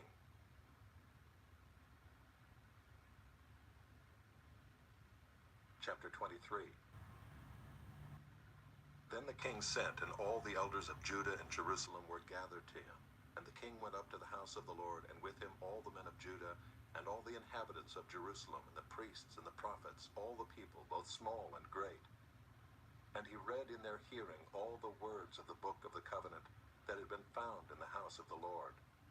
And the king stood by the pillar and made a covenant before the Lord, to walk after the Lord, and to keep his commandments and his testimonies and his statutes with all his heart and all his soul, to perform the words of this covenant that were written in this book. And all the people joined in the covenant. And the king commanded Hilkiah the high priest, and the priests of the second order, and the keepers of the threshold, to bring out of the temple of the Lord all the vessels made for Baal, for Asherah, and for all the host of heaven. He burned them outside Jerusalem in the fields of the Kidron, and carried their ashes to Bethel. And he deposed the priests whom the kings of Judah had ordained to make offerings in the high places at the cities of Judah and around Jerusalem, those also who burned incense to Baal, to the sun and the moon and the constellations, and all the host of the heavens. And he brought out the Asherah from the house of the Lord, outside Jerusalem, to the brook Kidron, and burned it at the brook Kidron, and beat it to dust, and cast the dust of it upon the graves of the common people. And he broke down the houses of the male cult prostitutes who were in the house of the Lord, where the women wove hangings for the Asherah. And he brought all the priests out of the cities of Judah, and defiled the high places where the priests had made offerings, from Geba to Beersheba. And he broke down the high places of the gates that were at the entrance of the gate of Joshua, the governor of the city, which were on one's left at the gate of the city. However, the priests of the high places did not come up to the altar of the Lord at Jerusalem, but they ate unleavened bread among their brothers. And he defiled Topheth, which is in the valley of the son of Hinnom, that no one might burn his son or his daughter as an offering to Moloch. And he removed the horses that the kings of Judah had dedicated to the sun at the entrance to the house of the Lord, by the chamber of Nathan-Melech the chamberlain, which was in the precincts. And he burned the chariots of the sun with fire. And the altars on the roof of the upper chamber of Ahaz, which the kings of Judah had made, and the altars that Manasseh had made in the two courts of the house of the Lord, he pulled down and broke in pieces, and cast the dust of them into the brook Kidron. And the king defiled the high places that were east of Jerusalem, to the south of the Mount of Corruption, which Solomon the king of Israel had built for Ashtoreth, the abomination of the Sidonians, and for Chemosh, the abomination of Moab, and for Milcom, the abomination of the Ammonites. And he broke in pieces the pillars, and cut down the Asherim, and filled their places with the bones of men. Moreover, the altar at Bethel, the high place erected by Jeroboam the son of Nebat, who made Israel to sin, that altar with the high place he pulled down and burned, reducing it to dust. He also burned the Asherah. And as Josiah turned, he saw the tombs there on the mount. And he sent and took the bones out of the tombs, and burned them on the altar, and defiled it, according to the word of the Lord that the man of God proclaimed, who had predicted these things. Then he said, What is that monument that I see? And the men of the city told him, It is the tomb of the man of God who came from Judah, and predicted these things that you have done against the altar at Bethel. And he said, Let him be. Let no man move his bones. So they let his bones alone with the bones of the prophet who came out of Samaria. And Josiah removed all the shrines also of the high places that were in the cities of Samaria, which kings of Israel had made, provoking the Lord to anger. He did to them according to all that he had done at Bethel, and he sacrificed all the priests of the high places who were there on the altars, and burned human bones on them. Then he returned to Jerusalem. And the king commanded all the people, "Keep the Passover to the Lord your God, as it is written in this book of the covenant." For no such Passover had been kept since the days of the judges who judged Israel, or during all the days of the kings of Israel, or of the kings of Judah. But in the 18th year of King Josiah, this Passover was kept to the Lord in Jerusalem. Moreover, Josiah put away the mediums and the necromancers and the household gods and the idols and all the abominations that were seen in the land of Judah and in Jerusalem, that he might establish the words of the law that were written in the book that Hilkiah the priest found in the house of the Lord. Before him there was no king like him, who turned to the Lord with all his heart, and with all his soul, and with all his might, according to all the law of Moses. Nor did any like him arise after him. Still the Lord did not turn from the burning of his great wrath, by which his anger was kindled against Judah, because of all the provocations with which Manasseh had provoked him. And the Lord said, "I will remove Judah also out of my sight, as I have removed Israel, and I will cast off this city that I have chosen, Jerusalem, and the house of which I said, my name shall be there." Now the rest of the acts of Josiah and all that he did, are they not written in the book of the Chronicles of the kings of Judah? In his days Pharaoh Necho, king of Egypt, went up to the king of Assyria to the river Euphrates. King Josiah went to meet him, and Pharaoh Necho killed him at Megiddo as soon as he saw him. And his servants carried him dead in a chariot from Megiddo and brought him to Jerusalem, and buried him in his own tomb.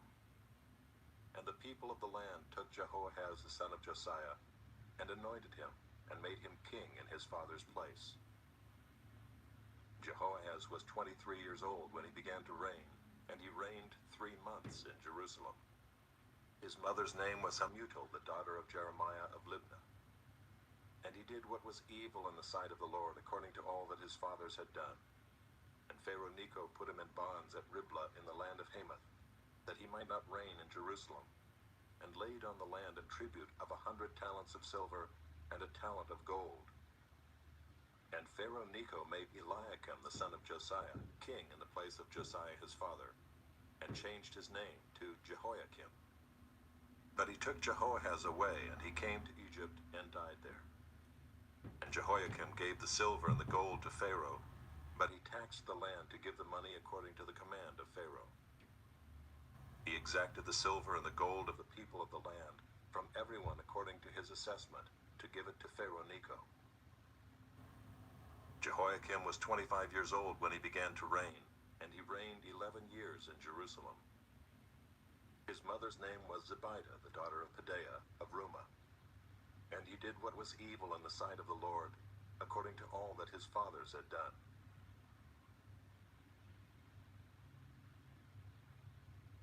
Chapter 24. In his days Nebuchadnezzar king of Babylon came up, and Jehoiakim became his servant for 3 years. Then he turned and rebelled against him. And the Lord sent against him bands of the Chaldeans, and bands of the Syrians, and bands of the Moabites, and bands of the Ammonites, and sent them against Judah to destroy it, according to the word of the Lord that he spoke by his servants the prophets. Surely this came upon Judah at the command of the Lord, to remove them out of his sight, for the sins of Manasseh, according to all that he had done, and also for the innocent blood that he had shed. For he filled Jerusalem with innocent blood, and the Lord would not pardon. Now the rest of the deeds of Jehoiakim and all that he did, are they not written in the book of the Chronicles of the kings of Judah? So Jehoiakim slept with his fathers, and Jehoiakim his son reigned in his place. And the king of Egypt did not come again out of his land, for the king of Babylon had taken all that belonged to the king of Egypt from the brook of Egypt to the river Euphrates. Jehoiakim was 18 years old when he became king, and he reigned 3 months in Jerusalem. His mother's name was Nehushta, the daughter of Elnathan of Jerusalem. And he did what was evil in the sight of the Lord, according to all that his father had done. At that time the servants of Nebuchadnezzar king of Babylon came up to Jerusalem, and the city was besieged. And Nebuchadnezzar king of Babylon came to the city while his servants were besieging it. And Jehoiakim the king of Judah gave himself up to the king of Babylon, himself and his mother and his servants and his officials and his palace officials. The king of Babylon took him prisoner in the 8th year of his reign, and carried off all the treasures of the house of the Lord and the treasures of the king's house, and cut in pieces all the vessels of gold in the temple of the Lord, which Solomon king of Israel had made, as the Lord had foretold.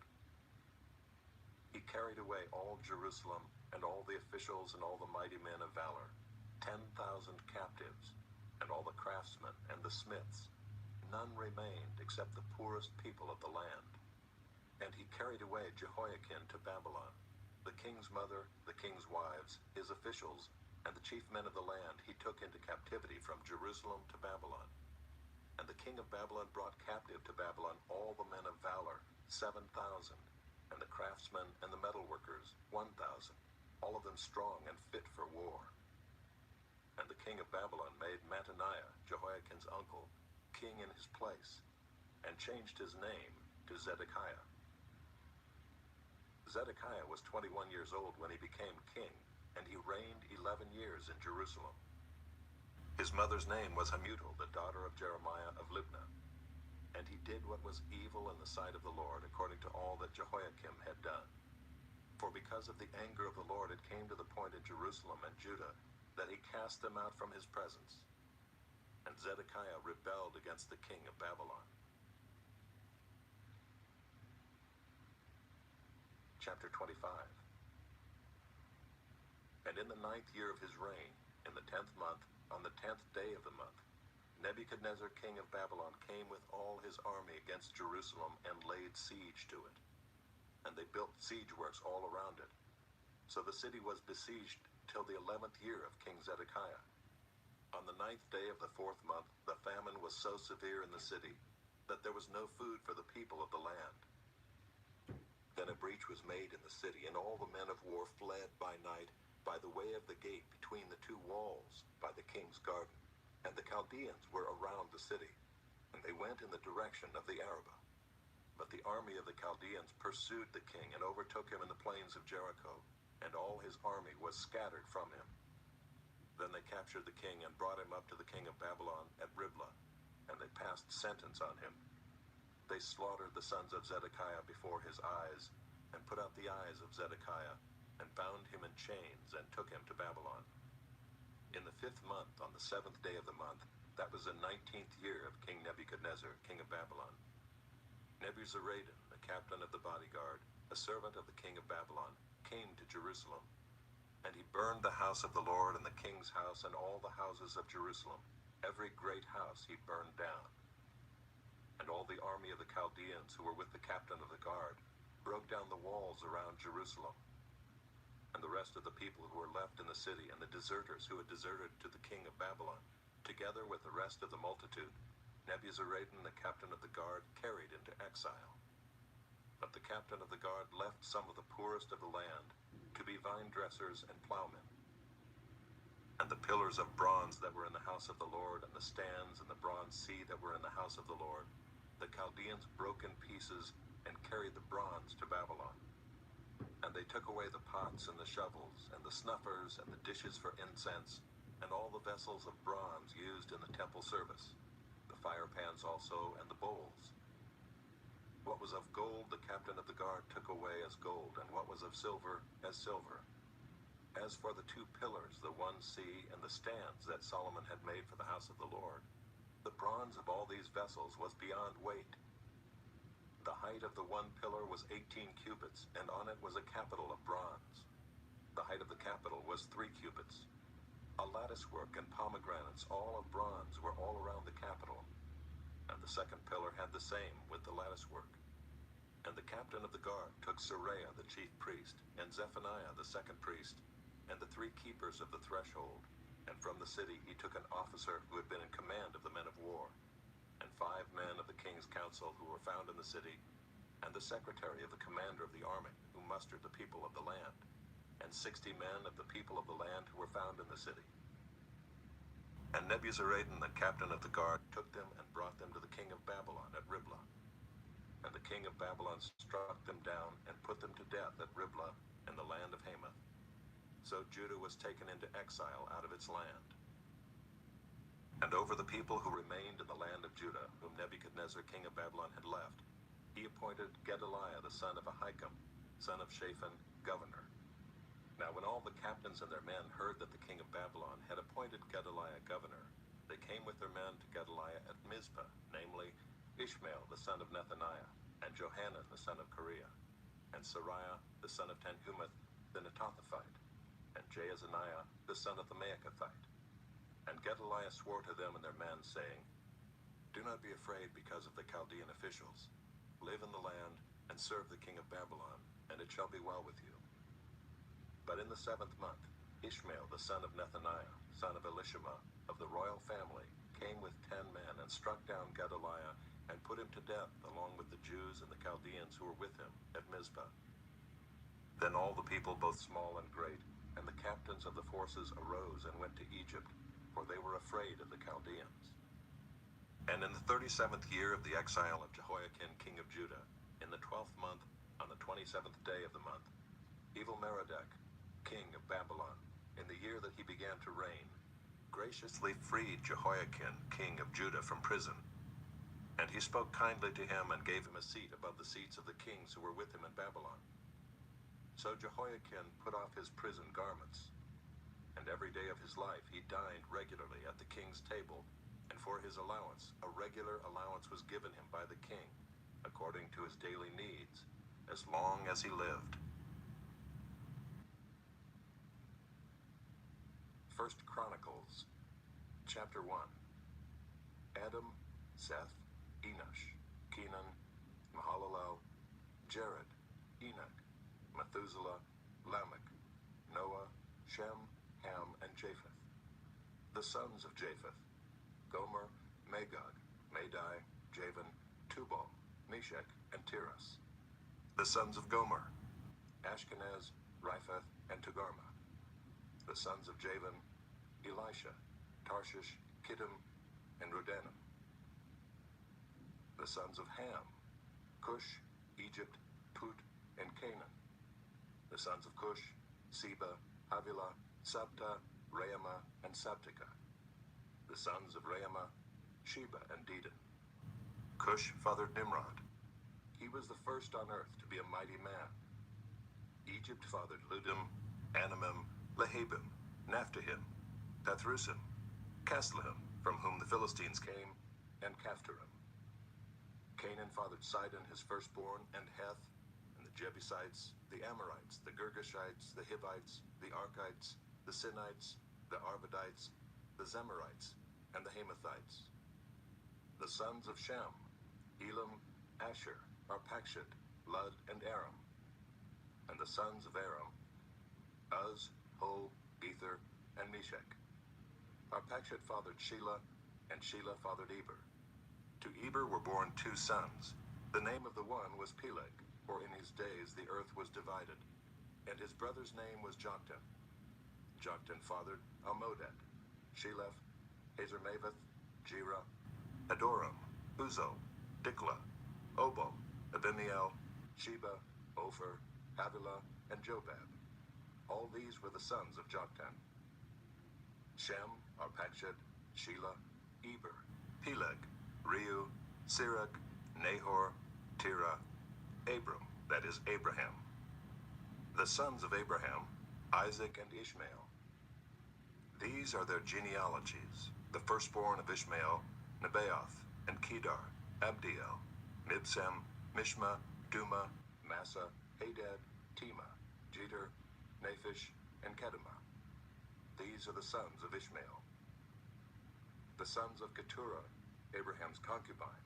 She bore Zimram, Jokshan, Medan, Midian, Ishbak, and Shua. The sons of Jokshan: Sheba and Dedan.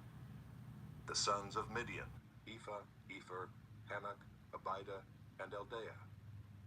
All these were the descendants of Keturah. Abraham fathered Isaac, the sons of Isaac, Esau and Israel. The sons of Esau, Eliphaz, Reuel, Jeush, Jalem, and Korah. The sons of Eliphaz, Teman, Omar, Zepho, Gatam, Kenaz, and of Timnah, Amalek. The sons of Reuel, Nahath, Zerah, Shammah, and Mizah. The sons of Seir, Lotan, Shobal, Zibeon, Anah, Dishan, Ezer, and Dishan. The sons of Lotan, Hori and Hemam. And Lotan's sister was Timnah. The sons of Shobal, Alvan, Manahath, Ebal, Shepho, and Onam. The sons of Zibeon, Aiah and Anah. The son of Anah, Dishan. The sons of Dishan, Hemdan, Eshban, Ithran, and Chiran. The sons of Ezer, Bilhan, Zaavan, and Achan. The sons of Dishan, Uz, and Aaron. These are the kings who reigned in the land of Edom before any king reigned over the people of Israel. Bela the son of Beor, the name of his city being Dinhabah. Bela died, and Jobab the son of Zerah of Bozrah reigned in his place. Jobab died, and Husham of the land of the Temanites reigned in his place. Husham died, and Hadad the son of Bedad, who defeated Midian in the country of Moab, reigned in his place, the name of his city being Avith. Hadad died, and Samlah of Masrekah reigned in his place. Samlah died, and Shaul of Rehoboth on the Euphrates reigned in his place. Shaul died, and Baal-Hanan the son of Achbor reigned in his place. Baal-Hanan died, and Hadad reigned in his place, the name of his city being Pai. And his wife's name was Mehetabel, the daughter of Matred, the daughter of Mezahab. And Hadad died. The chiefs of Edom were chiefs Timnah, Alva, Jetheth, Aholibamah, Elah, Pinon, Kenaz, Teman, Mibzar, Magdiel, and Iram. These are the chiefs of Edom. Chapter 2. These are the sons of Israel: Reuben, Simeon, Levi, Judah, Issachar, Zebulun, Dan, Joseph, Benjamin, Naphtali, Gad, and Asher. The sons of Judah: Onan, and Shelah. These three Bathshua the Canaanite bore to him. Now Judah's firstborn, was evil in the sight of the Lord, and he put him to death. His daughter-in-law Tamar also bore him Perez and Zerah. Judah had 5 sons in all. The sons of Perez, Hezron, and Hamul. The sons of Zerah, Zimri, Ethan, Heman, Calcol, and Dara, 5 in all. The son of Carmi, Achan the troubler of Israel, who broke faith in the matter of the devoted thing. And Ethan's son was Azariah. The sons of Hezron that were born to him: Jerahmeel, Ram, and Kalubai. Ram fathered Aminadab, and Aminadab fathered Nahshon, prince of the sons of Judah. Nahshon fathered Salmon. Salmon fathered Boaz. Boaz fathered Obed. Obed fathered Jesse. Jesse fathered Eliab, his firstborn, Abinadab the second, Shimeah the third, Nathanael the fourth, Radai the fifth, Ozem the sixth, David the seventh. And their sisters were Zeruiah and Abigail. The sons of Zeruiah: Abishai, Joab, and Asahel, 3. Abigail bore Amasa, and the father of Amasa was Jether the Ishmaelite. Caleb the son of Hezron fathered children by his wife Azubah and by Jerioth, and these were her sons, Jesher, Shobab, and Ardon. When Azubah died, Caleb married Ephrath, who bore him Hur. Hur fathered Uri, and Uri fathered Bezalel. Afterward, Hezron went in to the daughter of Machir, the father of Gilead, whom he married when he was 60 years old, and she bore him Segub. And Segub fathered Jair, who had 23 cities in the land of Gilead. But Gesher and Aram took from them Havoth-Jair, Kenath, and its villages, 60 towns. All these were descendants of Machir, the father of Gilead. After the death of Hezron, Caleb went in to Ephrathah, the wife of Hezron, his father, and she bore him Asher, the father of Tekoa. The sons of Jerahmeel, the firstborn of Hezron: Ram, his firstborn, Bunah, Oren, Ozem, and Ahijah. Jerahmeel also had another wife, whose name was Atara. She was the mother of Onam. The sons of Ram, the firstborn of Jerahmeel, Maaz, Jamin, and Eker. The sons of Onam, Shammai and Jada. The sons of Shammai, Nadab and Abishur. The name of Abishur's wife was Abihail, and she bore him Aban and Molid. The sons of Nadab, Seled and Appiam, and Seled died childless. The son of Appiam, Ishai. The son of Ishai, Shishan. The son of Shishan, Alai. The sons of Jada, Shammai's brother, Jether and Jonathan. And Jether died childless. The sons of Jonathan, Peleth and Zazah. These were the descendants of Jerahmeel. Now Shishan had no sons, only daughters. But Shishan had an Egyptian slave whose name was Jarah. So Shishan gave his daughter in marriage to Jarah his slave, and she bore him Attai. Attai fathered Nathan, and Nathan fathered Zabad. Zabad fathered Ephlal, and Ephlal fathered Obed. Obed fathered Jehu, and Jehu fathered Azariah. Azariah fathered Helez, and Helez fathered Eleasa. Eleasa fathered Sismai, and Sismai fathered Shallum. Shallum fathered Jechemiah, and Jechemiah fathered Elishama. The sons of Caleb, the brother of Jerahmeel. Marisha his firstborn, who fathered Ziph. The son of Marisha, Hebron. The sons of Hebron, Korah, Tappuah, Rechem, and Shema. Shema fathered Ream, the father of Jorkeam, and Rechem fathered Shammai. The son of Shammai, Maon, and Maon fathered Beth-zur. Ephah also, Caleb's concubine, bore Haran, Moza, and Gazez, and Haran fathered Gazez. The sons of Jahdai, Regem, Jotham, Geshan, Pelet, Ephah, and Sheaph. Maacah, Caleb's concubine, bore Sheber and Tirhana. She also bore Sheaph, the father of Madmannah, Sheva, the father of Machbenah, and the father of Gibeah, and the daughter of Caleb was Achsah. These were the descendants of Caleb. The sons of Hur, the firstborn of Ephrathah, Shobal, the father of Kiriath-jearim, Salma, the father of Bethlehem, and Hareph, the father of Beth-gader. Shobal, the father of Kiriath-jearim, had other sons, Haroah, half of the Menuhath, and the clans of Kiriath-jearim, the Ithrites, the Puthites, the Shumathites, and the Mishraites. From these came the Zorathites and the Eshtaolites. The sons of Salma, Bethlehem, the Netophathites, Atroth-beth-joab, and half of the Manahathites, the Zorites. The clans also of the scribes who lived at Jabez, the Tirathites, the Shemaathites, and the Sukathites. These are the Kenites who came from Hamath, the father of the house of Rechab. Chapter 3. These are the sons of David who were born to him in Hebron. The firstborn, Amnon, by Ahinoam the Jezreelite. The second, Daniel, by Abigail the Carmelite. The third, Absalom, whose mother was Maacah, the daughter of Talmai, king of Geshur. The fourth, Adonijah, whose mother was Haggith. The fifth, Shephatiah, by Abital. The sixth, Ithream, by his wife Eglah. 6 were born to him in Hebron, where he reigned for 7 years and 6 months. And he reigned 33 years in Jerusalem. These were born to him in Jerusalem: Shimeah, Shobab, Nathan, and Solomon. 4 by Bathshua, the daughter of Amiel. Then Ibhar, Elishama, Eliphalet, Noga, Nepheg, Japhia, Elishama, Eliada, and Eliphalet. 9. All these were David's sons, besides the sons of the concubines, and Tamar was their sister.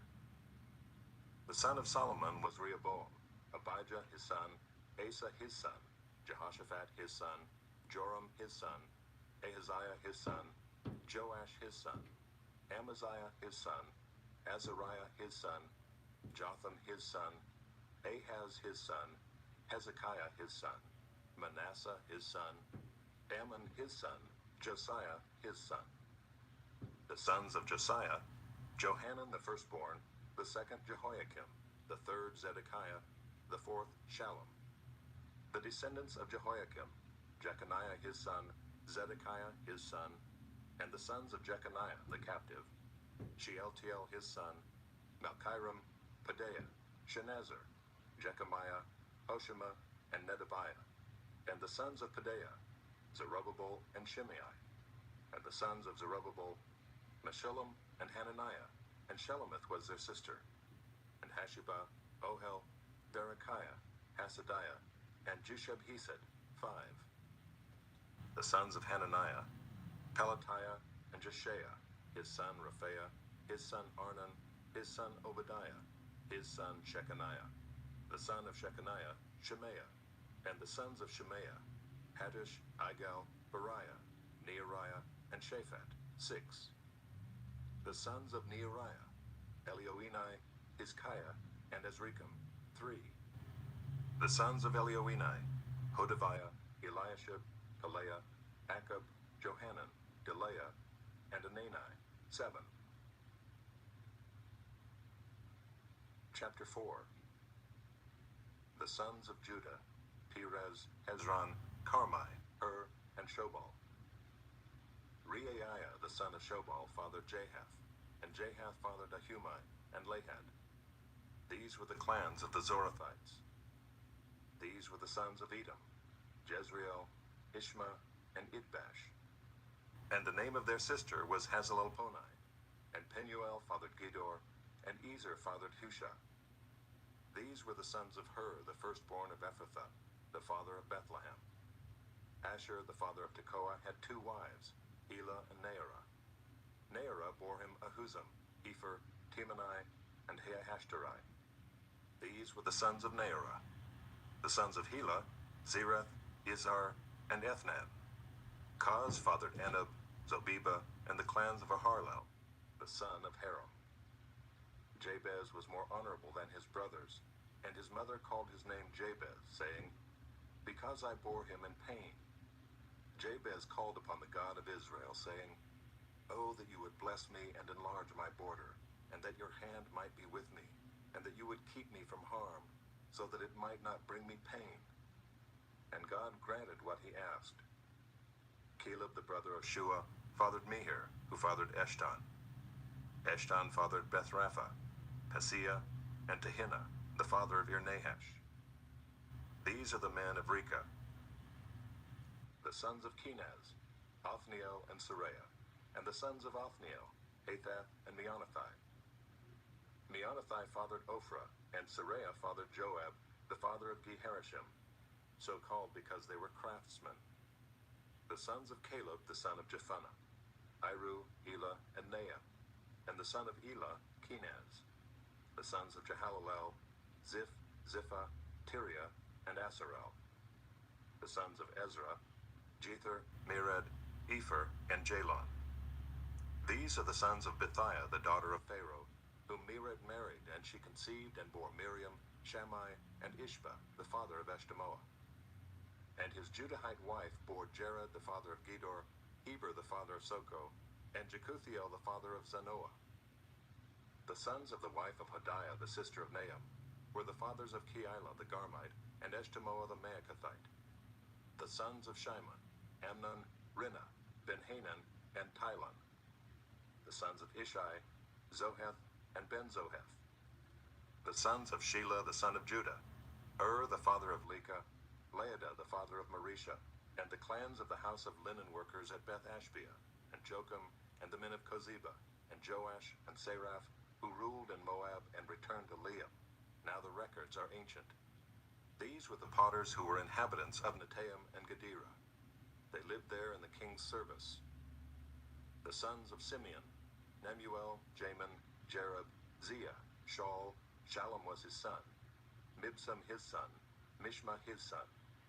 The sons of Mishma, Hamuel his son, Zachar his son, Shimei his son. Shimei had 16 sons and 6 daughters, but his brothers did not have many children, nor did all their clan multiply like the men of Judah.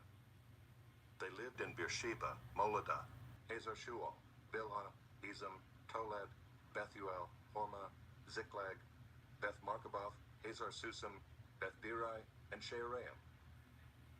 These were their cities until David reigned, and their villages were Etam, Ain, Rimmon, Token, and Ashan, 5 cities. along with all their villages that were around these cities as far as Baal. These were their settlements, and they kept a genealogical record. Meshobab, Jamlech, Joshua the son of Amaziah, Joel, Jehu the son of Joshabiah, son of Saraiah, son of Asiel, Elioenai, Jaakobah, Jeshohaiah, Asaiah, Adiel, Jesimiel, Benaiah, Ziza the son of Shiphi, son of Elon, son of Jedaiah, son of Shimri, son of Shemaiah. These mentioned by name were princes in their clans, and their fathers' houses increased greatly. They journeyed to the entrance of Gedor to the east side of the valley to seek pasture for their flocks, where they found rich, good pasture, and the land was very broad, quiet, and peaceful, for the former inhabitants there belonged to Ham. These, registered by name, came in the days of Hezekiah, king of Judah, and destroyed their tents and the Meunites who were found there, and marked them for destruction to this day, and settled in their place, because there was pasture there for their flocks. And some of them, 500 men of the Simeonites, went to Mount Seir, having as their leaders Pelatiah, Neariah, Rephaiah, and Uzziel, the sons of Ishi. And they defeated the remnant of the Amalekites who had escaped, and they have lived there to this day. Chapter 5. The sons of Reuben, the firstborn of Israel. For he was the firstborn, but because he defiled his father's couch, his birthright was given to the sons of Joseph, the son of Israel, so that he could not be enrolled as the oldest son. But Judah became strong among his brothers, and a chief came from him, yet the birthright belonged to Joseph. The sons of Reuben, the firstborn of Israel, Anak, Palu, Hezron, and Carmi. The sons of Joel, Shemaiah his son, Gog his son, Shimei his son, Micah his son, Reiah his son, Baal his son, Beerah his son, whom Tiglath-Pileser king of Assyria carried away into exile. He was a chief of the Reubenites, and his kinsmen by their clans when the genealogy of their generations was recorded, the chief Jeiel, Zechariah, and Bela the son of Azaz, son of Shema, son of Joel, who lived in Aurora as far as Nebo and Baal-Meon. He also lived to the east as far as the entrance of the desert this side of the Euphrates, because their livestock had multiplied in the land of Gilead. And in the days of Saul they waged war against the Hagrites who fell into their hand, and they lived in their tents throughout all the region east of Gilead. The sons of Gad lived over against them in the land of Bashan as far as Salecah, Joel the chief, Shapham the second, Jani and Shaphat in Bashan, and their kinsmen according to their fathers' houses, Michael, Meshullam, Sheba, Jorai, Jachin, Zia, and Eber, 7. These were the sons of Abihail the son of Hurai, son of Jeroah, son of Gilead, son of Michael, son of Jeshishai, son of Jado, son of Buz. Ahi the son of Abdiel, son of Gunai, was chief in their fathers' houses, and they lived in Gilead, in Bashan, and in its towns, and in all the pasture lands of Sharon to their limits. All of these were recorded in genealogies in the days of Jotham king of Judah, and in the days of Jeroboam king of Israel. The Reubenites, the Gadites, and the half-tribe of Manasseh had valiant men who carried shield and sword, and drew the bow, expert in war, 44,760, able to go to war. They waged war against the Hagrites, Jeter, Naphish, and Nodab. And when they prevailed over them, the Hagrites and all who were with them were given into their hands, for they cried out to God in the battle, and he granted their urgent plea because they trusted in him. They carried off their livestock, 50,000 of their camels, 250,000 sheep, 2,000 donkeys, and 100,000 men alive. For many fell because the war was of God, and they lived in their place until the exile. The members of the half-tribe of Manasseh lived in the land. They were very numerous, from Bashan to Baal-Hermon, Senir, and Mount Hermon.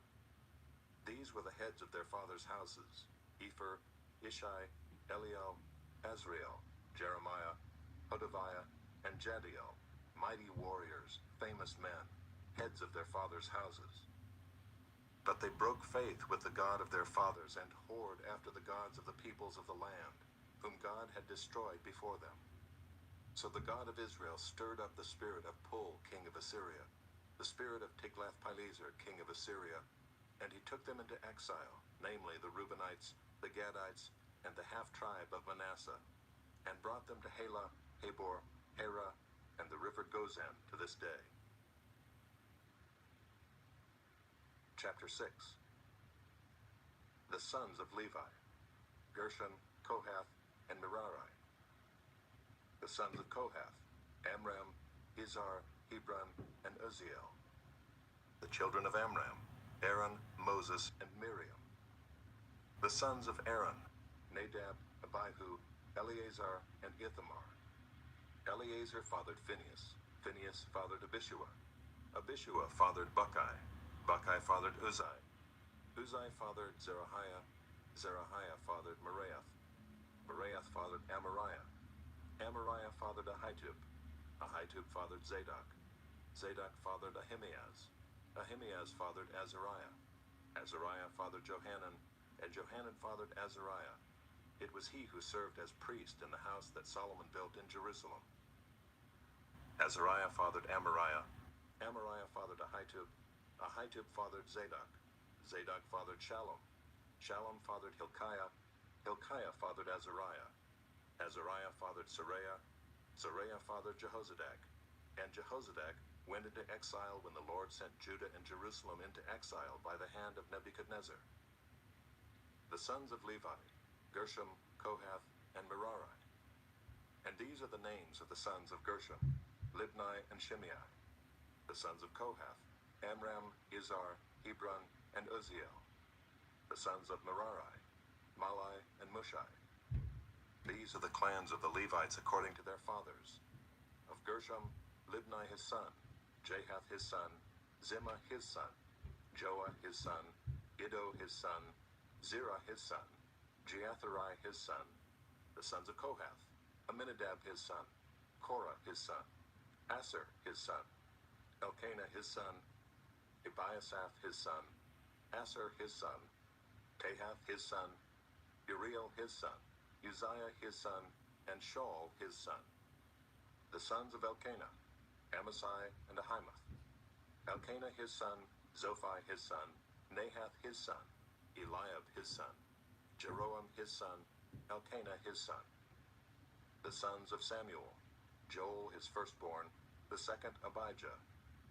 The sons of Merari: Malai, Libni his son, Shimei his son, Uzzah his son, Shemaiah his son, Haggiah his son, and Asaiah his son. These are the men whom David put in charge of the service of song in the house of the Lord, after the ark rested there. They ministered with song before the tabernacle of the tent of meeting until Solomon built the house of the Lord in Jerusalem, and they performed their service according to their order. These are the men who served and their sons. Of the sons of the Kohathites: Heman the singer, the son of Joel, son of Samuel, son of Elkanah, son of Jeroam, son of Eliel, son of Toah, son of Zuph, son of Elkanah, son of Mahath, son of Amasai, son of Elkanah, son of Joel, son of Azariah, son of Zephaniah, son of Tahath, son of Asher, son of Ebiasaph, son of Korah, son of Izhar, son of Kohath, son of Levi, son of Israel, and his brother Asaph, who stood on his right hand, namely Asaph the son of Berechiah, son of Shemaiah, son of Michael, son of Baaseiah, son of Melchijah, son of Ethni, son of Zerah, son of Adaiah, son of Ethan, son of Zimmah, son of Shimei, son of Jahath, son of Gershom, son of Levi. On the left hand were their brothers, the sons of Merari: Ethan the son of Kishai, son of Abdi, son of Malach, son of Hashabiah, son of Amaziah, son of Hilkiah, son of Amzai, son of Bani, son of Shemer, son of Malai, son of Mushai, son of Merari, son of Levi. And their brothers the Levites were appointed for all the service of the tabernacle of the house of God. But Aaron and his sons made offerings on the altar of burnt offering, and on the altar of incense, for all the work of the most holy place, and to make atonement for Israel, according to all that Moses the servant of God had commanded. These are the sons of Aaron: Eleazar his son, Phinehas his son, Abishua his son, Buckai his son, Uzai his son, Zerahiah his son, Meraioth his son, Amariah his son, Ahitub his son, Zadok his son, Ahimaaz his son. These are their dwelling places according to their settlements within their borders. To the sons of Aaron of the clans of Kohathites, for theirs was the first lot. To them they gave Hebron in the land of Judah and its surrounding pasture lands. But the fields of the city and its villages they gave to Caleb the son of Jephunneh.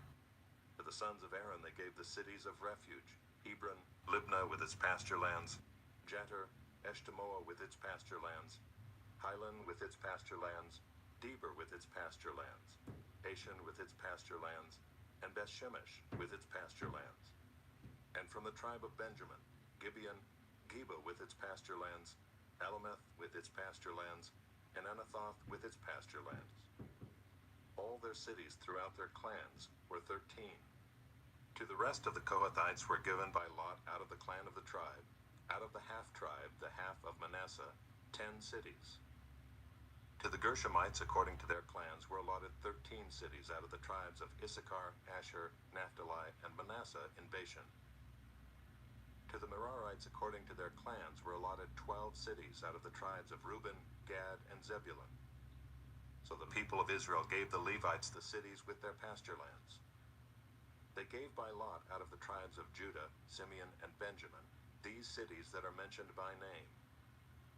And some of the clans of the sons of Kohath had cities of their territory out of the tribe of Ephraim. They were given the cities of refuge, Shechem with its pasture lands in the hill country of Ephraim, Gezer with its pasture lands, Jokmeam with its pasture lands, Beth-horon with its pasture lands, Aijalon with its pasture lands, Gath-rimmon with its pasture lands, and out of the half-tribe of Manasseh, Aner with its pasture lands, and Bileam with its pasture lands, for the rest of the clans of the Kohathites. To the Gershomites were given out of the clan of the half-tribe of Manasseh, Golan and Bashan with its pasture lands, and Ashtaroth with its pasture lands. And out of the tribe of Issachar, Kedesh with its pasture lands, Daberath with its pasture lands, Ramoth with its pasture lands, and Anam with its pasture lands. Out of the tribe of Asher, Mashal with its pasture lands, Abdon with its pasture lands, Hukok with its pasture lands, and Rehob with its pasture lands. And out of the tribe of Naphtali, Kedesh and Galilee with its pasture lands, Ammon with its pasture lands, and Kiriathaim with its pasture lands. To the rest of the Merarites were allotted out of the tribe of Zebulun, Rimmono with its pasture lands, Tabor with its pasture lands, and beyond the Jordan at Jericho on the east side of the Jordan, out of the tribe of Reuben, Bezer in the wilderness with its pasture lands, Jazzah with its pasture lands, Kedemoth with its pasture lands, and Mephiath with its pasture lands.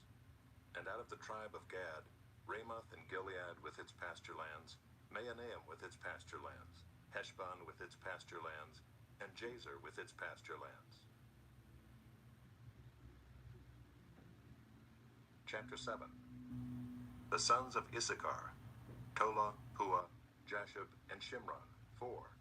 The sons of Tola, Uzai, Raphael, Jeriel, Jamai, Ibsam, and Shemuel, heads of their fathers' houses, namely of Tola, mighty warriors of their generations, their number in the days of David being 22,600. The son of Uzai, Izrahiah, and the sons of Izrahiah, Mikael, Obadiah, Joel, and Ishiah. All 5 of them were chief men. And along with them by their generations, according to their fathers' houses, were units of the army for war, 36,000, for they had many wives and sons. Their kinsmen belonging to all the clans of Issachar were in all 87,000 mighty warriors, enrolled by genealogy. The sons of Benjamin, Bela, Becher, and Jediael, 3. The sons of Bela, Esbon, Uzai, Uziel, Jeremoth, and Iri, 5. Heads of fathers' houses, mighty warriors.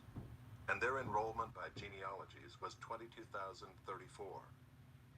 The sons of Becher, Zemira, Joash, Eliezer, Elioenai, Omri, Jeremoth, Abijah, Anathoth, and Alameth. All these were the sons of Becher. and their enrollment by genealogies according to their generations, as heads of their fathers' houses, mighty warriors, was 20,200. The son of Jediael, Bilhan. And the sons of Bilhan, Jeush, Benjamin, Ehud, Chenaanah, Zethan, Tarshish, and Ahishahar. All these were the sons of Jediael according to the heads of their fathers' houses, mighty warriors, 17,200, able to go to war. And Shuppim and Huppim were the sons of Husham the son of Aher. The sons of Naphtali, Jaziel, Gunai, Jezer, and Shallum, the descendants of Bilhah. The sons of Manasseh, Azriel, whom his Aramean concubine bore. She bore Machir the father of Gilead.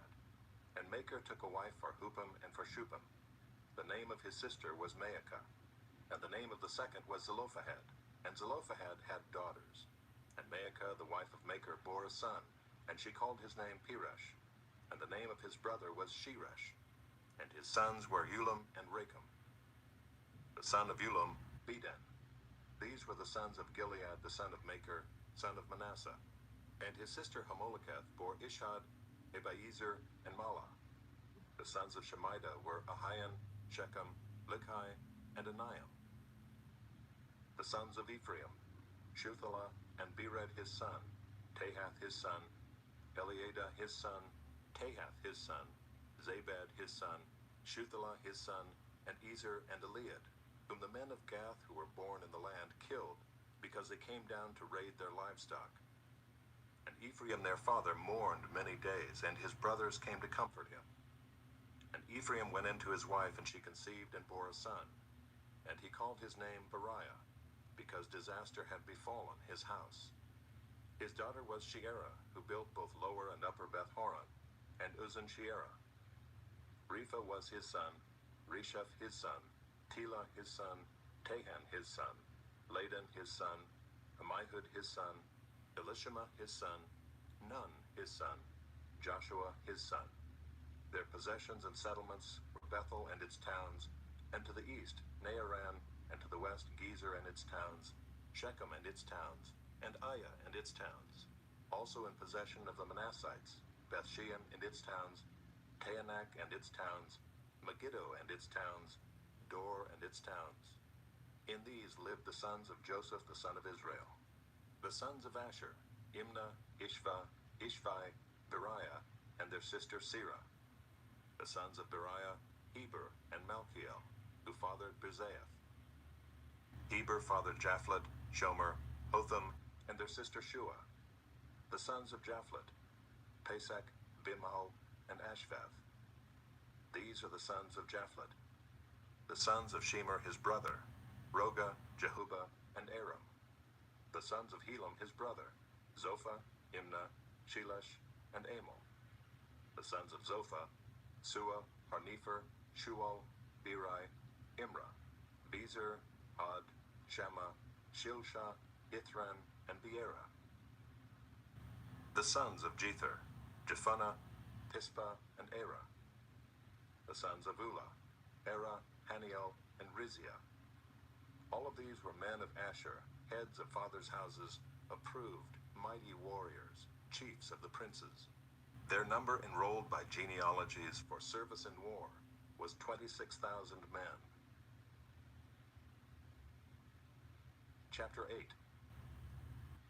Benjamin fathered Bela his firstborn, Ashbel the second, Ahira the third, Noha the fourth, and Rapha the fifth. And Bela had sons, Adar, Gera, Abihud, Abishua, Naaman, Ahoah, Gera, Shaphupan, and Huram. These are the sons of Ehud. They were heads of fathers' houses of the inhabitants of Geba, and they were carried into exile to Manahath. Naaman, Ahijah, and Gera, that is Heglam, who fathered Uzzah and Ahihud. And Shearaim fathered sons in the country of Moab, after he had sent away Husham and Beerah his wives. He fathered sons by Hodesh his wife, Jobab, Zibiah, Mesha, Malcolm, Jeuz, Sakiah, and Mirmah. These were his sons, heads of fathers' houses. He also fathered sons by Husham, Abitub, and Elpaal. The sons of Elpaal, Eber, Misham, and Shemed, who built Ono and Lod with its towns, and Beriah and Shema. They were heads of fathers' houses and the inhabitants of Aijalon, who caused the inhabitants of Gath to flee. And Ahio, Shashak, and Jeremoth. Zebediah, Arad, Eder, Mikhael, Ishba, and Joah were sons of Beriah. Zebediah, Meshullam, Hizkai, Heber, Ishmerai, Isliah, and Jobab were the sons of Elpaal. Jachim, Zichri, Zabdi, Elienai, Zilithai, Eliel, Adaiah, Bereah, and Shimrath were the sons of Shimei. Ishpan, Eber, Eliel, Abdon, Zichri, Hanan, Hananiah, Elam, Anthothijah, Iphdaiah, and Penuel were the sons of Shashak. Shamsherai, Sherahiah, Athaliah, Jearashiah, Elijah, and Zichri were the sons of Jeroam. These were the heads of fathers' houses according to their generations, chief men. These lived in Jerusalem. Jeiel, the father of Gibeon, lived in Gibeon, and the name of his wife was Maacah. His firstborn son, Abdon, then Zur, Kish, Baal, Nadab, Gedor, Ahio, Zecher, and Mikloth. He fathered Shimeah. Now these also lived opposite their kinsmen in Jerusalem with their kinsmen. Ner was the father of Kish, Kish of Saul, Saul of Jonathan, Malchishua, Abinadab, and Eshbaal.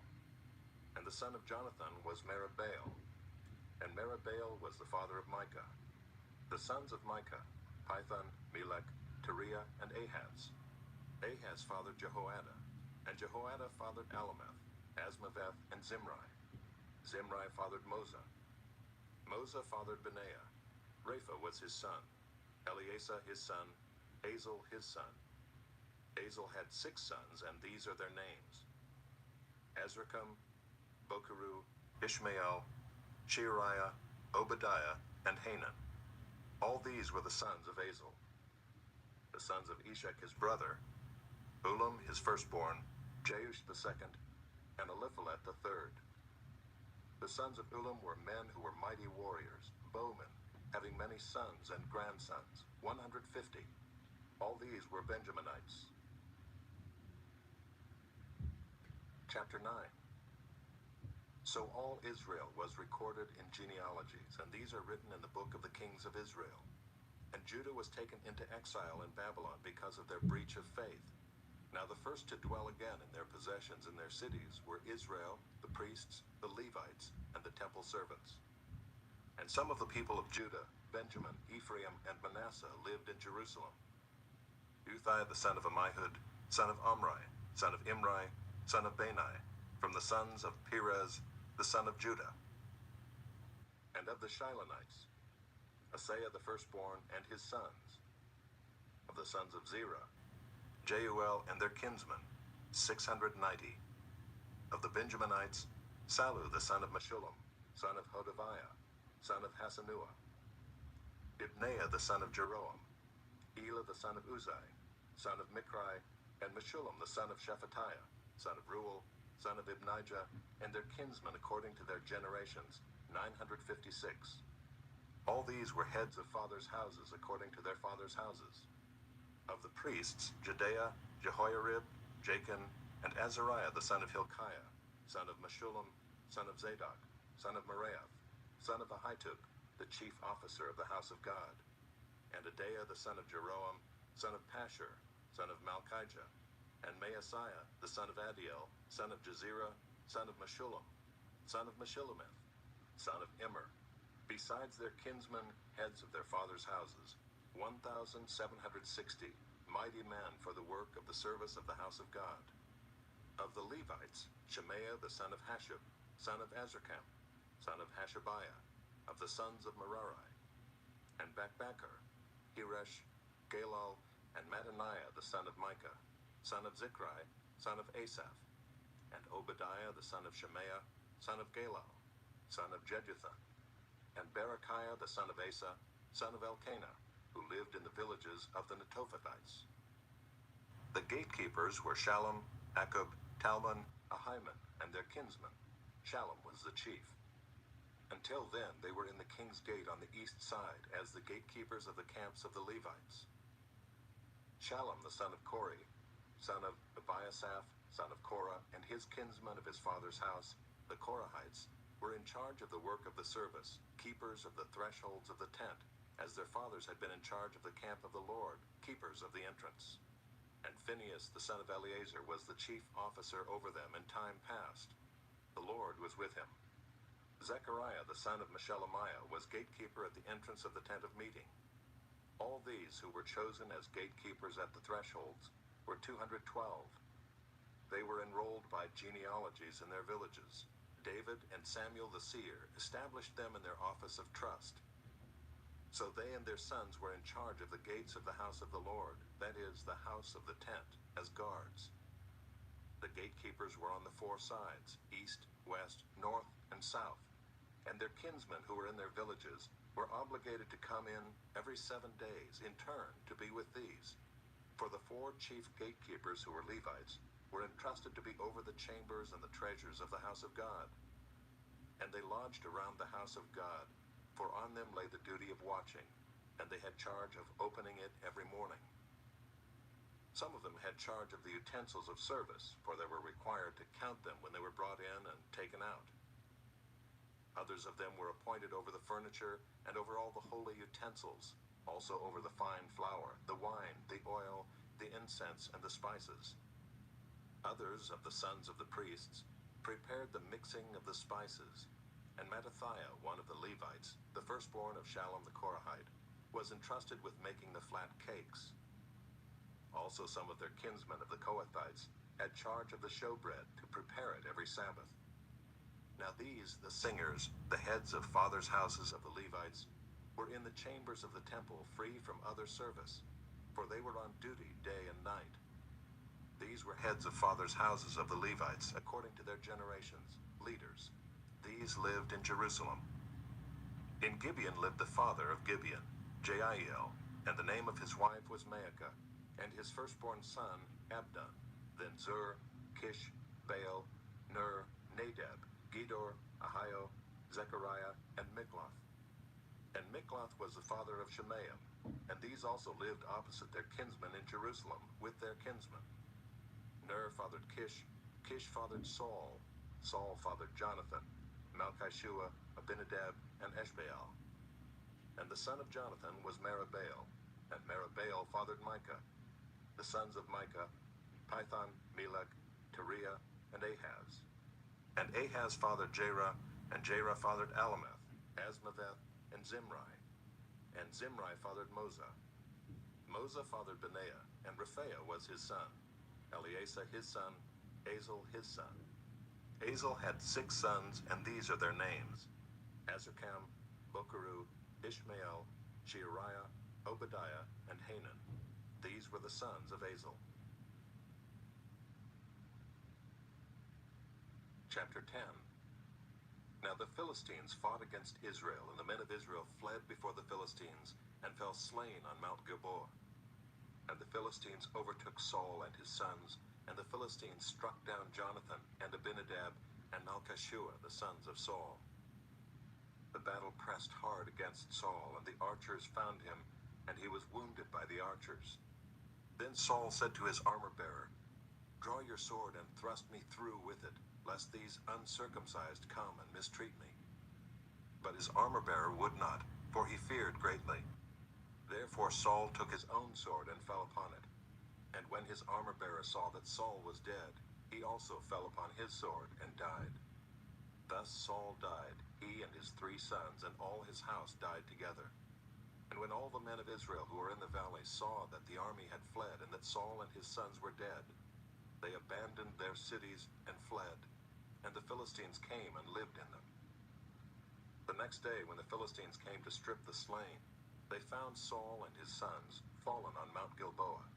And they stripped him and took his head and his armor, and sent messengers throughout the land of the Philistines to carry the good news to their idols and to the people. And they put his armor in the temple of their gods, and fastened his head in the temple of Dagon. But when all Jabesh Gilead heard all that the Philistines had done to Saul, all the valiant men arose and took away the body of Saul and the bodies of his sons, and brought them to Jabesh. And they buried their bones under the oak in Jabesh, and fasted 7 days. So Saul died for his breach of faith. He broke faith with the Lord in that he did not keep the command of the Lord, and also consulted a medium, seeking guidance.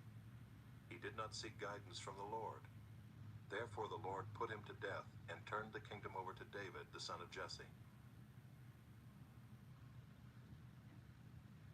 Chapter 11. Then all Israel gathered together to David at Hebron, and said, Behold, we are your bone and flesh. In times past, even when Saul was king, it was you who led out and brought in Israel. And the Lord your God said to you, You shall be shepherd of my people Israel, and you shall be prince over my people Israel. So all the elders of Israel came to the king at Hebron, and David made a covenant with them at Hebron before the Lord. And they anointed David king over Israel, according to the word of the Lord by Samuel. And David and all Israel went to Jerusalem, that is, Jebus, where the Jebusites were, the inhabitants of the land. The inhabitants of Jebus said to David, You will not come in here. Nevertheless, David took the stronghold of Zion, that is, the city of David. David said, Whoever strikes the Jebusites first shall be chief and commander. And Joab the son of Zeruiah went up first, so he became chief. And David lived in the stronghold. Therefore it was called the city of David. And he built the city all around, from the Millo in complete circuit, and Joab repaired the rest of the city. And David became greater and greater, for the Lord of hosts was with him. Now these are the chiefs of David's mighty men, who gave him strong support in his kingdom, together with all Israel, to make him king, according to the word of the Lord concerning Israel. This is an account of David's mighty men. Jashobeam a Hachmonite was chief of the 3. He wielded his spear against 300 whom he killed at one time. And next to him among the 3 mighty men was Eleazar the son of Dodo the Ahohite. He was with David at Pasdammim when the Philistines were gathered there for battle. There was a plot of ground full of barley, and the men fled from the Philistines. But he took his stand in the midst of the plot and defended it and killed the Philistines. And the Lord saved them by a great victory. 3 of the 30 chief men went down to the rock to David at the cave of Adullam, when the army of Philistines was encamped in the valley of Rephaim. David was then in the stronghold, and the garrison of the Philistines was then at Bethlehem. And David said longingly, Oh, that someone would give me water to drink from the well of Bethlehem that is by the gate. Then the 3 mighty men broke through the camp of the Philistines and drew water out of the well of Bethlehem that was by the gate, and took it and brought it to David. But David would not drink it. He poured it out to the Lord, and said, Far be it from me before my God that I should do this. Shall I drink the lifeblood of these men? For at the risk of their lives they brought it. Therefore he would not drink it. These things did the 3 mighty men. Now Abishai the brother of Joab was chief of the 30, and he wielded his spear against 300 men, and killed them, and won a name beside the 3. He was the most renowned of the 30, and became their commander, but he did not attain to the 3. And Benaiah the son of Jehoiada was a valiant man of Kabzeel, a doer of great deeds. He struck down 2 heroes of Moab. He also went down and struck down a lion in a pit on a day when snow had fallen. And he struck down an Egyptian, a man of great stature, 5 cubits tall. The Egyptian had in his hand a spear like a weaver's beam, but Benaiah went down to him with a staff and snatched the spear out of the Egyptian's hand, and killed him with his own spear. These things did Benaiah the son of Jehoiada, and won a name beside the 3 mighty men. He was renowned among the 30, but he did not attain to the 3. And David set him over his bodyguard. The mighty men were Asahel the brother of Joab, Elhanan the son of Dodo of Bethlehem, Shamath of Herod, Helez the Pelonite, Ira the son of Ikesh of Tekoa, Abiezer of Anathoth, Sibbecai the Hushathite, Eli the Ahohite, Mearai of Netophah, Heled the son of Baanah of Netophah, Ithai the son of Ribai of Gibeah of the people of Benjamin, Benaiah of Pirathon, Uri of the brooks of Gaash, Abiel the Arbathite, Asmaveth of Baharim, Eliabah the Shaalbonite, Hashem the Gizonite, Jonathan the son of Shagi the Herorite, Ahiam the son of Sakar the Herorite, Eliphal the son of Ur, Hefer the Macharathite, Ahijah the Pelonite, Hezro of Carmel, Naarai the son of Ezbai, Joel the brother of Nathan, Mibhar the son of Haggai, Zelek the Ammonite, Naarai of Beeroth, the armor-bearer of Joab, the son of Zeruiah, Ira the Ithrite, Gareb the Ithrite, Uriah the Hittite, Zabad the son of Eli, Adinah the son of Shiza, the Reubenite, a leader of the Reubenites, and 30 with him, Hanan the son of Maacah, and Joshaphat the Mithnite, Uzziah the Ashtarothite, Shema and Jeiel, the sons of Hotham the Aroerite, Jediel the son of Shimri, and Joha his brother the Tizite, Eliel the Maavite, and Jerubai, and Joshaviah the sons of Elnaam, and Ithma the Moabite, Eliel and Obed, and Jaasiel the Mezobaite. Chapter 12.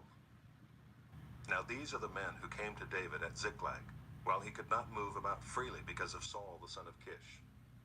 And they were among the mighty men who helped him in war. They were bowmen and could shoot arrows and sling stones with either the right or the left hand. They were Benjaminites, Saul's kinsmen. The chief was Ahiezer, then Joash, both sons of Shemaiah of Gibeah. Also Jeziel and Pelet, the sons of Asmaveth. Barakah, Jehu of Anathoth, Ishmael of Gibeon, a mighty man among the 30 and a leader over the 30. Jeremiah, Jehaziel, Johanan, Jozabad of Gedera, Eluzai, Jeremoth, Bealiah, Shemariah, Shephatiah the Haruphite, Elkanah, Ishiah, Azarel, Joezer, and Jashobeam the Korahites, and Joelah and Zebadiah the sons of Jeroham of Gedor. From the Gadites there went over to David at the stronghold in the wilderness mighty and experienced warriors, expert with shield and spear, whose faces were like the faces of lions, and who were swift as gazelles upon the mountains. Ezer the chief, Obadiah second, Eliab third, Mishmannah fourth, Jeremiah fifth, Attai sixth, Eliel seventh, Johanan eighth, Elzabad ninth, Jeremiah 10th, Machbenai 11th. These Gadites were officers of the army. The least was a match for 100 men, and the greatest for 1,000. These are the men who crossed the Jordan in the first month, when it was overflowing all its banks, and put to flight all those in the valleys to the east and to the west. And some of the men of Benjamin and Judah came to the stronghold to David. David went out to meet them and said to them, "If you have come to me in friendship to help me, my heart will be joined to you. But if to betray me to my adversaries, although there is no wrong in my hands, then may the God of our fathers see and rebuke you." Then the Spirit clothed Amasai, chief of the 30, and he said, "We are yours, O David, and with you, O son of Jesse. Peace, peace to you, and peace to your helpers, for your God helps you." Then David received them and made them officers of his troops. Some of the men of Manasseh deserted to David when he came with the Philistines for the battle against Saul. Yet he did not help them, for the rulers of the Philistines took counsel and sent him away, saying, "At peril to our heads he will desert to his master Saul." As he went to Ziklag, these men of Manasseh deserted to him: Adnah, Jozabad, Jediel, Mikael, Jozabad, Elihu, and Zilithai, chiefs of thousands in Manasseh. They helped David against the band of raiders, for they were all mighty men of valor and were commanders in the army. For from day to day men came to David to help him, until there was a great army, like an army of God. These are the numbers of the divisions of the armed troops who came to David in Hebron to turn the kingdom of Saul over to him, according to the word of the Lord. The men of Judah bearing shield and spear were 6,800 armed troops. Of the Simeonites, mighty men of valor for war, 7,100. Of the Levites, 4,600. The prince Jehoiada of the house of Aaron, and with him 3,700. Zadok, a young man mighty in valor, and 22 commanders from his own father's house. Of the Benjaminites, the kinsmen of Saul, 3,000, of whom the majority had to that point kept their allegiance to the house of Saul. Of the Ephraimites, 20,800, mighty men of valor, famous men in their fathers' houses. Of the half-tribe of Manasseh, 18,000, who were expressly named to come and make David king. Of Issachar, men who had understanding of the times to know what Israel ought to do, 200 chiefs, and all their kinsmen under their command. Of Zebulun, 50,000 seasoned troops, equipped for battle with all the weapons of war, to help David with singleness of purpose. Of Naphtali, 1,000 commanders, with whom were 37,000 men armed with shield and spear. Of the Danites, 28,600 men equipped for battle. Of Asher, 40,000 seasoned troops ready for battle. Of the Reubenites and Gadites and the half-tribe of Manasseh from beyond the Jordan, 120,000 men armed with all the weapons of war. All these men of war, arrayed in battle order, came to Hebron with a whole heart to make David king over all Israel. Likewise, all the rest of Israel were of a single mind to make David king. And they were there with David for 3 days, eating and drinking, for their brothers had made preparation for them. And also their relatives, from as far as Issachar and Zebulun and Naphtali, came bringing food on donkeys and on camels and on mules and on oxen, abundant provisions of flour, cakes of figs, clusters of raisins, and wine and oil, oxen and sheep, for there was joy in Israel. Chapter 13. David consulted with the commanders of thousands and of hundreds, with every leader. And David said to all the assembly of Israel, "If it seems good to you, and from the Lord our God, let us send abroad to our brothers who remain in all the lands of Israel, as well as to the priests and Levites in the cities that have pasture lands, that they may be gathered to us. Then let us bring again the ark of our God to us, for we did not seek it in the days of Saul." All the assembly agreed to do so, for the thing was right in the eyes of all the people. So David assembled all Israel from the Nile of Egypt to Lebo-Hamath, to bring the ark of God from Kiriath-Jearim. And David and all Israel went up to Baalah, that is, to Kiriath-Jearim, that belongs to Judah, to bring up from there the ark of God, which is called by the name of the Lord, who sits enthroned above the cherubim. And they carried the ark of God on a new cart from the house of Abinadab, and Uzzah and Ahio were driving the cart. And David and all Israel were celebrating before God with all their might, with song and lyres and harps and tambourines and cymbals and trumpets. And when they came to the threshing floor of Kidon, Uzzah put out his hand to take hold of the ark, for the oxen stumbled. And the anger of the Lord was kindled against Uzzah, and he struck him down because he put out his hand to the ark, and he died there before God. And David was angry because the Lord had broken out against Uzzah, and that place is called Perez Uzzah to this day. And David was afraid of God that day, and he said, "How can I bring the ark of God home to me?" So David did not take the ark home into the city of David, but took it aside to the house of Obed-Edom the Gittite. And the ark of God remained with the household of Obed-Edom in his house 3 months. And the Lord blessed the household of Obed-Edom and all that he had. Chapter 14. And Hiram, king of Tyre, sent messengers to David and cedar trees, also masons and carpenters, to build a house for him. And David knew that the Lord had established him as king over Israel, and that his kingdom was highly exalted for the sake of his people Israel. And David took more wives in Jerusalem, and David fathered more sons and daughters. These are the names of the children born to him in Jerusalem: Shammua, Shobab, Nathan, Solomon, Ibhar, Elishua, Elpelet, Noga, Nepheg, Japhia, Elishama, Beeliada, and Eliphalet. When the Philistines heard that David had been anointed king over all Israel, all the Philistines went up to search for David. But David heard of it and went out against them. Now the Philistines had come and made a raid in the valley of Rephaim. And David inquired of God, "Shall I go up against the Philistines? Will you give them into my hand?" And the Lord said to him, Go up, and I will give them into your hand.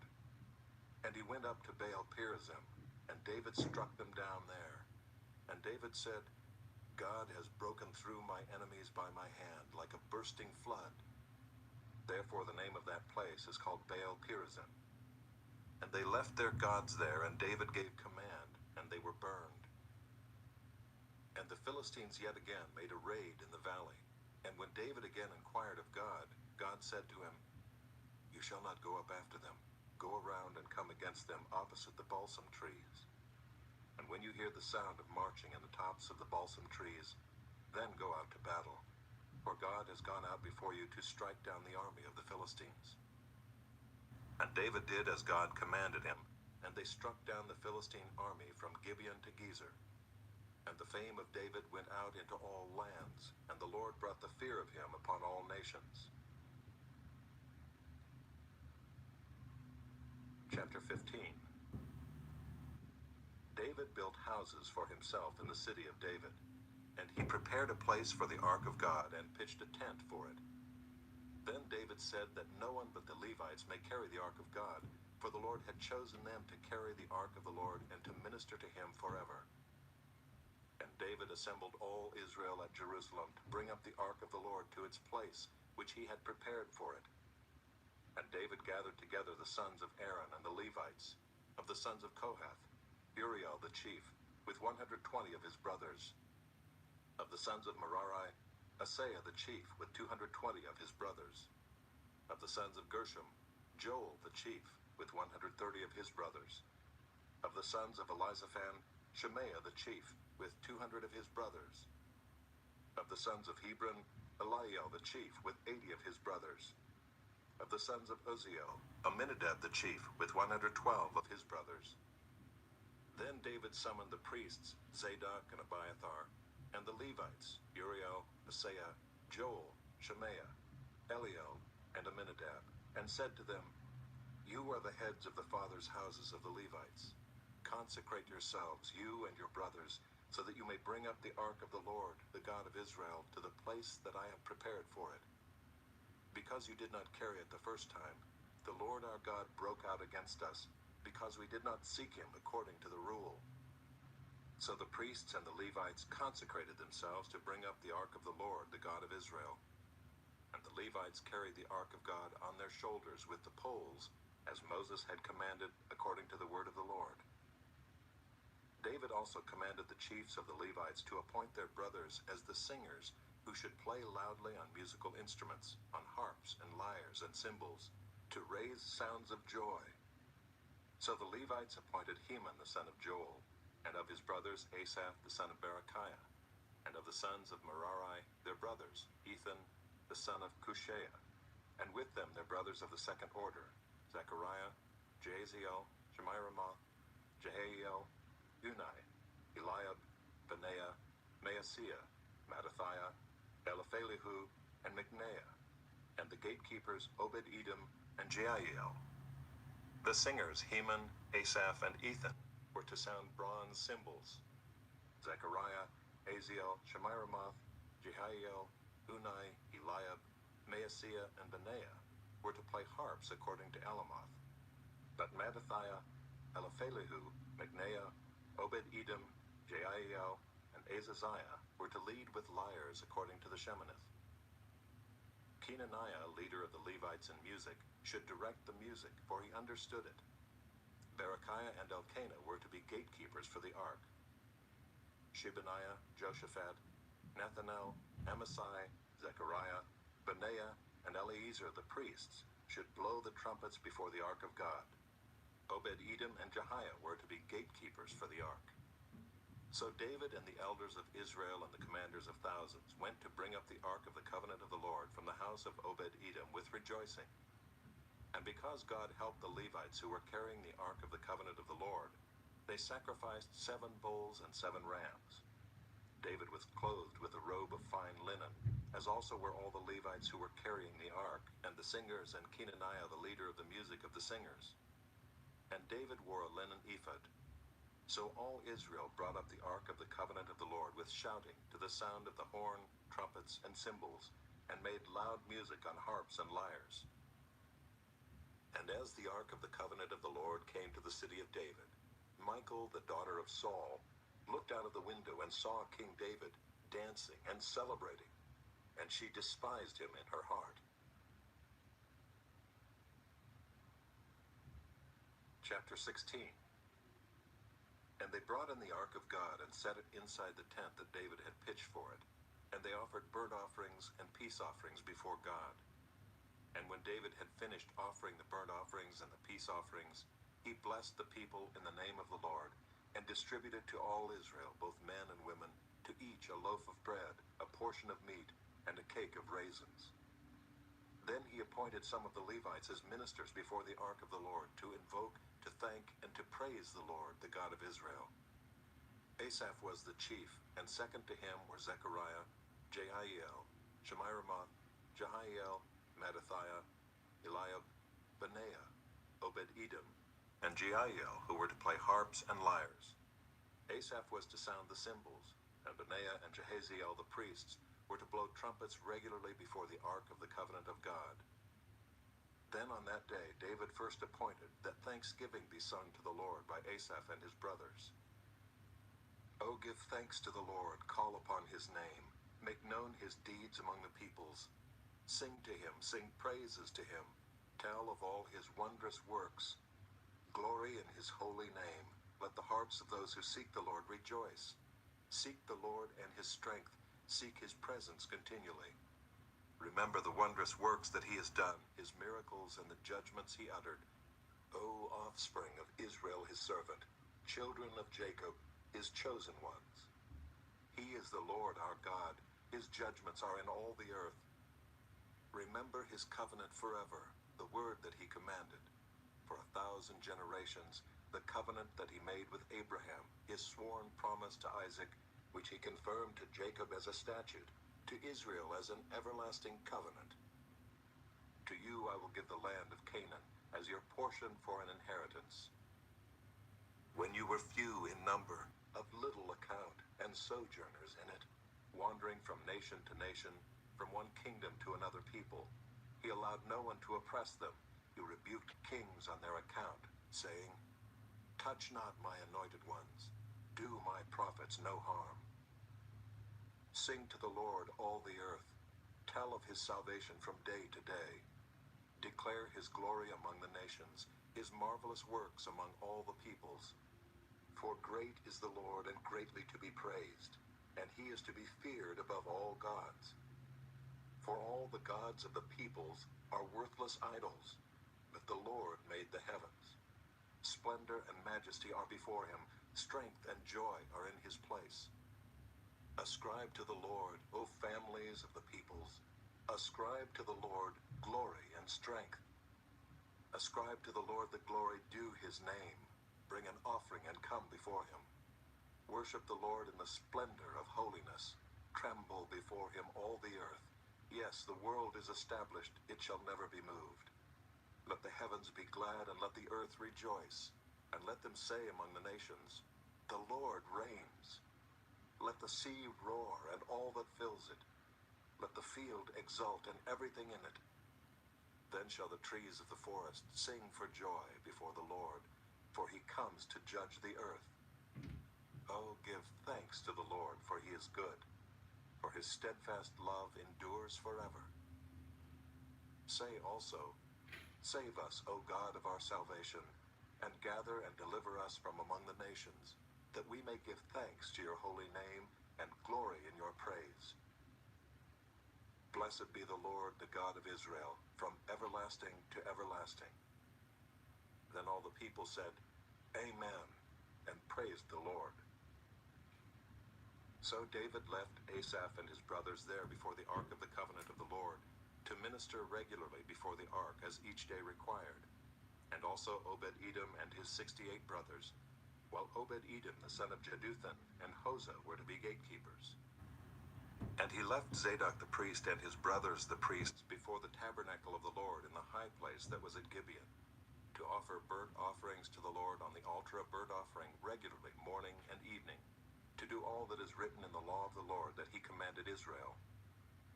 With them were Heman and Jeduthun and and the rest of those chosen and expressly named to give thanks to the Lord, for his steadfast love endures forever. Heman and Jeduthun had trumpets and cymbals for the music and instruments for sacred song. The sons of Jeduthun were appointed to the gate. Then all the people departed, each to his house, and David went home to bless his household.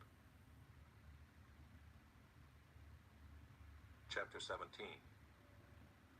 Now when David lived in his house, David said to Nathan the prophet, "Behold, I dwell in a house of cedar, but the ark of the covenant of the Lord is under a tent." And Nathan said to David, "Do all that is in your heart, for God is with you."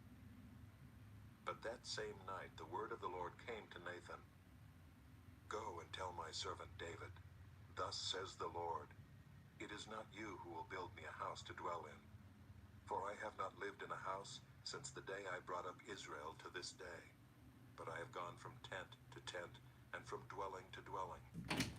In all places where I have moved with all Israel, did I speak a word with any of the judges of Israel whom I commanded to shepherd my people, saying, Why have you not built me a house of cedar? Now therefore, thus shall you say to my servant David, Thus says the Lord of hosts, I took you from the pasture, from following the sheep, to be prince over my people Israel.